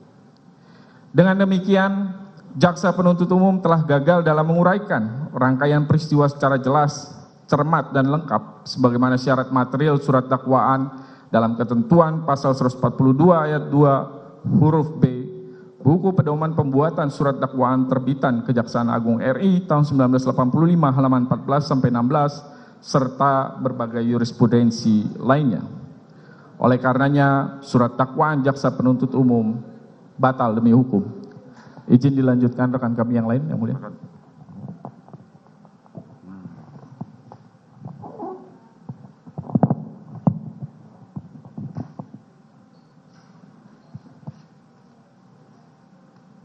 Izin melanjutkan yang mulia, saya hanya bacakan poin-poin pentingnya saja.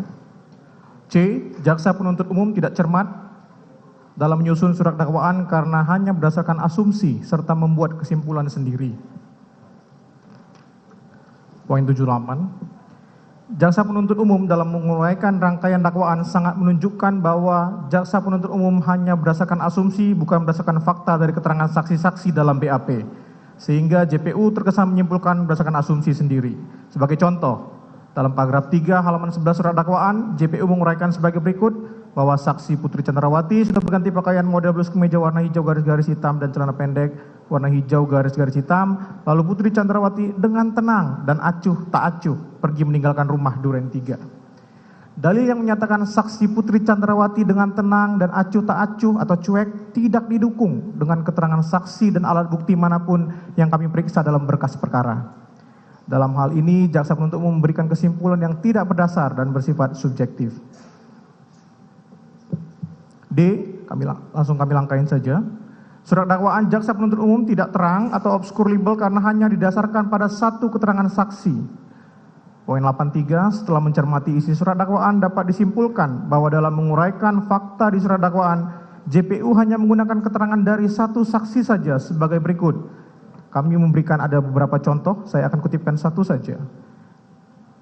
Di saat yang contoh, bahwa di saat yang sama perkataan terdakwa Ferdi Sambo, itu juga didengar saksi Putri Chandrawati yang langsung keluar dari kamarnya menuju sofa dan duduk di samping saksi Ferdi Sambo. Faktanya, uraian tersebut di atas yang disusun dalam surat dakwaan jaksa oleh penuntut umum hanya didasarkan pada satu keterangan saksi saja, yaitu saksi Richard Eliezer Pudihang Lumiu yang telah melakukan beberapa kali perubahan berita acara pemeriksaan tanpa memperhatikan keterangan saksi dan alat bukti lainnya.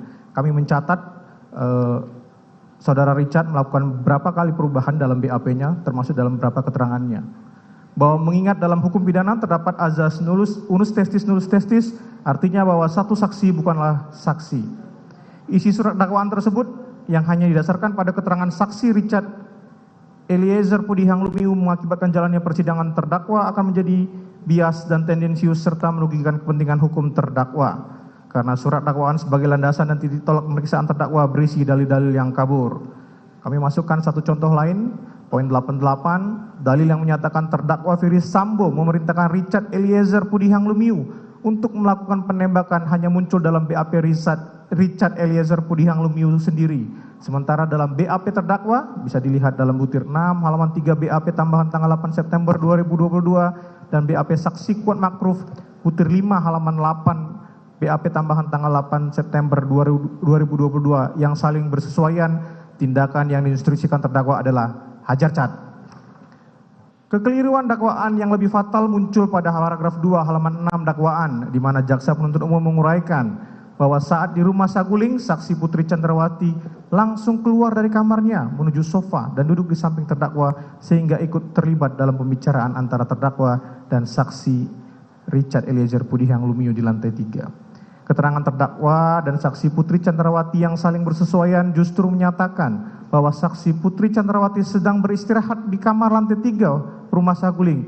Bahkan uraian dakwaan yang menyatakan terdakwa Putri Chandrawati keluar dari kamar pun bertentangan dengan keterangan saksi Richard Eliezer Pudihang Lumiu yang dalam keterangannya menyatakan bahwa sejak awal saksi Putri Chandrawati sudah duduk di sofa di sebelah terdakwa. Jaksa penuntut umum dalam uraian dakwaannya juga menyatakan pada saat saksi Richard Eliezer Pudihang Lumiu menyerahkan senjata api HS, saksi Richard Eliezer melihat terdakwa Ferdi Sambo sudah menggunakan sarung tangan warna hitam sebagai bagian dari persiapan pelaksanaan merampas nyawa korban Nofriansah Yosua Huta Barat. Jaksa penuntut umum lagi-lagi terlihat jelas hanya menggunakan satu keterangan saksi saja, yaitu saksi Richard Eliezer, tanpa memerhatikan bukti-bukti lain yang relevan, di mana dalil jaksa penuntut umum dalam surat dakwaan tidak sesuai dengan alat bukti elektronik berupa rekaman CCTV garasi mobil Jalan Saguling real time 17.10.03 menunjukkan bahwa Ferdi Sambo keluar dari rumah Jalan Saguling tanpa menggunakan sarung tangan hitam sebagaimana dalam uraian jaksa penuntut umum. Dengan demikian, jaksa penuntut umum dalam surat dakwaan telah gagal menguraikan perbuatan terdakwa secara jelas dengan didasarkan hanya pada satu keterangan saksi saja tanpa didukung alat bukti lainnya sehingga surat dakwaan harus dinyatakan batal demi hukum. Poin E, jaksa penuntut umum tidak cermat dalam menguraikan rangkaian peristiwa surat dakwaan karena telah mengabaikan fakta yang sesungguhnya. Poin 95, penuntut dalam menguraikan surat dakwaan tidak berdasarkan fakta. Sebagai contoh, selanjutnya terdakwa Ferdi Sambo menyampaikan berulang kali perencanaan penembakan terhadap korban Nofriansah Yosua Huta Barat dan menjelaskan alasan saksi Richard untuk menembak korban Nofriansah Yosua dengan skenario adalah korban Nofriansah dianggap telah melecehkan saksi yang kemudian berteriak minta tolong lalu saksi datang. Selanjutnya korban Nofriansah menembak saksi Richard. Jaksa penuntut umum mengabaikan fakta dari keterangan saksi lainnya. Faktanya berdasarkan keterangan BAP saksi Rizal Wibowo dan saksi Kuat Makruf menjelaskan bahwa skenario tersebut disampaikan pada saat Ricky Rizal Wibowo, saksi Kuat Makruf dan saksi Richard Eliezer bertemu dengan terdakwa Ferdi Sambo di bilik ruang pemeriksaan provos setelah kejadian penembakan terjadi, bukan pada saat di lantai 3 rumah Saguling. Dengan demikian, jaksa penuntut umum lagi-lagi tidak mampu untuk menguraikan surat dakwaan secara cermat, di mana telah mengabaikan fakta yang telah tervalidasi, oleh karenanya surat dakwaan harus dinyatakan batal demi hukum. F. Surat dakwaan jaksa penuntut umum tidak cermat, tidak jelas, dan tidak lengkap karena tidak menegaskan bentuk penyertaan terdakwa. Jaksa penuntut umum telah mendakwakan terdakwa dengan pasal 55 ayat 1 ke 1 Kitab Undang-Undang Hukum Pidana, namun tidak menguraikan secara jelas dan lengkap di mana letak penyertaan yang dilakukan oleh terdakwa. Apabila jaksa penuntut umum berdalih bahwa surat dakwaan telah menjelaskan bentuk penyertaan yang dilakukan terdakwa, yakni sebagai pihak yang melakukan atau turut serta melakukan, maka tetap saja harus ditegaskan kedudukan terdakwa apakah sebagai pelaku atau turut serta yang melakukan perbuatan melawan hukum atau yang melakukan perbuatan melawan hukum. Adapun jaksa penuntut umum dalam surat dakwaannya yang kabur hanya menyebutkan bahwa terdakwa Ferdi Sambo bersama-sama Richard Eliezer, Putri Chandrawati, Ricky Rizal dan Kuat Makruf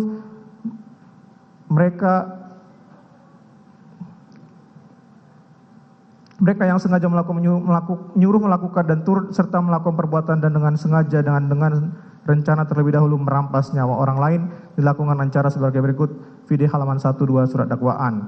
Kalimat tersebut yang hanya sekedar menjelaskan kata mereka yang melakukan, menyuruh melakukan dan turut serta menunjukkan kekaburan peranan terdakwa dalam perkara akuo. Apakah terdakwa merupakan pelaku atau pelaku turut serta? Hal tersebut akan merugikan kepentingan pembelaan terdakwa dari sudut pertanggungjawaban pidana dan pemidanaan. Terdapat perbedaan antara pelaku tindak pidana dan pelaku turut serta melakukan tindak pidana. Berdasarkan uraian di atas, merupakan satu keharusan bagi jaksa penuntut umum untuk menentukan peran masing-masing pembuat tindak pidana dalam peristiwa hukum tertentu. Kegagalan untuk menentukan peran tersebut mengakibatkan surat dakwaan akuo batal demi hukum. Kami lanjutkan yang mulia, saudara penuntut umum yang kami hormati. Kesimpulan dan permohonan. Berdasarkan uraian tersebut di atas, maka tim penasihat hukum terdakwa berpendapat atau berkesimpulan bahwa surat dakwaan penuntut umum nomor registrasi perkara PDM 242-JKTSL-10-2022 tanggal 5 Oktober 2022 disusun secara kabur atau obscur libel, secara tidak cermat, tidak jelas dan tidak lengkap, dan oleh karenanya harus dibatalkan dan dinyatakan batal demi hukum. Dengan demikian, kami selaku tim penasihat hukum terdakwa berdasarkan pasal 143 ayat 3 KUHP memohon kepada Yang Mulia Majelis Hakim untuk memutuskan: 1. Menerima seluruh nota keberatan dari tim penasihat hukum terdakwa.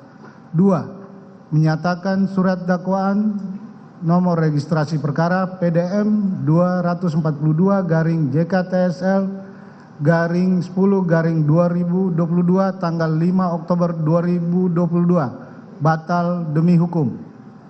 Memerintahkan jaksa penuntut umum untuk menghentikan pemeriksaan perkara nomor 796-B-PN Jakarta Selatan. 4. Memerintahkan jaksa penuntut umum untuk membebaskan terdakwa dari tahanan. 5. Memulihkan nama baik, harkat dan martabat terdakwa dengan segala akibat hukumnya. 6. Membebankan biaya perkara kepada negara atau setidak-tidaknya majelis hakim yang memeriksa dan mengadili perkara ini menjatuhkan putusan yang seadil-adilnya. Demikian nota keberatan ini kami ajukan ke hadapan Yang Mulia Majelis Hakim Pemeriksa Perkara. Atas perhatiannya kami mengucapkan terima kasih. Hormat kami tim penasihat hukum terdakwa Arman Hanis Sarmauli Simangunsong, Bobi Rahman Manalu, Rasa Mala Aritonang, Berlian Simbolon.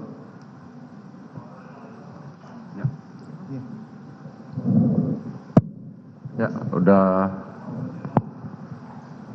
Oke. Baik, penuntut umum, kapan mau memberikan tanggapan atas eksepsi ini? Oke, terima kasih Yang Mulia. Sebelumnya mungkin kami perlu sampaikan terlebih dahulu, mungkin pengunjung hari ini dibuat takjub oleh tim penasihat hukum karena begitu kami selesai membacakan surat dakwaan, penasihat hukum sudah langsung menanggapi terhadap dakwaan kami. Perlu diketahui bahwa surat dakwaan sudah kami sampaikan 1 minggu yang lalu, baik terhadap terdakwa juga terhadap penasihat hukum, sehingga wajar mereka bisa langsung memberikan tanggapan terhadap dakwaan kami. Terkait dengan hal ini, kami baru juga hari ini baru menerima hard copy daripada eksepsi dari tim penasihat hukum. Terhadap menanggapi eksepsi tim penasihat hukum ini, kami butuh waktu untuk ditunda 1 minggu, hari Senin tanggal 24 Oktober tahun 2022. Sekian, terima kasih Bang Majelis. Saudara penuntut umum kalah cepat dengan penasihat hukum. Ya, sesuai dengan asas peradilan cepat, sederhana, dan murah, maka saya tunda hari Kamis untuk pembacaan tanggapan. Kalau memang saudara tidak siap, maka kita akan lewatkan itu dan kita akan langsung menjatuhkan putusan selah. Itu saja. Ya. Oke, siap. Kami hari Kamis pukul jam 9:30 kita lanjutkan dengan tanggapan atas eksepsi dari penasihat hukum terdakwa. Siap. Terima kasih, Pak Majen. Baik. Dengan demikian sidang perkara nomor 796 PIT B 2022 atas nama Ferdi Sambo dinyatakan ditutup.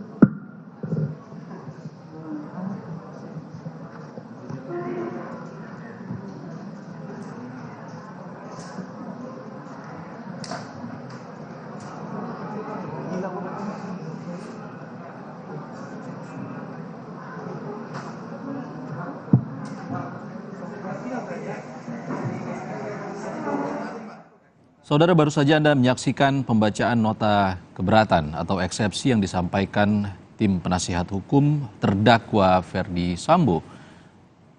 Dan keputusan dari hakim tadi menyatakan sidang ditunda hingga hari Kamis.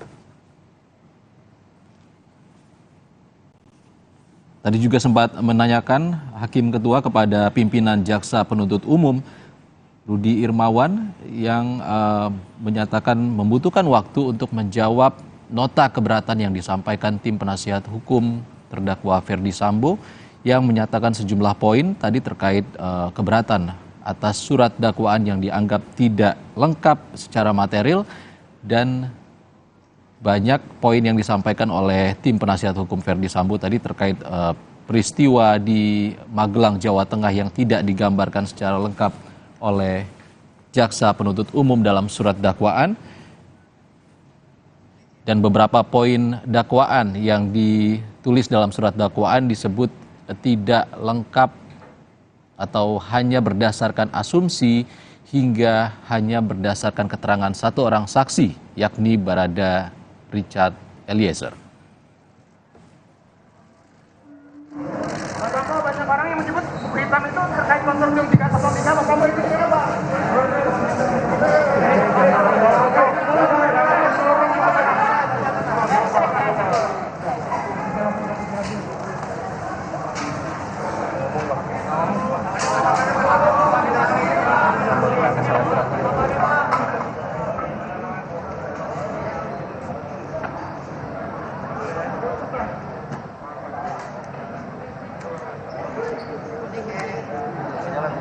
Saudara, tetap bersama kami di Breaking News Kompas TV. Breaking News Kompas TV terkait sidang perdana kasus pembunuhan Brigadir Yosua akan kami lanjutkan usai jeda.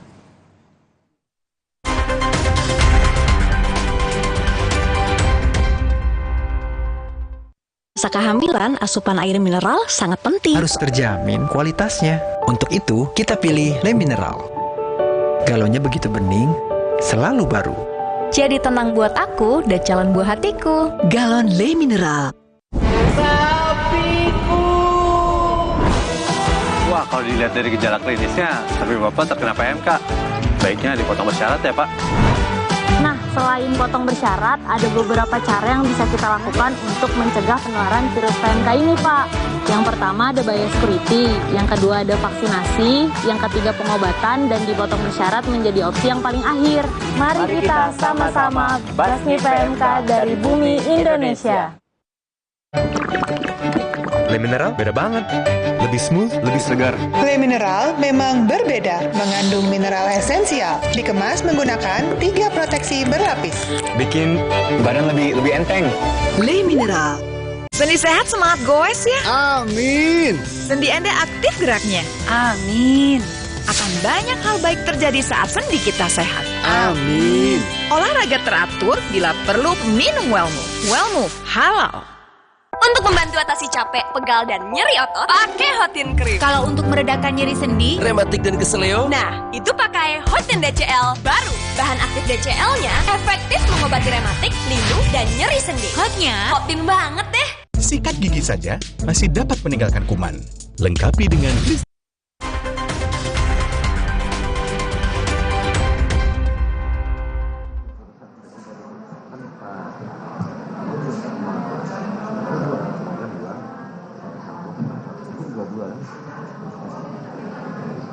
Saudara, kalau tadi Anda menyaksikan sidang pembacaan surat dakwaan terhadap terdakwa Ferdi Sambo dan juga pembacaan nota keberatan atau eksepsi yang disampaikan penasihat hukum Ferdi Sambo, selanjutnya akan dibacakan juga surat dakwaan untuk terdakwa lain yakni istri Ferdi Sambo, Putri Chandrawati, yang juga disangkakan dengan pasal 340 KUHP terkait pembunuhan berencana terhadap Brigadir Yosua. Tampak tim kuasa hukum ataupun tim penasihat hukum Putri Chandrawati yang juga mewakili suaminya tadi, Ferdi Sambo, tampak Arman Hanis dan juga mantan juru bicara KPK Febri Diansyah yang juga tergabung dalam tim penasihat hukum Putri Chandrawati dalam sidang yang berlangsung di Pengadilan Negeri Jakarta Selatan.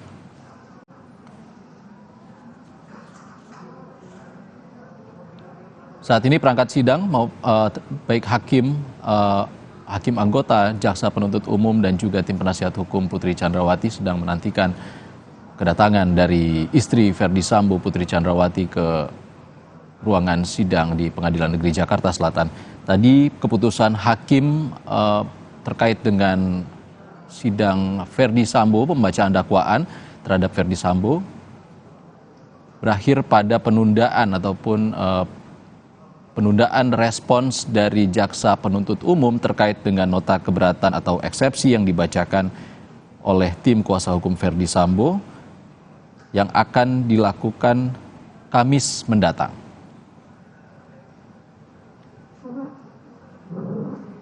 Jika melihat permintaan dari jaksa penuntut umum yang menunda respons terhadap eksepsi atau nota keberatan penasihat hukum, tadi JPU meminta penundaan selama 1 pekan hingga Senin mendatang, namun dikabulkan oleh Ketua Majelis Hakim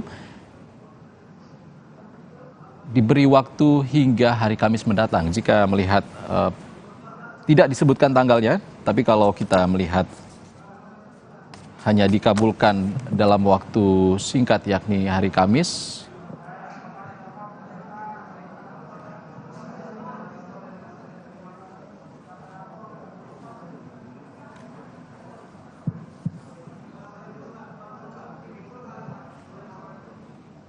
saudara, tampak di layar kaca Anda, istri Ferdi Sambo tersangka kasus pembunuhan berencana dan surat dakwaannya akan dibacakan oleh jaksa penuntut umum dalam waktu dekat. Putri Chandrawati, salah satu tersangka kasus pembunuhan berencana terhadap Brigadir Yosua, istri Ferdi Sambo, yang juga tadi beberapa kali disebutkan oleh penasihat hukum Ferdi Sambo dalam surat ataupun nota keberatan dan juga eksepsi terkait dengan pelecehan seksual yang dituduhkan kepada Brigadir Yosua Huta Barat dilakukan kepada Putri Chandrawati di Magelang, Jawa Tengah. Itu juga poin yang disampaikan oleh tim penasihat hukum Ferdi Sambo dalam nota keberatan, bahwa kasus dugaan ataupun tuduhan pelecehan seksual tidak banyak disebutkan dalam surat dakwaan terhadap terdakwa Ferdi Sambo, hingga disebutkan latar belakang kasus ataupun latar belakang pembunuhan Brigadir Yosua di Jakarta Selatan pada tanggal 3 bulan lalu itu tidak disebutkan dalam surat dakwaan. Saudara, segera kita akan ikuti pembacaan surat dakwaan terhadap terdakwa Putri Chandrawati.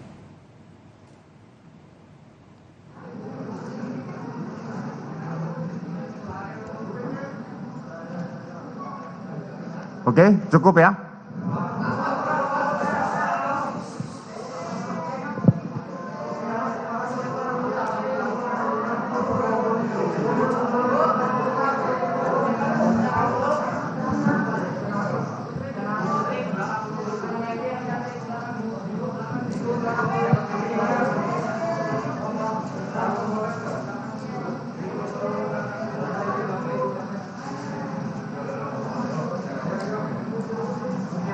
Oke, cukup, silakan.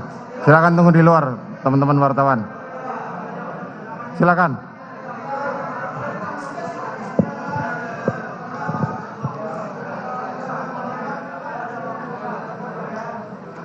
Sidang perkara nomor 797 Pit B 2022 atas nama terdakwa Putri Chandrawati dinyatakan dibuka dan terbuka untuk umum. Mohon kepada teman-teman wartawan silakan meninggalkan tempat.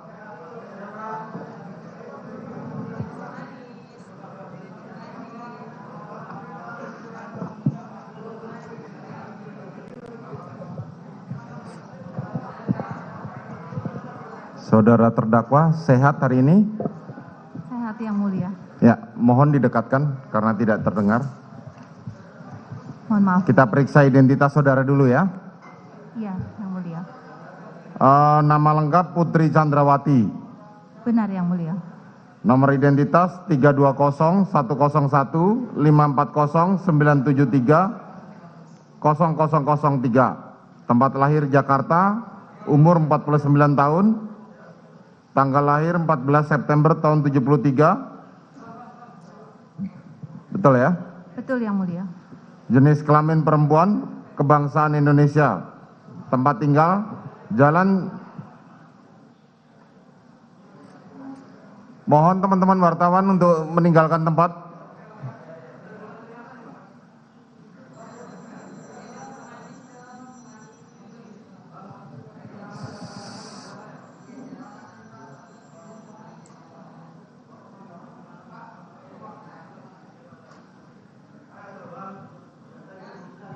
Saya ulang ya. Tempat tinggal Jalan Saguling nomor 3, tahun nomor 29, Kelurahan Duren 3, Kecamatan Pancoran 1, Kota Administrasi Jakarta Selatan, Provinsi DKI Jakarta, dan Komplek Polri Duren 3 nomor 46, RT 5 RW 1, Kelurahan Duren 3, Kecamatan Pancoran, Kota Jakarta Selatan, sesuai KTP. Betul? Betul yang mulia. Agama Kristen, pekerjaan dokter atau ibu rumah tangga, pendidikan S1 Fakultas Kedokteran Gigi Universitas Trisakti. Betul? Betul yang mulia. Saudara dilakukan penangkapan sejak tanggal 30 September dan ditahan sejak tanggal 1 Oktober hingga saat ini. Betul? Betul yang mulia. Baik. Saudara dalam menghadapi perkara ini didampingi penasihat hukum? Betul yang mulia. Ya, silakan.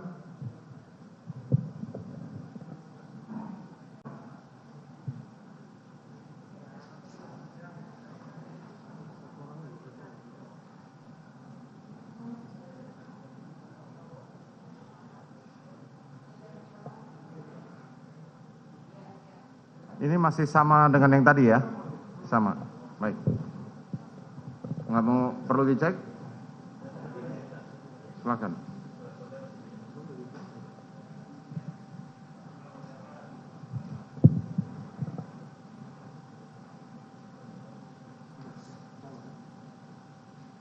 Ya, untuk ditinggal di sini. Ya. Baik, saudara terdakwa sudah menerima surat dakwaan ya? Sudah yang mulia. Baik. Oke, silakan dibacakan kepada jaksa penuntut umum untuk membacakan surat dakwaan. Terima kasih. Majelis Hakim yang terhormat, saudara penasihat hukum terdakwa Putri Chandrawati yang kami hormati, atas waktu yang diberikan kepada kami tim jaksa penuntut umum, maka giliran kami untuk membacakan surat dakwaan terhadap terdakwa Putri Chandrawati. Kejaksaan Republik Indonesia, Kejaksaan Tinggi DKI Jakarta, Kejaksaan Negeri Jakarta Selatan, demi keadilan dan kebenaran berdasarkan ketuhanan yang Maha Esa. P29. Surat dakwaan nomor register perkara PDM 246 JKTSL _10/2022. A. Identitas terdakwa. Mohon izin kami tidak perlu membacakan karena sudah ditanyakan langsung oleh majelis hakim. B. Status penangkapan dan penahanan. Demikian juga sudah ditanyakan oleh majelis hakim. C.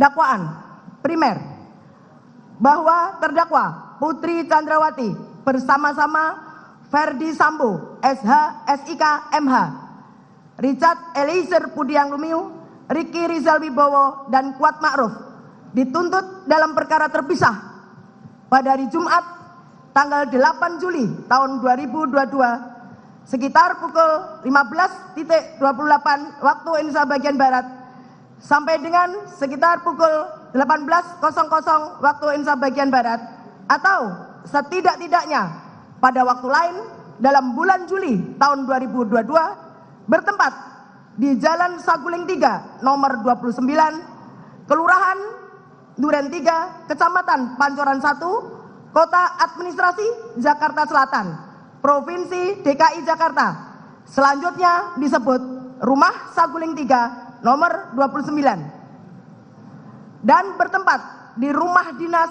Kompleks Polri Duren 3 nomor 46 RT 05 RW 01 Kelurahan Duren 3 Kecamatan Pancoran 1 Kota Administrasi Jakarta Selatan Provinsi DKI Jakarta, selanjutnya disebut Rumah Dinas Duren 3 nomor 46 atau setidak-tidaknya pada suatu tempat yang masih termasuk dalam daerah hukum Pengadilan Negeri Jakarta Selatan yang berwenang mengadili mereka yang melakukan, yang menyuruh melakukan, dan turut serta melakukan perbuatan dengan sengaja dan dengan rencana terlebih dahulu merampas nyawa orang lain dilakukan dengan cara-cara sebagai berikut. Pada awalnya hari Kamis tanggal 7 Juli tahun 2022 sekitar sore hari terjadi suatu peristiwa di rumah saksi Ferdi Sambo SH SIK MH yang beralamat di perumahan Cempaka Residence Blok C3 Jalan Cempaka Kelurahan Banyurojo Kecamatan Mertoyudan Kabupaten Magelang, selanjutnya disebut Rumah Magelang. Terjadi keributan antara korban Nofriansah Yosua Huta Barat dengan saksi Kuat Ma'ruf. Selanjutnya sekitar pukul 19.30 waktu Indonesia bagian Barat, terdakwa Putri Chandrawati menelpon saksi Richard Eliezer Pudiang Lumiu yang saat itu sedang berada di Masjid Alon-Alon Kota Magelang agar saksi Richard Eliezer Pudiang Lumiu dan saksi Ricky Rizal Wibowo kembali ke rumah Magelang. Sesampainya di rumah, saksi Richard Eliezer Pudiang Lumiu maupun saksi Ricky Rizal Wibowo mendengar ada keributan, namun tidak mengetahui secara pasti apa yang terjadi di rumah. Lalu saksi Richard Eliezer Pudiang Lumiu dan saksi Ricky Rizal Wibowo masuk kamar terdakwa Putri Chandrawati yang sedang tiduran dengan berselimut di atas kasur. Saat itu saksi Ricky Rizal Wibowo bertanya, "Ada apa, Bu?" Dan dijawab terdakwa Putri Chandrawati, "Yosua di mana?"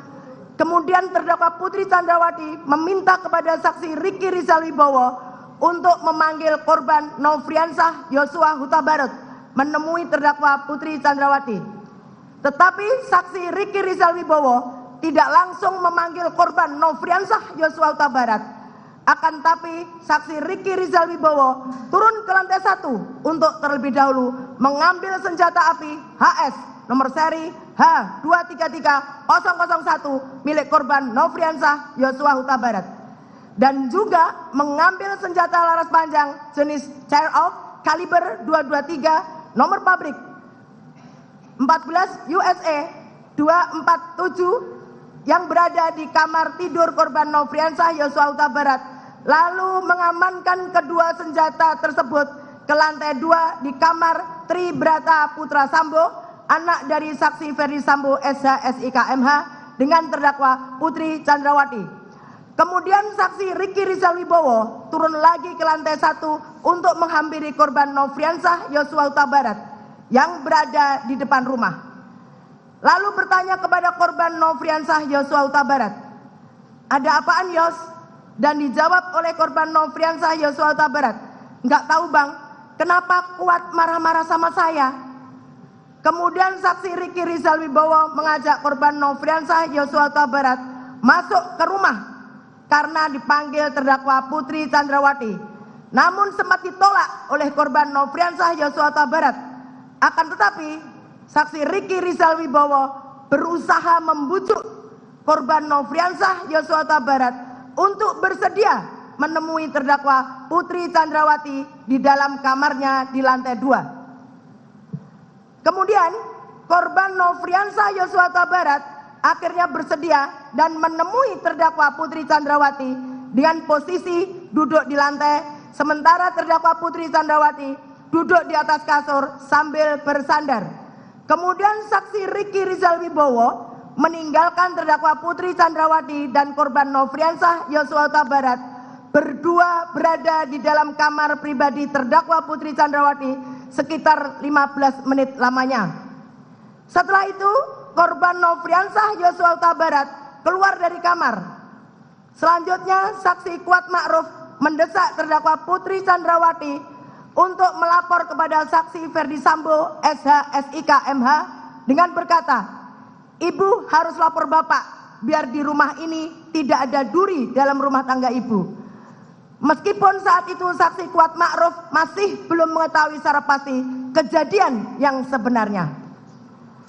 Setelah itu, saksi Ferdi Sambo SH SIK MH yang sedang berada di Jakarta pada hari Jumat dini hari tanggal 8 Juli 2022 menerima telepon dari terdakwa Putri Chandrawati yang sedang berada di rumah Magelang sambil menangis, berbicara dengan saksi Ferdi Sambo SH SIK MH bahwa korban Nofriansah Yosua Huta Barat selaku ajudan saksi Ferdi Sambo SH SIK MH yang ditugaskan untuk mengurus segala keperluan terdakwa Putri Chandrawati telah masuk ke kamar pribadi terdakwa Putri Chandrawati dan melakukan perbuatan kurang ajar terhadap terdakwa Putri Chandrawati. Mendengar cerita tersebut, saksi Ferdi Sambo SH SIK MH menjadi marah kepada korban Nofriansah Yosua Huta Barat. Namun terdakwa Putri Chandrawati berinisiatif meminta kepada saksi Ferdi Sambo SH SIK MH untuk tidak menghubungi siapa-siapa dengan perkataan, "Jangan hubungi ajudan, jangan hubungi yang lain, mengingat rumah di Magelang ini kecil dan takut ada orang lain yang mendengar cerita tersebut dan khawatir akan terjadi sesuatu yang tidak diinginkan, mengingat korban Nofriansah Yosua Huta Barat memiliki senjata dan tubuh lebih besar dibanding dengan ajudan yang lain yang saat itu mendampingi terdakwa Putri Chandrawati di Magelang." Saksi Ferdi Sambo SH SIK MH menyetujui permintaan terdakwa Putri Chandrawati tersebut dan terdakwa Putri Chandrawati meminta pulang ke Jakarta dan akan menceritakan peristiwa yang dialaminya di Magelang setelah tiba di Jakarta. Bahwa selanjutnya pada hari Jumat tanggal 8 Juli tahun 2022 sekitar pukul 10.00 waktu Indonesia bagian Barat, terdakwa Putri Chandrawati dengan tujuan untuk menceritakan peristiwa yang dialaminya kepada saksi Ferdi Sambo SH SIK MH, lalu untuk berjaga-jaga dan ikut mendukung pengamanan situasi pada saat di Jakarta, mengajak juga saksi Kuat Ma'ruf merupakan orang kepercayaan saksi Ferdi Sambo SH SIK MH dan terdakwa Putri Chandrawati untuk mengurus keperluan rumah di Magelang, dan saksi Riki Rizal Wibowo yang merupakan ajudan yang ditugaskan untuk menjaga anak terdakwa Putri Chandrawati di Magelang, berangkat ke Jakarta dengan menggunakan 2 unit mobil, yaitu mobil Lexus LM nomor polisi B1 Mah, di mana terdakwa Putri Chandrawati meminta saksi Kuat Ma'ruf untuk mengemudikan mobil tersebut ke Jakarta. Padahal bukan tugas saksi Kuat Ma'ruf sebagai sopir, sedangkan saksi Richard Eliezer Pudiang Lumiu selaku ajudan duduk di sebelah kiri bagian depan. Terdakwa Putri Chandrawati duduk di kursi tengah bersama saksi Susi. Kemudian mobil Lexus nomor polisi L1973ZX yang dikemudikan oleh saksi Riki Rizal Wibowo juga berangkat ke Jakarta bersama dengan korban Nofriansah Yosua Huta Barat yang duduk di sebelah kiri pengemudi dengan menggunakan kaos warna putih dan celana jeans warna biru, dan sengaja dipisahkan dari mobil Lexus LM nomor polisi B1 Mah yang ditumpangi oleh terdakwa Putri Chandrawati, dan sekaligus untuk memudahkan saksi Riki Rizal Wibowo dalam memantau dan mengawasi korban Nofriansah Yosua Huta Barat. Bahwa sebagai upaya pengamanan terhadap senjata api jenis HS nomor seri H233001 milik korban Nofriansah Yosua Huta Barat dan senjata api jenis Terok kaliber 223 nomor pabrik 14 USA 247 yang sebelumnya telah diamankan oleh saksi Riki Rizal Wibowo agar tidak dikuasai lagi oleh korban Nofriansah Yosua Huta Barat. Selanjutnya, pada saat akan berangkat ke Jakarta, saksi Riki Rizal Wibowo kembali mengamankan kedua jenis senjata api tersebut, di mana untuk senjata api jenis HS nomor seri H233001 disimpan di dashboard mobil Lexus LM Nopol B1 Mah, sedangkan senjata api jenis Terok kaliber 223 nomor pabrik 14 USA 247 oleh saksi Riki Rizal Wibowo diserahkan kepada saksi Richard Eliezer Pudiang Lumiu untuk diletakkan dan disimpan di bagian kaki kursi depan sebelah kiri mobil Lexus LM nomor polisi B1 Mah yang ditumpangi oleh terdakwa Putri Chandrawati. Selanjutnya, rombongan dari Magelang tersebut berangkat ke Jakarta berjalan beriringan dikawal oleh mobil patroli pengawal Patwal lalu lintas Polres Magelang menuju Rumah Saguling 3 nomor 29. Dalam perjalanan menuju ke Jakarta, terdakwa Putri Chandrawati berinisiatif untuk tes PCR jika nanti sudah sampai di Jakarta, lalu meminta saksi Richard Eliezer Pudiang Lumiu untuk memesan tes PCR. Saat itu saksi Richard Eliezer Pudiang Lumiu menanyakan kepada terdakwa Putri Chandrawati terkait lokasi tes PCR. Lalu terdakwa Putri Chandrawati menyampaikan awalnya untuk lokasi PCR di kediaman Bangka saja. Namun beberapa saat kemudian terdakwa Putri Chandrawati yang menghendaki diadakannya tes PCR tersebut memastikan kembali emang sudah dipesan. Lalu saksi Richard Eliezer Pudiang Lumiu menjawab, "Sudah Ibu." Lalu terdakwa Putri Chandrawati mengganti lokasi tes PCR dengan mengatakan, "Ya sudah, di Saguling saja." Bahwa pada hari Jumat sore tanggal 8 Juli 2022, saksi Ferdi Sambo SH SIK MH dari kantornya di Mabes Polri pulang menuju Rumah Saguling 3 nomor 29 dan tiba sekitar pukul 15.24 waktu Indonesia bagian Barat. Saksi Ferdi Sambo SH SIK MH dalam keadaan marah langsung masuk ke rumah melalui pintu garasi dengan menggunakan lift naik ke lantai 3 ke kamar pribadinya sambil menunggu kedatangan rombongan terdakwa Putri Chandrawati tiba di Magelang.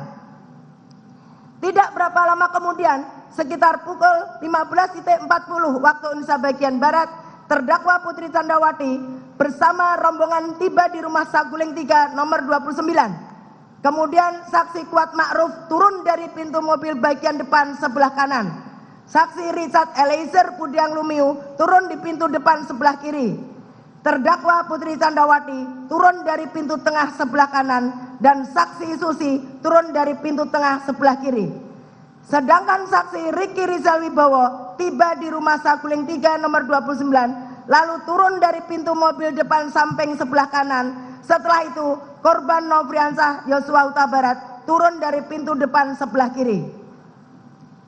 Bahwa selanjutnya terdakwa Putri Chandrawati yang memakai baju sweater warna coklat dan celana legging warna hitam bersama saksi Susi masuk ke dalam rumah untuk melakukan tes PCR didampingi oleh saksi Kuat Ma'ruf. Setelah terdakwa Putri Chandrawati dan saksi Susi selesai melaksanakan tes PCR, lalu bersama dengan saksi Kuat Ma'ruf yang tidak ikut melaksanakan tes PCR naik ke lantai 3 dengan menggunakan lift. Sedangkan saksi Richard Eliezer Pudiang Lumiu mengikuti terdakwa Putri Chandrawati masuk ke dalam rumah dan naik ke lantai 3 melalui tangga samping lift sambil membawa senjata laras panjang Terok kaliber 223 nomor pabrik 14 USA 247 untuk disimpan di lemari senjata milik saksi Ferdi Sambo SH SIK MH yang berada di lantai 3 kamar pribadi saksi Ferdi Sambo SH SIK MH sesuai dengan permintaan dan kehendak terdakwa Putri Chandrawati. Setelah itu, saksi Richard Eliezer Pudiang Lumiu dan saksi Kuat Ma'ruf turun ke lantai 1 melalui tangga samping lift, dan saksi Richard Eliezer Pudiang Lumiu bertemu dengan korban Nofriansah Yosua Huta Barat di garasi rumah yang meletakkan tas koper. Selanjutnya, saksi Richard Eliezer Pudiang Lumiu membawa tas koper tersebut ke lantai 3. Kemudian saksi Richard Eliezer Pudiang Lumiu kembali turun ke lantai 1. Selanjutnya, saksi Richard Eliezer Pudiang Lumiu bersama dengan korban Nofriansah Yosua Huta Barat melakukan tes PCR. Setelah itu, saksi Richard Eliezer Pudiang Lumiu bersama korban Nofriansah Yosua Huta Barat keluar rumah melalui garasi dan ikut bergabung sambil berbincang-bincang dengan saksi Ricky Rizal Wibowo, saksi Kuat Ma'ruf, saksi Adan Romer, saksi Prayogi Iktara Wikaton, saksi Damianus Labakoban atau Damson, dan saksi Farhan Sabilah, pengawal motor saksi Ferdi Sambo, SH, SIK, MH. Selanjutnya, saksi Ferdi Sambo, SH, SIK, MH bertemu dengan terdakwa Putri Chandrawati di ruang keluarga di depan kamar utama lantai 3 untuk menceritakan peristiwa yang dialaminya di Magelang. Lalu terdakwa Putri Chandrawati mengaku bahwa dirinya telah dilecehkan oleh korban Nofriansah Yosua Huta Barat. Mendengar cerita sepihak yang belum pasti kebenarannya tersebut membuat saksi Ferdi Sambo, SH, SIK, MH menjadi marah. Namun dengan kecerdasan dan pengalaman puluhan tahun sebagai seorang anggota kepolisian, sehingga saksi Ferdi Sambo, SH, SIK, MH berusaha menenangkan dirinya, lalu memikirkan serta menyusun strategi untuk merampas nyawa korban Nofriansah Yosua Huta Barat. Selanjutnya, saksi Ferdi Sambo, SH, SIK, MH memanggil saksi Ricky Rizal Wibowo melalui handy talkie untuk menemui saksi Ferdi Sambo, SH, SIK, MH di lantai 3. Setelah itu, saksi Ferdi Sambo, SH, SIK, MH bertanya kepada saksi Ricky Rizal Wibowo dengan perkataan, "Ada apa di Magelang?" Lalu saksi Ricky Rizal Wibowo menjawab, "Tidak tahu, Pak." Kemudian saksi Ferdi Sambo, SH, SIK, MH berkata lagi, "Ibu sudah dilecehkan oleh Yosua."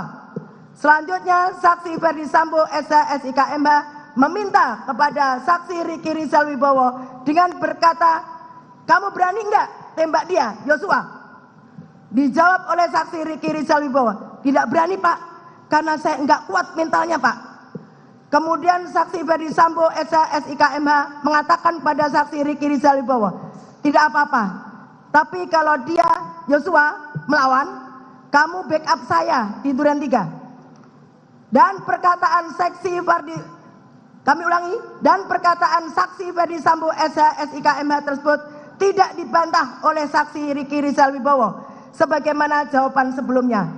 Selanjutnya, karena tidak ada bantahan dari saksi Ricky Rizal Wibowo, lalu saksi Ferdi Sambo, SH, SIK, MH untuk mendukung rencana yang sudah diinginkan dan dikehendakinya menyampaikan kepada saksi Ricky Rizal Wibowo untuk memanggil saksi Richard Eliezer Pudiang Lumiu. Saksi Ricky Rizal Wibowo yang sudah mengetahui niat saksi Ferdi Sambo, SH, SIK, MH yang ingin merampas nyawa korban Nofriansah Yosua Huta Barat ternyata tidak berusaha untuk menghentikan saksi Ferdi Sambo, SH, SIK, MH supaya tidak melakukan niatnya tersebut. Tetapi saksi Ricky Rizal Wibowo tetap turun menggunakan lift dan langsung menemui saksi Richard Eliezer Pudiang Lumiu di teras rumah. Dan setelah bertemu, ternyata saksi Ricky Rizal Wibowo bukannya memberitahu niat dan rencana jahat dari saksi Ferdi Sambo, SH, SIK, MH yang sebenarnya agar mencegah niat dan rencana jahat tersebut dilaksanakan, namun saksi Ricky Rizal Wibowo malah ikut mendukung keinginan atau kehendak saksi Ferdi Sambo, SH, SIK, MH tersebut dengan berkata kepada saksi Richard Eliezer Pudiang Lumiu, "Cat, dipanggil Bapak ke lantai 3, naik lift saja, Cat." Lalu saksi Richard Eliezer Pudiang Lumiu bertanya, "Untuk apa, Bang?" Meskipun saksi Ricky Rizal Wibowo yang sudah jelas mengetahui rencana merampas nyawa korban Nofriansah Yosua Huta Barat sengaja tidak mau menceritakan secara jujur tentang keinginan atau kehendak saksi Ferdi Sambo SH/SIK MH tersebut, dan saksi Riki Rizal Wibowo juga sengaja tidak menyarankan saksi Richard Eliezer Pudiang Lumiu untuk menolak bila ditanya keinginan atau kehendak saksi Ferdi Sambo SH/SIK MH. Namun saksi Riki Rizal Wibowo tetap menyembunyikan rencana jahat saksi Ferdi Sambo SH/SIK MH tersebut dengan menjawab nggak tahu. Bahwa atas perkataan saksi Riki Rizal Wibowo tersebut, saksi Richard Eliezer Pudiang Lumiu naik ke lantai 3 dengan menggunakan lift untuk menemui saksi Ferdi Sambo SH/SIK MH yang sedang duduk di sofa panjang ruang keluarga lantai 3. Saksi Richard Eliezer Pudiang Lumiu kemudian duduk di sofa tunggal dekat saksi Ferdi Sambo SH/SIK MH. Selanjutnya, saksi Ferdi Sambo SH/SIK MH menjelaskan kejadian tanggal 7 Juli tahun 2022 di Magelang, sebagaimana cerita sepihak dari terdakwa Putri Candrawati yang belum pasti kebenarannya, dengan mengatakan bahwa waktu di Magelang Ibu Putri Candrawati dilecehkan oleh Yosua. Setelah itu saksi Richard Eliezer Pudiang Lumiu yang menerima penjelasan tersebut merasa tergerak hatinya untuk turut menyatukan kehendak dengan saksi Ferdi Sambo SH/SIK MH. Di saat yang sama, perkataan saksi Ferdi Sambo SH/SIK MH itu juga didengar terdakwa Putri Candrawati yang langsung keluar dari kamarnya menuju sofa dan duduk di samping saksi Ferdi Sambo SH/SIK MH, sehingga ikut terlibat dalam pembicaraan antara saksi Ferdi Sambo SH/SIK MH dan saksi Richard Eliezer Pudiang Lumiu. Selanjutnya, saksi Ferdi Sambo SH/SIK MH mengutarakan niat jahatnya dengan bertanya kepada saksi Richard Eliezer Pudiang Lumiu, "Berani kamu tembak Yosua?" Atas pertanyaan saksi Ferdi Sambo SH/SIK MH tersebut, lalu saksi Richard Eliezer Pudiang Lumiu menyatakan kesediaannya. "Siap, Komandan." Mendengar kesediaan dan kesiapan saksi Richard Eliezer Pudiang Lumiu untuk menembak korban Nofriansah Yosua Huta Barat, lalu saksi Ferdi Sambo SH/SIK MH langsung menyerahkan satu kotak peluru 9 mm kepada saksi Richard Eliezer Pudiang Lumiu, disaksikan oleh terdakwa Putri Candrawati, di mana satu kotak peluru 9 mm tersebut telah dipersiapkan oleh saksi Ferdi Sambo SH/SIK MH pada saat saksi Riki Rizal Wibowo turun ke lantai 1 untuk memanggil saksi Richard Eliezer Pudiang Lumiu, sampai dengan waktu saksi Richard Eliezer Pudiang Lumiu naik menemui saksi Ferdi Sambo SH/SIK MH menggunakan lift ke lantai 3. Setelah itu, saksi Ferdi Sambo SH/SIK MH meminta kepada saksi Richard Eliezer Pudiang Lumiu untuk menambahkan amunisi pada magazine senjata api merek Glock 17 nomor seri MPY 851 milik saksi Richard Eliezer Pudiang Lumiu.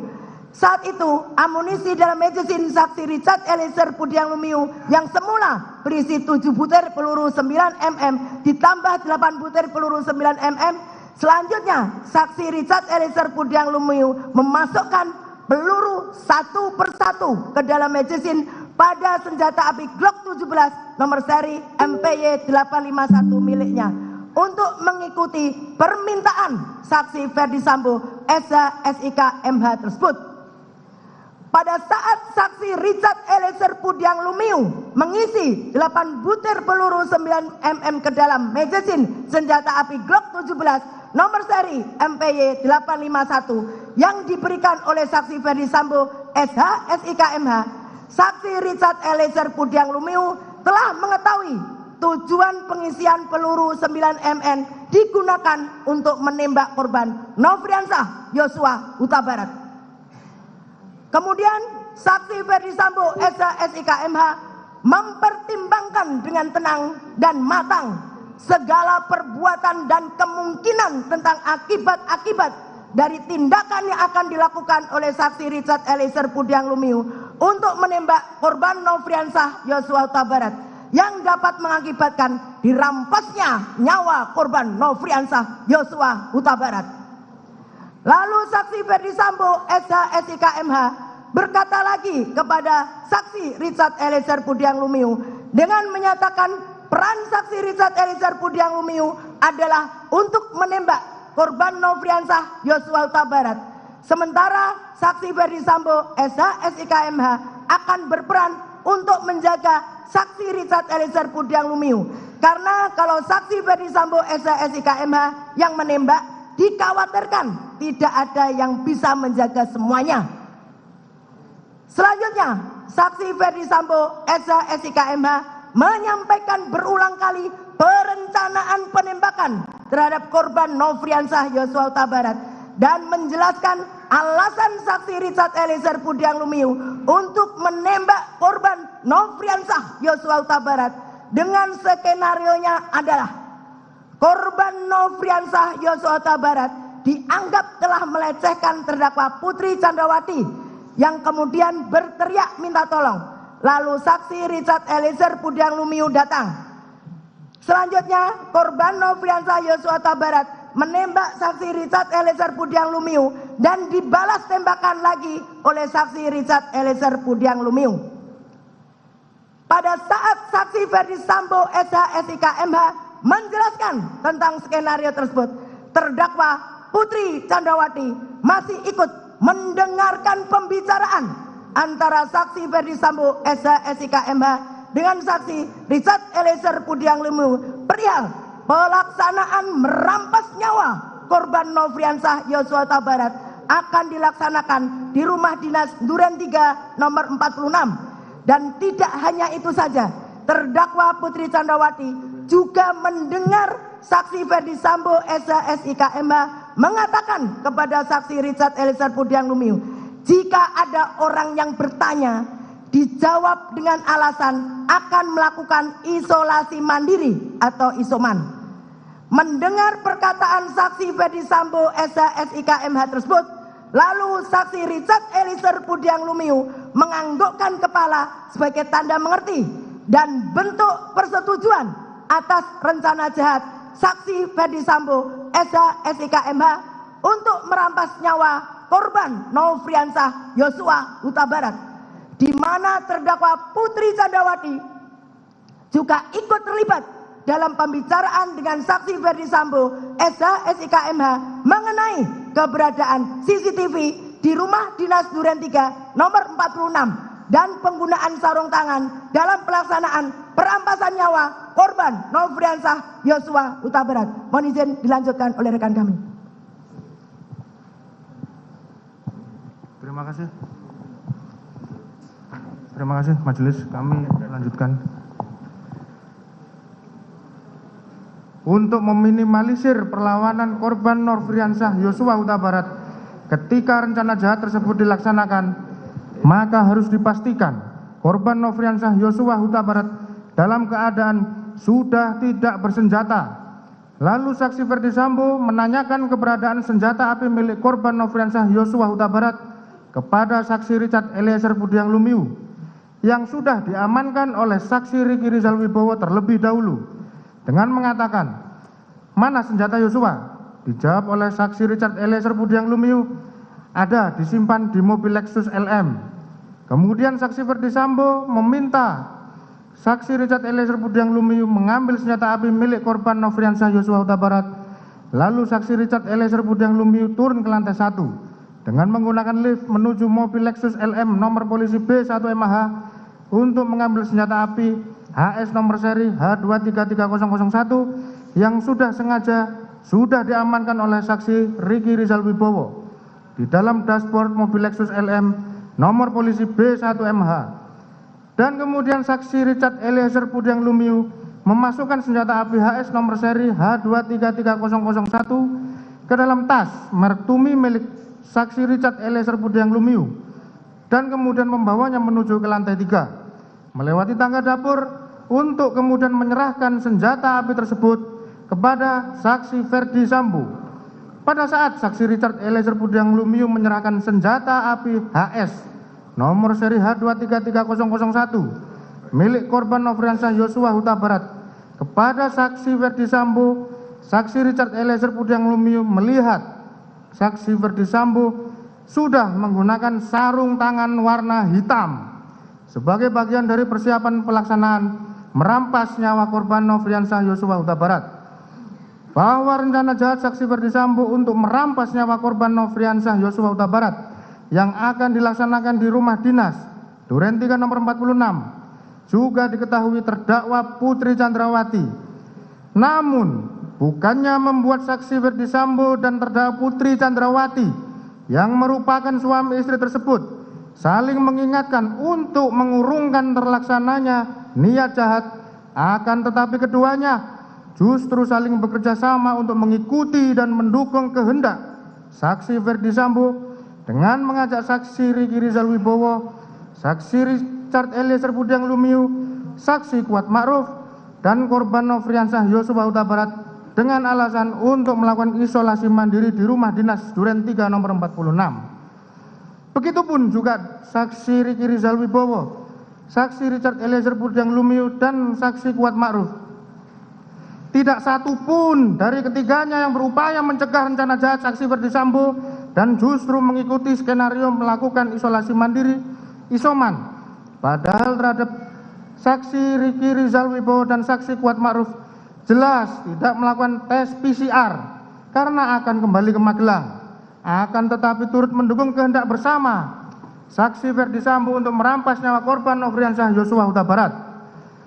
Kemudian terdakwa Putri Chandrawati turun ke lantai 1 dan mengajak saksi Riki Rizal Wibowo ke rumah dinas Duren 3 nomor 46 dengan alasan akan melakukan isolasi mandiri. Sedangkan saksi Kuat Ma'ruf yang sebelumnya sudah mengetahui akan dirampasnya nyawa korban Nofriansah Yosua Huta Barat dengan kehendaknya sendiri sudah membawa pisau di dalam tas lempangnya yang sewaktu-waktu dapat dipergunakan apabila korban Nofriansah Yosua Huta Barat melakukan perlawanan. Selanjutnya saksi Kuat Ma'ruf tanpa disuruh langsung menghidupkan mobil Lexus LM nomor polisi B1MH. Lalu terdakwa Putri Chandrawati naik dan duduk di kursi tengah mobil tersebut. Lalu saksi Riki Rizal Wibowo sebagai pengemudi, saksi Kuat Ma'ruf dan saksi Richard Eliezer sudah berada di dalam mobil. Padahal saksi Riki Rizal Wibowo dan saksi Kuat Ma'ruf yang seharusnya kembali ke Magelang, tetapi saat itu malah turut serta pergi ke rumah dinas Duren 3 nomor 46. Sedangkan saksi Susi yang ikut tes PCR justru tidak diajak ke rumah dinas Duren 3 nomor 46 dan tetap tinggal di rumah Saguling 3 nomor 29. Terakhir, saksi Riki Rizal Wibowo mengajak korban Nofriansah Yosua Huta Barat naik ke mobil dan duduk depan di samping kursi saksi Riki Rizal Wibowo. Seharusnya masih ada kesempatan bagi saksi Riki Rizal Wibowo, terdakwa Putri Chandrawati, saksi Richard Eliezer Budiang Lumiu, dan saksi Kuat Ma'ruf untuk memberitahu tentang niat dari saksi Ferdi Sambo yang hendak merampas nyawa korban Nofriansah Yosua Huta Barat, sehingga korban Nofriansah Yosua Huta Barat tidak ikut ke rumah dinas Duren 3 nomor 46. Selanjutnya mobil yang dikemudikan oleh saksi Riki Rizal Wibowo dan rombongan berangkat menuju rumah dinas Duren 3 46 sekira pukul 17.06 waktu Indonesia Barat. Bahwa sesampainya di rumah dinas Duren 3 nomor 46 sekira pukul 17.07 waktu Indonesia Barat, korban Nofriansah Yosua Huta Barat terlebih dahulu turun dari mobil dan langsung membuka pagar rumah. Setelah itu terdakwa Putri Chandrawati turun dari mobil, diikuti oleh saksi Kuat Ma'ruf masuk ke dalam rumah, melewati garasi, menuju pintu dapur yang sebelumnya sudah dibuka oleh saksi Kuat Ma'ruf. Langsung menuju kamar utama di lantai 1 diantar oleh saksi Kuat Ma'ruf. Setelah itu saksi Kuat Ma'ruf langsung menutup pintu rumah bagian depan dan naik ke lantai 2. Tanpa disuruh, langsung menutup pintu balkon. Padahal saat itu kondisi matahari masih dalam keadaan terang benderang. Apalagi tugas untuk menutup pintu tersebut bukan merupakan tugas keseharian dari saksi Kuat Ma'ruf, melainkan tugas tersebut merupakan pekerjaan dari saksi Diryanto alias Kodir sebagai asisten rumah tangga rumah dinas Duren 3 nomor 46 yang pada saat itu sedang berada di rumah dinas Duren 3 nomor 46. Selanjutnya, pada saat saksi Kuat Ma'ruf berada di lantai 2, saksi Richard Eliezer Budiang Lumiu juga naik ke lantai 2 dan masuk ke kamar ajudan. Namun bukannya berpikir untuk mengurungkan dan menghindarkan diri Dari rencana jahat tersebut, saksi Richard Eliezer Budiang Lumiu justru melakukan ritual berdoa berdasarkan keyakinannya meneguhkan kehendaknya sebelum melakukan perbuatan merampas nyawa korban Nofriansah Yosua Huta Barat. Sedangkan saksi Riki Rizal Wibowo yang sudah mengetahui rencana jahat tersebut tidak ikut masuk ke dalam rumah dinas Duren 3 nomor 46, tetapi tetap berdiri di garasi rumah untuk mengawasi keberadaan korban Nofriansah Yosua Huta Barat yang sedang berdiri di taman halaman rumah dinas tersebut, guna memastikan korban Nofriansah Yosua Huta Barat tidak kemana-mana. Di saat itulah kesempatan terakhir saksi Riki Rizal Wibowo sekurang-kurangnya dapat memberitahu korban Nofriansah Yosua Huta Barat. Namun saksi Riki Rizal Wibowo tetap tidak memberitahu korban Nofriansah Yosua Huta Barat supaya pergi dan lari menjauh agar terhindar dari perampasan nyawa sebagaimana dikehendaki oleh saksi Ferdi Sambo SH SIK MH. Bahwa sekira pukul 17.08 waktu Indonesia Barat, saksi Ferdi Sambo yang akan merampas nyawa korban Nofriansah Yosua Huta Barat berangkat dengan saksi Adan Romer selaku ajudan dan saksi Prayogi Iktara Wikaton selaku sopir menuju rumah dinas Duren 3 nomor 46 dengan mengendarai mobil dinas Lexus LX 570 warna hitam nomor polisi B1434 RFP dengan dikawal oleh saksi Damianus Labakoban alias Damson dan saksi Farhan Sabila pengawal motor saksi Ferdi Sambo. Bahwa sesampainya di rumah dinas Duren 3 nomor 46 sekitar pukul 17.10 waktu Indonesia Barat, kemudian saksi Adan Romer turun lebih dahulu dan mobil tetap berjalan maju melewati pintu pagar samping rumah dinas Duren 3 nomor 46. Selanjutnya saksi Ferdi Sambo menyuruh sopirnya saksi Prayoga Iktara Wikaton untuk menghentikan mobil di depan rumah dinas Duren 3 nomor 46. Dan saat itu saksi Ferdi Sambo langsung bergas turun dari mobil. Saat saksi Ferdi Sambo turun dari mobil, senjata api yang dibawanya terjatuh di dekat saksi Ferdi Sambo. Melihat kejadian itu, saksi Adan Romer yang berada di samping saksi Ferdi Sambo hendak memungkut senjata api HS nomor seri H2330001 milik korban Nofriansah Yosua Huta Barat tersebut, akan tetapi dicegah oleh saksi Ferdi Sambo dengan mengatakan, biar saya saja yang mengambil. Lalu senjata api HS nomor seri H2330001 tersebut langsung diambil oleh saksi Ferdi Sambo, yang saat itu saksi Adan Romer melihat saksi Ferdi Sambo sudah menggunakan sarung tangan hitam dan senjata api HS nomor seri H2330001 tersebut dimasukkan ke dalam kantong celana sebelah kanan saksi Ferdi Sambo. Selanjutnya sekira pukul 17.11 waktu Indonesia Barat, saksi Ferdi Sambo berjalan kaki masuk ke dalam rumah dinas melalui pintu garasi dan bertemu dengan saksi Diryanto alias Kodir selaku asisten rumah tangga yang bertugas menjaga rumah dinas Duren 3 nomor 46. Di saat yang bersamaan, saksi Riki Rizal Wibowo mengetahui kedatangan saksi Ferdi Sambo yang hendak merampas nyawa dengan cara menembak korban Nofriansah Yosua Huta Barat. Akan tetapi saksi Riki Rizal Wibowo tetap tidak memberitahu korban Nofriansah Yosua Huta Barat. Namun saksi Riki Rizal Wibowo justru turut serta mendukung kehendak jahat tersebut dengan tetap mengawasi keberadaan korban Nofriansah Yosua Huta Barat yang masih berdiri di taman halaman rumah. Selanjutnya, saksi Ferdi Sambo bertemu dengan saksi Kuat Ma'ruf di lantai 1. Saat itu saksi Kuat Ma'ruf melihat saksi Ferdi Sambo dalam keadaan raut muka marah dan emosi. Lalu dengan nada tinggi saksi Ferdi Sambo mengatakan, "Wat, mana Riki dan Yosua? Panggil!" Di saat yang bersamaan, saksi Richard Eliezer Budiang Lumiu yang mendengar suara saksi Ferdi Sambo langsung turun ke lantai 1 menemui saksi Ferdi Sambo dan berdiri di samping kanan saksi Ferdi Sambo. Lalu saksi Ferdi Sambo mengatakan kepada saksi Richard Eliezer Budiang Lumiu, "Kokang senjatamu." Setelah itu saksi Richard Eliezer Budiang Lumiu mengokang senjatanya dan menyelipkan di pinggang sebelah kanan.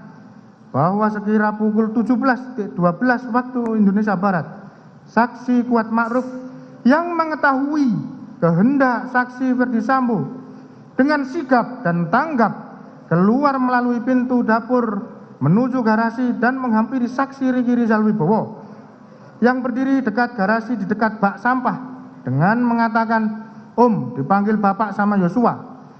Mendengar perkataan tersebut, saksi Riki Rizal Wibowo menghampiri korban Nofriansah Yosua Huta Barat yang sedang berada di halaman samping rumah dan memberitahu kepada korban Nofriansah Yosua Huta Barat bahwa dirinya dipanggil oleh saksi Ferdi Sambo. Kemudian atas penyampaian saksi Riki Rizal Wibowo tersebut menyebabkan korban Nofriansah Yosua Huta Barat tanpa sedikit pun merasa curiga berjalan masuk ke dalam rumah melewati garasi dan pintu dapur menuju ruang tengah dekat meja makan, diikuti dan diawasi terus oleh saksi Riki Rizal Wibowo dan saksi Kuat Ma'ruf. Bahwa saksi Kuat Ma'ruf setelah memanggil saksi Riki Rizal Wibowo dan korban Nofriansah Yosua Huta Barat tetap ikut masuk ke dalam rumah mengawal korban Nofriansah Yosua Huta Barat sampai ke hadapan saksi Ferdi Sambo dan saksi Richard Eliezer Budiang Lumiu. Saat itu, saksi Kuat Ma'ruf masih membawa pisau di dalam tas lempangnya untuk berjaga-jaga apabila terjadi perlawanan dari korban Nofriansah Yosua Huta Barat. Sesampainya di ruangan tengah dekat meja makan, saksi Ferdi Sambo bertemu dan berhadapan dengan korban Nofriansah Yosua Huta Barat. Pada saat itu, saksi Ferdi Sambo langsung memegang leher bagian belakang korban Nofriansah Yosua Huta Barat, lalu mendorong korban Nofriansah Yosua Huta Barat ke depan, sehingga posisi korban Nofriansah Yosua Huta Barat tepat berada di depan tangga dengan posisi berhadapan dengan saksi Ferdi Sambo dan saksi Richard Eliezer Budiang Lumiu yang berada di samping kanan saksi Ferdi Sambo. Sedangkan posisi saksi Kuat Ma'ruf berada di belakang saksi Ferdi Sambo dan saksi Riki Rizal Wibowo dalam posisi bersiaga untuk melakukan pengamanan apabila korban Nofriansah Yosua Huta Barat melakukan perlawanan berada di belakang saksi Richard Eliezer Budiang Lumiu. Sedangkan terdakwa Putri Chandrawati berada di dalam kamar utama dengan jarak kurang lebih 3 meter dari posisi korban Nofriansah Yosua Huta Barat berdiri. Kemudian saksi Ferdi Sambo langsung mengatakan kepada korban Nofriansah Yosua Huta Barat dengan mengatakan, "Jongkok kamu." Lalu korban Nofriansah Yosua Huta Barat sambil mengangkat kedua tangannya menghadap ke depan sejajar dengan dada sempat mundur sedikit sebagai tanda penyerahan diri dan berkata, "Ada apa ini?"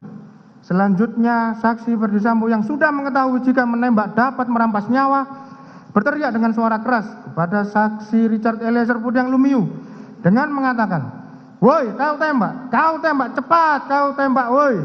Seharusnya saksi Ferdi Sambo sebagai seorang perwira tinggi di Kepolisian Negara Republik Indonesia berpangkat Inspektur Jenderal yang sudah lama berkecimpung di dunia hukum sepatutnya bertanya dan memberikan kesempatan kepada korban Nofriansah Yosua Huta Barat untuk menjelaskan tentang hal yang terjadi sebagaimana cerita terdakwa Putri Chandrawati tentang pelecehan yang terjadi di Magelang, dan bukannya malah membuat saksi Ferdi Sambo semudah itu menjadi marah dan emosi hingga merampas nyawa korban Nofriansah Yosua Huta Barat.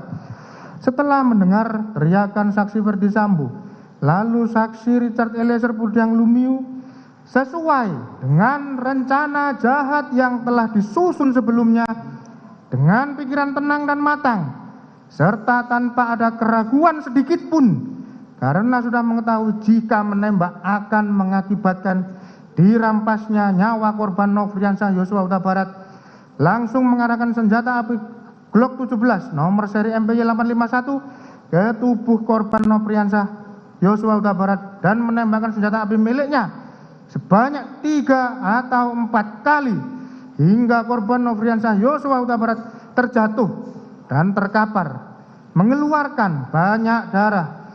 Penembakan tersebut menimbulkan luka tembak masuk pada dada sisi kanan masuk ke dalam rongga dada hingga menembus paru dan bersarang pada otot sela iga ke-8 kanan bagian belakang yang menimbulkan sayatan pada bagian punggung.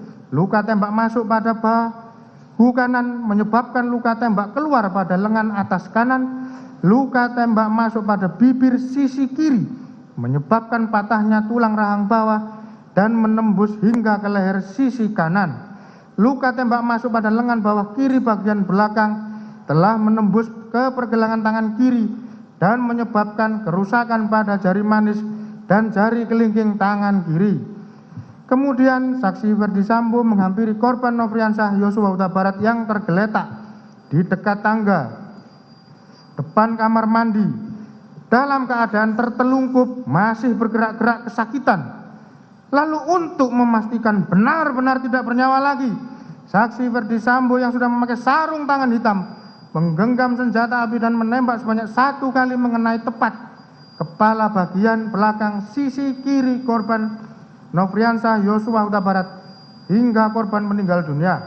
Tembakan saksi Ferdi Sambo tersebut menembus kepala bagian belakang sisi kiri korban Nofriansah Yosua Huta Barat melalui hidung mengakibatkan adanya luka bakar pada cuping hidung sisi kanan luar. Lintasan anak peluru telah mengakibatkan rusaknya tulang dasar tengkorak pada 2 tempat yang mengakibatkan kerusakan tulang dasar rongga bola mata bagian kanan dan menimbulkan resapan darah pada kelopak bawah mata kanan yang lintasan anak peluru telah menimbulkan kerusakan pada batang otak. Selanjutnya saksi Ferdi Sambo dengan akal liciknya untuk menghilangkan jejak serta untuk mengelabui perbuatan merampas nyawa korban Nofriansah Yosua Huta Barat. Kemudian saksi Ferdi Sambo menembak ke arah dinding di atas tangga beberapa kali, lalu berbalik arah dan menghampiri korban Nofriansah Yosua Huta Barat lalu menempelkan senjata api HS nomor seri H233001 milik korban Nofriansah Yosua Huta Barat ke tangan kiri korban Nofriansah Yosua Huta Barat. Untuk kemudian saksi Ferdi Sambo berbalik arah dan menggunakan tangan kiri korban Nofriansah Yosua Huta Barat untuk menembak ke arah tembok di atas TV. Selanjutnya senjata api HS nomor seri H233001 tersebut diletakkan di lantai dekat tangan kiri korban Nofriansah Yosua Huta Barat dengan tujuan seolah-olah telah terjadi tembak-menembak antara saksi Richard Eliezer Budiang Lumiu dengan korban Nofriansah Yosua Huta Barat. Setelah nyawa korban Nofriansah Yosua Huta Barat berhasil dirampas sehingga korban meninggal dunia sekira pukul 17.16 waktu Indonesia Barat, saksi Ferdi Sambo keluar rumah melalui pintu dapur menuju garasi dan saat itu saksi Ferdi Sambo bertemu dengan saksi Adhan Romer yang berlari ke dalam rumah sambil memegang senjata api karena terkejut mendengar suara tembakan. Lalu secara spontan menodongkan senjata apinya ke arah saksi Ferdi Sambo. Dan saksi Ferdi Sambo mengatakan kepada saksi Adhan Romer, "Ibu di dalam." Setelah itu saksi Adhan Romer masuk ke dalam rumah dan bertemu dengan saksi Richard Eliezer Budiang Lumiu. Kemudian saksi Ferdi Sambo masuk kembali ke dalam rumah bertemu dengan saksi Richard Eliezer Budiang Lumiu dan saksi Adhan Romer. Lalu untuk memperkuat skenario rekayasanya, saksi Ferdi Sambo kembali berpura-pura melayangkan sikutnya ke arah saksi Adhan Romer dan berkata, "Kamu tidak bisa menjaga ibu." Setelah itu saksi Ferdi Sambo masuk ke dalam kamar untuk menjemput terdakwa Putri Chandrawati yang berada di kamar dan membawa terdakwa Putri Chandrawati keluar rumah dengan cara merangkul kepala terdakwa Putri Chandrawati menempel di dada saksi Ferdi Sambo. Sesampainya di luar rumah, saksi Ferdi Sambo meminta kepada saksi Riki Rizal Wibowo untuk mengantarkan terdakwa Putri Chandrawati ke rumah Saguling 3 nomor 29. Selanjutnya pada saat saksi Ferdi Sambo kembali ke dalam rumah, saksi Kuat Ma'ruf berada di garasi dan saksi Richard Eliezer Budiang Lumiu tetap berada di dalam rumah seolah-olah tidak terjadi peristiwa penembakan terhadap korban Nofriansah Yosua Huta Barat. Kemudian sekira pukul 17.17 waktu Indonesia Barat, terdakwa Putri Chandrawati dengan suatu alasan tertentu masih sempat berganti pakaian ketika masuk ke rumah dinas Duren 3 nomor 46. Awalnya terdakwa Putri Chandrawati berpakaian baju sweater warna coklat dan celana legging warna hitam. Namun ketika keluar dari rumah dinas Duren 3 nomor 46, terdakwa Putri Chandrawati sudah berganti pakaian model blus kemeja warna hijau garis-garis hitam dan celana pendek warna hijau garis-garis hitam. Lalu terdakwa Putri Chandrawati dengan tenang dan acuh tak acuh cuek pergi meninggalkan rumah dinas Duren 3 nomor 46 diantar oleh saksi Riki Rizal Wibowo menuju ke rumah Saguling 3 nomor 29. Padahal korban Nofriansah Yosua Huta Barat merupakan ajudan yang sudah lama dipercaya oleh saksi Ferdi Sambo untuk melayani, mendampingi dan mengawal terdakwa Putri Candrawati dimanapun berada. Sehingga dari hubungan kedekatan yang sudah terjalin selama ini, maka kematian korban Nofriansah Yosua Huta Barat seharusnya mempengaruhi kondisi batin dari terdakwa Putri Candrawati tersebut. Setelah itu, saksi Riki Rizal Wibowo kembali lagi ke rumah dinas Duren 3 nomor 46 dengan mengendarai sepeda motor. Bahwa dengan akal izinnya terdakwa Putri Candrawati selaku istri telah mendampingi saksi Ferdi Sambo sekian lamanya sampai memiliki kedudukan sebagai pejabat tinggi Polri yang menjabat kepala divisi profesi dan pengamanan Polri, justru turut serta terlibat dan ikut dalam perampasan nyawa korban hingga terlaksana dengan sempurna. Padahal seharusnya sebagai istri seorang perwira tinggi kepolisian, mengingatkan suaminya agar jangan sampai berbuat yang tidak terpuji dan berlaku sabar dalam menghadapi setiap permasalahan yang ada, serta turut menjaga keselamatan jiwa raga anggota yang melekat kepada terdakwa Putri Candrawati dan saksi Ferdi Sambo. Akan tetapi parahnya, terdakwa Putri Candrawati justru turut menyatukan kehendak dengan saksi Ferdi Sambo untuk merampas nyawa korban Nofriansah Yosua Huta Barat, serta turut terlibat dalam cerita skenario yang telah dirancang sedemikian rupa oleh saksi Ferdi Sambo hanya demi membela diri semata dan justru melimpahkan segala kesalahan kepada korban Nofriansah Yosua Huta Barat yang dituduhnya melakukan sesuatu di Magelang padahal belum jelas kebenarannya. Bahwa sebagai tindak lanjut dari akal izinnya beberapa saat setelah kejadian perampasan nyawa korban Nofriansah Yosua Huta Barat, saksi Ferdi Sambo menelepon Hendra Kurniawan, Karo Paminal, dan Beni Ali, Karo Provos, serta saksi Ari Cahya Nugraha alias Acai untuk datang ke rumah dinas Duren 3 nomor 46. Sedangkan saksi Audi Pratowo, sopir Kasat Reskrim Polres Metro Jakarta Selatan, yang mendengar ada suara tembakan dari rumah dinas Duren 3 nomor 46 menghubungi saksi Ridwan R. Soplanit selaku Kasat Reskrim Polres Jakarta Selatan untuk datang ke rumah dinas Duren 3 nomor 46. Selanjutnya, Hendra Kurniawan Karo Paminal dan Beni Ali Karo Provos, saksi Ridwan R. Soplanit dan saksi Ari Cahya Nugraha alias Acai datang di rumah dinas Duren 3 nomor 46.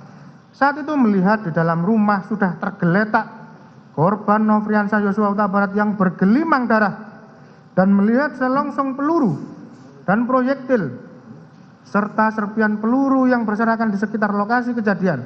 Dan saat itu juga melihat saksi Richard Eliezer Pudiang Lumiu yang sedang berada di lokasi kejadian.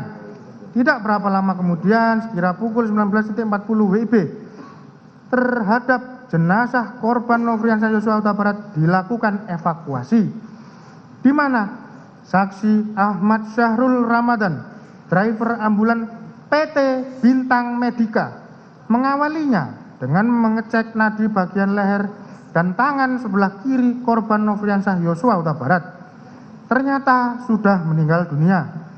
Setelah itu jenazah korban Nofriansah Yosua Huta Barat dimasukkan ke dalam kantong jenazah, lalu diangkat menggunakan tandu menuju ke dalam satu unit mobil ambulans jenis minibus merek Daihatsu Grand Max warna putih nomor polisi B1069TIX melalui pintu samping menuju garasi mobil, dan ambulans langsung berangkat menuju ke Rumah Sakit Polri Kramat Jati yang beralamat di Jalan Rumah Sakit Polri Kramat Jati, Kecamatan Kramat Jati, Kota Jakarta Timur, dan tiba sekira pukul 19.52 waktu Indonesia Barat. Selanjutnya dilanjutkan rekan kami majelis. Silakan lanjutkan. Bahwa pada tanggal 8 Juli 2022 sekira pukul 22 waktu Indonesia bagian Barat, sepulang saksi Ferdi Sambo menemui pimpinan bersama dengan Hendra Kurniawan, dan Beni Ali. Mereka kembali ke lantai 3 ruang pemeriksaan provos, menemui saksi Richard Eliezer Pudiang Lumiu, saksi Riki Rizal Wibowo, dan saksi Kuat Maruf yang telah menunggu di tempat tersebut. Kemudian mereka sepakat terhadap apa yang mereka skenariokan atas terbunuhnya korban Nofriansah Yosua Huta Barat harus sependapat dan satu pikiran. Demikian juga Hendra Kurniawan, Beni Ali. Selanjutnya saksi Ferdi Sambo menyampaikan, ini harga diri, percuma jabatan dan pangkat bintang 2 kalau harkat dan martabat serta kehormatan keluarga hancur karena kelakuan Yosua. Mohon rekan-rekan untuk masalah ini diproses apa adanya, sesuai peristiwa di tempat kejadian perkara TPK. Lalu saksi Ferdi Sambo juga menyampaikan keterangan saksi dan barang bukti diamankan. Tidak hanya itu saja, saksi Ferdi Sambo berpesan untuk peristiwa di Magelang tidak usah dipertanyakan. Kita sepakati, kita berangkat mulai dari peristiwa di rumah dinas Duren 3 nomor 46 saja. Terakhir, saksi Ferdi Sambo mengatakan baiknya untuk penanganan tindak lanjutnya di Paminal saja. Bahwa pada tanggal 9 Juli 2022, saksi Ferdi Sambo kembali melakukan cara-cara licik dengan meminta terdakwa Putri Chandrawati selaku istri dari Ferdi Sambo agar membuat laporan nomor LP-B-130-Romawi 7-2022-SPKT Polres Metro Jaksel Polda Metro Jaya tanggal 9 Juli 2022 atas nama pelapor Putri Chandrawati dan terlapor atas nama Nofriansah Yosua Huta Barat. Saat itu terdakwa Putri Chandrawati langsung memberikan keterangan yang dituangkan secara tertulis sebagai pelapor atau korban dengan keterangan peristiwa pelecehan di Duren 3 nomor 46 yang dilakukan oleh terlapor Nofriansah Yosua Huta Barat kepada terdakwa Putri Chandrawati. Padahal diketahuinya keterangan tersebut merupakan keterangan yang tidak benar. Bahwa kemudian pada tanggal 10 Juli 2022 saat Ferdi Sambo berada di ruang kerja rumah Jalan Saguling 3 nomor 29 dengan menggunakan walkie-talkie memanggil saksi Riki Rizal Wibowo dan saksi Richard Eliezer Pudiang Lumiu dan saksi Kuat Maruf untuk naik ke lantai 2. Kemudian secara bersamaan saksi Richard Eliezer Pudiang Lumiu, saksi Riki Rizal Wibowo dan saksi Kuat Maruf naik ke lantai 2 untuk menemui saksi Ferdi Sambo yang saat itu sedang bersama terdakwa Putri Chandrawati. Kemudian saksi Riki Rizal Wibowo, saksi Richard Eliezer Pudiang Lumiu dan saksi Kuat Maruf duduk di hadapan saksi Ferdi Sambo dan terdakwa Putri Chandrawati. Kemudian saksi Ferdi Sambo memberikan amplop warna putih yang berisikan mata uang asing dolar kepada saksi Riki Rizal Wibowo dan saksi Kuat Maruf dengan nilainya masing-masing setara dengan 500 juta rupiah. Sedangkan saksi Richard Eliezer Pudiang Lumiu dengan nilai setara 1 miliar rupiah dan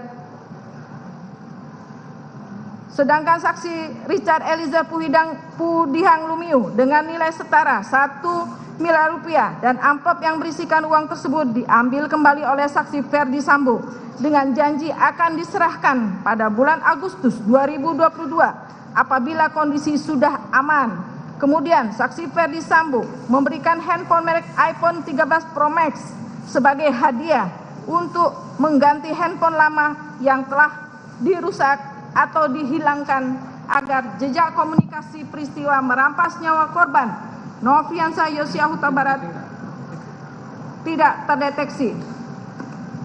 Kemudian saat itu terdakwa Putri Chandrawati selaku istri saksi Ferdi Sambo mengucapkan terima kasih kepada saksi Riki Rizal Wibowo, saksi Richard Eliezer Pudiang Lumiu dan saksi Kuat Maruf. Saksi Riki Rizal Wibowo, saksi Richard Eliezer Pudiang Lumiu dan saksi Kuat Maruf menyadari sepenuhnya dan tidak sedikit pun menolak pemberian handphone merek iPhone 13 Pro Max dan uang yang dijanjikan oleh saksi Ferdi Sambo bersama terdakwa Putri Chandrawati tersebut, yang merupakan tanda terima kasih atau hadiah karena saksi Riki Rizal Wibowo, saksi Richard Eliezer Pudiang Lumiu dan saksi Kuat Maruf telah turut terlibat merampas nyawa korban Nofriansah Yosua Huta Barat. Bahwa akibat perbuatan terdakwa Putri Candrawati bersama-sama saksi Ferdi Sambo, saksi Richard Eliezer Pudihang Lumiu, dan saksi Riki Rizal Wibowo dan saksi Kuat Mahruf mengakibatkan korban Nofriansah Yosua Huta Barat mengalami kematian sebagaimana visum e repertum nomor R-082-SK-H-Romawi 7 2022-IKF tanggal 14 Juli 2022 yang dibuat dan ditandatangani oleh Farah P. Karau, SPFM, dan Dr. Asri M. Pralebda, SPFM, dokter spesialis forensik dan mediko-legal pada Rumah Sakit Bayangkara tingkat 1 Pusdokes Polri dengan hasil pemeriksaan. Pada pemeriksaan luar ditemukan label mayat, tidak terdapat label pada mayat, tutup atau bungkus mayat, satu buah kantong jenazah berbahan terpal berwarna biru, pada bagian depan terdapat lambang Korlantas Polri dan bertulisan Korlantas Polri. 3. Perhiasan mayat, tidak terdapat perhiasan pada mayat. 4. Pakaian mayat. 1. Satu helai kaos lengan pendek berbahan katun berwarna putih, merek Zahra ukuran L, tampak berlumuran darah. Pada bagian depan terdapat 3 buah lubang sebagai berikut. Pada dada sisi kanan berukuran 0,8 cm kali 0,8 cm. Pada bagian bahu sisi kanan berukuran 0,7 cm kali 1 cm. Pada lengan atas kanan berukuran 0,7 cm kali 0,8 cm. 2. Satu helai celana panjang berbahan jeans berwarna biru dongker bermerek Uniqlo Jeans berukuran 33 dengan kondisi berlumuran darah. Pada bagian paha kanan, pada bagian pinggang terpasang satu buah ikat pinggang berbahan kain berwarna hitam. 3. Satu helai celana dalam berbahan katun berwarna hitam bermerek Uniqlo berukuran L. 5. Benda di samping mayat, satu buah masker non medis berwarna hitam bermerek Sensi. Pada bagian depan terdapat satu buah lubang berdiameter 0,5 cm. 6. Kaku mayat terdapat pada seluruh persendian, mudah dilawan. Lebam mayat terdapat pada punggung berwarna ungu, hilang dengan penekanan. 7. Jenis kelamin laki-laki, ras Mongoloid, bangsa Indonesia dengan usia sekitar 27 tahun, kulit sawo matang, perawakan gizi baik, panjang tubuh 170 cm, zakar disunat. 8. Identitas khusus, pada lengan atas kanan sisi luar 10 cm di bawah puncak bahu terdapat tahi lalat berwarna hitam, permukaan menonjol, tidak berambut, berukuran 0,8 cm kali 0,8 cm kali 0,5 cm. 9. Rambut kepala berwarna hitam, tumbuhnya lurus panjang 5 cm, alis mata berwarna hitam, tumbuhnya lebat panjang 0,5 cm, bulu mata berwarna hitam, tumbuhnya lurus panjang 1 cm, kumis dan jenggot warna hitam, tumbuhnya sedang. 10. Mata kanan kelopak mata tertutup, selaput bening mata bagian bawah tampak keruh, teleng mata bulat berdiameter 3 mm, warna tiral mata coklat, selaput bola mata bagian bawah terdapat bercak pendarahan, selaput kelopak mata bagian bawah terdapat luka terbuka berukuran 6 mm kali 6 mm dikelilingi resapan darah.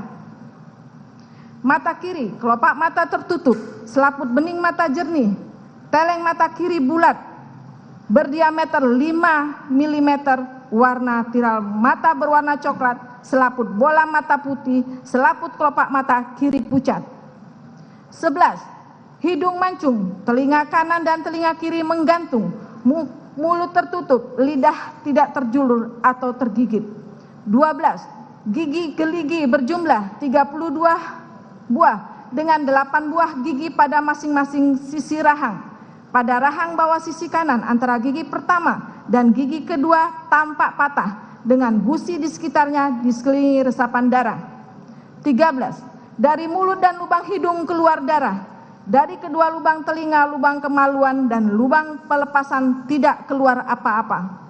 14. Luka-luka. 1. Pada kepala bagian sisi kiri, 2 cm dari pertengahan belakang, 10 cm di atas batas tumbuh rambut belakang, 150 cm di atas tumit.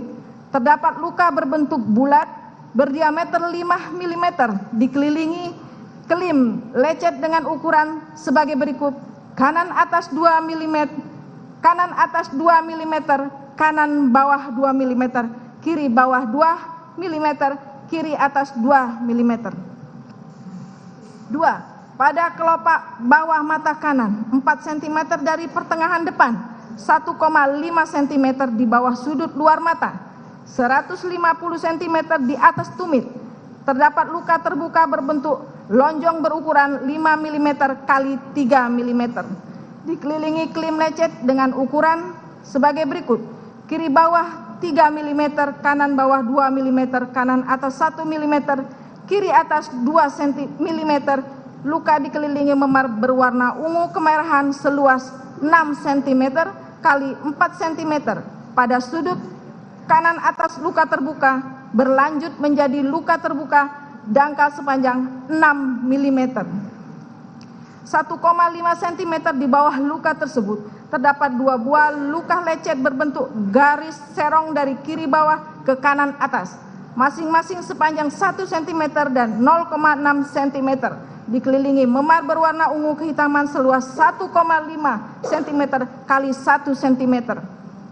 3. Pada selaput kelopak mata kanan terdapat luka berbentuk tidak beraturan berukuran 6 mm kali 4 mm dikelilingi bercak pendarahan di sekitarnya. Pada cuping hidung sisi kanan 0,5 cm dari garis pertengahan depan, 4,5 cm di bawah sudut bawah mata, 150 cm di atas tumit. Terdapat luka terbuka berbentuk tidak beraturan.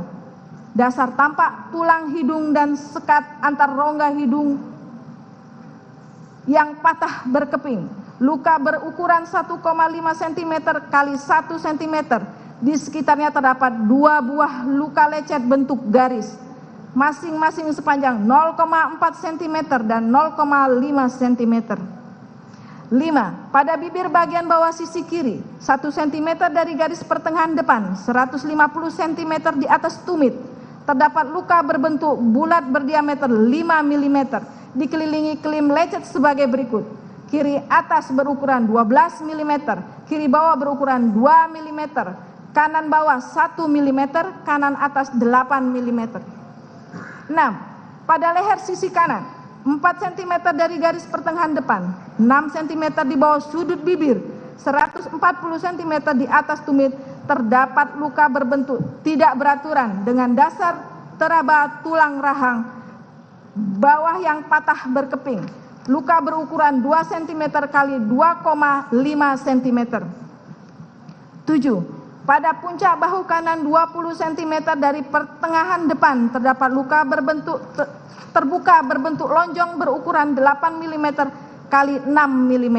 Dikelilingi klim lecet dengan ukuran sebagai berikut: kiri atas 6 mm dikelilingi klim lecet dengan ukuran sebagai berikut: kiri atas 6 mm, kiri bawah 5 mm, kanan bawah 1 mm, kanan atas 2 mm. 8. Pada dada sisi kanan 2 cm dari garis pertengahan depan, 15 cm di bawah pundak bahu, 150 cm di atas tumit. Terdapat luka terbuka berbentuk bulat berdiameter 15 mm, dikelilingi klim lecet dengan ukuran sebagai berikut: kiri atas 2 mm, kiri bawah 2 mm, kanan bawah 2 mm, kanan atas 2 mm.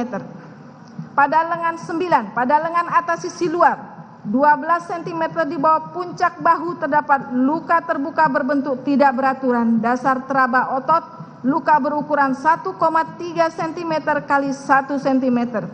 10. Pada pergelangan tangan kiri sisi belakang, posisi tangan anatomis terdapat luka terbuka berbentuk bulat berdiameter 5 mm dikelilingi kelim lecet dengan batas sebagai berikut. Atas 5 mm, bawah 1 mm. 11. Pada pergelangan tangan kiri sisi depan, posisi tangan anatomis terdapat luka berbentuk tidak beraturan.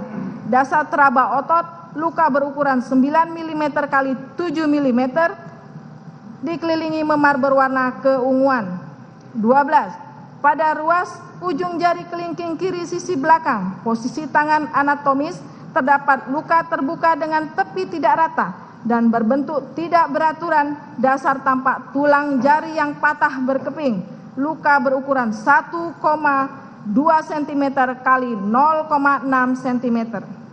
13. Tepat di antara ruas jari tengah dan ruas jari manis tangan kiri sisi dalam posisi tengah anatomis terdapat luka terbuka tepi tidak rata dan berbentuk tidak beraturan dengan teraba tulang jari patah berkeping. Luka berukuran 0,8 cm kali 0,6 cm. 14. Pada ruas ujung jari manis tangan kiri sisi luar, posisi tangan anatomis terdapat luka berbentuk tidak beraturan. Dasar teraba tulang ruas jari yang patah berkeping, luka berukuran 1 cm kali 0,6 cm. 15. Pada ruas jari tengah tangan kiri sisi depan, posisi tangan anatomis terdapat luka dengan tepi tidak rata. Dasar jaringan bawah kulit, luka berukuran 0,8 cm kali 0,3 cm. 15. Patah tulang. Tampak patah berkeping pada tulang rahang bawah sisi kanan, tulang hidung, ruas ujung tulang jari kelingking tangan kiri dan ruas tengah jari manis tangan kiri. Terasa adanya derik tulang pada ujung tulang pengupil os radius kiri. 16. Lain-lain. Dilakukan pengambilan sampel swab penis dan swab anus, didapatkan hasil tidak ditemukan adanya sel sperma maupun cairan mani. Pada pemeriksaan anus tidak ditemukan adanya luka-luka. Dilakukan tes swab antigen SARS-CoV-2 pada kedua lubang hidung dengan menggunakan alat uji cepat bermerek Wis Biotech, didapatkan hasil negatif. Dilakukan pemeriksaan penyaring alkohol dan dari sediaan urin menggunakan alat uji bermerek Oncoprobe, didapatkan hasil negatif. Dilakukan pemeriksaan penyaring nafzah dari sediaan urin menggunakan alat uji cepat bermerek Raixine, didapatkan hasil negatif. Dilakukan pengambilan sampel darah sebanyak 3 ml pada pipi kiri, 6 cm dari garis pertengahan depan, 2 cm di bawah sudut luar mata. Ditemukan adanya benda asing berbahan logam berwarna silver yang menempel pada kulit. Pada pemeriksaan dalam ditemukan 1. Jaringan lemak bawah kulit berwarna kuning, daerah dada setebal 25 mm, otot-otot berwarna coklat, pada daerah dada cukup tebal, sekat rongga dada setinggi iga keempat, kiri setinggi sela iga keempat, tulang dada utuh, pada bagian bawah dari iga kedua bagian kanan dan iga ke-8 kanan, belakang tampak patah, dikelilingi resapan darah di sekitarnya. Dalam rongga dada kanan terdapat darah sebanyak 760 ml dan gumpalan darah seberat 150 gram. Dalam rongga dada kiri tidak berisi darah atau cairan. Kandung jantung tampak seluruhnya di antara kedua paru. 2. Pada jaringan ikat bawah kulit leher dan otot leher sisi kanan terdapat luka terbuka berukuran 1,5 cm kali 1 cm dikelilingi resapan darah seluas 4 cm kali 2 cm. 3. Selaput dinding perut berwarna kelabu, mengkilap, otot dinding perut berwarna coklat, rongga perut tidak berisi darah atau cairan. 4. Lidah berwarna coklat, menampang berwarna coklat pucat, tulang lidah rawan gondok dan rawan cincin utuh, kelenjar gondok berwarna coklat pucat, perabaan kenyal, menampang berwarna coklat pucat, kelenjar kacangan tidak ditemukan, kerongkongan berisi lendir berwarna kelabu, batang tenggorokan berisi darah, cabang batang tenggorokan kanan tampak robek. 5. Jantung sebesar 1 kali tinju kanan mayat, berwarna ungu pucat, perabaan kenyal, lingkaran katup serambi kanan 11 cm, kiri 7 cm, pembuluh nadi paru 6,5 cm, batang nadi 5,5 cm, tebal otot kanan 8 cm, bilik kiri 12 cm. Pembuluh nadi jantung tidak teraba, menebal atau mengeras. Pada penampang tidak terdapat sumbatan. Dinding dan sekat jantung berwarna coklat pucat merata. 6. Paru kanan terdiri dari 3 bagian berwarna ungu pucat, perabaan kenyal, penampang berwarna ungu gelap, pada pemijatan keluar darah dan busa. Pada paru kanan terdapat beberapa robekan sebagai berikut. Pada bagian atas sisi depan berukuran 2,5 cm x 2 cm, bagian atas sisi dalam robekan berukuran 5 cm x 4 cm, bagian atas sisi belakang terdapat 2 robekan masing-masing berukuran 1,5 cm x 1,5 cm dan 2,5 cm x 2 cm, setiap robekan dikelilingi resapan darah. Paru kiri 2 bagian berwarna ungu pucat, perabaan spons, penampang berwarna ungu, kemerahan pada pemijatan keluar darah dan busa. 7. Limpa berwarna ungu pucat, permukaan keriput, tepi tumpul, perabaan kenyal, penampang berwarna ungu, gambaran limpa jelas pada pengikisan jaringan berikut. 8. Terikut. 8. Hati berwarna coklat pucat, permukaan licin, tepi lancip, perabaan padat, penampang berwarna coklat pucat, gambaran hati jelas. 9. Kantungan empedu berisi cairan encer berwarna kuning kehijauan, selaput lendir seperti bludru, saluran empedu tidak tersumbat.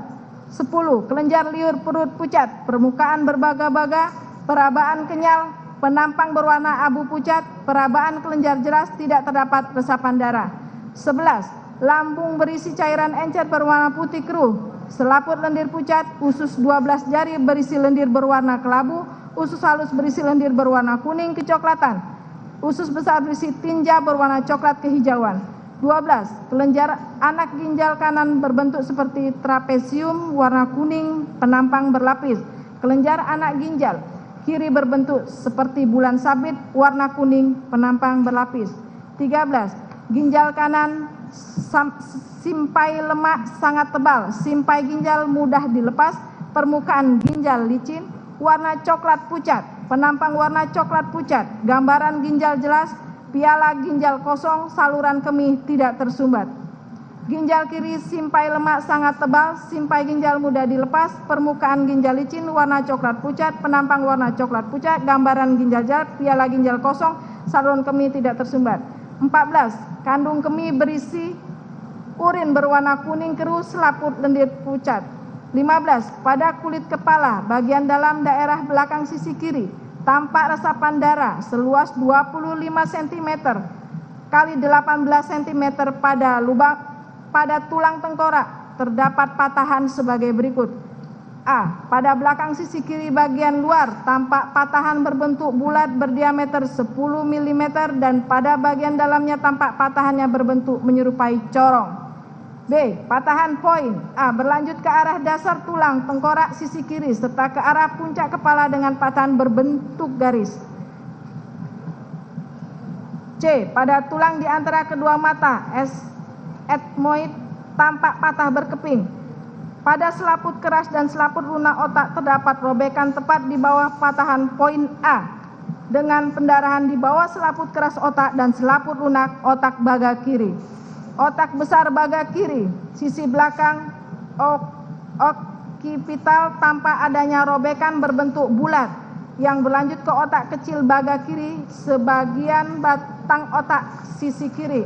Pertemuan saraf mata, chiasma optikum, disertai resapan darah di sekitarnya. Otak kecil baga kiri tampak robek, batang otak sisi kiri tampak robek, bili otak isi darah. 16. Saluran luka. A. Luka pada pemeriksaan luar nomor 1 berturut-turut menembus kulit, jaringan bawah kulit, tulang tengkorak, belakang sisi kiri, jaringan otak, tulang tengkorak di antara kedua bola mata, tulang hidung, menembus pada hidung. Luka pemeriksaan nomor 4. B.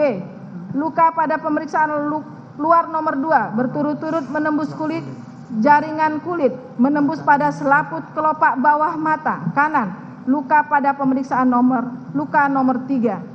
C. Luka pada pemeriksaan nomor 5 berturut-turut menembus otot bibir, tulang rahang bawah sisi kanan, otot leher, menembus pada leher sisi kanan, luka pada pemeriksaan luar nomor 6. D.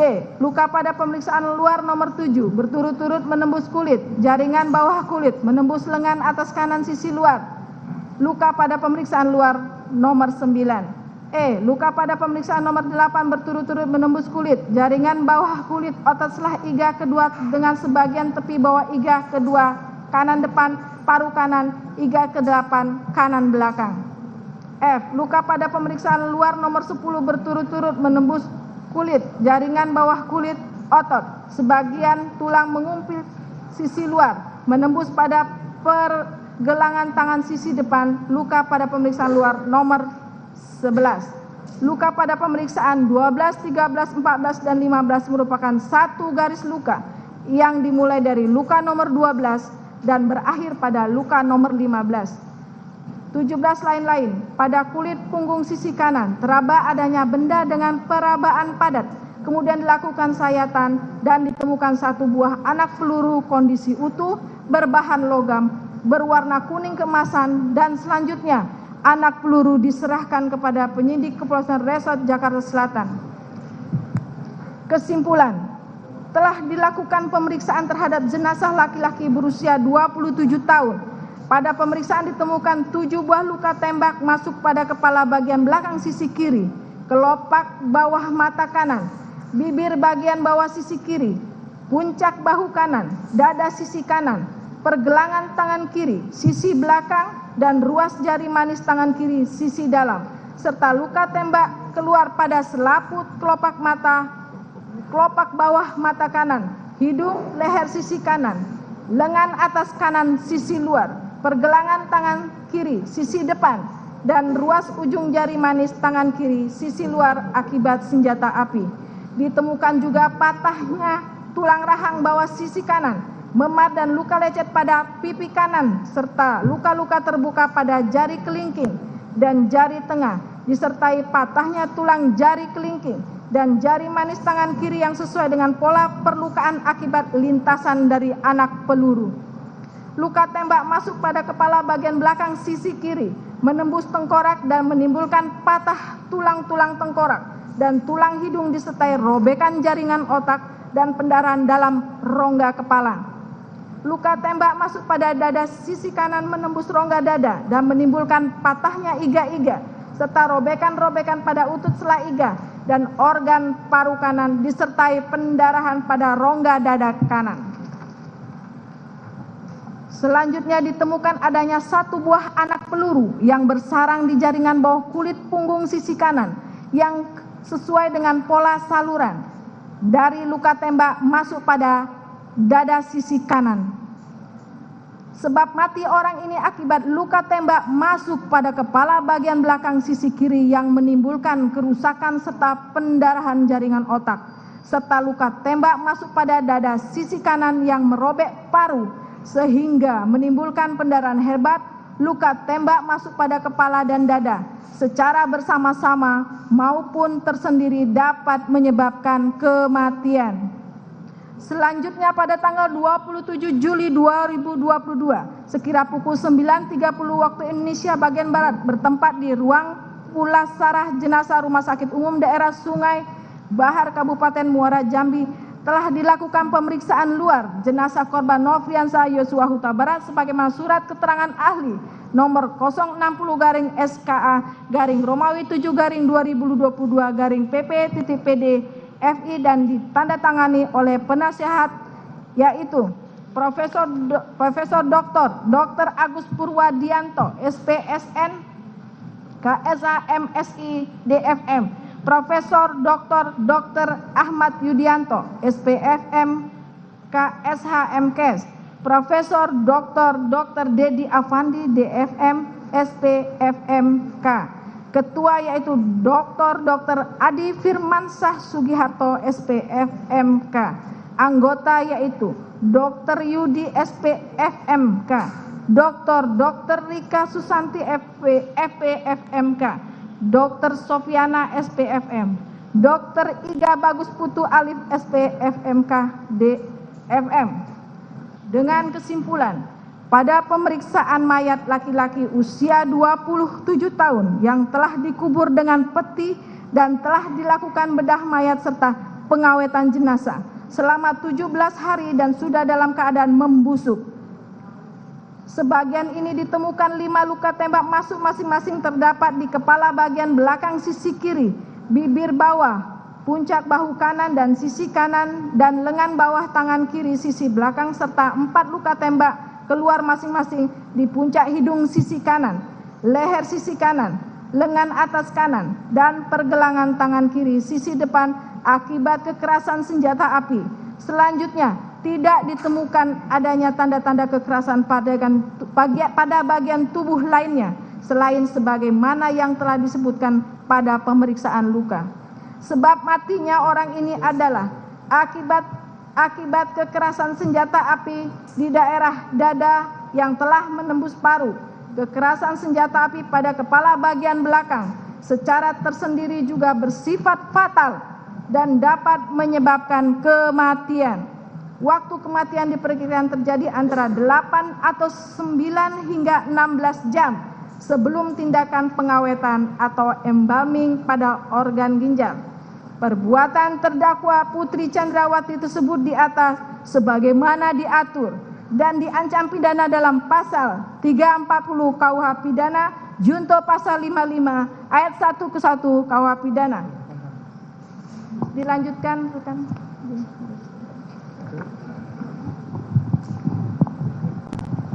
Izin yang mulia. Subsidiar. Ya. Seperti tadi, hanya dibacakan pada uraian pasal, kemudian langsung. Izin yang mulia, kami akan bacakan kepala dakwaan subsidiar dan ada 3 paragraf yang penekanan untuk terdakwa ini khusus yang mulia dan kemudian baru ke akhir. Terima kasih. Subsidiar bahwa terdakwa Putri Chandrawati bersama-sama Ferdi Sambo, Richard Eliezer Pudiang Lumiu, Ricky Rizal Wibowo, dan Kuat Ma'ruf dituntut dalam perkara terpisah pada hari Jumat tanggal 8 Juli 2022 sekira pukul 17.12 WIB sampai dengan sekira pukul 17.14 WIB atau setidak-tidaknya pada waktu lain dalam bulan Juli tahun 2022 bertempat di rumah dinas Komplek Polri Duren 3 nomor 46 RT 05 RW 01 Kelurahan Duren 3 Kecamatan Pancoran 1 Kota Administrasi Jakarta Selatan Provinsi DKI Jakarta, selanjutnya disebut rumah dinas Duren 3 nomor 46 atau setidak-tidaknya pada suatu tempat yang masih termasuk dalam daerah hukum Pengadilan Negeri Jakarta Selatan yang berwenang mengadili mereka yang melakukan, yang menyuruh melakukan, dan turut serta melakukan perbuatan dengan sengaja merampas nyawa orang lain dilakukan dengan cara-cara sebagai berikut. Izin langsung ke halaman 28 paragraf ketiga. Sudah menjadi kebiasaan dan kewajiban tugas korban Nofriansah Yosua Huta Barat yang sehari-harinya dipercaya oleh saksi Ferdi Sambo untuk melayani, mendampingi, dan mengawal terdakwa Putri Chandrawati dimanapun berada. Maka korban Nofriansah Yosua Huta Barat pasti ikut kemanapun terdakwa Putri Chandrawati berada. Sekurang-kurangnya saksi Ferdi Sambo dan terdakwa Putri Chandrawati tahu persis korban Nofriansah Yosua Huta Barat pasti berada tidak jauh dari terdakwa Putri Chandrawati. Kemudian saksi Ferdi Sambo memberitahu terdakwa Putri Chandrawati untuk mengajak saksi Ricky Rizal Wibowo, saksi Richard Eliezer Pudiang Lumiu, saksi Kuat Ma'ruf dan korban Nofriansah Yosua Huta Barat dengan alasan akan melakukan isolasi mandiri di rumah dinas Duren 3 nomor 46. Disitulah letaknya terdakwa Putri Chandrawati peranannya sangat diperlukan untuk mengajak serta korban Nofriansah Yosua Huta Barat menuju ke rumah dinas Duren 3 nomor 46. Selanjutnya terdakwa Putri Chandrawati, saksi Richard Eliezer Pudiang Lumiu, saksi Ricky Rizal Wibowo, dan saksi Kuat Ma'ruf yang sudah mengetahui akan dilaksanakan penembakan terhadap korban Nofriansah Yosua Huta Barat dan saksi Ferdi Sambo. Kemudian terdakwa Putri Chandrawati turun dari lantai 3 menuju garasi mobil dan mengajak saksi Ricky Rizal Wibowo untuk ke rumah dinas Duren 3 nomor 46 dengan alasan akan melakukan isolasi mandiri.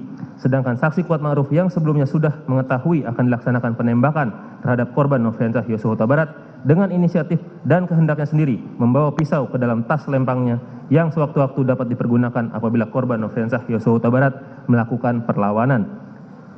Seiring dengan kehendak jahat tersebut, lalu saksi Kuat Ma'ruf tanpa disuruh langsung menghidupkan mobil Lexus LM nomor Pol B1 Mah. Lalu terdakwa Putri Chandrawati naik dan duduk di kursi tengah mobil tersebut. Saat terdakwa Putri Chandrawati naik ke dalam mobil, saksi Kuat Ma'ruf dan saksi Richard Eliezer Pudiang Lumiu sudah berada di dalam mobil dan duduk di bagian belakang, padahal saksi Ricky Rizal Wibowo dan saksi Kuat Ma'ruf seharusnya kembali ke Magelang, namun tetap ikut pergi ke rumah dinas Duren 3 nomor 46 untuk menambah kekuatan bersama sehingga memastikan perbuatan yang akan dilakukan berjalan sesuai dengan kehendak saksi Ferdi Sambo SH SIK MH. Sedangkan saksi Susi yang tidak ikut tes swab justru tidak diajak ke rumah dinas Duren 3 nomor 46 dan tetap tinggal di rumah Saguling nomor 3 nomor 29. Terakhir, korban Nofriansah Yosua Huta Barat yang sebelumnya diajak oleh saksi Ricky Rizal Wibowo bersedia naik dan duduk di samping kursi saksi Ricky Rizal Wibowo karena korban Nofriansah Yosua Huta Barat mengetahui terdakwa Putri Chandrawati lah yang mengajak untuk pergi menuju ke rumah dinas Duren 3 nomor 46 Jakarta Selatan. Maka korban Nofriansah Yosua Huta Barat secara spontan ikut masuk ke dalam mobil mengikuti terdakwa Putri Chandrawati. Keadaan ini persis bagaimana dikehendaki oleh terdakwa Putri Chandrawati dan saksi Ferdi Sambo. Selanjutnya, mobil yang dikemudikan oleh saksi Ricky Rizal Wibowo dan rombongan berangkat menuju rumah dinas Duren 3 nomor 46 sekira pukul 17.06 WIB. Dilanjutkan langsung ke akhir yang mulia, halaman 41. Perbuatan terdakwa Putri Chandrawati tersebut di atas sebagaimana diatur dan diancam pidana dalam pasal 338 KUH Pidana, junto pasal 55 ayat 1 ke 1 KUH Pidana. Jaksa penuntut umum tertanda tangani Rudi Irmawan. Terima kasih. Ya. Saudara terdakwa, saudara sudah mengerti atas dakwaan dari jaksa penuntut umum tadi? Mohon maaf yang mulia, saya tidak mengerti akan dakwaan tersebut. Tidak mengerti? Iya, saya tidak mengerti. Silahkan dijelaskan lagi, saudara jaksa penuntut umum. Apa inti dari dakwaan ini? Jadi karena izin majelis, karena terdakwa Putri Chandrawati tidak mengerti, maka izinkanlah kami menjelaskan dengan bahasa yang singkat. Bahwa pada sidang kali ini adalah acara pembacaan dakwaan terhadap terdakwa Putri Chandrawati didakwa telah melakukan pembunuhan berencana sebagaimana pasal 340 KUHP junto pasal 55 ayat 1 ke 1 KUHP. Subsidiar 338. 338 itu pembunuhan biasa, juntunya pasal 55 ayat 1 ke 1 KUHP. Pasal 55 ayat 1 ke 1 KUHP itu bersama-sama. Jadi ada banyak orang yang bukan cuma terdakwa Putri Chandrawati aja. Nah, terhadap apa yang diperbuat oleh Putri Chandrawati adalah sudah terlihat dengan jelas mulai dari pertama terdakwa Putri Chandrawati lah yang menelepon Ferdi Sambo. Kemudian ada lagi terdakwa Putri Chandrawati lah yang memesan PCR dan seterusnya sampai dengan dakwaan selesai dibacakan. Mungkin ada seperti itu yang bisa kami jelaskan majelis. Bagaimana terdakwa? Mohon maaf yang mulia, saya tetap tidak mengerti. Bagaimana? Silakan konsultasi dengan penasihat hukum saudara. Terima kasih yang mulia. Silakan. Seperti ini, itu apa? Tidak mengerti gimana?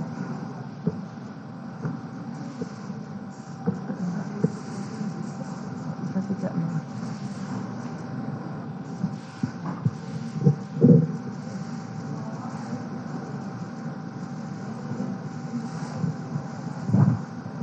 Bagaimana? Mohon izin yang mulia, saya siap menjalani persidangan, namun saya serahkan semuanya ke penasehat hukum saya. Oh ya, silakan penasihat hukum.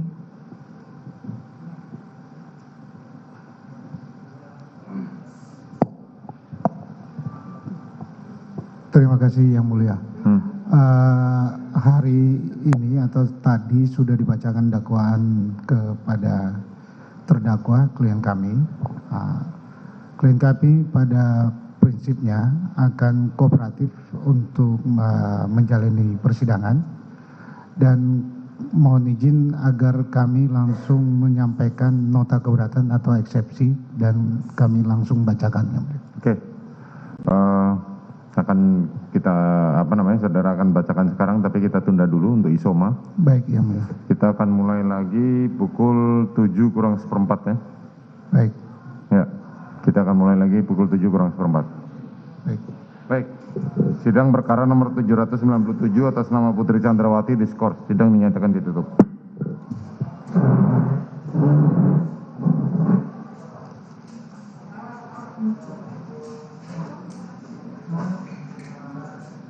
Taruh sini.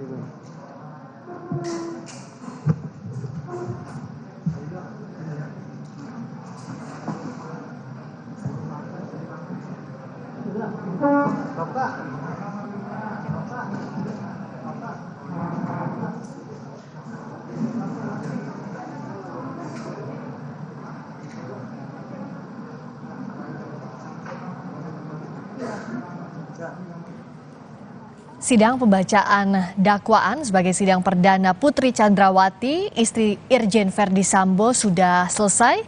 Tadi jaksa penuntut umum mendakwa Putri dengan pasal pembunuhan berencana, subsidiar pasal pembunuhan, junto atau dikaitkan dengan pasal bersama-sama penyertaan dari pembunuhan berencana itu. Saat ini sidang ditunda sementara karena pihak kuasa hukum dari Putri Chandrawati meminta untuk langsung membacakan nota keberatan atau eksepsi atas dakwaan jaksa penuntut umum. Majelis Hakim mengabulkan untuk pembacaan nota keberatan atau eksepsi di sidang perdana Putri Chandrawati ini, namun akan jeda sejenak untuk istirahat hingga pukul 18:45 waktu Indonesia Barat. Saat ini Putri Chandrawati didampingi oleh tim kuasa hukum akan meninggalkan ruang sidang di Pengadilan Negeri Jakarta Selatan. Putri kembali memakai rompi tahanan dan jeda sebelum nanti mengikuti kembali sidang dengan agenda pembacaan nota keberatan atau eksepsi atas dakwaan jaksa penuntut umum terhadap Putri Chandrawati dalam kasus pembunuhan berencana Yosua Huta Barat. Jadi hari ini kita sudah mengikuti dua sidang dakwaan. Yang pertama sidang dakwaan Verdi Sambo yang diikuti juga oleh pembacaan nota keberatan atau eksepsi dari Verdi Sambo. Dilanjutkan oleh sidang pembacaan dakwaan Putri Chandrawati yang juga akan dilanjutkan dengan pembacaan nota keberatan. Ada pasal sama yang disangkakan, yang didakwakan maksud kami terhadap Verdi Sambo maupun Putri Chandrawati.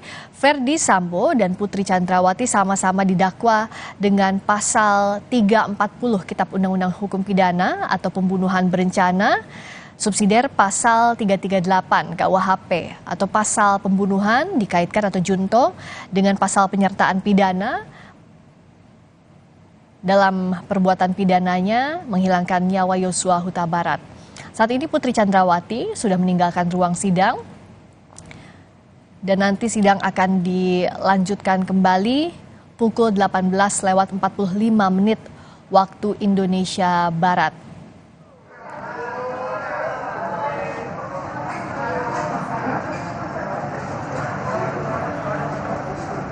Dakwaan terhadap Verdi Sambo maupun Putri Chandrawati semuanya satu rangkaian keterkaitan peristiwa terutama di Saguling dan juga Duren 3.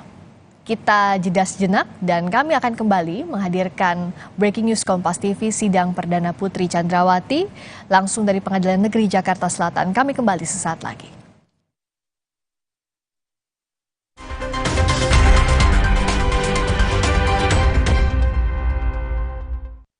Kamu tahu nggak kalau sinar matahari menghantam bumi kita ribuan jam per tahun? Dan ini efeknya ke cat tembok rumahmu. Hanya satu cat yang bisa menahan sinar matahari 15 tahun. Sunguard All-in-One. Percaya Alfian Brands. Sikat gigi saja masih dapat meninggalkan kuman. Lengkapi dengan Listerine Green Tea setiap hari. Dengan fluoride, melindungi dari gigi berlubang. Gigi kuat, mulut sehat. Omehar, minyak ikan pilihan dari laut dalam. Omehar, suplemen omega 3 esensial. Dalam mini kapsul, lebih mudah ditelan.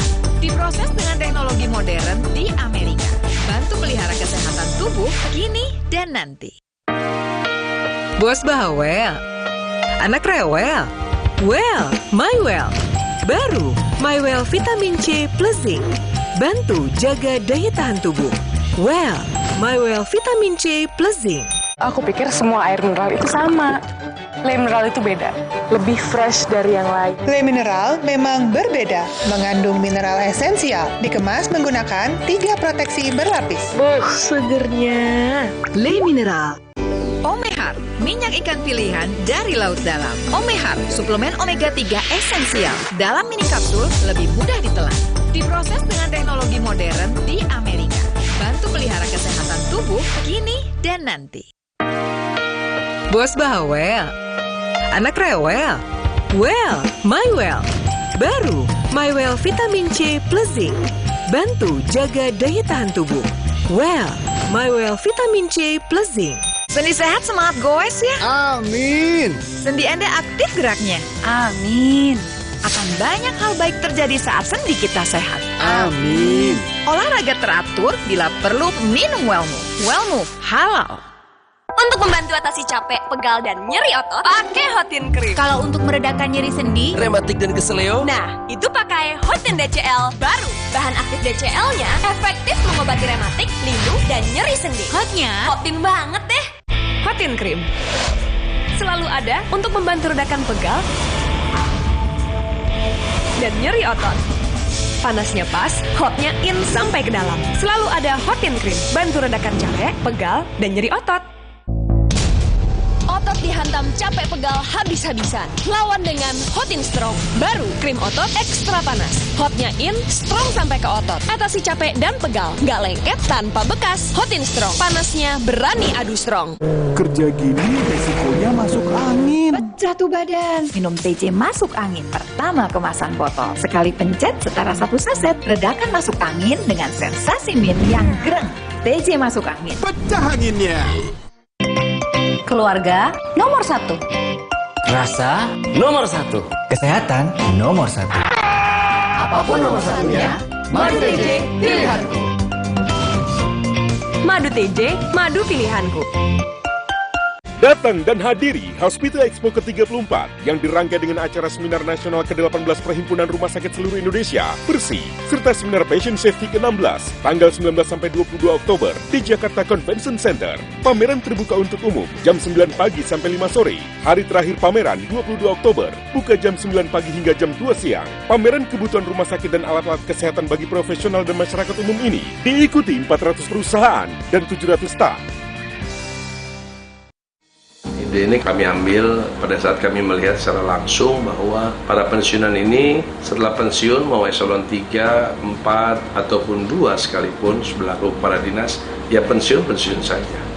Sebagai tanda terima kasih pemerintah Kota Cilegon terhadap dedikasi, sumbangsi mereka selama ini kepada pemerintah Kota Cilegon untuk masyarakat Kota Cilegon. Maka kami berikan piagam, terus kemudian dari Korpi memberikan tambahan kedede sebanyak kurang lebih saat ini ada kenaikan dari 3 juta menjadi 5 juta per orang. Kemudian dari BJB juga menyiapkan penghargaan, dari Taspen juga memberikan tambahan lagi. Bagaimana memanusiakan manusia ini menjadi penting bagi kami agar supaya mereka betul-betul merasa dihormati dan menjadi motivasi bagi ASN-ASN yang akan pensiun ke depannya.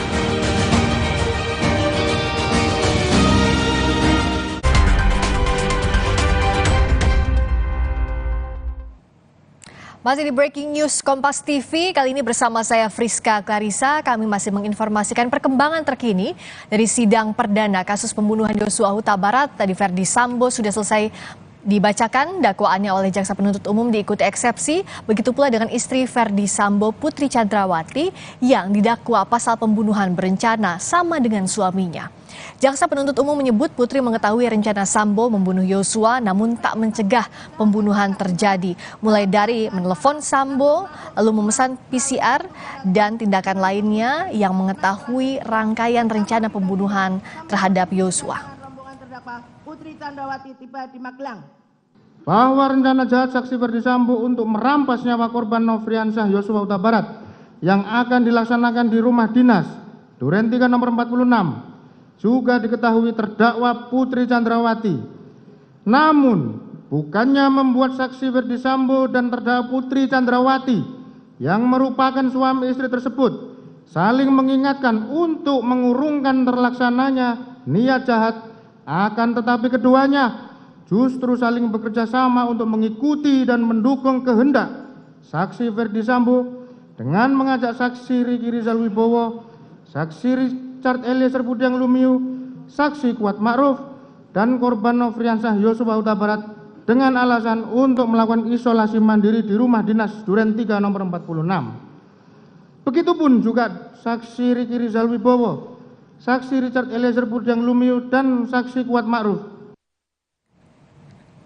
Dalam dakwaan, jaksa penuntut umum di persidangan perdana Putri Chandrawati terungkap saat kembali ke rumah saguling usai tiba dari Magelang, Putri kembali menceritakan dilecehkan Yosua kepada suaminya Ferdi Sambo. Mendengar pengakuan Putri dilecehkan Yosua, Ferdi Sambo langsung emosi. SIK MH bertemu dengan terdakwa Putri Chandrawati di ruang keluarga di depan kamar utama lantai 3 untuk menceritakan peristiwa yang dialaminya di Magelang. Lalu terdakwa Putri Chandrawati mengaku bahwa dirinya telah dilecehkan oleh korban Nofriansah Yosua Huta Barat. Mendengar cerita sepihak yang belum pasti kebenarannya tersebut membuat saksi Ferdi Sambo SIK MH menjadi marah. Namun dengan kecerdasan dan pengalaman puluhan tahun sebagai seorang anggota kepolisian, sehingga saksi Ferdi Sambo SIK MH berusaha menenangkan dirinya, lalu memikirkan serta menyusun strategi untuk merampas nyawa korban Nofriansah Yosua Huta Barat. Di sidang perdana kasus pembunuhan Brigadir Yosua terungkap salah satu anak buah Ferdi Sambo, Arif Rahman, yang menyaksikan rekaman CCTV mengaku kaget melihat Brigadir Yosua masih hidup saat Sambo tiba di TKP. Kejadian itu berbeda dengan kronologi kematian Yosua yang disampaikan Kapolres Jaksel saat itu dan Karopenmas Polri Brigjen Ahmad Ramadan yang menyebut ada tembak-menembak sebelum kematian Yosua. Selanjutnya, setelah keempat orang saksi yang menonton dan melihat isi dari flashdisk tentang kejadian yang telah direkam dari CCTV tersebut, ternyata saksi Cuk Petanto berkata, "Bang, ini Joshua masih hidup." Lalu saksi Baikuni memutar ulang antara menit 17.07 WIB sampai 17.11 WIB dan mereka melihat ternyata benar bahwa Nofriansah Yosua Huta Barat sedang memakai baju putih dan berjalan dari pintu depan rumah menuju pintu samping melalui taman rumah dinas terdakwa Ferdi Sambo. Melihat keadaan sebenarnya terkait keberadaan Nofriansah Yosua Huta Barat masih hidup, akhirnya perasaan saksi Arif Rahman Haripin sangat kaget dan tidak menyangka bahwa apa yang sudah saksi Arif Rahman dengar beberapa hari yang lalu, informasi tentang kronologis kejadian tembak-menembak yang disampaikan oleh Kapolres Jaksel Kombes Budi Herdi dan Karopenmas Divhumas Brigjen Ramadan ternyata tidak sama dengan apa yang saksi Arif Rahman lihat pada CCTV tersebut. Sekaligus terbantahkan apa yang disampaikan terdakwa Ferdi Sambo perihal meninggalnya Nofriansah Yosua Huta Barat terjadi karena tembak-menembak antara Nofriansah Yosua Huta Barat dengan Richard Eliezer sebelum terdakwa Ferdi Sambo datang ke rumah dinas Duren 3, yang akhirnya saksi Arif Rahman Arifin keluar dari rumah saksi Ridwan Rekinalson Soplanit dan langsung menghubungi saksi Hendra Kurniawan dengan menggunakan WhatsApp call untuk meminta arahan dan petunjuk, di mana saksi Hendra Kurniawan selaku senior atau atasannya langsung dan juga merupakan bagian tim khusus yang menangani peristiwa tembak-menembak di komplek perumahan Polri Duren 3 nomor 46 RT 05 RW 01 Kelurahan Duren 3 Kecamatan Pancoran Kota Jakarta Selatan. Lalu saksi Arif Rahman melaporkan dengan sebenarnya fakta dari rekaman CCTV tersebut, di mana keadaan sebenarnya masih terlihat Nofriansah Yosua Huta Barat sedang berjalan dari pintu samping garasi rumah menuju pintu samping melalui taman rumah setelah terdakwa Ferdi Sambo sampai di rumah dinasnya. Mendengar suara Arif Rahman Arifin melalui telepon gemetar dan takut. Lalu saksi Hendra Kurniawan menenangkannya dan meminta agar kesempatan pertama ini saksi Arif Rahman Arifin dan saksi Hendra Kurniawan menghadap terdakwa Ferdi Sambo. Sidang akan dilanjutkan dengan pembacaan nota keberatan atau eksepsi Putri Chandrawati. Breaking News Kompas TV segera kembali.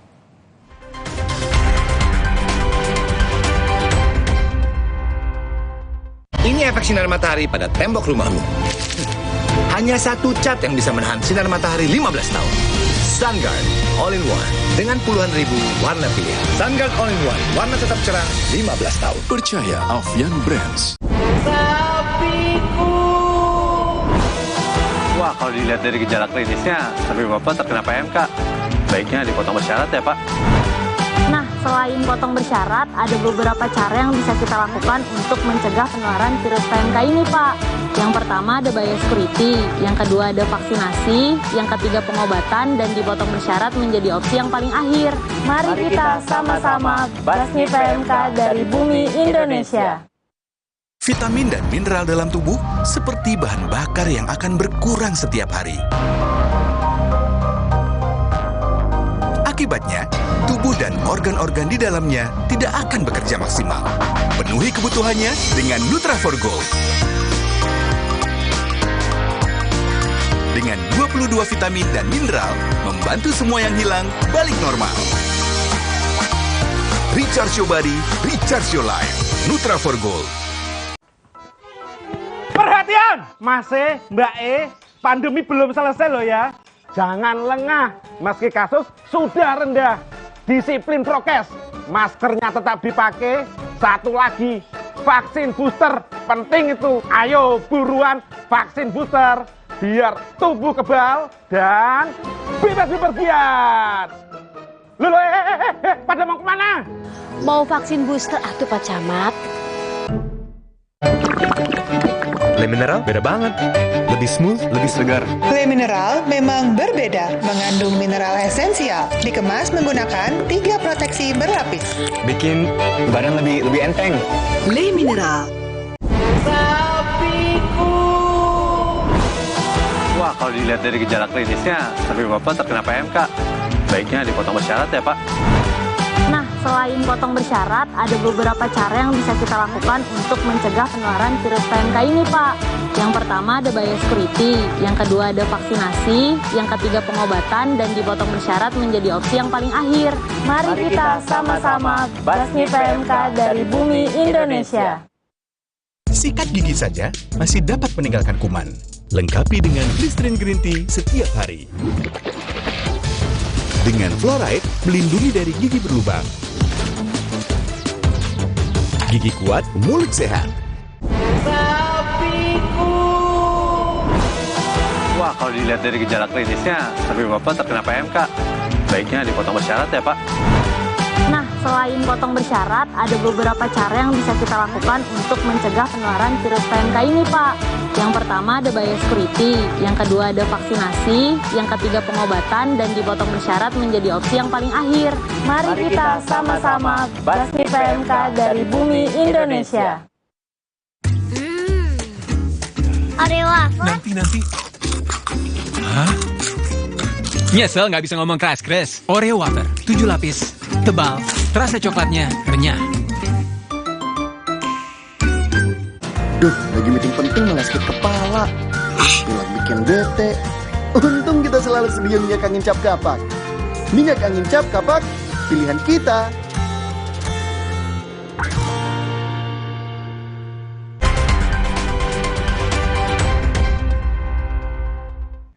Masih di Breaking News Kompas TV bersama saya Friska Clarissa.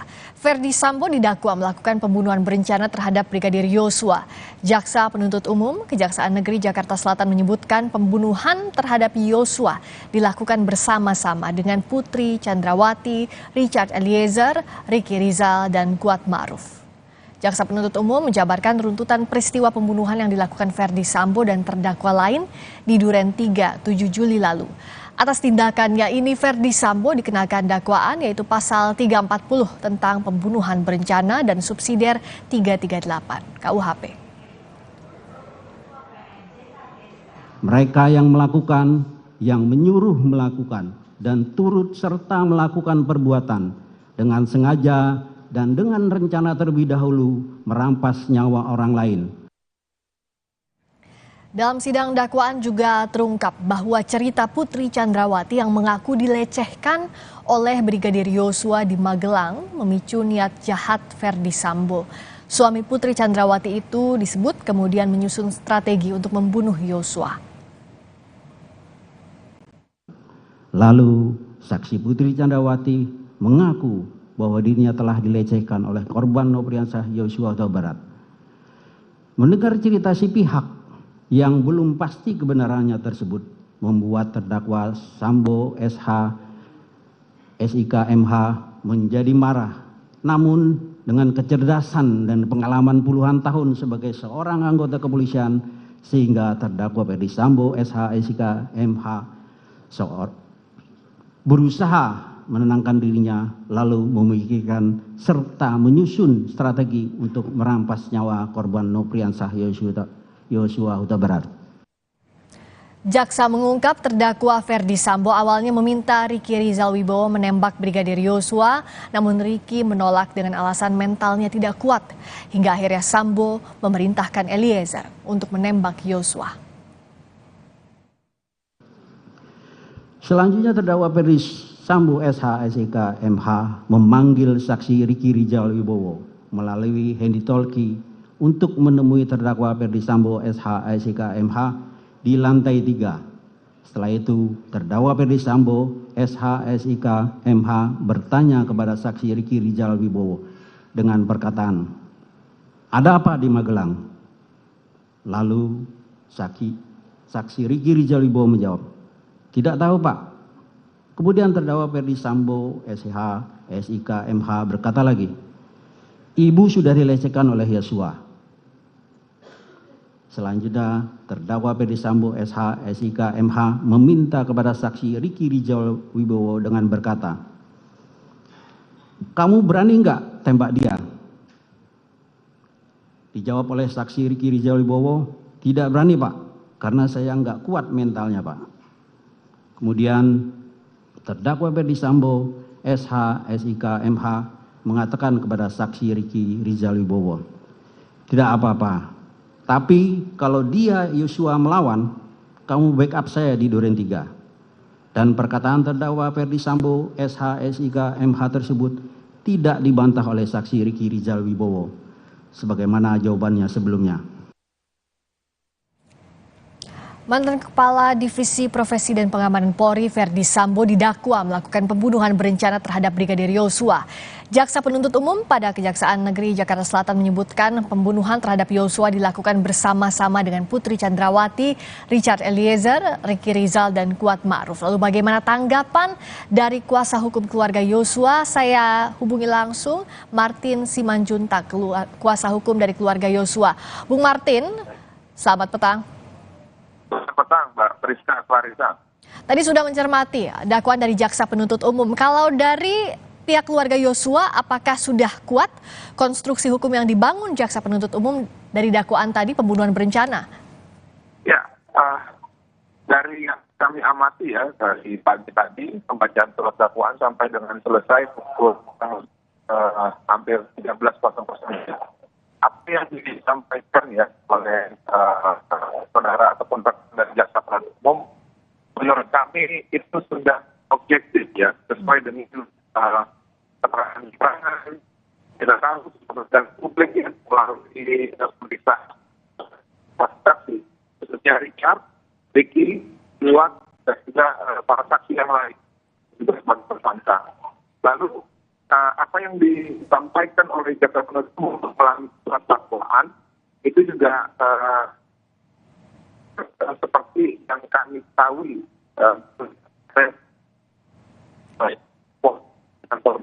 jadi menurut kami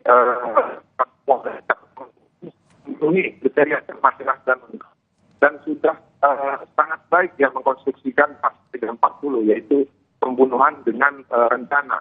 Demikian, Pak. Oke, jadi kalau dari konstruksi hukum yang dibangun Jaksa Penuntut Umum, kuasa hukum menilai itu sudah objektif. Yang menarik hari ini langsung setelah dibacakan surat dakwaan langsung ada eksepsi, baik dari Ferdi Sambo maupun Putri Chandrawati. Putri Chandrawati masih jeda dulu, yang sudah dibacakan Ferdi Sambo. Yang menarik dalam eksepsi ini disebutkan peristiwa Magelang. Kalau dari kuasa hukum Yosua, bagaimana melihatnya? Yang disampaikan oleh Jaksa Penuntut Umum juga dimaksudkan mengenai peristiwa di Magelang, namun Jaksa Penuntut Umum tidak berani memastikan ya yang mana yang sebenarnya terjadi. Oleh karena itu di dalam ringkasan dakwaan dan juga dakwaan yang dibacakan, apa yang ditesti oleh Kuat Ma'ruf ya untuk merespon tadi itu pihak Bung Martin, maaf terputus sambungan komunikasinya, mungkin kendala sinyal. Boleh tolong diulangi kembali. Jadi tadi apa tanggapannya atas peristiwa di Magelang? Khususnya saya spesifikkan karena tadi kalau di eksepsi disebutkan kalau pihak pengacara Sambo bahwa ada kekerasan seksual di Magelang begitu.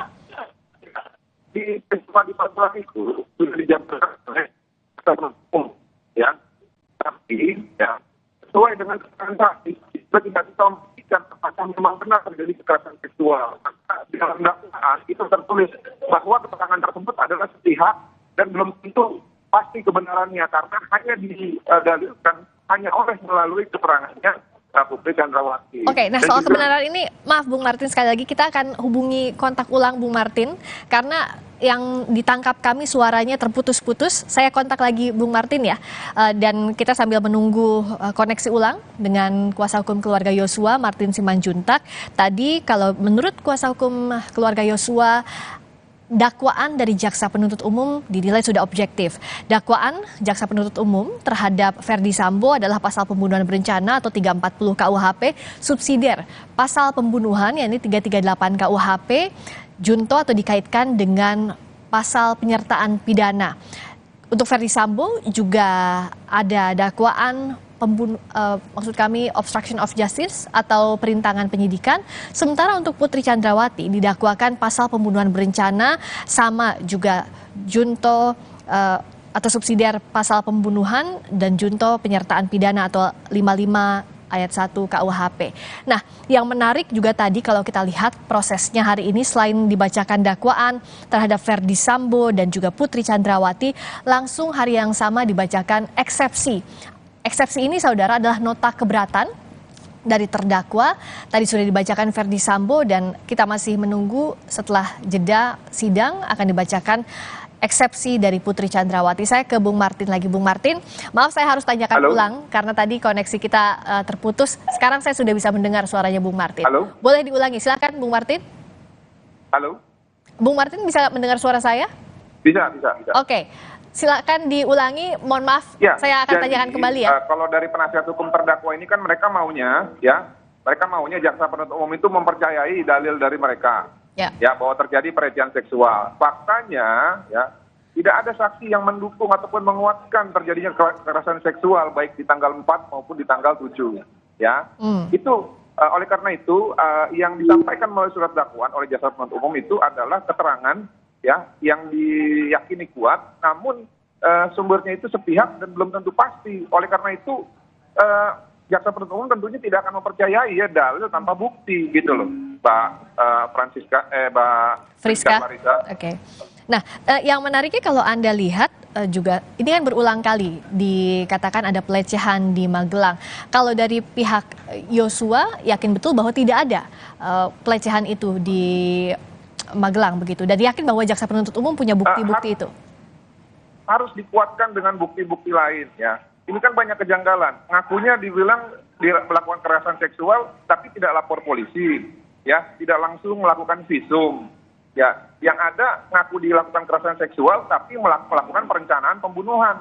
Nah, tentunya ya sudah banyak yang kena prank oleh perilaku mereka sebelumnya pada saat mereka melaporkan di tanggal 8. Nah, oleh karena itu jaksa penuntut umum sangat berhati-hati membuat dakwaan karena tidak mau terjebak atas keterangan-keterangan yang belum tentu pasti kebenarannya. Nah, namun karena jaksa penuntut umum tidak mendalil. Bung Martin, nampaknya terputus lagi. Tapi tadi dari kuasa hukum keluarga Yosua menyebut bahwa tidak mempercayai dalil-dalil atau poin-poin yang dibangun oleh pengacara Yosua dalam eksepsi atau nota keberatannya yang menyebutkan bahwa ada kekerasan seksual yang diduga dilakukan Yosua di Magelang karena menurut kuasa hukum keluarga Yosua tidak ada keterkaitan atau skenario yang dibangun tidak bisa dipercayai. Sementara kuasa hukum keluarga Yosua tadi meyakini bahwa jaksa penuntut umum akan menolak eksepsi atau nota keberatan dan majelis hakim pun akan menolak ini dalam putusan sela nanti. Tapi yang masih kita tunggu adalah apa nanti isi eksepsi dari Putri Chandrawati dan juga bagaimana tanggapan atas eksepsi dari jaksa penuntut umum dan majelis hakim. Karena urutannya saudara, setelah dibacakannya eksepsi, ini jaksa penuntut umum akan menyusun tanggapan atas eksepsi atau tanggapan atas nota keberatan yang disampaikan oleh pihak terdakwa. Lalu nanti setelah dibacakan tanggapan atas nota keberatan terdakwa, hakim akan memutuskan dalam bentuk putusan sela untuk melanjutkan atau tidak persidangan dari kasus ini. Biasanya eksepsi ini hal-hal formal atau hal dakwaan yang diberikan misalnya tidak dengan cara yang benar sehingga tidak bisa mengadili pokok perkara, itu biasanya inti dari tujuan eksepsi terdakwa. Dan kita akan lanjutkan lagi Breaking News Kompas TV, kami akan kembali usai jeda.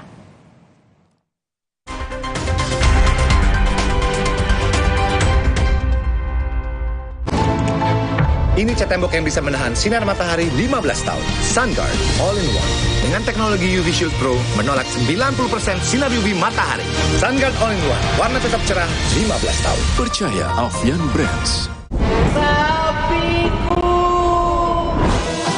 Wah, kalau dilihat dari gejala klinisnya, sapi Bapak terkena PMK.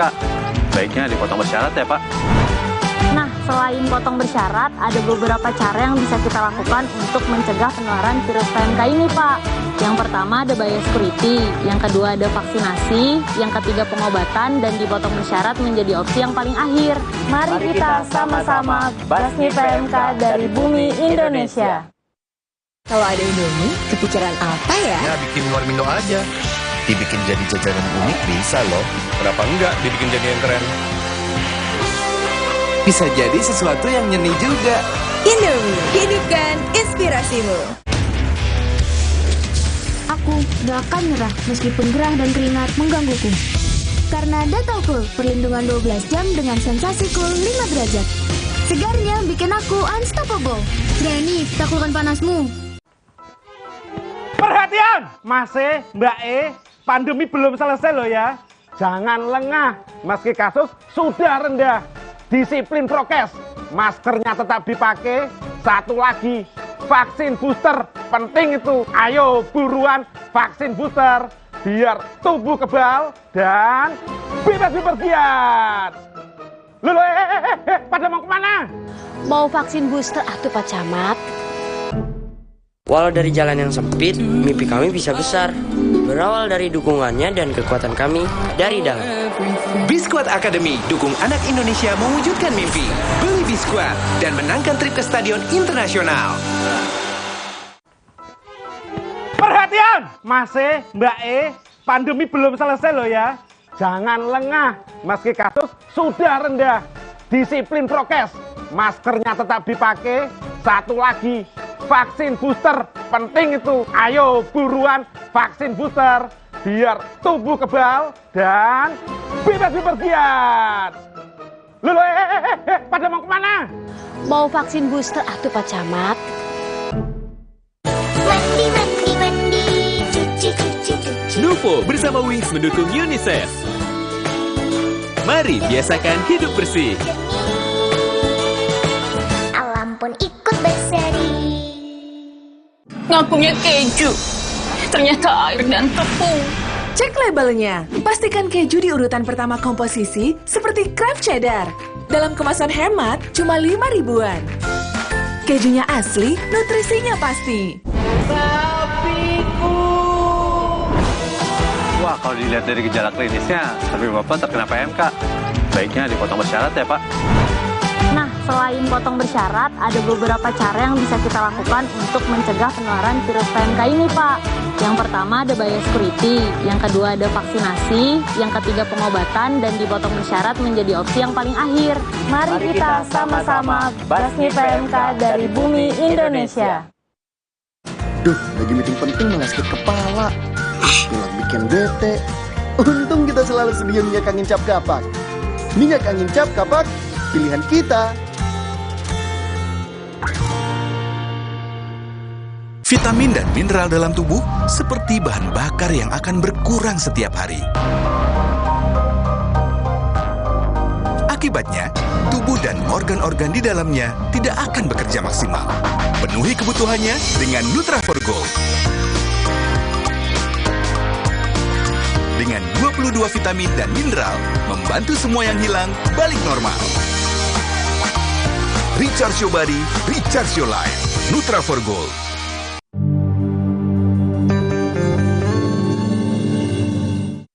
Allahu Akbar, Allahu Akbar, Allahu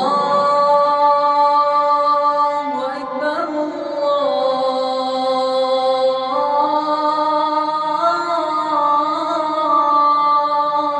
Allahu Akbar.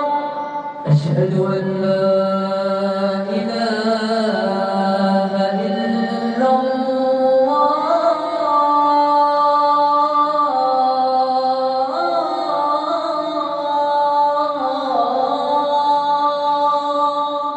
أشهد أن لا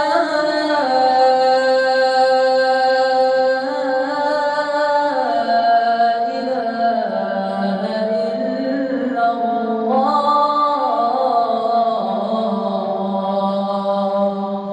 أشهد أن محمدا رسول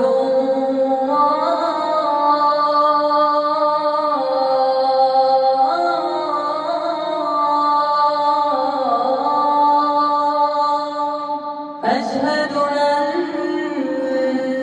محمدا رسول الله.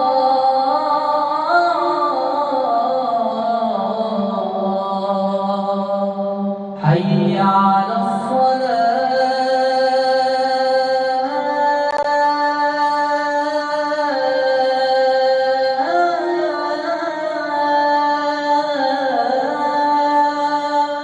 حي على الصلاة.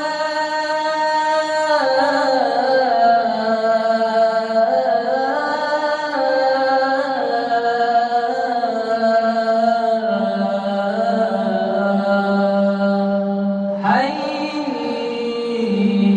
على الفلاح.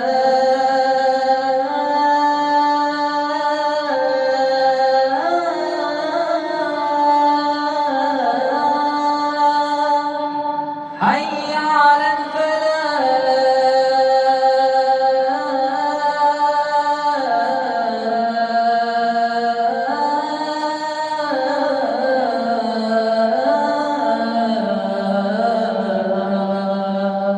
الله أكبر،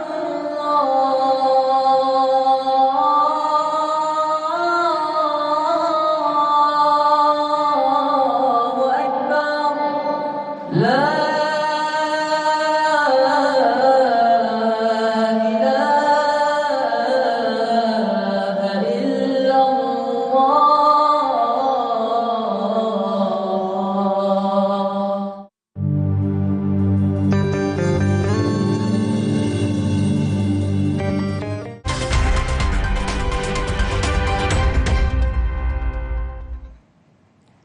Masih di Breaking News Kompas TV bersama saya Friska Clarissa. Kita sudah menyaksikan sidang perdana Ferdi Sambo dan Putri Chandrawati. Untuk Ferdi Sambo dan Putri Chandrawati sama-sama didakwakan pasal pembunuhan berencana 340 KUHP, subsidiar pasal pembunuhan 338 KUHP, junto pasal 55 ayat 1 KUHP tentang penyertaan pidana. Dalam hal ini, Ferdi Sambo mengajukan eksepsi atau nota keberatan yang sudah disampaikan di muka sidang pada siang hingga sore tadi. Untuk sidang eksepsi menyatakan keberatan atas dakwaan jaksa penuntut umum. Begitu pula dengan Putri Chandrawati yang saat ini sidangnya masih dijeda dulu, tapi juga akan membacakan dari pihak kuasa hukum Putri Chandrawati nota keberatan atau eksepsi atas dakwaan jaksa penuntut umum yang mendakwakan pasal pembunuhan berencana dalam kasus pembunuhan Yosua Huta Barat. Dan tadi kami juga berbincang dengan kuasa hukum keluarga Yosua, Martin Simanjuntak, yang menyatakan bahwa kalau dari segi dakwaan jaksa penuntut umum dianggap sudah objektif, mewakili konstruksi hukum dari kasus tewasnya Yosua Huta Barat. Kita akan bahas lebih lanjut lagi dengan Martin Simanjuntak. Bung Martin, tadi kalau eksepsi ini kan yang kita bahas karena dari pihak kuasa hukum Sambo menyatakan bahwa peristiwa di Magelang itu bagaikan potongan puzzle yang hilang begitu. Jadi dimention lagi, disampaikan lagi di eksepsi dan mengatakan bahwa ini satu kesatuan dari terjadinya tindak pidana. Kalau keluarga Yosua tetap bersikukuh bahwa tidak ada itu yang namanya kekerasan seksual. Meskipun tadi dimention berulang kali dibacakan bahwa ada percakapan-percakapan pada saat di Magelang. Ya, terima kasih. Tentunya begini ya. Kami kan membantah tapi harus menjelaskan kenapa tidak ada kemungkinan ataupun tidak masuk akal tuduhan tersebut ya. Betul. Seperti mereka yang hanya menyampaikan nota keberatan ya dengan hanya modal mengatakan bahwa tidak cermat, tidak jelas, tidak lengkap sehingga dakwaan tersebut kabur dan sehingga konsekuensinya adalah batal demi hukum. Nggak bisa begitu, Mbak Putri, ini ya. Rizka. Kenapa saya bilang tidak bisa seperti itu? Karena yang pertama ya, mereka mengatakan bahwa dakwaan itu tidak cermat, tidak jelas, tidak lengkap karena tidak mengakomodir keterangan dari terdakwa ya dalam hari ini ya. Seperti dikatakan bahwa kekerasan seksual itu tidak dijelaskan secara lengkap. Ya bagaimana mau dijelaskan secara lengkap? Bahkan saksinya ketika dikonfirmasi selain Putri Chandrawati seperti saksi Kuat, saksi Susi, dia tidak melihat kejadian atau peristiwa pelecehan seksual tersebut. Semuanya hanya bersandarkan terhadap keterangan saksi Putri Chandrawati. Nah, tentunya rekan jaksa penuntut umum juga tidak mau ya sampai terikut ataupun mengikuti keterangan terdakwa yang justru nanti malah akan mengaburkan dakwaan mereka. Ya, lalu kalau memang sepertinya mereka ini mau semuanya surat dakwaan seperti konstruksi hukum mereka, tentunya akan jadi kabur. Kenapa saya bilang kabur? Ya, di Jalan Duren 3 dari Saguling ke Duren 3 itu dalilnya Ferdi Sambo, dia bilang katanya dia mau main badminton. Ya, pasca mendengarkan terjadinya kekerasan seksual. Nah, bayangin, pernah kita bayangin ketika surat dakwaan jaksa penuntut umum itu nanti diikut sertakan lah kata-kata ingin main badminton itu dan menurut keterangan dari terdakwa bahwa Ferdi Sambo ke Jalan Duren 3 itu tanpa sengaja, justru akan melemahkan pasal 340. Tidak ada penegak hukum yang mau membuat dakwaan yang justru melemahkan. Begitu loh. Jadi memang konteks ini wajar-wajar saja kalau pembelanya ataupun penasihat hukumnya inginnya dakwaannya itu yang kabur ya, ataupun yang tidak tajam ke arah salah satu pasal yang hukumannya itu maksimalnya adalah yang paling berat di Indonesia ini. Ya wajar saja. Yang menarik kan kalau bicara soal eksepsi biasanya yang dibahas soal keabsahan formal dari dakwaan yang dibuat jaksa penuntut umum. Tapi kalau tadi dari eksepsi pihak penasihat hukum, apakah Anda melihat ini sudah masuk pokok perkara begitu di eksepsi yang diajukan di nota keberatan ini? Memang eksepsi mereka masih dalam koridor karena gini, kan tidak ada kesempatan untuk melakukan tangkisan untuk kewenangan absolut ya, karena memang benar ini peristiwa pidana, jadi tidak bisa ditangkis secara absolut. Lalu mau ditangkis juga secara kewenangan relatif ya enggak juga, karena locus dan tempus delicti terjadi pembunuhan terjadi di wilayah hukum Jakarta Selatan, jadi tidak bisa digunakan. Nah, satu-satunya cara memang dengan cara sesuai pasal 143 bahwa dakwaan ini adalah kabur ataupun bahasa perdatanya obscurable gitu ya. Namun ya yang digunakan oleh mereka justru adalah hal-hal yang seharusnya menurut mereka itu menguatkan dalil mereka ya, seperti contoh terjadi kekerasan seksual tapi tidak ada visumnya. Ya, terjadi kekerasan seksual tapi saksinya hanya satu, terjadi kekerasan seksual tapi menghilangkan barang bukti. Bagaimana jaksa penuntut umum bisa yakin gitu ya bahwa memang benar terjadi kekerasan seksual tanpa didukung bukti-bukti yang kuat yang lainnya. Belum lagi kalau saya bilang terjadi upaya suap menyuap. Ya, belum lagi kalau misalkan ternyata saksi-saksi yang ada di wilayah tersebut di Magelang tidak mengiyakan bahwa memang mereka mengetahui kekerasan seksual. Belum lagi kalau misalkan saya bahas nanti, mana ada sih orang yang mau dilecehkan seksual beberapa menit kemudian memanggil pelakunya untuk mau ya berbicara selama 15 menit. Orang kalau habis diperkosa itu pasti trauma, Mbak Priska ya. Jarang orang yang justru memanggil untuk berbicara berdua. Jadi menurut Anda tidak masuk akal apa yang disampaikan lewat nota keberatan tadi? Jadi kemungkinan besar adalah sebaliknya ya, jika dihubungkan dengan teori dari relasi kuasa. Kita harus tahu siapa ini Ferdi Sambo. Ferdi Sambo adalah jenderal bintang 2, polisinya polisi. Tentunya istrinya ini juga memiliki kewenangan yang tidak mungkin dibantah oleh ajudan yang hanya berpangkat rendahan gitu ya. Nah, yang menariknya begini, Anda juga kan tadi bilang bahwa satu-satunya celah ya obscur libel ini atau dakwaan dianggap kabur dari pihak penasihat hukum. Nah, bicara soal relasi kuasa tadi, dalam nota keberatan disampaikan oleh pihak Sambo bahwa pada saat di Magelang ada ancaman dari Yosua terhadap Putri Chandrawati yang mengatakan bahwa kalau jangan sampai bilang-bilang nanti saya habisi begitu nyawamu dan juga Sambo dan lain-lainnya. Anda melihat ini make sense, masuk akal? Copy paste dari keterangan di tanggal 8 Juli Mbak Friska ya. Nah, kalau ada ancaman itu ya, suara-suara untuk mengancam, siapa yang mendengar? Ya, apa buktinya? Bisa saja kalau hanya keterangan seperti itu bisa aja namanya tersangka terdakwa itu punya hak ingkar. Ya, bisa saja mereka ya membuat celah hukum untuk meringankan dakwaan ataupun tuntutan untuk kasus ini. Nah, cuma masalahnya sekarang kalau memang benar-benar Joshua itu pelaku kekerasan seksual, kenapa bukti-bukti itu dihilangkan? Sedangkan kekerasan seksual itu membutuhkan bukti. Ini justru buktinya dihilangkan. Ini yang buat kita nggak percaya. Gitu loh Mbak. Oke. Jadi kalau dari kuasa hukum Yosua bersikukuh bahwa tidak mungkin terjadi kekerasan seksual di Magelang. Terjadi kekerasan seksual mungkin, upaya kekerasan seksual mungkin terjadi, tapi pelakunya bukan Joshua. Justru yang bisa diduga keras yang melakukan ini adalah Ibu PC. Ya, kenapa begitu? Kenapa begitu? Yang pertama ya, saya tadi sudah jelaskan bahwa Joshua ini adalah ajudan. Ya, ajudan itu hanya mengerti kata perintah. Ketika diperintahkan dia nurut. Ya, ini terbukti ya. Pada saat Joshua ini yang bertugas sebagai ADC justru menjadi tukang setrika baju anak dari Ibu Putri, dan kejadian masuk ke kamar itu bukan hanya sekali. Pada peristiwa pada saat Joshua menyetrika bajunya anaknya Bu Putri di dalam kamar, itu juga di dalam kamar.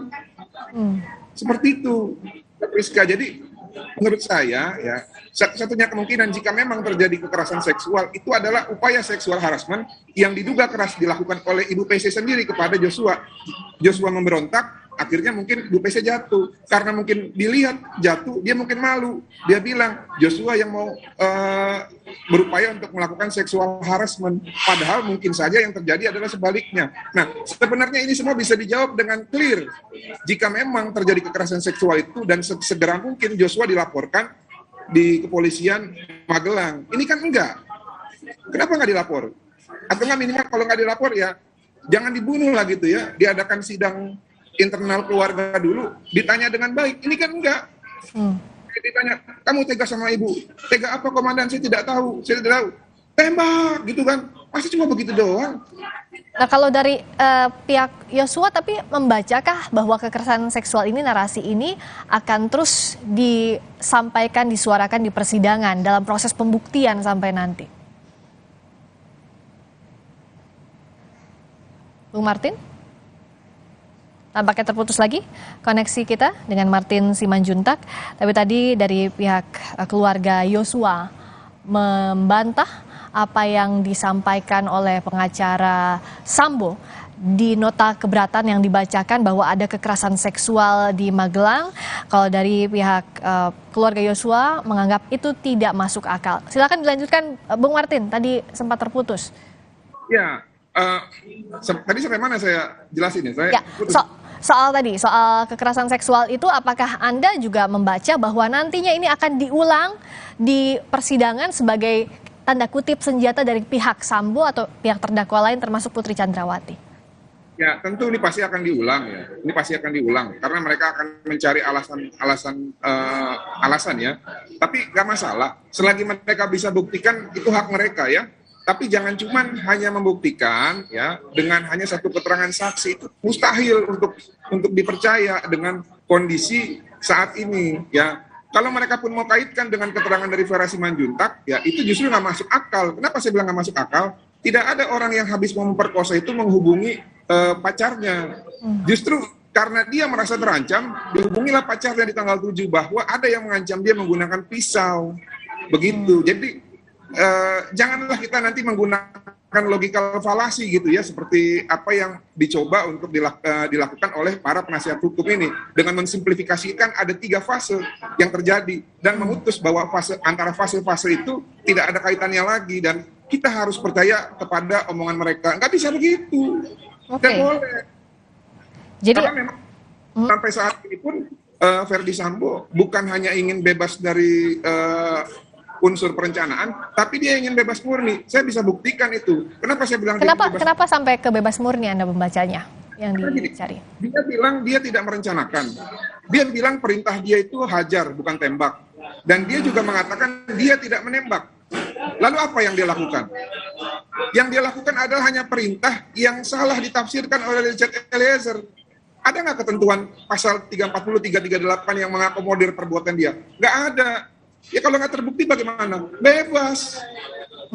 Arahnya ke sana. Kalau tadi di nota keberatan atau eksepsi dibacakan bahwa justru yang dilakukan oleh Sambo dengan menembakkan ke dinding itu untuk melindungi Eliezer dari pasal pembunuhan. Anda melihat itu satu rangkaian juga dengan apa yang Anda sampaikan tadi soal bebas murni arahnya? Kalau mau melindungi justru tidak usah diikutsertakan Richard Eliezer dalam skenario mereka. Ini kan kembali lagi, ini seperti maling teriak maling. Tadi juga penasihat hukumnya juga mengatakan bahwa ya selama ini Richard Eliezer seringkali merubah-rubah keterangan. Ya dia lupa kenapa Richard Eliezer merubah keterangan. Karena mereka paksa. Bahkan sampai Brimob ya, dulu-duluan sama agennya mereka ini ya, agen polisinya ya. Untuk dulu-duluan menjemput orang tuanya Richard Eliezer. Puji Tuhan, rekan-rekan Brimob yang lebih dahulu menjemput keluarganya. Kalau enggak, ya mungkin sampai saat ini Richard Eliezer tidak akan berkata jujur. Baik.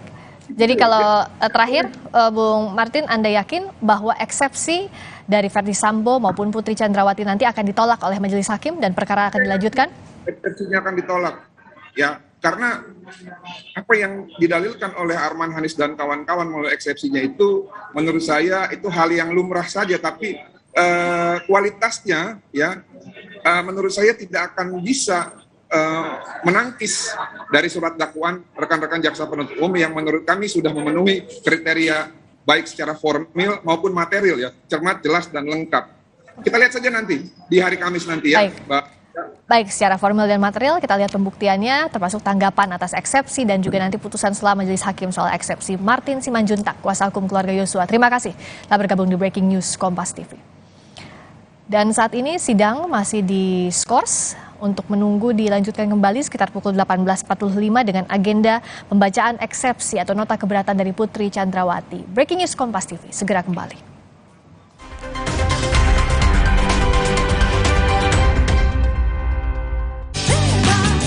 Saat kembali beraktivitas, jaga diri dari luar dan tetap jaga imun dari dalam. Minum Stimuno bila perlu. Stimuno, penjaga imun. Mau yang baru dan tetap 1 meter? All New Limo Pizza! Langsung dapat 6 rasa sekaligus. Mau dine-in atau take away? All New Limo Pizza, selalu lebih puas. Oxivit. Oxivit. Oxivit. Oxivit baru, vitamin D3 1000 IU, penuhi kebutuhan vitamin harian dengan Oxivit. Dexa. Walau pengap dan sesak, jangan buka masker. Inovasi baru, Fresh Care Patch. Tinggal tempel, bikin fresh seketika. Maskeran nyaman. Cool kan? Fresh Care Patch. Saatnya rilekskan kulitmu. Fresh Living minyak zaitun. Kelembutan alami dari wajah hingga ke ujung kaki. Dengan aroma mewah yilang-yilang. Fresh Living minyak zaitun. Cantik terlindungi. Mau yang baru dan tetap 1 meter? All New Limo Pizza! Langsung dapat 6 rasa sekaligus. Mau dine-in atau take away? All New Limo Pizza, selalu lebih puas. Sapiku. Wah, kalau dilihat dari gejala klinisnya, tapi Bapak terkena PMK. Baiknya dipotong bersyarat ya, Pak. Nah, selain potong bersyarat, ada beberapa cara yang bisa kita lakukan untuk mencegah penularan virus PMK ini, Pak. Yang pertama ada biosecurity, yang kedua ada vaksinasi, yang ketiga pengobatan, dan dipotong bersyarat menjadi opsi yang paling akhir. Mari kita sama-sama basmi PMK dari bumi Indonesia. Oxifit. Oxifit. Oxifit. Oxifit baru, vitamin D3 1000 IU, penuhi kebutuhan vitamin harian dengan Oxifit. Dexa. Bete, bikin asik dengan limpahan keju di Cheese Island. Bikin terleleh-leleh kan? Nggak cuma itu, beli minum gratis appetizer. Pizza Hut selalu lebih bikin puas. Fresh Care dipercaya masyarakat Indonesia. Panasnya nyaman. Aromanya fresh. Pilihanku insya Allah halal. Dan hangatnya selalu bikin fresh. Fresh Care. Fresh Care kini hadir dengan Fresh Care Press and Relax. Nyaman dipegang, ada kerokannya. Bisa ngerok, bisa ngeroll sampai belakang. Fresh Care Press and Relax bisa ngerock and roll. Hey, ada madu teja sase, madu teja sase, sehat berstamina.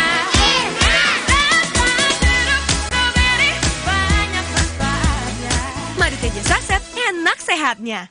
Bahaya kurang vitamin D. Onde-mande vitamin D.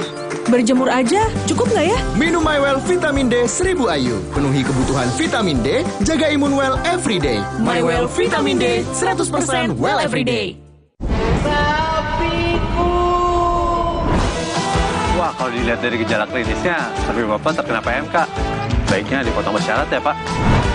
Nah, selain potong bersyarat, ada beberapa cara yang bisa kita lakukan untuk mencegah penularan virus PMK ini, Pak. Yang pertama ada biosecurity, yang kedua ada vaksinasi, yang ketiga pengobatan, dan dipotong bersyarat menjadi opsi yang paling akhir. Mari kita sama-sama basmi PMK dari bumi Indonesia. Duh, lagi meeting penting malah sakit kepala. Pilek bikin bete. Untung kita selalu sedia minyak angin cap kapak. Minyak angin cap kapak, pilihan kita.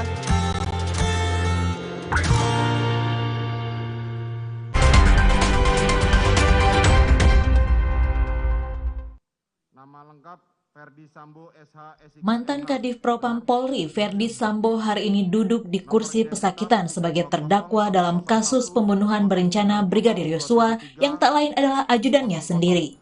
Sidang perdana Verdi Sambo digelar di Pengadilan Negeri Jakarta Selatan sejak pukul 10 pagi. Dalam dakwaan yang dibacakan jaksa penuntut umum, Verdi Sambo lah yang memerintahkan Richard Eliezer untuk menembak Yosua. Bahkan Sambo menjanjikan perlindungan kepada Richard Eliezer. Dalam dakwaan, jaksa menyebut Verdi Sambo memerintahkan Yosua agar jongkok, lalu menyuruh Eliezer menembak Brigadir Yosua.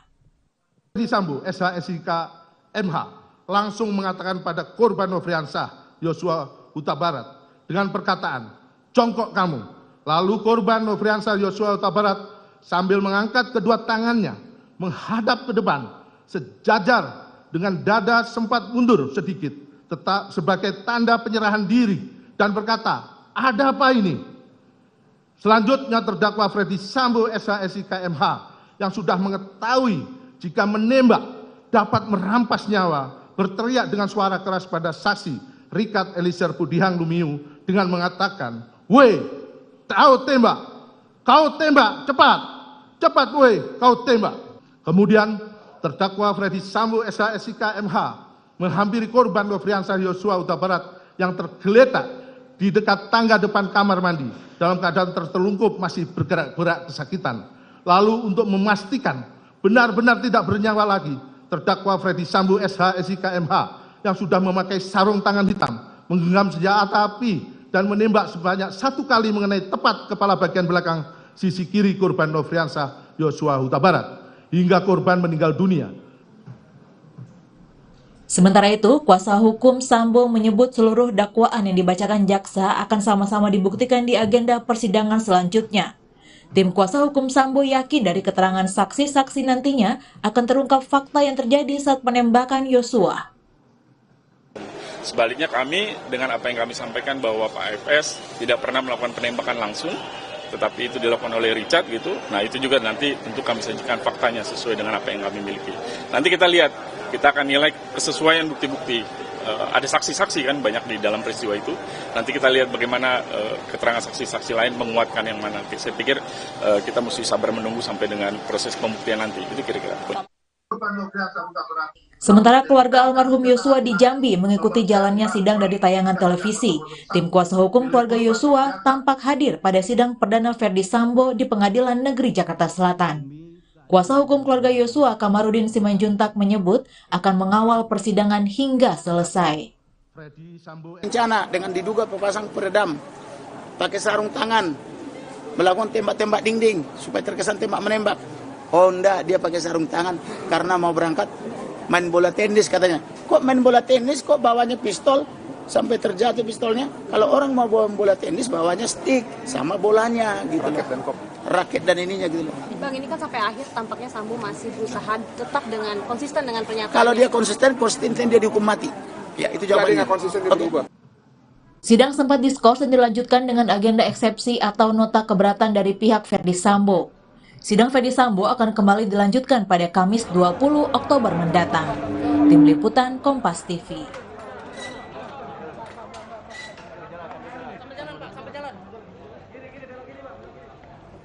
Sidang Ferdi Sambo dan terdakwa lain dalam kasus pembunuhan berencana Brigadir Yosua dilakukan terpisah. Menurut rencana besok, sidang perdana Richard Eliezer akan digelar. Bagaimana status penguak fakta atau justice collaborator Eliezer akan berdampak pada kasus ini dan bagaimana pula tanggapan dari pakar hukum maupun kuasa hukum Richard Eliezer soal jalannya sidang perdana Ferdi Sambo dan Putri Chandrawati. Kita akan berbincang langsung dengan kuasa hukum Richard Eliezer, Roni Talapesi, dan pengamat hukum pidana Ganjar Laksmana Bonaprapta. Selamat malam Bapak-Bapak.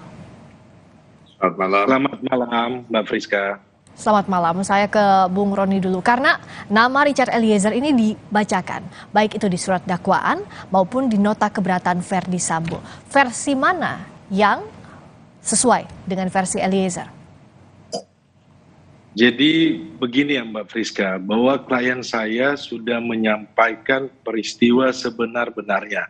Dan di situ sudah dituangkan dalam berita acara pemeriksaan, kemudian dilanjutkan dengan rekonstruksi, terus ada BAP konfrontir. Klien saya tetap konsisten menyampaikan yang dia lihat yang sebenar-benarnya ya. Jadi terkait dengan hari ini persidangan dari dakwaannya Ferdi Sambo, kami melihat bahwa memang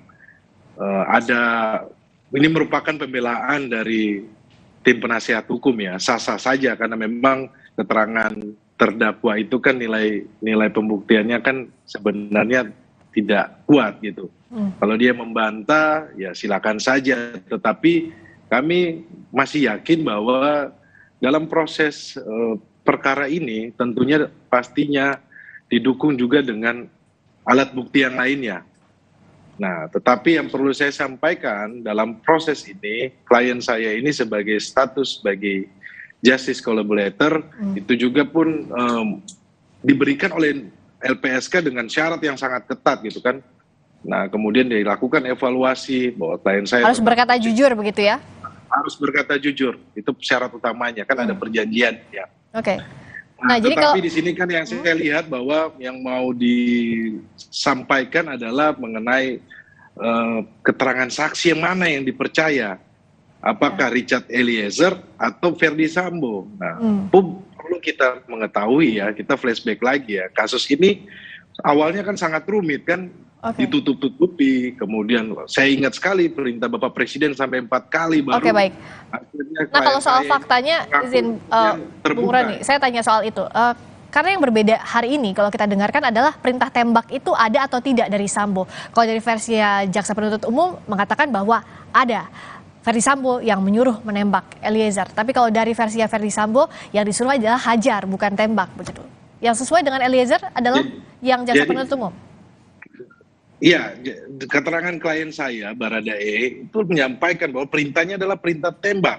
Oke. Nah, kalau kita lihat dari rangkaian peristiwa hukumnya, sebelumnya kan saudara Ricky Rizal itu dipanggil. Nah di BAP-nya saudara Ricky Rizal itu juga menyebutkan bahwa perintahnya adalah perintah tembak.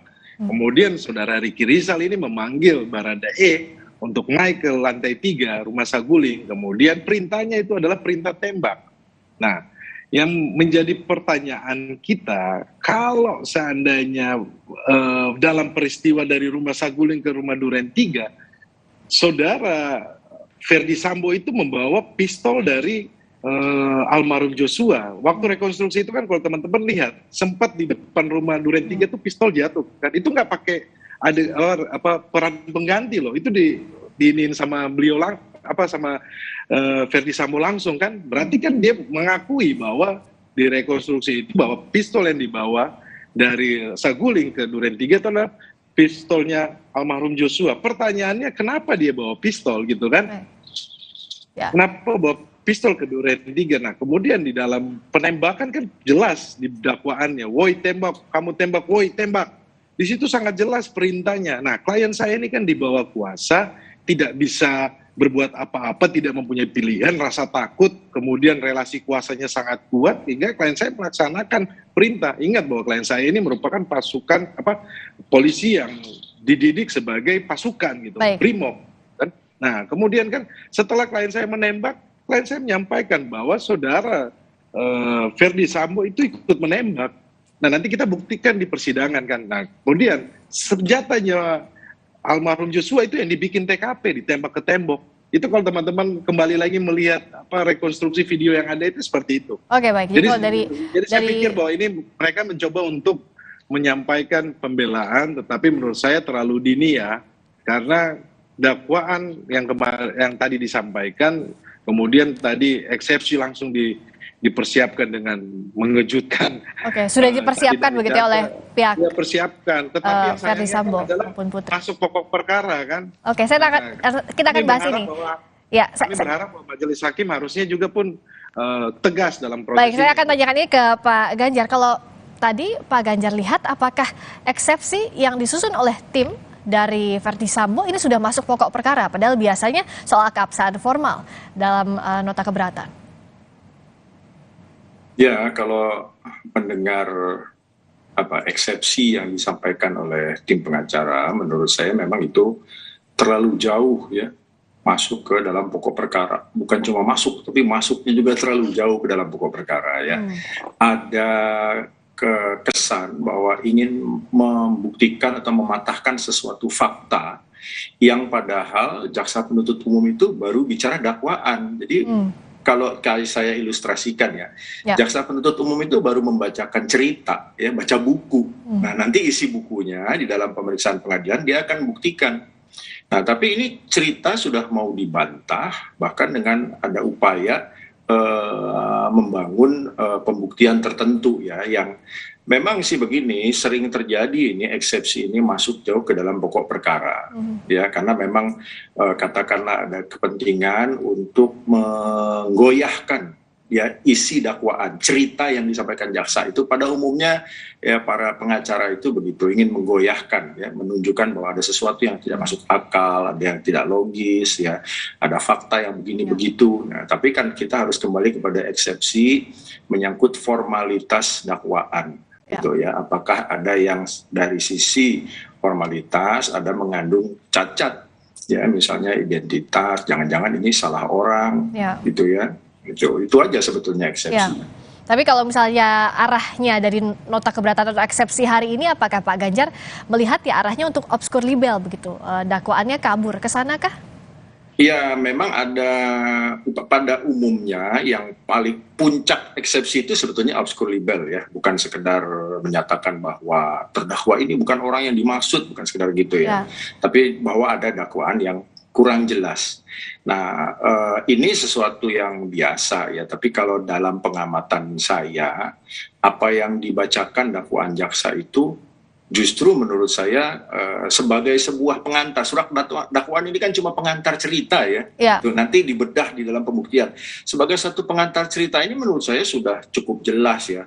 Bahkan kalau saya ranking saya poin nilai dari scoring 0 sampai 10 ini kejelasan ceritanya sudah 9,5 ini mungkin. Wah, kalau 9,5 tinggi juga nilainya, sangat tinggi kalau dari Pak Ganjar. Sudah cukup jelas kok. Tinggal tantangannya begini, bagaimana nanti JPU ya membuktikan ceritanya tadi itu.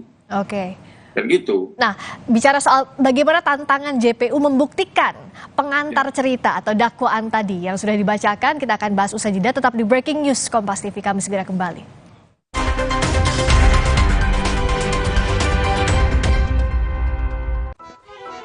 Perhatian, Mas E, Mbak E, pandemi belum selesai loh ya. Jangan lengah, meski kasus sudah rendah. Disiplin prokes, maskernya tetap dipakai. Satu lagi, vaksin booster, penting itu. Ayo buruan vaksin booster, biar tubuh kebal dan bebas bepergian. Loh, pada mau kemana? Mau vaksin booster atuh Pak Camat. Bikin asik dengan limpahan keju di Cheese Island. Bikin terleleh-leleh kan? Nggak cuma itu, beli minum gratis appetizer. Pizza Hut selalu lebih bikin puas. Fresh Care dipercaya masyarakat Indonesia. Panasnya nyaman. Aromanya fresh. Pilihanku insya Allah halal. Dan hangatnya selalu bikin fresh. Fresh Care. Fresh Care kini hadir dengan Fresh Care Press and Relax. Nyaman dipegang, ada kerokannya. Bisa ngerok, bisa ngeroll sampai belakang. Fresh Care Press and Relax bisa ngerock and roll. Mau yang baru dan tetap 1 meter. All new Limo Pizza. Langsung dapat 6 rasa sekaligus. Mau dine-in atau take away? All new Limo Pizza selalu lebih puas. Hey, ada madu teja sase, madu teja sase, sehat berstamina. Banyak manfaatnya. Madu teja saset, enak sehatnya. Bahaya kurang vitamin D. Onde-mande vitamin D. Berjemur aja, cukup nggak ya? Minum MyWell Vitamin D 1000 IU. Penuhi kebutuhan vitamin D, jaga imun well everyday. MyWell Vitamin D 100% well everyday. Kalau ada Indomie, kepikiran apa ya? Ya bikin warmindo aja. Dibikin jadi jajanan unik bisa loh. Kenapa enggak dibikin jadi yang keren? Bisa jadi sesuatu yang nyeni juga. Indomie, hidupkan inspirasimu. Wah, kalau dilihat dari gejala klinisnya, sapi Bapak terkena PMK. Baiknya dipotong bersyarat ya, Pak. Nah, selain potong bersyarat, ada beberapa cara yang bisa kita lakukan untuk mencegah penularan virus PMK ini, Pak. Yang pertama ada biosecurity, yang kedua ada vaksinasi, yang ketiga pengobatan, dan dipotong bersyarat menjadi opsi yang paling akhir. Mari kita sama-sama basmi PMK dari bumi Indonesia.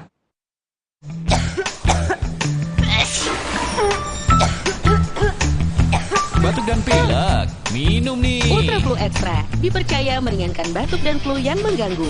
Ultra Flu Extra, batuk dan flu reda, lega rasanya. Yah, sekarang isi Oreo lebih banyak nih.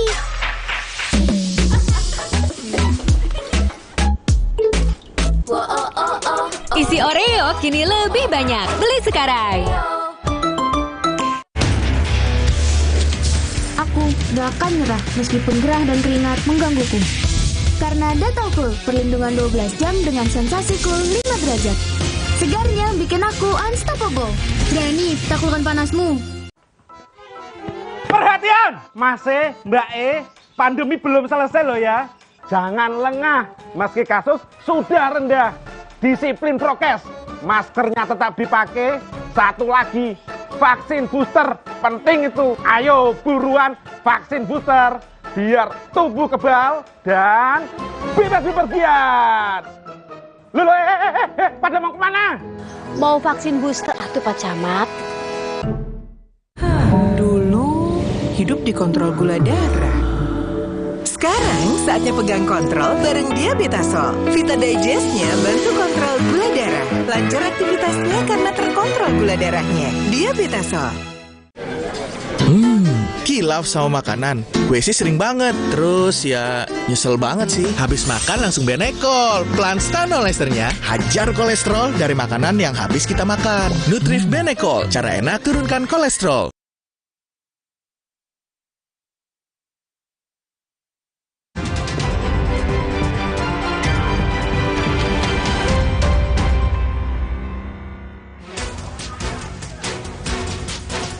...179 warga terdampak banjir di Blitar, Jawa Timur kini menempati 4 lokasi pengungsian. Petugas BPBD bersama Dinas Kesehatan Kabupaten Blitar pun memeriksa kondisi kesehatan para pengungsi dengan memberikan obat-obatan beserta kebutuhan pangan para pengungsi. Banjir yang melanda Kecamatan Sutojayan Blitar telah merendam ratusan rumah warga dengan ketinggian 50 cm hingga 1 meter. Banjir disebabkan hujan deras dan meluapnya debit air sungai setempat. Hujan deras menyebabkan banjir lahar hujan Gunung Semeru kembali menerjang sejumlah aliran sungai di Lumajang, Jawa Timur. Derasnya aliran banjir lahar hujan Semeru menyebabkan tanggul darurat yang sempat dibangun sebagai akses jalan warga di Dusun Sumber Langsep di Kecamatan Candipuro jebol. Akibatnya aktivitas warga termasuk kegiatan anak sekolah pun terganggu. Sebuah pura di Banjar Umadiwang Belayu, Tabanan, Bali porak-poranda akibat banjir. Sejumlah bangunan pura hancur karena diterjang derasnya banjir yang disebabkan luapan sungai Yesungi yang berada di sebelah pura. Tak hanya pura, banjir juga merusak fasilitas objek wisata di desa tersebut.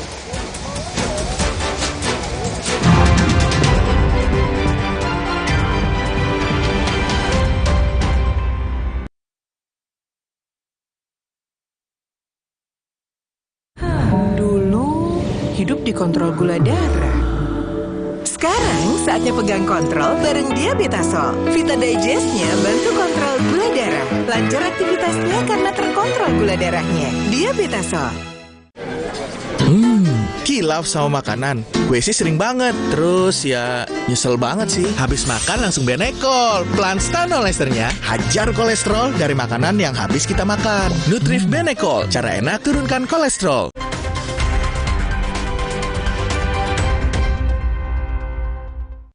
Masih di Breaking News Kompas TV bersama saya Friska Clarissa.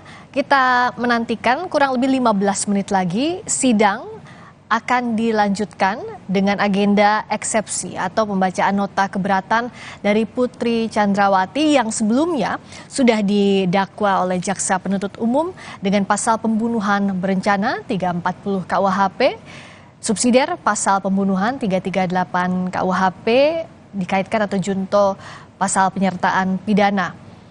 Ya, Putri Chandrawati mengajukan nota keberatan atau eksepsi. Sebelumnya juga sang suami Ferdi Sambo sudah terlebih dahulu membacakan oleh pihak kuasa hukumnya nota keberatan atas dakwaan dari Jaksa Penuntut Umum yang juga didakwa dengan pasal pembunuhan berencana. Kita lanjutkan lagi perbincangan dengan kuasa hukum Richard Eliezer, Ronita Lapesi, dan pengamat hukum pidana Ganjar Laksmana. Saya ke Pak Ganjar dulu.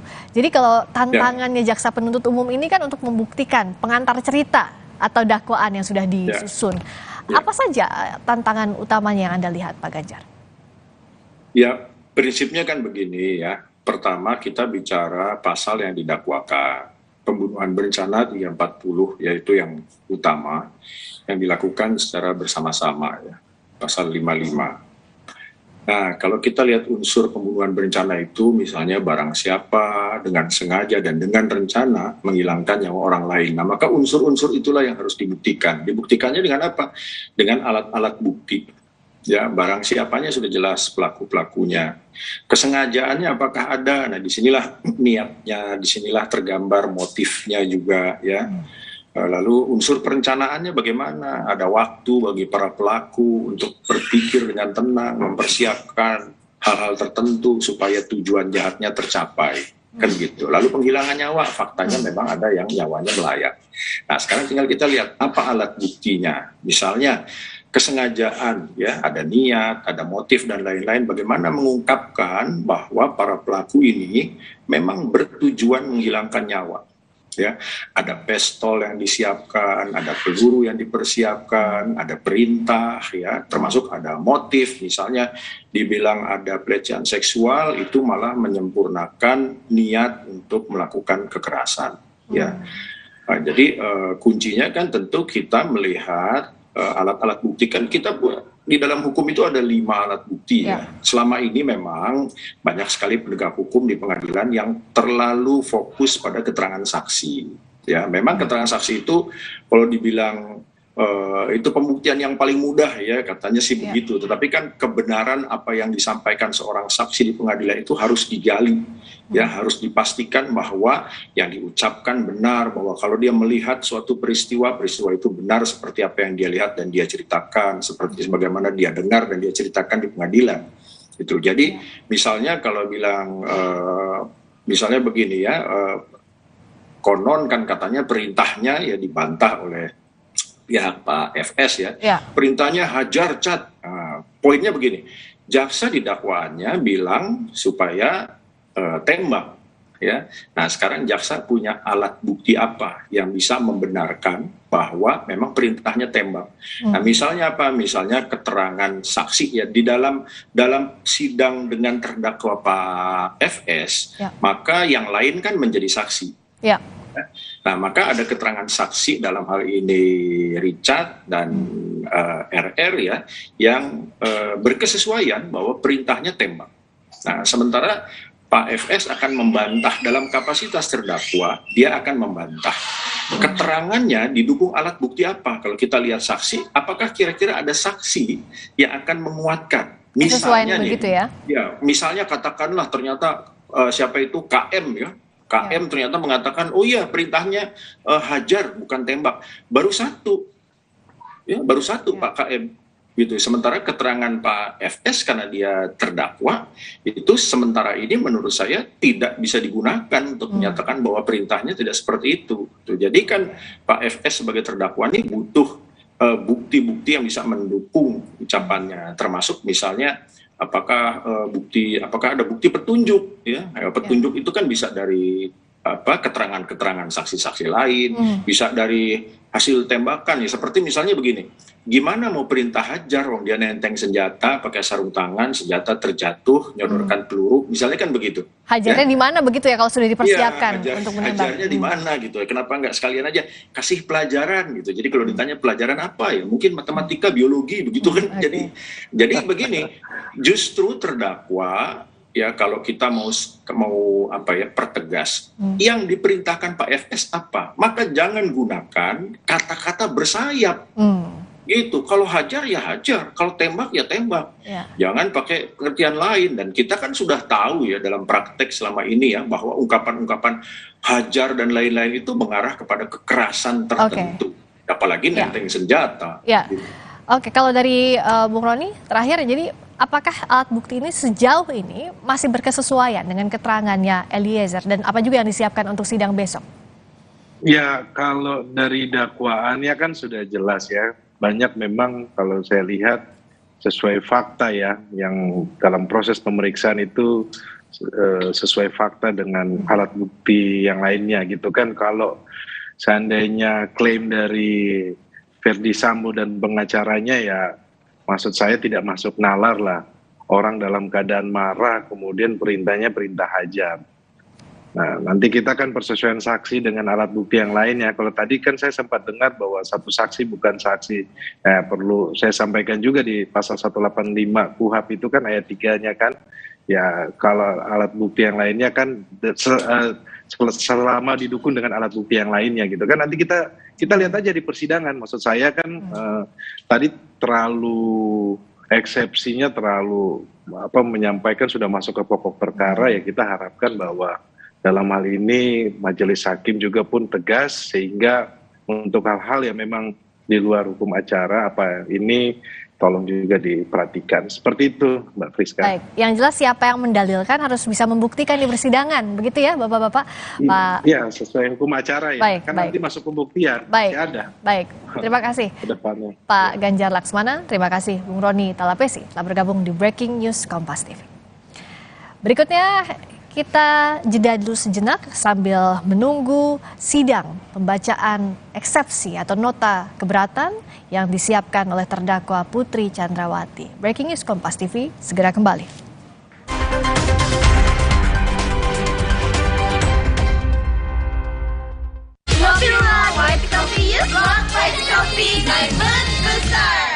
Liburan paling seru ditemanin Luwak White Coffee Ice. Paduan kopi dan creamy milk dan gulanya pas. Bikin kamu sedingin-dinginnya, segar beraktivitas lagi. Luwak White Coffee, kopi nikmat dan satu-satunya yang nyaman diminum. Luwak murni premium dengan teknologi slow roasting menjadikannya nyaman diminum. Ayo dapatkan limited edition dukung timnas mendunia. Beli satu gratis satu.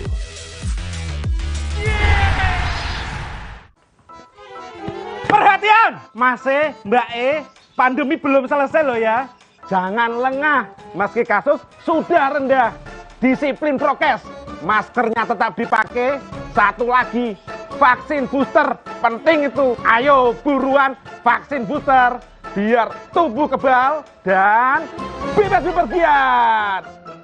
Loh, pada mau kemana? Mau vaksin booster atuh Pak Camat? Walau pengap dan sesak, jangan buka masker. Inovasi baru, Fresh Care Patch. Tinggal tempel, bikin fresh seketika. Maskeran nyaman, cool kan? Fresh Care Patch. Saatnya rilekskan kulitmu. Fresh Living minyak zaitun. Kelembutan alami dari wajah hingga ke ujung kaki. Dengan aroma mewah yilang-yilang, Fresh Living minyak zaitun, cantik terlindungi. Hey, ada madu teja sase, madu teja sase, sehat berstamina. Banyak manfaatnya. Madu teja saset, enak sehatnya. Bahaya kurang vitamin D. Onde-mande vitamin D. Berjemur aja, cukup nggak ya? Minum MyWell Vitamin D 1000 IU. Penuhi kebutuhan vitamin D, jaga imun well everyday. MyWell Vitamin D 100% well everyday. Wah, kalau dilihat dari gejala klinisnya, tapi Bapak terkena PMK. Baiknya dipotong bersyarat ya, Pak.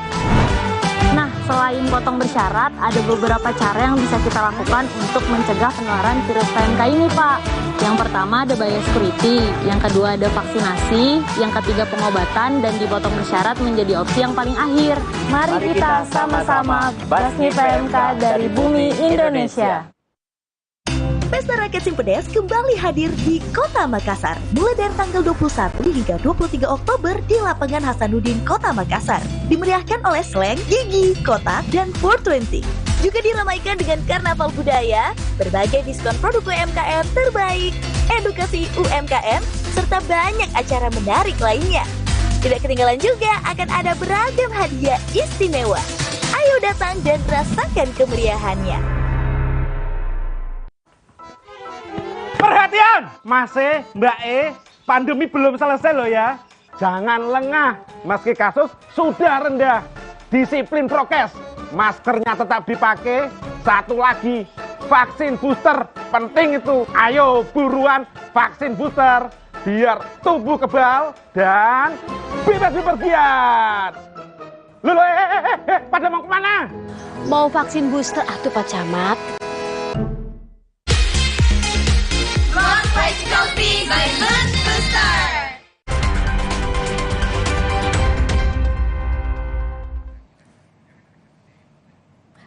Masih di Breaking News Kompas TV, yang Anda saksikan ini adalah situasi terbaru langsung dari Pengadilan Negeri Jakarta Selatan. Terdakwa kasus pembunuhan berencana Yosua Putri Chandrawati, istri dari Verdi Sambo, saat ini sudah memasuki ruang sidang utama di Pengadilan Negeri Jakarta Selatan dengan agenda pembacaan eksepsi atau nota keberatan dari terdakwa Putri Chandrawati untuk dibacakan langsung oleh kuasa hukum dari Putri Chandrawati. Putri sebelumnya didakwakan oleh Jaksa Penuntut Umum hari ini dengan pasal pembunuhan berencana 340 KUHP, subsidiar pasal pembunuhan atau 338 KUHP, dikaitkan junto pasal penyertaan pidana. Putri Chandrawati sudah duduk di kursi terdakwa, jaksa penuntut umum juga sudah siap di lokasi. Putri juga sudah didampingi oleh penasihat hukumnya. Dalam sidang ini, sidang perdana kali ini, Ferdi Sambo maupun Putri Chandrawati setelah jaksa penuntut umum membacakan surat dakwaan, masing-masing sudah menyiapkan eksepsi atau nota keberatan atas dakwaan jaksa penuntut umum. Tadi yang menarik, setelah jaksa penuntut umum membacakan surat dakwaan, sempat ditanya oleh majelis hakim terhadap Putri apakah sudah mengerti atau belum isi dakwaan. Ternyata 2 kali dijawab tidak mengerti isi surat dakwaan. Pada akhirnya diberikan kesempatan, majelis hakim memberikan kesempatan kepada Putri untuk berkonsultasi dengan kuasa hukum. Dan pada akhirnya dijawab bahwa Putri Chandrawati akan mengikuti proses persidangan ini dengan kooperatif. Dan salah satunya meminta untuk membacakan nota keberatan atau eksepsi. Menurut jaksa penuntut umum, Putri Chandrawati dianggap terlibat dalam pembunuhan berencana ini. Ada sejumlah tindakan Putri yang mengetahui bahwa ada rencana Ferdi Sambo untuk membunuh Yosua Huta Barat, namun Putri tidak mencegahnya dan melakukan rangkaian skenario Sambo dalam pembunuhan Yosua Huta Barat. Mulai dari menelepon Ferdi Sambo, lalu juga memesan PCR atau tes swab, hingga hari H terjadinya pembunuhan terhadap Yosua Huta Barat. Putri Chandrawati juga tidak mencegah terjadinya tindak pidana. Itu inti dari dakwaan jaksa penuntut umum terhadap Putri Chandrawati yang berjanji tadi akan kooperatif dalam mengikuti seluruh rangkaian sidang. Dalam pembacaan nota keberatan ini, saudara, atau eksepsi, biasanya yang disinggung adalah soal keabsahan formal dengan tujuan agar dakwaan batal demi hukum. Dan majelis hakim sudah memasuki ruangan sidang yang dipimpin oleh Ketua Majelis Hakim atau Hakim Ketua Wahyu Iman Santoso. Kita ikuti langsung sidang pembacaan nota keberatan atau eksepsi Putri Chandrawati. Skors perkara nomor 797 Pit B 2022 atas nama Putri Chandrawati dicabut, sidang dinyatakan dibuka kembali. Baik, sesuai dengan agenda penundaan, silakan lanjutkan seperti tadi ya. Nggak perlu materi eksepsinya aja. Mohon izin sebelumnya Majelis Hakim. Ya. Tadi pada saat kami mau membacakan surat dakwaan, kan diberikan surat kuasa dari Majelis Hakim dari penasihat hukum terdakwa Putri Chandrawati. Ya. Kemudian tadi disampaikan bahwa surat kuasa tersebut adalah sama dengan yang di Ferdi Sambo. Kebetulan kami juga jaksanya Ferdi Sambo. Ya. Ya. Kemudian setelah kami cek dari surat kuasa ini, ternyata ada 2 yang beda. Jadi tidak sama, yaitu atas nama Bapak Febri Diansah SH dan juga Ibu Novia Hendriati SHMH. Ini tidak ada dalam surat kuasa Ferdi Sambo. Oleh karena itu, kami mohon izin Majelis Hakim untuk bisa ngecek dari kartu pengacaranya dan juga berita acara sumpah dari Pengadilan Tinggi Jakarta. Oke, terima kasih. Baik, kita lanjutkan dulu pembacaan eksepsi. Setelah itu baru kita cek. Mohon izin Majelis Hakim, kami keberatan karena kalau eksepsi ini tetap terkait dengan kompetensi yang bersangkutan untuk membela daripada terdakwa. Oleh karena itu tetap kami minta itu Majelis Hakim. Boleh dicek, silakan ditunjukkan. Diperlihatkan dulu.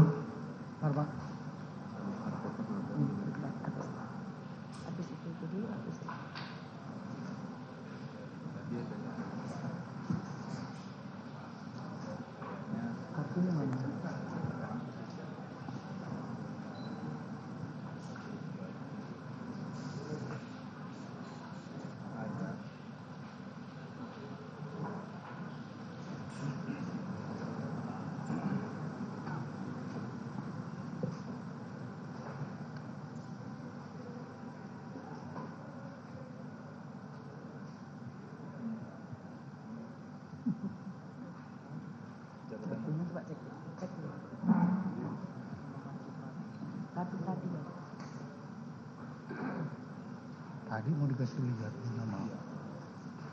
Cuman 2 aja. Cuman Febridiansah. Sama Novia Hendriati SHM. Novia Hendriati S. Nama BA Sumpah. Puji Wahono. Oh ya, ini Novia Hendriati. Silakan dilihat.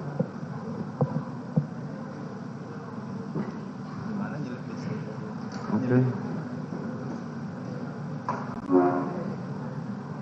Sudah? Ya. Oke. Mohon izin Majelis Hakim, selain itu kami melihat bahwa di dalam surat kuasa ini ada beberapa orang yang masuk advokat magang. Oh. Advokat magang atas nama di sini Ahmad Noval Akram, kemudian Ziljian Soeharto, kemudian Elsat Wirasah, Raihan Rizkinata, Adisti Apriela Maas. Ini apakah kelima orang ini ada masih di persidangan ini, ada di ruang sidang? Kami yang berlima di depan, Ibu Jaksa, ini ada advokat magang itu wajib kita masukkan ke dalam surat kuasa untuk membuktikan bahwa dia magang dan ada dalam surat kuasa. Makanya kita jelaskan di situ ada advokat magang. Ya, dan tidak ikut bersidang di sini. Apakah di dalam sini di ruangan ini ada? Tidak ada yang mulia. Oh ya, oke. Oh, tidak ada di sekitar sini ya Pak? Oh ya, terima kasih Majelis Hakim. Silakan dilanjutkan. Ya.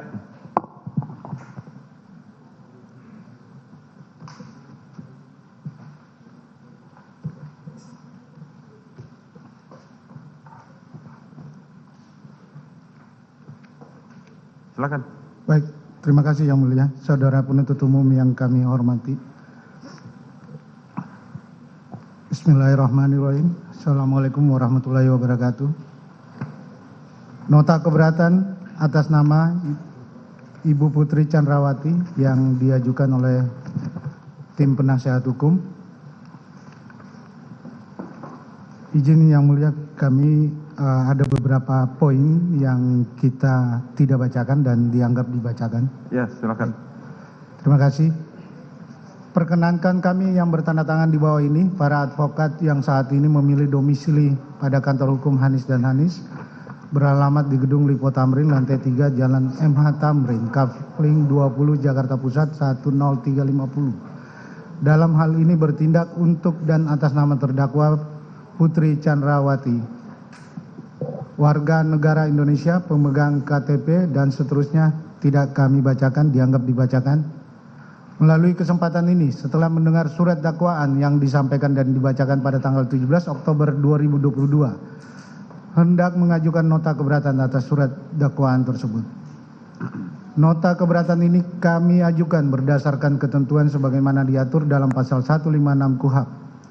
Namun demikian, sebelum kami menguraikan lebih rinci, terlebih dahulu kami menyampaikan rasa terima kasih yang sebesar-besarnya kepada Yang Mulia Majelis Hakim yang telah mendengar dan memeriksa serta nantinya akan mempertimbangkan nota keberatan akuo secara sungguh-sungguh sebelum menjatuhkan putusan selah. Nota keberatan ini kami ajukan juga dengan pertimbangan adanya hal-hal yang prinsipil yang perlu kami sampaikan demi tegaknya kepastian hukum, kebenaran, keadilan, dan demi memastikan terpenuhinya rasa keadilan yang menjadi hak asasi setiap manusia sebagaimana tercantum dalam pasal 7 Deklarasi Universal Hak Asasi Manusia, pasal 14 ayat 1 Kovenan Hak Sipil dan Politik yang telah diratifikasi menjadi Undang-Undang Nomor 12 Tahun 2005 tentang pengesahan International Covenant on Civil and Political Rights, Kovenan Internasional tentang hak-hak sipil dan politik, pasal 27 ayat 1, pasal 28D ayat 1 Undang-Undang Dasar Negara Republik Indonesia 1945, pasal 7 dan pasal 8 TAP MPR nomor 17 tahun 1998 tentang hak asasi manusia, pasal 17 Undang-Undang nomor 39 tahun 1999 tentang hak asasi manusia yang menyatakan semua orang adalah sama di muka hukum dan tanpa diskriminasi apapun serta berhak atas perlindungan hukum yang sama. Sebagaimana diketahui, kedudukan surat dakwaan merupakan titik tolak terpenting atau dasar pemeriksaan hakim dalam mencari kebenaran material, sehingga Yang Mulia Majelis Hakim hanya dapat memutus dalam batas-batas peristiwa yang disampaikan dalam surat dakwaan atau tidak menyimpang dari hal-hal yang dikemukakan.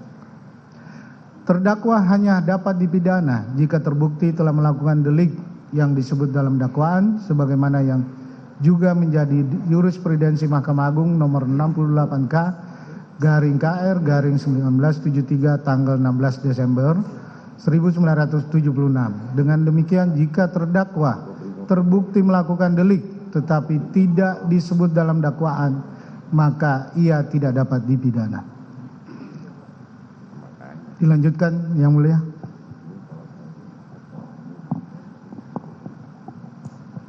Mohon izin Yang Mulia, saya akan bacakan judul-judul dari bagian yang sudah dibacakan di perkara sebelumnya. Karena sama, maka dianggap dibacakan.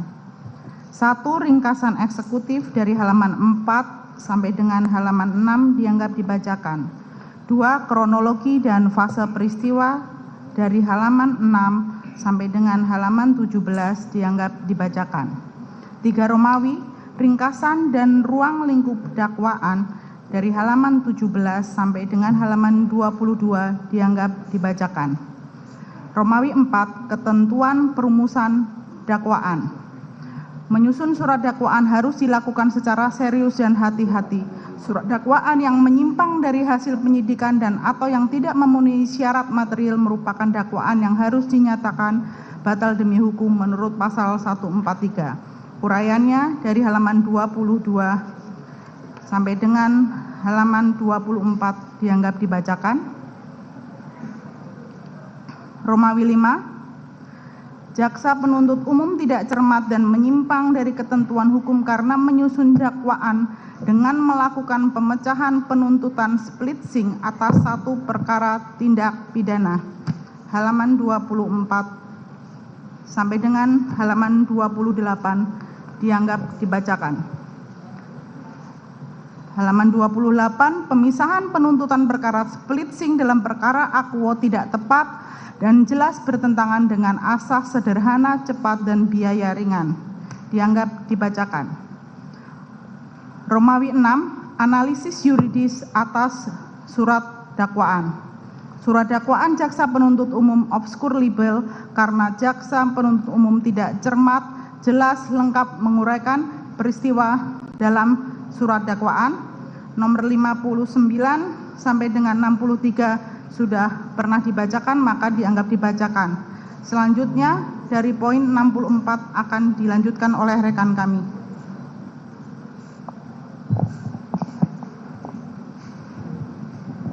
Izin Yang Mulia. Oke.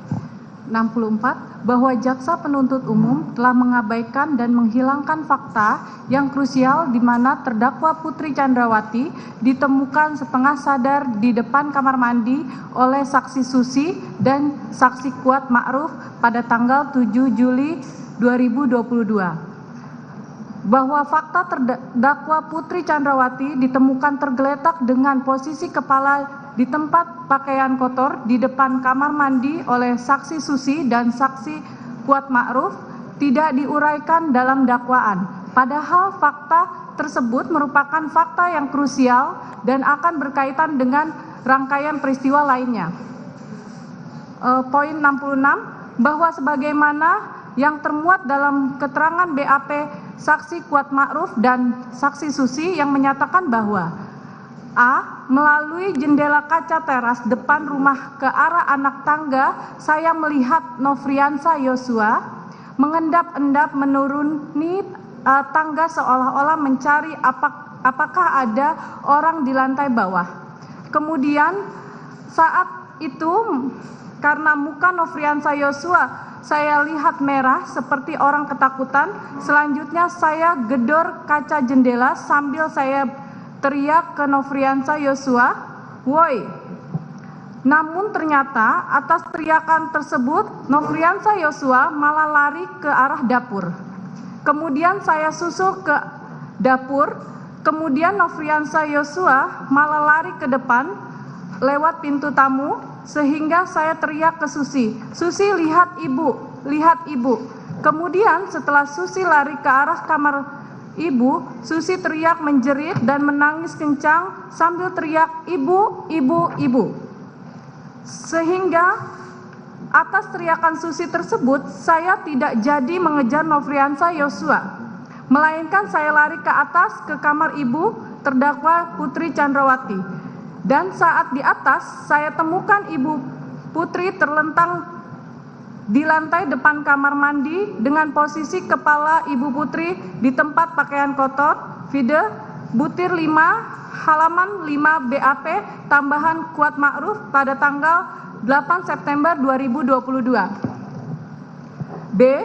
Lalu tidak lama Om Kuat menyuruh saya naik ke lantai 2 dan menemukan ibu terdakwa Putri Chandrawati sudah tergeletak di depan kamar mandi dengan keadaan lemas.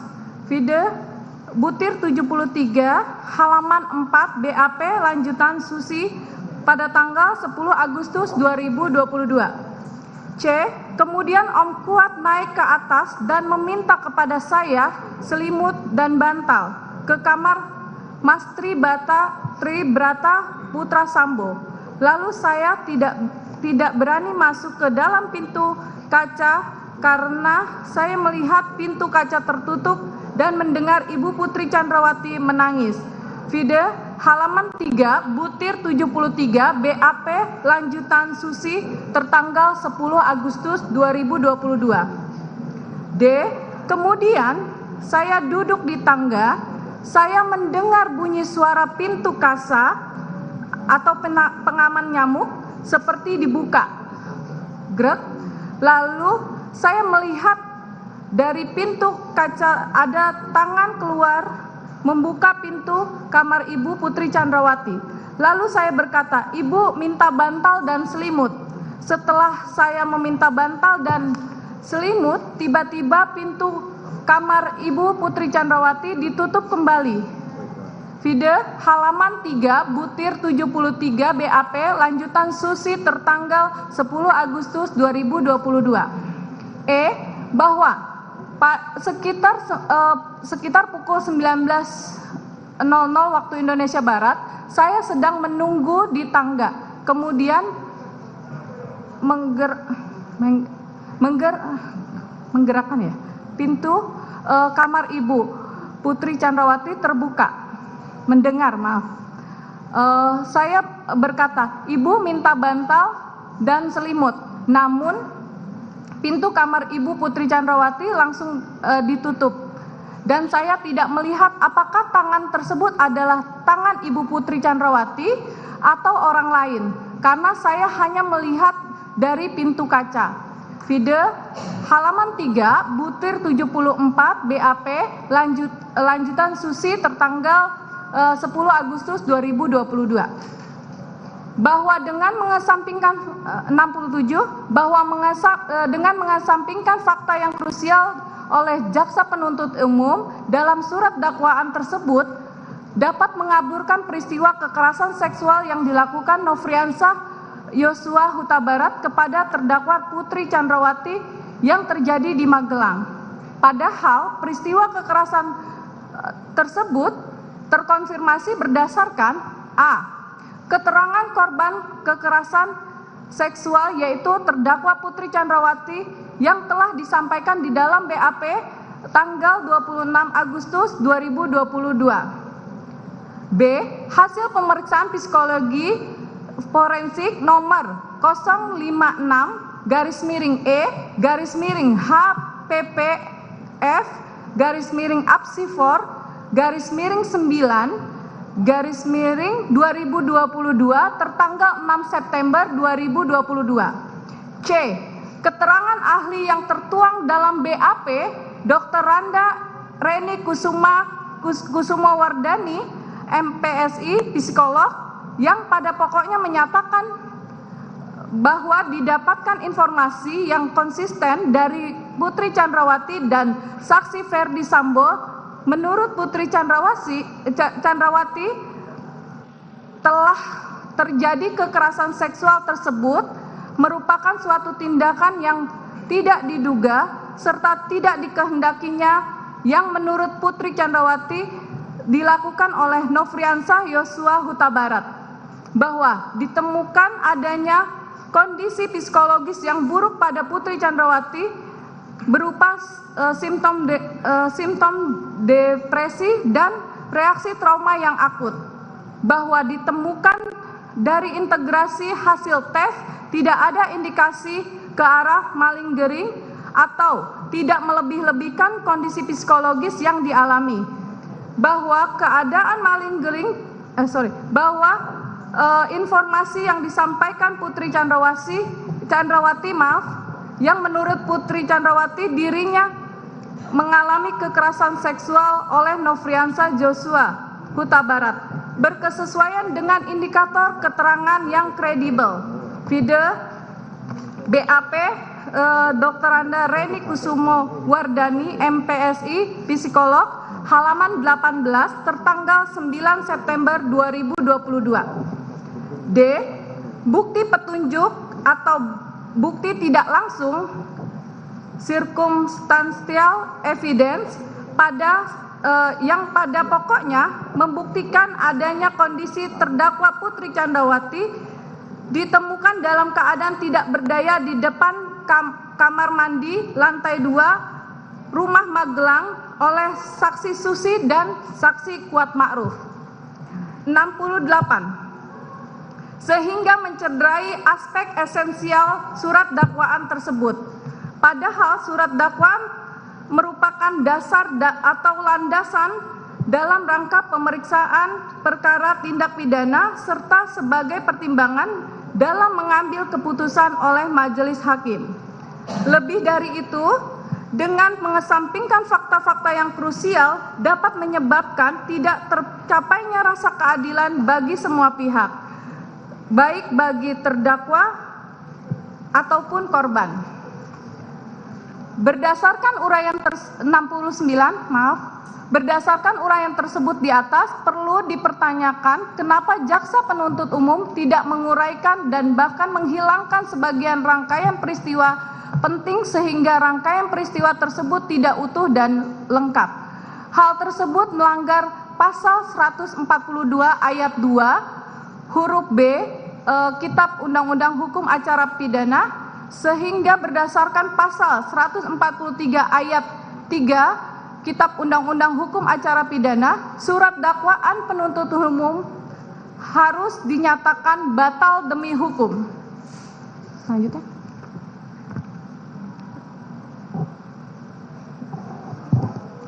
Dilanjutkan dengan rekan saya. Baik. B. Jaksa penuntut umum tidak jelas, tidak cermat, dan tidak lengkap dalam menguraikan rangkaian peristiwa dalam surat dakwaan. 70. Jaksa penuntut umum dalam menyusun surat dakwaan tidak jelas, tidak cermat, dan tidak lengkap dalam menguraikan rangkaian peristiwa sebagaimana mestinya dengan uraian sebagai berikut. Pada awalnya, hari Kamis tanggal 7 Juli 2022, sekitar sore hari terjadi suatu peristiwa di rumah saksi Ferdi Sambo yang beralamat di Perum Cempaka Residen, Blok C 3, Jalan Cempaka, Kelurahan Banyu Rojo, Kecamatan Mertoyudan, Kabupaten Magelang. Selanjutnya disebut Rumah Magelang. Terjadi keributan antara korban Nofriansah Yosua Huta Barat dengan saksi Kuat Ma'ruf. Selanjutnya, sekitar pukul 19.30 waktu Indonesia Barat, terdakwa Putri Chandrawati menelpon saksi Richard Eliezer Pudiang Lumiu yang saat itu sedang berada di Masjid Alun-Alun Kota Magelang agar saksi Richard Eliezer Pudiang Lumiu maupun saksi Riki Rizal Wibowo kembali ke Rumah Magelang. Vide halaman 2 paragraf 2 dakwaan. 71. Bahwa jaksa penuntut umum tidak cermat dalam menguraikan secara teliti peristiwa yang menjadi rangkaian dalam surat dakwaan karena jaksa penuntut umum tidak menjelaskan apa yang melatar belakangi terjadinya keributan antara korban Nofriansah Yosua Huta Barat dengan saksi Kuat Ma'ruf pada tanggal 7 Juli 2022 yang merupakan satu kesatuan peristiwa yang tidak dapat dipisahkan dari tindak pidana yang didakwakan kepada terdakwa. 72. Faktanya, hal yang melatar belakangi keributan antara korban Nofriansah Yosua Huta Barat dengan saksi Kuat Ma'ruf tersebut berdasarkan BAP adalah A.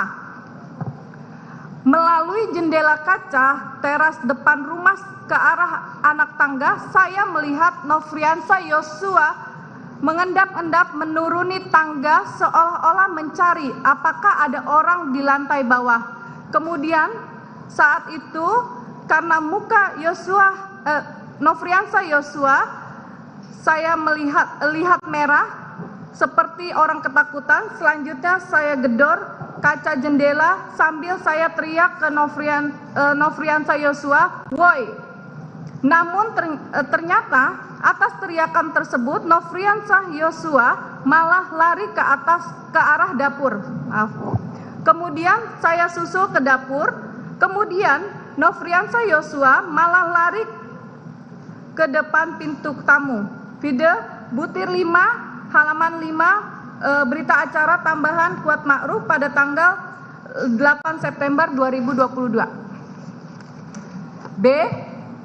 Di saat saya temukan Ibu Putri terlentang di lantai depan kamar mandi dengan posisi kepala Ibu Putri di tempat pakaian kotor. Kemudian itu ketika saya hendak mengangkat Ibu Putri bersama Susi, Nofriansah Yosua berada di tangga dengan mengatakan, "Om, saya jelaskan. Om, saya jelaskan." Nofriansah Yosua sambil menangis.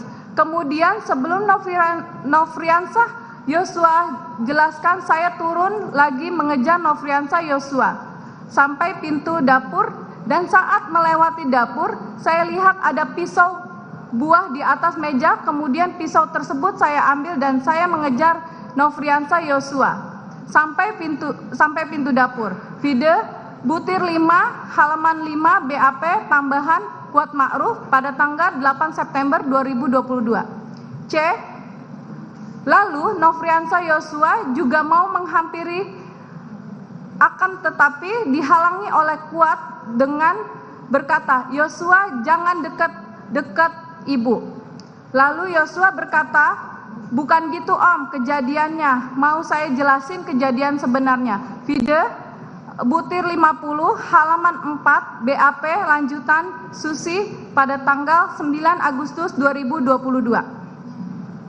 Berdasarkan BAP tersebut saya dapat terlihat jelas alasan saksi Kuat Ma'ruf bertengkar dengan korban Nofriansah Yosua Huta Barat sehingga terjadi keributan pada tanggal 7 Juli 2022 tidak lain dan tidak bukan adalah karena perilaku mencurigakan korban Nofriansah Yosua Huta Barat yang mengendap-endap turun dari tangga, kemudian ditemukan saksi terdakwa Putri Chandrawati tergeletak di depan kamar mandi, yang mana dalam hal ini tidak dijelaskan dan diuraikan oleh penuntut umum dalam dakwaannya sehingga menyebabkan ada ketidakjelasan fakta.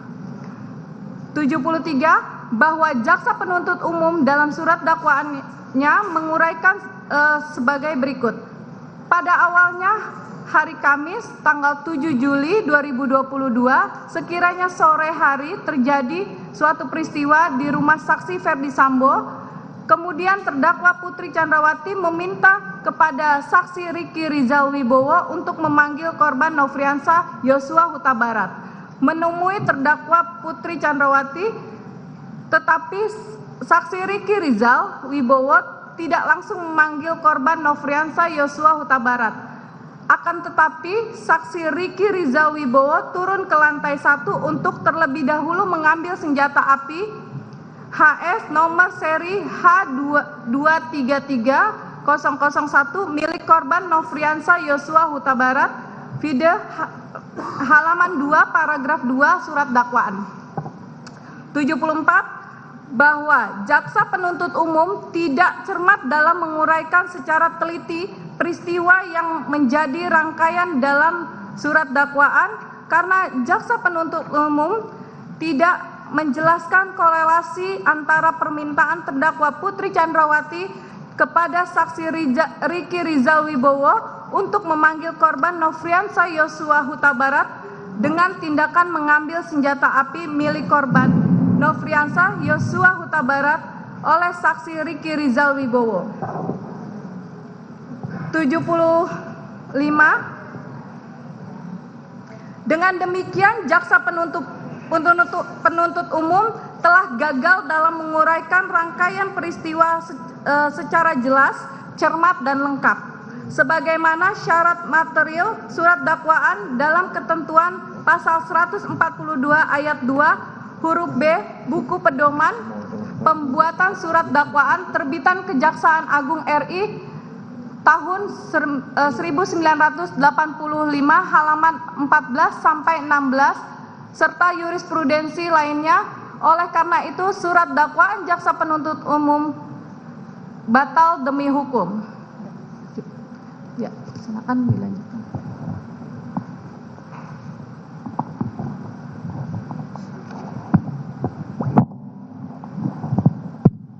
Izin Yang Mulia melanjutkan. Jaksa penuntut umum tidak cermat dalam menyusun surat dakwaan karena hanya berdasarkan asumsi serta membuat kesimpulan sendiri. Poin C. 76. Jaksa penuntut umum dalam menguraikan fakta di surat dakwaan hanya berdasarkan asumsi belaka dan tidak berdasarkan fakta-fakta serta jaksa penuntut umum terkesan menyimpulkan. Hal tersebut terlihat dalam uraian jaksa penuntut umum sebagai berikut. A. Kemudian sekitar pukul 17 WIB, terdakwa Putri Chandrawati dengan suatu alasan tertentu masih sempat berganti pakaian. Ketika masuk ke rumah dinas Duren 3 di nomor 46, awalnya terdakwa Putri Chandrawati berpakaian baju sweater warna coklat dan celana legging warna hitam. Namun ketika keluar dari rumah dinas Duren 3 nomor 46, terdakwa Putri Chandrawati sudah berganti pakaian model blus kemeja warna hijau garis-garis hitam dan celana pendek warna hijau garis-garis hitam. Lalu terdakwa Putri Chandrawati dengan tenang dan acuh tak acuh dalam kurung cuek pergi meninggalkan rumah dinas Duren 3 nomor 46. Vide halaman 13 paragraf 4 dakwaan. B. Bahwa dengan akal liciknya terdakwa Putri Chandrawati selaku istri telah mendampingi saksi Ferdi Sambo sekian lamanya sampai memiliki kedudukan sebagai pejabat tinggi Polri dan seterusnya.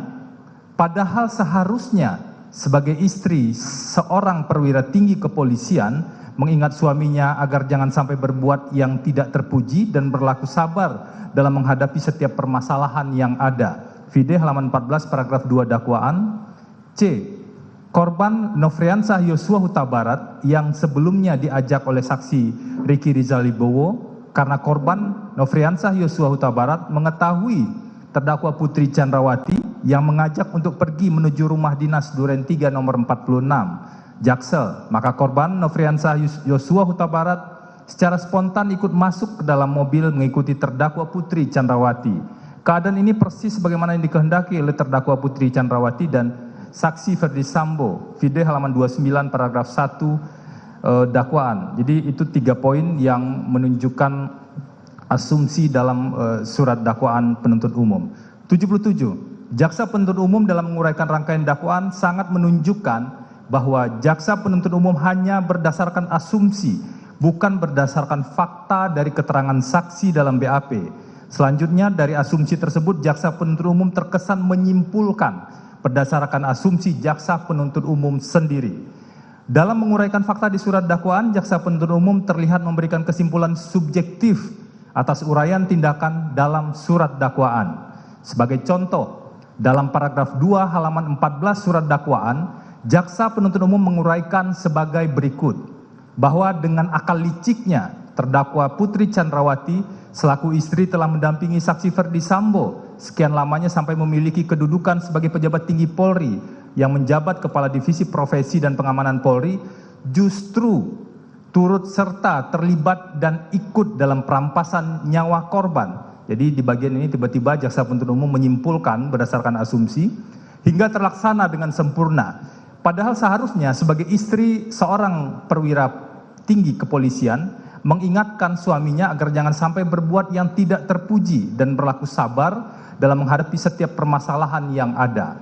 Nomor 80, bahwa dalil yang menyatakan terdakwa Putri Chandrawati justru turut serta terlibat dan ikut dalam perampasan nyawa korban, secara langsung jaksa penuntut umum tidak menghargai dan menjunjung tinggi azas praduga tak bersalah, yang artinya bahwa seseorang yang menjalani proses pemidanaan dianggap sebelum menjalani proses pemidanaan dianggap tidak bersalah sebelum adanya putusan yang berkekuatan hukum tetap yang melekat pada diri terdakwa. 81, bahwa tugas jaksa penuntut umum dalam menyusun dakwaan telah jelas harus berdasarkan dan sesuai dengan ketentuan pasal 140 ayat 1 KUHP. Seharusnya jaksa penuntut umum dalam menyusun surat dakwaan berdasarkan pada berita acara pemeriksaan atau bukti-bukti hasil penyidikan serta berpedoman pada aturan-aturan jurisprudensi Mahkamah Agung bahkan doktrin hukum, bukan semata-mata pada asumsi atau karangan bebas. Jaksa penuntut umum sungguh tidak etis ketika menilai personality terdakwa secara subjektif dan tidak berdasar dalam uraian surat dakwaan yang tidak berkaitan dengan apa yang didakwakan. 82, merujuk pada ketentuan pasal 140 ayat 1 KUHP, seharusnya jaksa penuntut umum dalam menyusun surat dakwaan berdasarkan pada berita acara pemeriksaan atau hasil penyidikan serta berpedoman pada aturan jurisprudensi Mahkamah Agung bahkan doktrin hukum, bukan semata-mata pada asumsi dan karangan bebas. Dengan demikian, dakwaan jaksa penuntut umum harus dinyatakan batal demi hukum. D. Surat dakwaan jaksa penuntut umum tidak terang atau obscure libel karena hanya didasarkan pada satu keterangan saksi. 83. Bahwa setelah mencermati isi dakwaan, dapat disimpulkan bahwa dalam menguraikan fakta di surat dakwaan, jaksa penuntut umum hanya menggunakan keterangan dari satu saksi saja. Kami setidaknya mengidentifikasi ada 6 fakta yang hanya didasarkan pada satu keterangan saksi, yaitu A. Terdakwa Putri Chandrawati meminta saksi Kuat Ma'ruf untuk mengemudikan mobil tersebut ke Jakarta. Izin majelis interupsi. Ada beberapa kalimat yang saya dengarkan tidak ada di sini. Maksudnya begini, apabila kalimat itu mau direnvoy, silahkan direnvoy. Tapi harus ada di sini. Jadi apakah kita tanggapinya enak gitu, Mas. Bisa ditunjukin yang mana kalimatnya? Nah, barusan ada kalimat bahwa ada 6 fakta. Padahal di sini tidak ada kalimat ada 6 fakta. Oke. Hanya sebagai berikut titik 2 gitu aja. Oke. Bagaimana? Itu sebagai pengantar yang mulia substansinya. Bisa. Kalau memang mau direnvoy, direnvoy. Saya bacakan lagi izin yang mulia. Oke, silakan. Lanjutkan nanti kita lihat. Terima kasih. 83. Bahwa setelah mencermati isi surat dakwaan dapat disimpulkan bahwa dalam mengurai fakta di surat dakwaan, jaksa penuntut umum hanya dengan menggunakan keterangan dari satu saksi saja sebagai berikut. A. Terdakwa Putri Chandrawati meminta saksi Kuat Ma'ruf untuk mengemudikan mobil tersebut ke Jakarta, padahal bukan tugas saksi Kuat Ma'ruf sebagai supir. VD halaman 3 paragraf 3 surat dakwaan. B. Terdakwa Putri Chandrawati berinisiatif untuk tes PCR jika nanti sudah sampai di Jakarta, lalu meminta saksi Richard Eliezer Pudihang Lumiu untuk memesan tes PCR. Saat itu saksi Richard Eliezer Pudihang Lumiu menanyakan kepada terdakwa Putri Chandrawati terkait lokasi tes PCR di kediaman Bangka saja. Namun beberapa saat kemudian terdakwa Putri Chandrawati yang menghendaki diadakannya tes PCR tersebut memastikan kembali emang sudah dipesan. Lalu saksi Richard Eliezer Pudihang Lumiu menjawab sudah ibu. Lalu terdakwa Putri Chandrawati mengganti lokasi tes PCR dengan mengatakan ya udah disaguling saja. VD halaman 4 paragraf 2 surat dakwaan. C.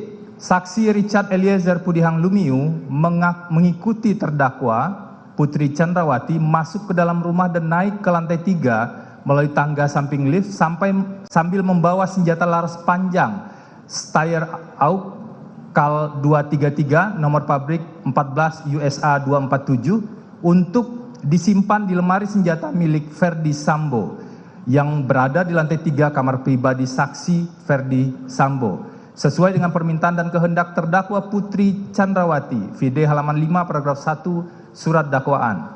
D. Di saat yang sama, perkataan saksi Ferdi Sambo itu juga didengar terdakwa Putri Chandrawati yang langsung keluar dari kamarnya menuju sofa dan duduk di samping saksi Ferdi Sambo sehingga ikut terlibat dalam pembicaraan antara Ferdi Sambo dan Richard Eliezer Pudihang Lumiu, VD halaman 6 paragraf 2 surat dakwaan. E. Pada saat saksi Ferdi Sambo menjelaskan tentang skenario tersebut, terdakwa Putri Chandrawati masih ikut mendengar pembicaraan antara saksi Ferdi Sambo dengan saksi Richard Eliezer Pudihang Lumiu perihal pelaksanaan merampas nyawa korban Nofriansah Yosua Huta Barat akan dilaksanakan di rumah dinas Duren 3 nomor 46. Dan tidak hanya itu saja, terdakwa Putri Chandrawati juga mendengarkan saksi Ferdi Sambo mengatakan kepada saksi Richard Eliezer Pudihang Lumiu, jika ada orang yang bertanya dijawab dengan alasan akan melakukan isolasi mandiri atau isoman.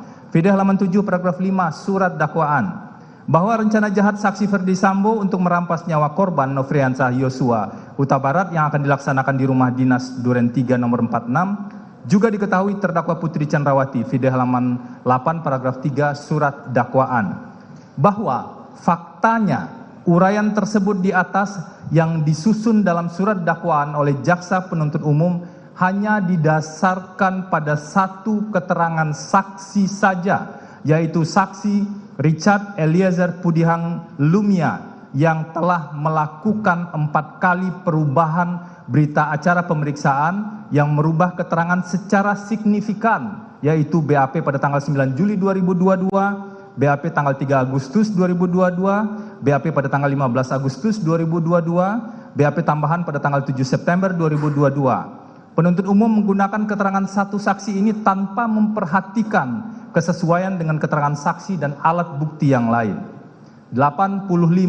Bahwa mengingat dalam hukum pidana terdapat azas unus tesis nullus tesis, artinya bahwa satu saksi bukanlah saksi.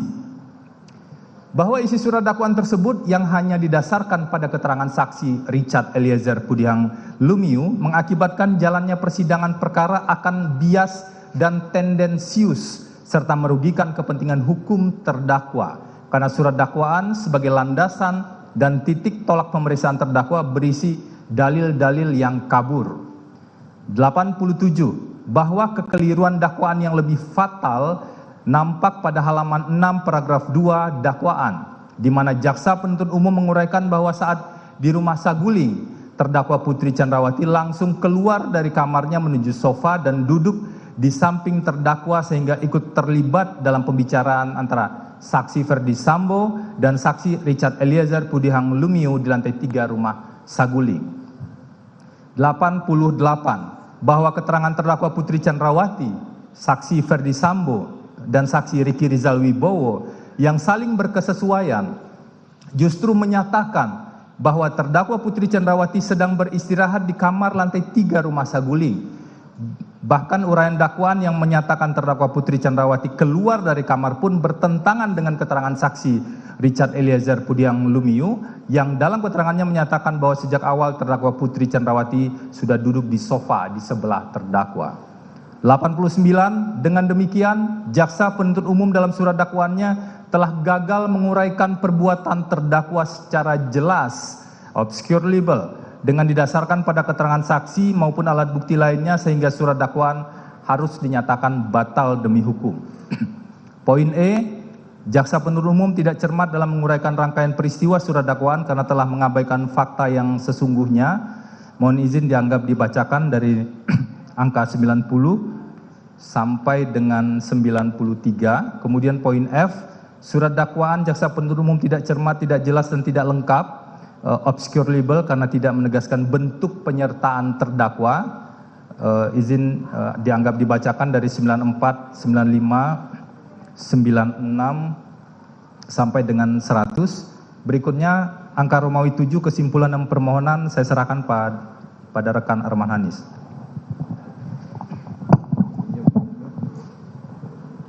Dilanjutkan Yang Mulia. Majelis Hakim yang kami hormati, saudara penuntut umum yang terhormat.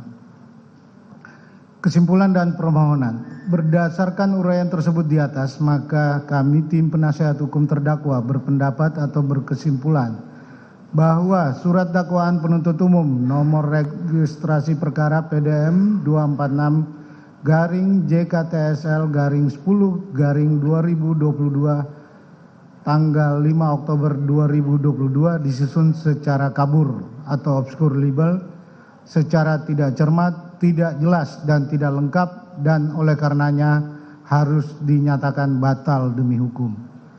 Dengan demikian kami selaku penasihat hukum terdakwa berdasarkan pasal 143 ayat 3 KUHP memohon kepada Majelis Hakim yang mulia untuk memutuskan: 1. Menerima seluruh nota keberatan dari tim penasehat hukum terdakwa.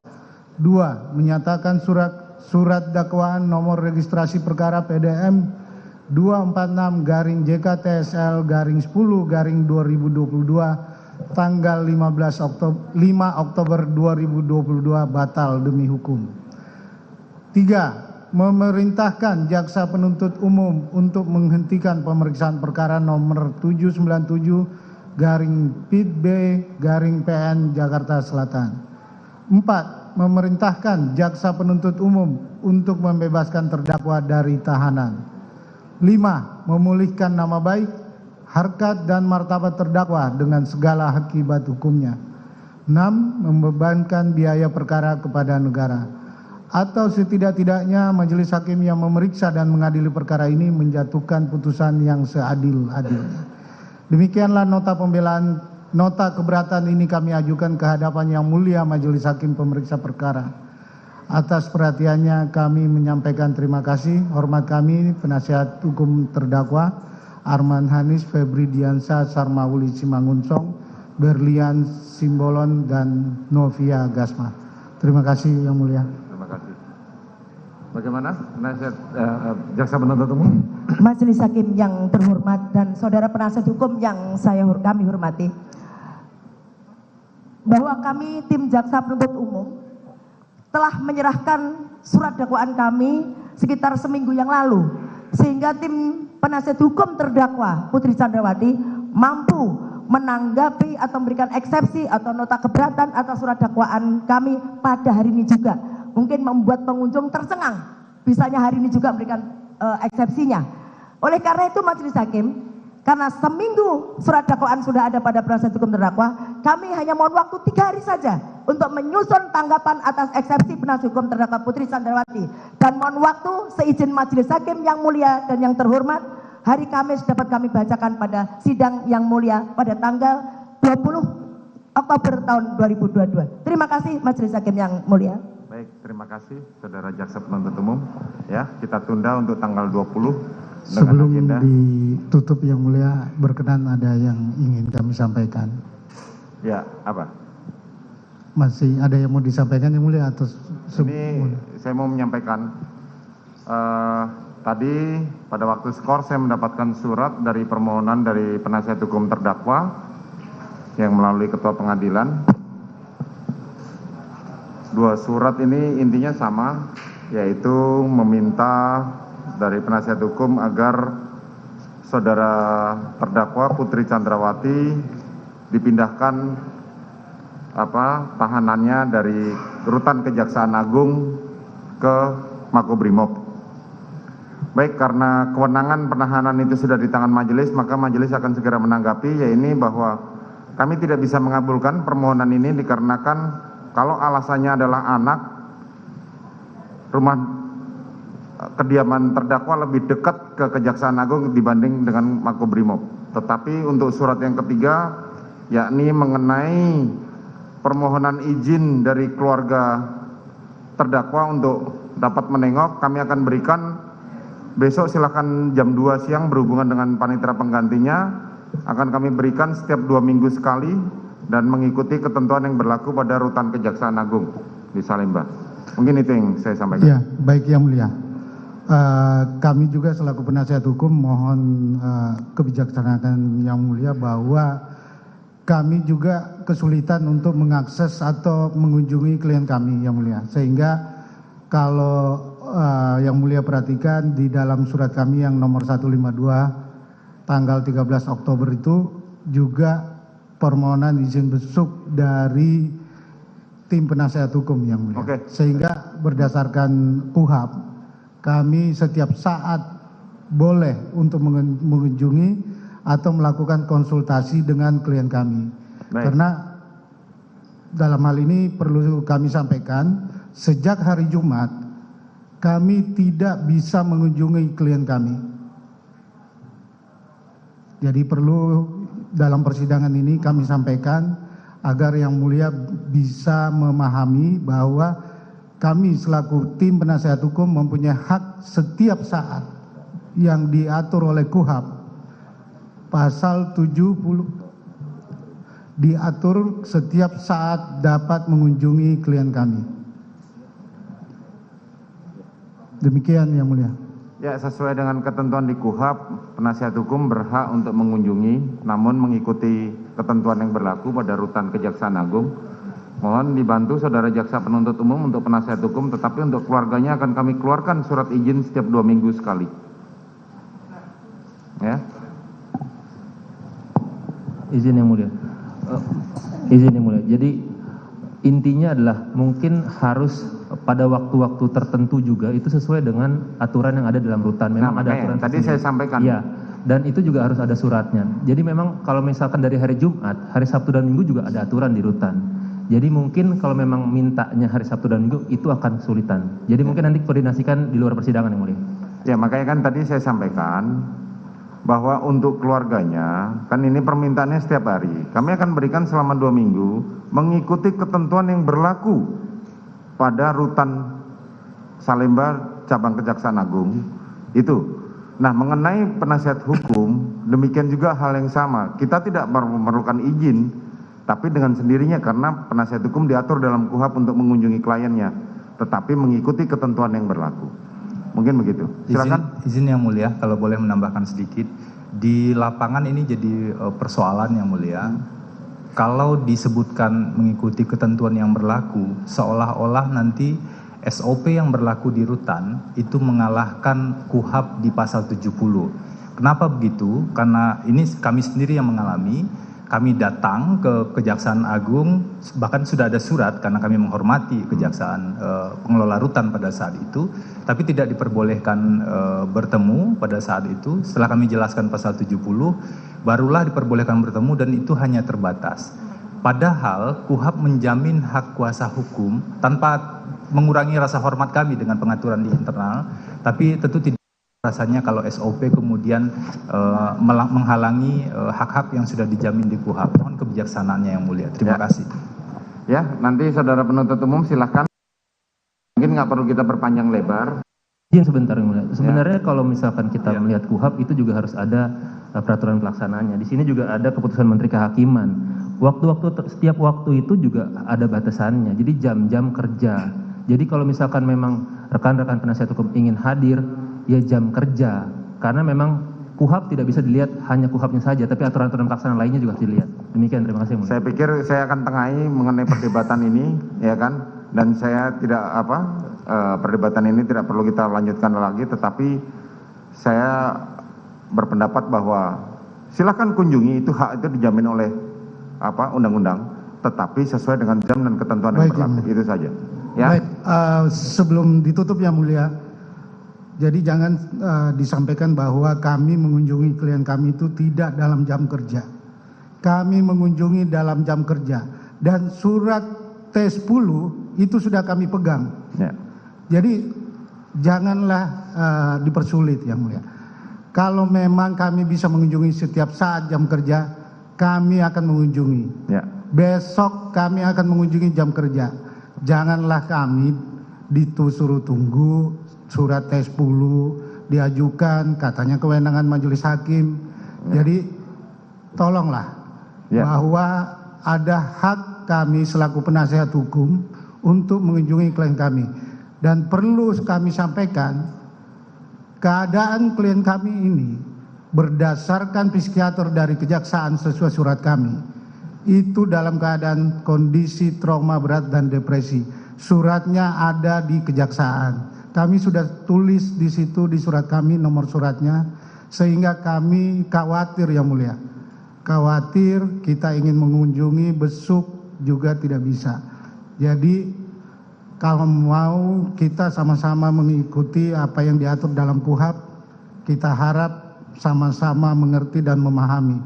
Demikian yang mulia, terima kasih. Oke, terima kasih. Jadi begitu ya saudara jaksa penuntut umum, mohon dibantu disampaikan sepanjang mengikuti ketentuan yang berlaku pada jam hari kerja, mohon untuk diizinkan. Demikian ya. Satu hal lagi kalau boleh. Terakhir ya, apalagi? Jadi karena kondisi klien kami menurut asesmen psikiater dan juga tadi ada analisis forensik berada dalam keadaan depresi, kami juga membutuhkan akses untuk membawa psikiater ke rutan. Tentu kami akan mengikuti prosedur dan waktu. Ya, mengenai itu silahkan dibicarakan, tidak perlu melalui pengadilan, sampai nanti kalau memang dia harus dirawat maka akan kami keluarkan pembantaran. Itu saja yang bisa kami sampaikan. Jadi, ya. Terkait dengan hal itu yang mulia, klien kami diases oleh psikiater dari Kejaksaan Agung, tapi kami tidak mendapatkan hasilnya, dan kami sudah mengajukan surat juga pada Kejaksaan Agung. Terima kasih yang mulia. Ya, nanti itu akan diselesaikan di lapangan ya, begitu ya. Mengenai akses apa segala macam, sepanjang memang nanti penasihat hukum bisa membuktikan, jaksa juga bisa membuktikan, silakan saja lah. Izin yang mulia. Jadi terkait dengan mendatangkan psikiater, itu sebenarnya kami pun sebenarnya sudah ada. Jadi kalau misalkan di luar dari psikiater kami juga nanti akan sangat sulit untuk bisa menerima. Jadi kita harus cari jalan tengahnya nih. Nah makanya kalau sudah seperti itu, kan tadi disampaikan sama saudara penasihat hukum bahwa mereka hanya meminta hasil dari Kejaksaan Agung. Oke. Nah mungkin bisa ditindaklanjuti untuk diberikan hal itu, hasil tes kejiwaan kemarin apa dan bagaimana, karena jaksa penuntut umum punya psikiater sendiri, tim psikiater sendiri. Siap, gitu ya. Baik. Oke, berarti sidang akan kami lanjutkan lagi pada hari Kamis tanggal 20 pukul 10 pagi. Sidang perkara nomor 797 PIT B 2022 dinyatakan ditutup.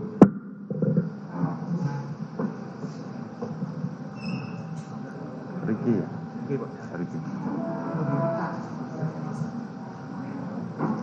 Tolong buatkan ya, Mas. Iya, Pak.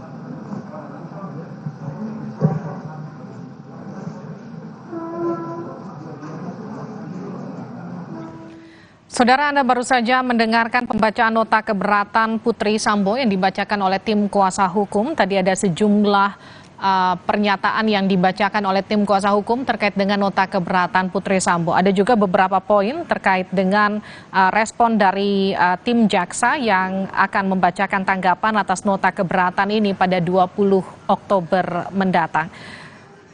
Tadi tim kuasa hukum dari Putri Sambo juga menekankan soal permohonan izin untuk menengok dan juga berkonsultasi dengan Putri Sambo yang dikatakan aksesnya memiliki keterbatasan, dan juga soal psikiater, asesmen yang sudah dilakukan oleh tim psikiater Kejagung yang datanya belum didapatkan oleh tim kuasa hukum oleh Putri Sambo.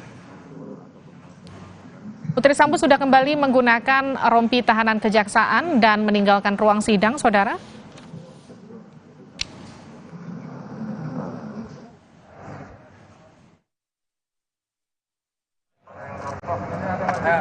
Tidak ada doorstop. Jalan.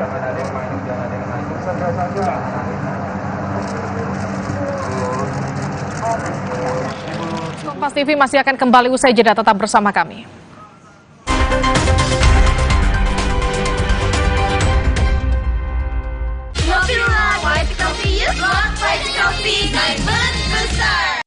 FreshCare dipercaya masyarakat Indonesia. Panasnya nyaman.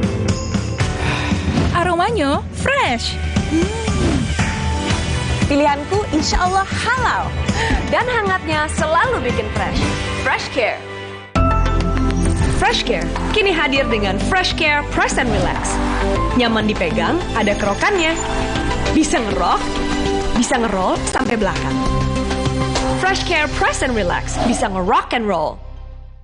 Liburan paling seru ditemanin Luwak White Coffee Ice. Paduan kopi dan creamy milk dan gulanya pas. Bikin kamu sedingin-dinginnya segar beraktivitas. aktivitas lagi. Luwak White Coffee, kopi nikmat dan satu-satunya yang nyaman diminum. Luwak murni premium dengan teknologi slow roasting menjadikannya nyaman diminum. Ayo dapatkan limited edition dukung timnas mendunia. Beli satu gratis satu. Imajinasi dimulai dari Java Pay. Terbukti untuk gedung tinggi, resort, dan rumah Anda. Java Pay, primer, cat eksterior, dan super interior. Kini dengan mesin tinting dan teknologi insulated emulsion, 2 derajat lebih sejuk. Java Pay melindungi semua yang Anda cintai. Dari Atlantic Ocean Paint, Colors of the World brought home. Wah, kalau dilihat dari gejala klinisnya, sapi Bapak terkena PMK. Baiknya dipotong bersyarat ya, Pak. Nah, selain potong bersyarat, ada beberapa cara yang bisa kita lakukan untuk mencegah penularan virus PMK ini, Pak.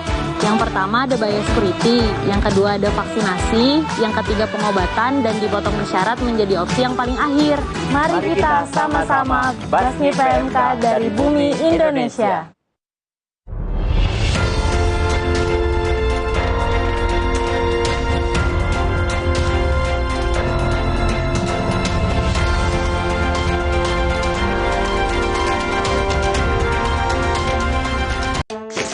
Sedia payung sebelum hujan.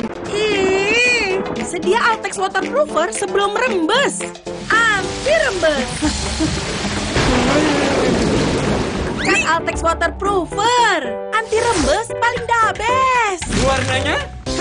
Banyak amat. Altex Cat Protector dengan 7 warna natural. Tahan cuaca, anti lumut, anti rembes. Cat Altex Waterproofer anti rembes paling the best. Luwak White Coffee by Moon Booster.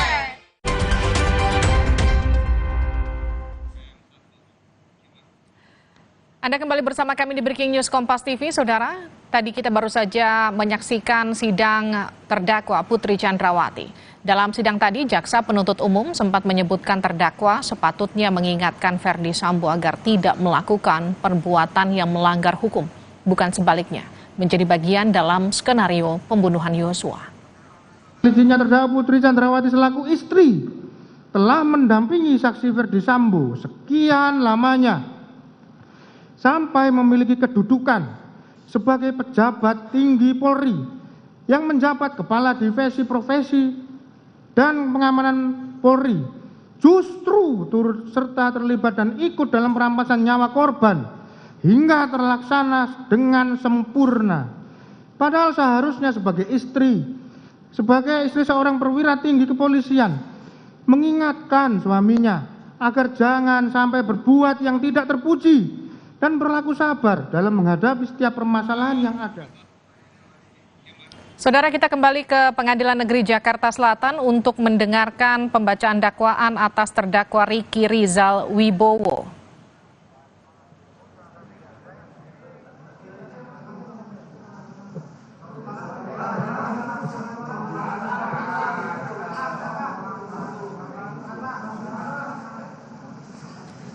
Saudara, pasca tadi pembacaan dakwaan terhadap Putri Chandrawati, kini kita akan mendengarkan pembacaan dakwaan terhadap Riki Rizal Wibowo yang didakwa dengan pasal 340 KUHP junto pasal 55 ayat 1, subsidiar pasal 338 KUHP junto pasal 55 ayat 1. Ini menjadi pembacaan dakwaan ketiga. 99 PIT B 2022 atas nama Riki Rizal Wibowo dinyatakan dibuka dan terbuka untuk umum. Sehat, Saudara Riki? Sehat yang mulia. Mohon didekatkan. Baik, kita periksa identitas saudara dulu ya. Siap ya, mulia. Nama lengkap Riki Rizal Wibowo. Nomor identitas 330 207 201 087 0002. Betul? Siap yang mulia. Tempat lahir Banyumas, umur 35 tahun, tanggal lahir 20 Oktober tahun 87. jenis kelamin laki-laki, kebangsaan Indonesia, tempat tinggal Jalan Arum Indah 5, nomor 5 garing 3, nomor 7, RT 7, RW 10, Kelurahan Randu Gunting, Kecamatan Tegal Selatan, Kota Tegal, Jawa Tengah. Betul?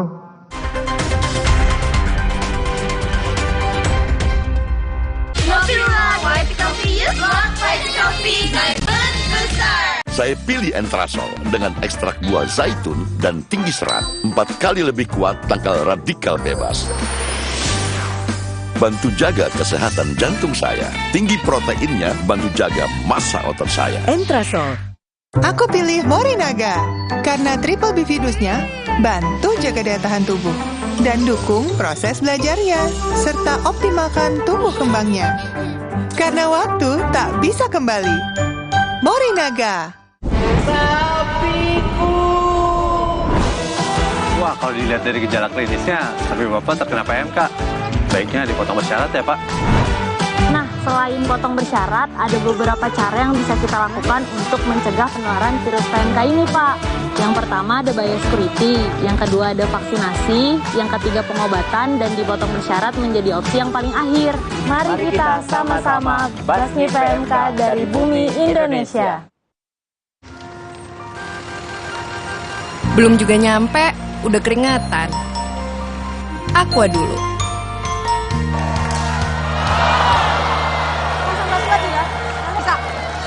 Kala menang, tetap semangat dan Aqua dulu.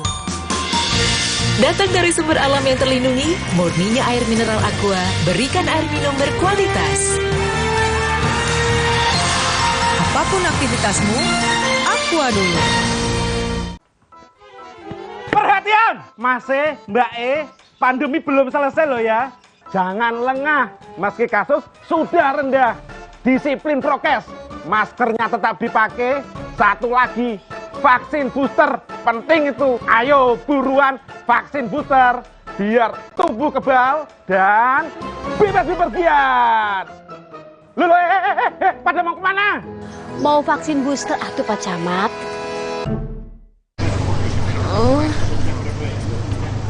Ambeien, minum Ambeven. Sehari 3 kali 2 kapsul dari ekstrak alami membantu meringankan gejala Ambeien. Atasi Ambeien dengan Ambeven. Sapiku. Wah, kalau dilihat dari gejala klinisnya, sapi Bapak terkena PMK. Baiknya dipotong bersyarat ya, Pak. Nah, selain potong bersyarat, ada beberapa cara yang bisa kita lakukan untuk mencegah penularan virus PMK ini, Pak. Yang pertama ada biosecurity, yang kedua ada vaksinasi, yang ketiga pengobatan, dan dipotong bersyarat menjadi opsi yang paling akhir. Mari kita sama-sama basmi PMK dari bumi Indonesia. Liburan paling seru ditemanin Luwak White Coffee Ice. Paduan kopi dan creamy milk dan gulanya pas. Bikin kamu sedingin-dinginnya segar beraktivitas lagi. Luwak White Coffee. Kopi nikmat dan satu-satunya yang nyaman diminum. Luwak murni premium dengan teknologi slow roasting menjadikannya nyaman diminum. Ayo dapatkan limited edition dukung timnas mendunia. Beli 1 gratis 1.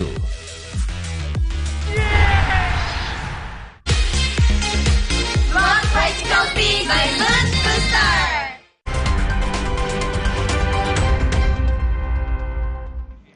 Anda kembali bersama kami di Breaking News Kompas TV, Saudara. Kita akan sama-sama saksikan pembacaan surat dakwaan atas nama terdakwa Ricky Rizal Wibowo. Ricky Rizal kepada saudara-saudara wartawan, didakwa pasal 340 KUHP Junto pasal 55 ayat 1, subsidiar pasal 338 KUHP Junto pasal 55 ayat 1. Silakanlah, tadi kan kesepakatannya kalau udah selesai silakan tunggu di luar ya. Apa? Oke, ya sudah semua ya. Ini berbicara sumpahnya saya kembalikan ya. Oke. 12 ini apa kartunya? Silakan dibawa. Surat kuasanya mana tadi? Ini ya. Ya, silakan lanjutkan, duduk.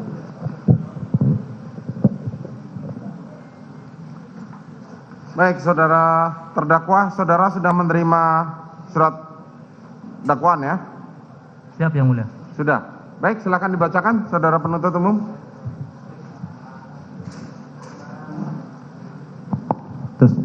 Baik, terima Terima kasih Majelis Hakim yang kami muliakan, tim penasihat hukum terdakwa yang kami hormati, yang telah memberikan kesempatan kepada kami untuk membacakan dakwaan dan memiliki semangat yang sama untuk mencari dan menemukan kebenaran material dan keadilan di persidangan yang sama-sama kita muliakan saat ini. Surat dakwaan nomor register perkara PDM 245 garis miring JKTS L garis miring 10 garis miring 2022 atas nama terdakwa Ricky Rijal Wibowo.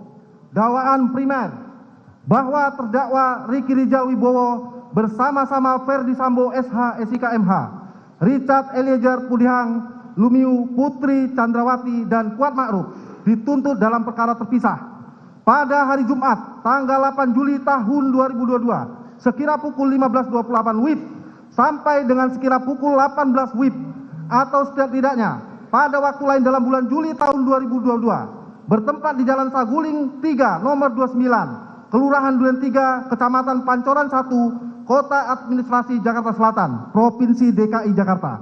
Selanjutnya disebut Rumah Saguling 3 nomor 29 dan bertempat di Rumah Dinas Komplek Polri Duren 3 nomor 46 RT 5 RW 1 Kelurahan Duren 3 Kecamatan Pancoran 1 Kota Administrasi Jakarta Selatan Provinsi DKI Jakarta.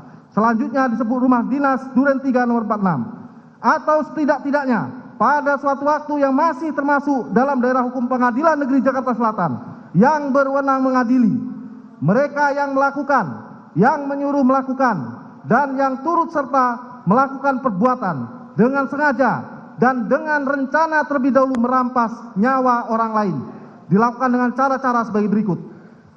Pada awalnya hari Kamis tanggal 7 Juli 2022 sekira sore hari terjadi suatu peristiwa di rumah saksi Ferdi Sambo SH SK MH yang beralamat di Perum Cempaka, Residen Blok C 3 Jalan Cempaka, Kelurahan Banyu Rojo, Kecamatan Martoyudan, Kabupaten Magelang. Selanjutnya disebut Rumah Magelang. Terjadi keributan antara korban Nopriansah Yosua Huta Barat dengan saksi Kuat Ma'ruf.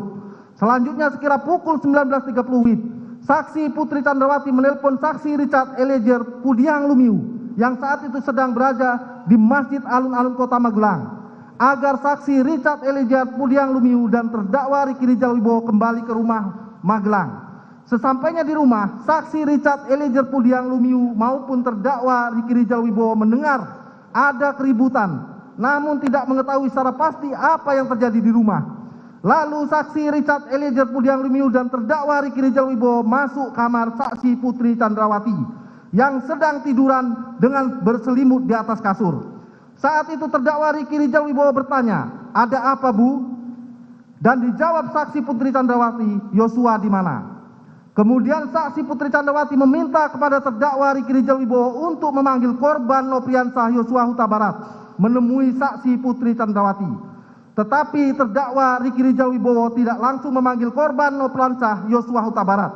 Akan tetapi terdakwa Ricky Rijal Wibowo turun ke lantai 1 untuk terlebih dahulu mengambil senjata api HS nomor seri H233001 milik korban Nopriansah Yosua Huta Barat dan juga mengambil senjata laras panjang jenis Steyr AF kaliber 223 nomor pabrik 14 USA 247 yang berada di kamar tidur korban Nopriansah Yosua Huta Barat. Lalu mengamankan kedua senjata tersebut di lantai 2 di kamar Tri Brata Putra Sambo, anak dari saksi Ferdi Sambo SH SIK MH dengan saksi Putri Chandrawati. Kemudian terdakwa Ricky Rijal Wibowo turun lagi ke lantai 1 untuk menghampiri korban Nopriansah Yosua Huta Barat yang sedang berada di rumah. Lalu bertanya kepada korban Nopriansah Yosua Huta Barat, "Ada apaan, Yos?" Dan dijawab oleh korban Nopriansah Yosua Huta Barat, "Enggak tahu, Bang. Kenapa Kuat marah-marah sama saya?" Kemudian terdakwa Ricky Rijal Wibowo mengajak korban Nopriansah Yosua Huta Barat masuk ke rumah karena dipanggil saksi Putri Chandrawati, namun sempat ditolak oleh korban Nopriansah Yosua Huta Barat. Akan tetapi terdakwa Ricky Rijal Wibowo berusaha membujuk korban Nopriansah Yosua Huta Barat untuk bersedia menemui saksi Putri Chandrawati di dalam kamarnya di lantai 2. Kemudian korban Nopriansah Yosua Huta Barat akhirnya bersedia dan menemui saksi Putri Chandrawati dengan posisi duduk di lantai, sementara saksi Putri Chandrawati duduk di atas kasur sambil bersandar. Kemudian terdakwa Ricky Rijal Wibowo meninggalkan saksi Putri Candrawati dan korban Nopriansah Yosua Huta Barat berdua di dalam kamar pribadi saksi Putri Candrawati sekitar 15 menit lamanya. Setelah itu korban Nopriansah Yosua Huta Barat keluar dari kamar. Selanjutnya saksi Kuat Ma'ruf mendesak saksi Putri Candrawati untuk melapor kepada saksi Ferdi Sambo SH SIK MH dengan berkata, "Ibu harus lapor Bapak, biar di rumah ini tidak ada duri dalam rumah tangga Ibu." Meskipun saat itu saksi Kuat Ma'ruf masih belum mengetahui secara pasti kejadian yang sebenarnya.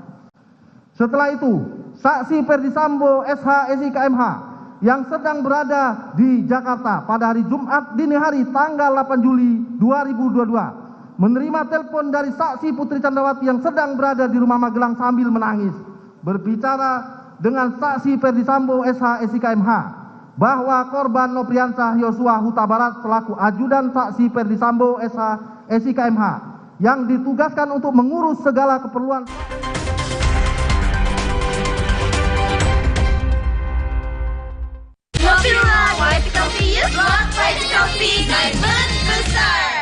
Liburan paling seru ditemanin Luwak White Coffee Ice. Paduan kopi dan creamy milk dan gulanya pas. Bikin kamu sedingin-dinginnya, segar beraktivitas lagi. Luwak White Coffee, kopi nikmat dan satu-satunya yang nyaman diminum. Luwak murni premium dengan teknologi slow roasting menjadikannya nyaman diminum. Ayo dapatkan limited edition dukung timnas mendunia. Beli satu gratis satu. Hai, tahukah Anda? Cuma Entrasol yang tinggi serat dan mengandung ekstrak buah zaitun. Bantu jaga kesehatan jantungku. Rendah laktosanya bikin nyaman di perutku. Entrasol. Aku pilih Morinaga karena triple bifidusnya bantu jaga daya tahan tubuh dan dukung proses belajarnya serta optimalkan tumbuh kembangnya. Karena waktu tak bisa kembali. Morinaga. Perhatian, Mas E, Mbak E, pandemi belum selesai loh ya. Jangan lengah, meski kasus sudah rendah. Disiplin prokes, maskernya tetap dipakai. Satu lagi, vaksin booster, penting itu. Ayo buruan vaksin booster, biar tubuh kebal dan bebas bepergian. Loh, pada mau kemana? Mau vaksin booster atuh Pak Camat. Gapai harmoni Indonesiaku, rangkul aku dalam binekamu. Ku ingin bersatu bersama selamanya. Kita tegar. Menangkan hari kita dari sakit kepala dengan Bodrek. Pilihan kami di Indonesia. Tegar, bersatulah bangsaku. Bodrek, dukung Indonesia bersatu. Perhatian, Mas E, Mbak E, pandemi belum selesai loh ya. Jangan lengah, meski kasus sudah rendah. Disiplin prokes, maskernya tetap dipakai. Satu lagi, vaksin booster, penting itu. Ayo buruan vaksin booster, biar tubuh kebal dan bebas bepergian. Loh, pada mau kemana? Mau vaksin booster atuh Pak Camat. Liburan paling seru ditemanin Luwak White Coffee Ice. Paduan kopi dan creamy milk dan gulanya pas. Bikin kamu sedingin-dinginnya, segar beraktivitas lagi. Luwak White Coffee, kopi nikmat dan satu-satunya yang nyaman diminum. Luwak murni premium dengan teknologi slow roasting menjadikannya nyaman diminum. Ayo dapatkan limited edition dukung timnas mendunia. Beli satu gratis satu.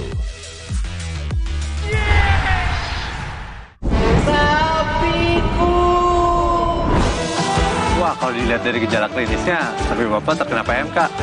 Baiknya dipotong bersyarat ya, Pak. Nah, selain potong bersyarat, ada beberapa cara yang bisa kita lakukan untuk mencegah penularan virus PMK ini, Pak. Yang pertama ada biosecurity, yang kedua ada vaksinasi, yang ketiga pengobatan, dan dipotong bersyarat menjadi opsi yang paling akhir. Mari kita sama-sama basmi PMK dari bumi Indonesia.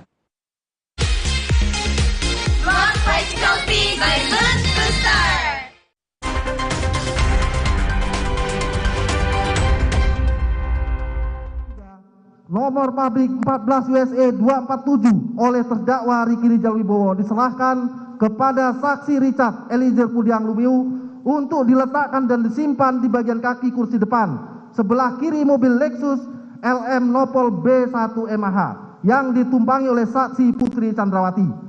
Selanjutnya rombongan dari Magelang tersebut berangkat ke Jakarta berjalan beriringan dikawal oleh mobil patroli Patwal Lalu Lintas Polres Magelang menuju Rumah Saguling 3 nomor 29. Dalam perjalanan menuju ke Jakarta, saksi Putri Chandrawati berinisiatif untuk tes PCR jika nanti sudah sampai di Jakarta. Lalu meminta saksi Richard Eliezer Pudiang Lumiu untuk memesan tes PCR. Saat itu saksi Richard Eliezer Pudiang Lumiu menanyakan kepada saksi Putri Chandrawati terkait lokasi tes PCR. Lalu saksi Putri Chandrawati menyampaikan awalnya untuk lokasi PCR di kediaman Bangka saja. Namun beberapa saat kemudian saksi Putri Chandrawati yang menghendaki diadakannya tes PCR tersebut memastikan kembali emang sudah dipesan. Lalu saksi Richard Eliezer Pudiang Lumiu menjawab, sudah ibu. Lalu saksi Putri Chandrawati mengganti lokasi tes PCR dengan mengatakan, ya udah di Saguling saja. Bahwa pada hari Jumat sore hari tanggal 8 Juli 2022, saksi Ferdi Sambo SH SIK MH dari kantornya di Mabes Polri pulang menuju Rumah Saguling nomor 3, Saguling 3 nomor 29 dan tiba sekira pukul 15.24 WIB. Saksi Ferdi Sambo SH SIK MH dalam keadaan marah langsung masuk ke rumah melalui pintu garasi dengan menggunakan lift naik ke lantai 3 ke kamar pribadinya sambil menunggu kedatangan rombongan saksi Putri Chandrawati tiba dari Magelang. Tidak beberapa lama kemudian sekira pukul 15.40 WIB, saksi Putri Chandrawati bersama rombongan tiba di Rumah Saguling 3 nomor 29. Kemudian saksi Kuat Makruf turun dari pintu mobil bagian depan sebelah kanan. Saksi Richard Eliezer Pudiang Lumiu turun di pintu depan sebelah kiri. Saksi Putri Chandrawati turun dari pintu tengah sebelah kanan. Dan saksi Susi turun dari pintu tengah sebelah kiri. Sedangkan terdakwa Ricky Rijal Wibowo tiba di Rumah Saguling 3 nomor 29 lalu turun dari pintu mobil depan samping sebelah kanan. Setelah itu korban Nofriansah Yosua Huta Barat turun dari pintu depan sebelah kiri. Bahwa selanjutnya saksi Putri Chandrawati yang memakai baju sweater warna coklat dan celana legging warna hitam bersama saksi masuk ke dalam rumah untuk melakukan tes PCR didampingi oleh saksi Kuat Makruf. Setelah saksi Putri Chandrawati dan saksi Susi selesai melaksanakan tes PCR, lalu bersama dengan saksi Kuat Makruf yang tidak ikut melaksanakan tes PCR naik ke lantai 3 dengan menggunakan lift. Sedangkan saksi Richard Eliezer Pudiang Lumiu mengikuti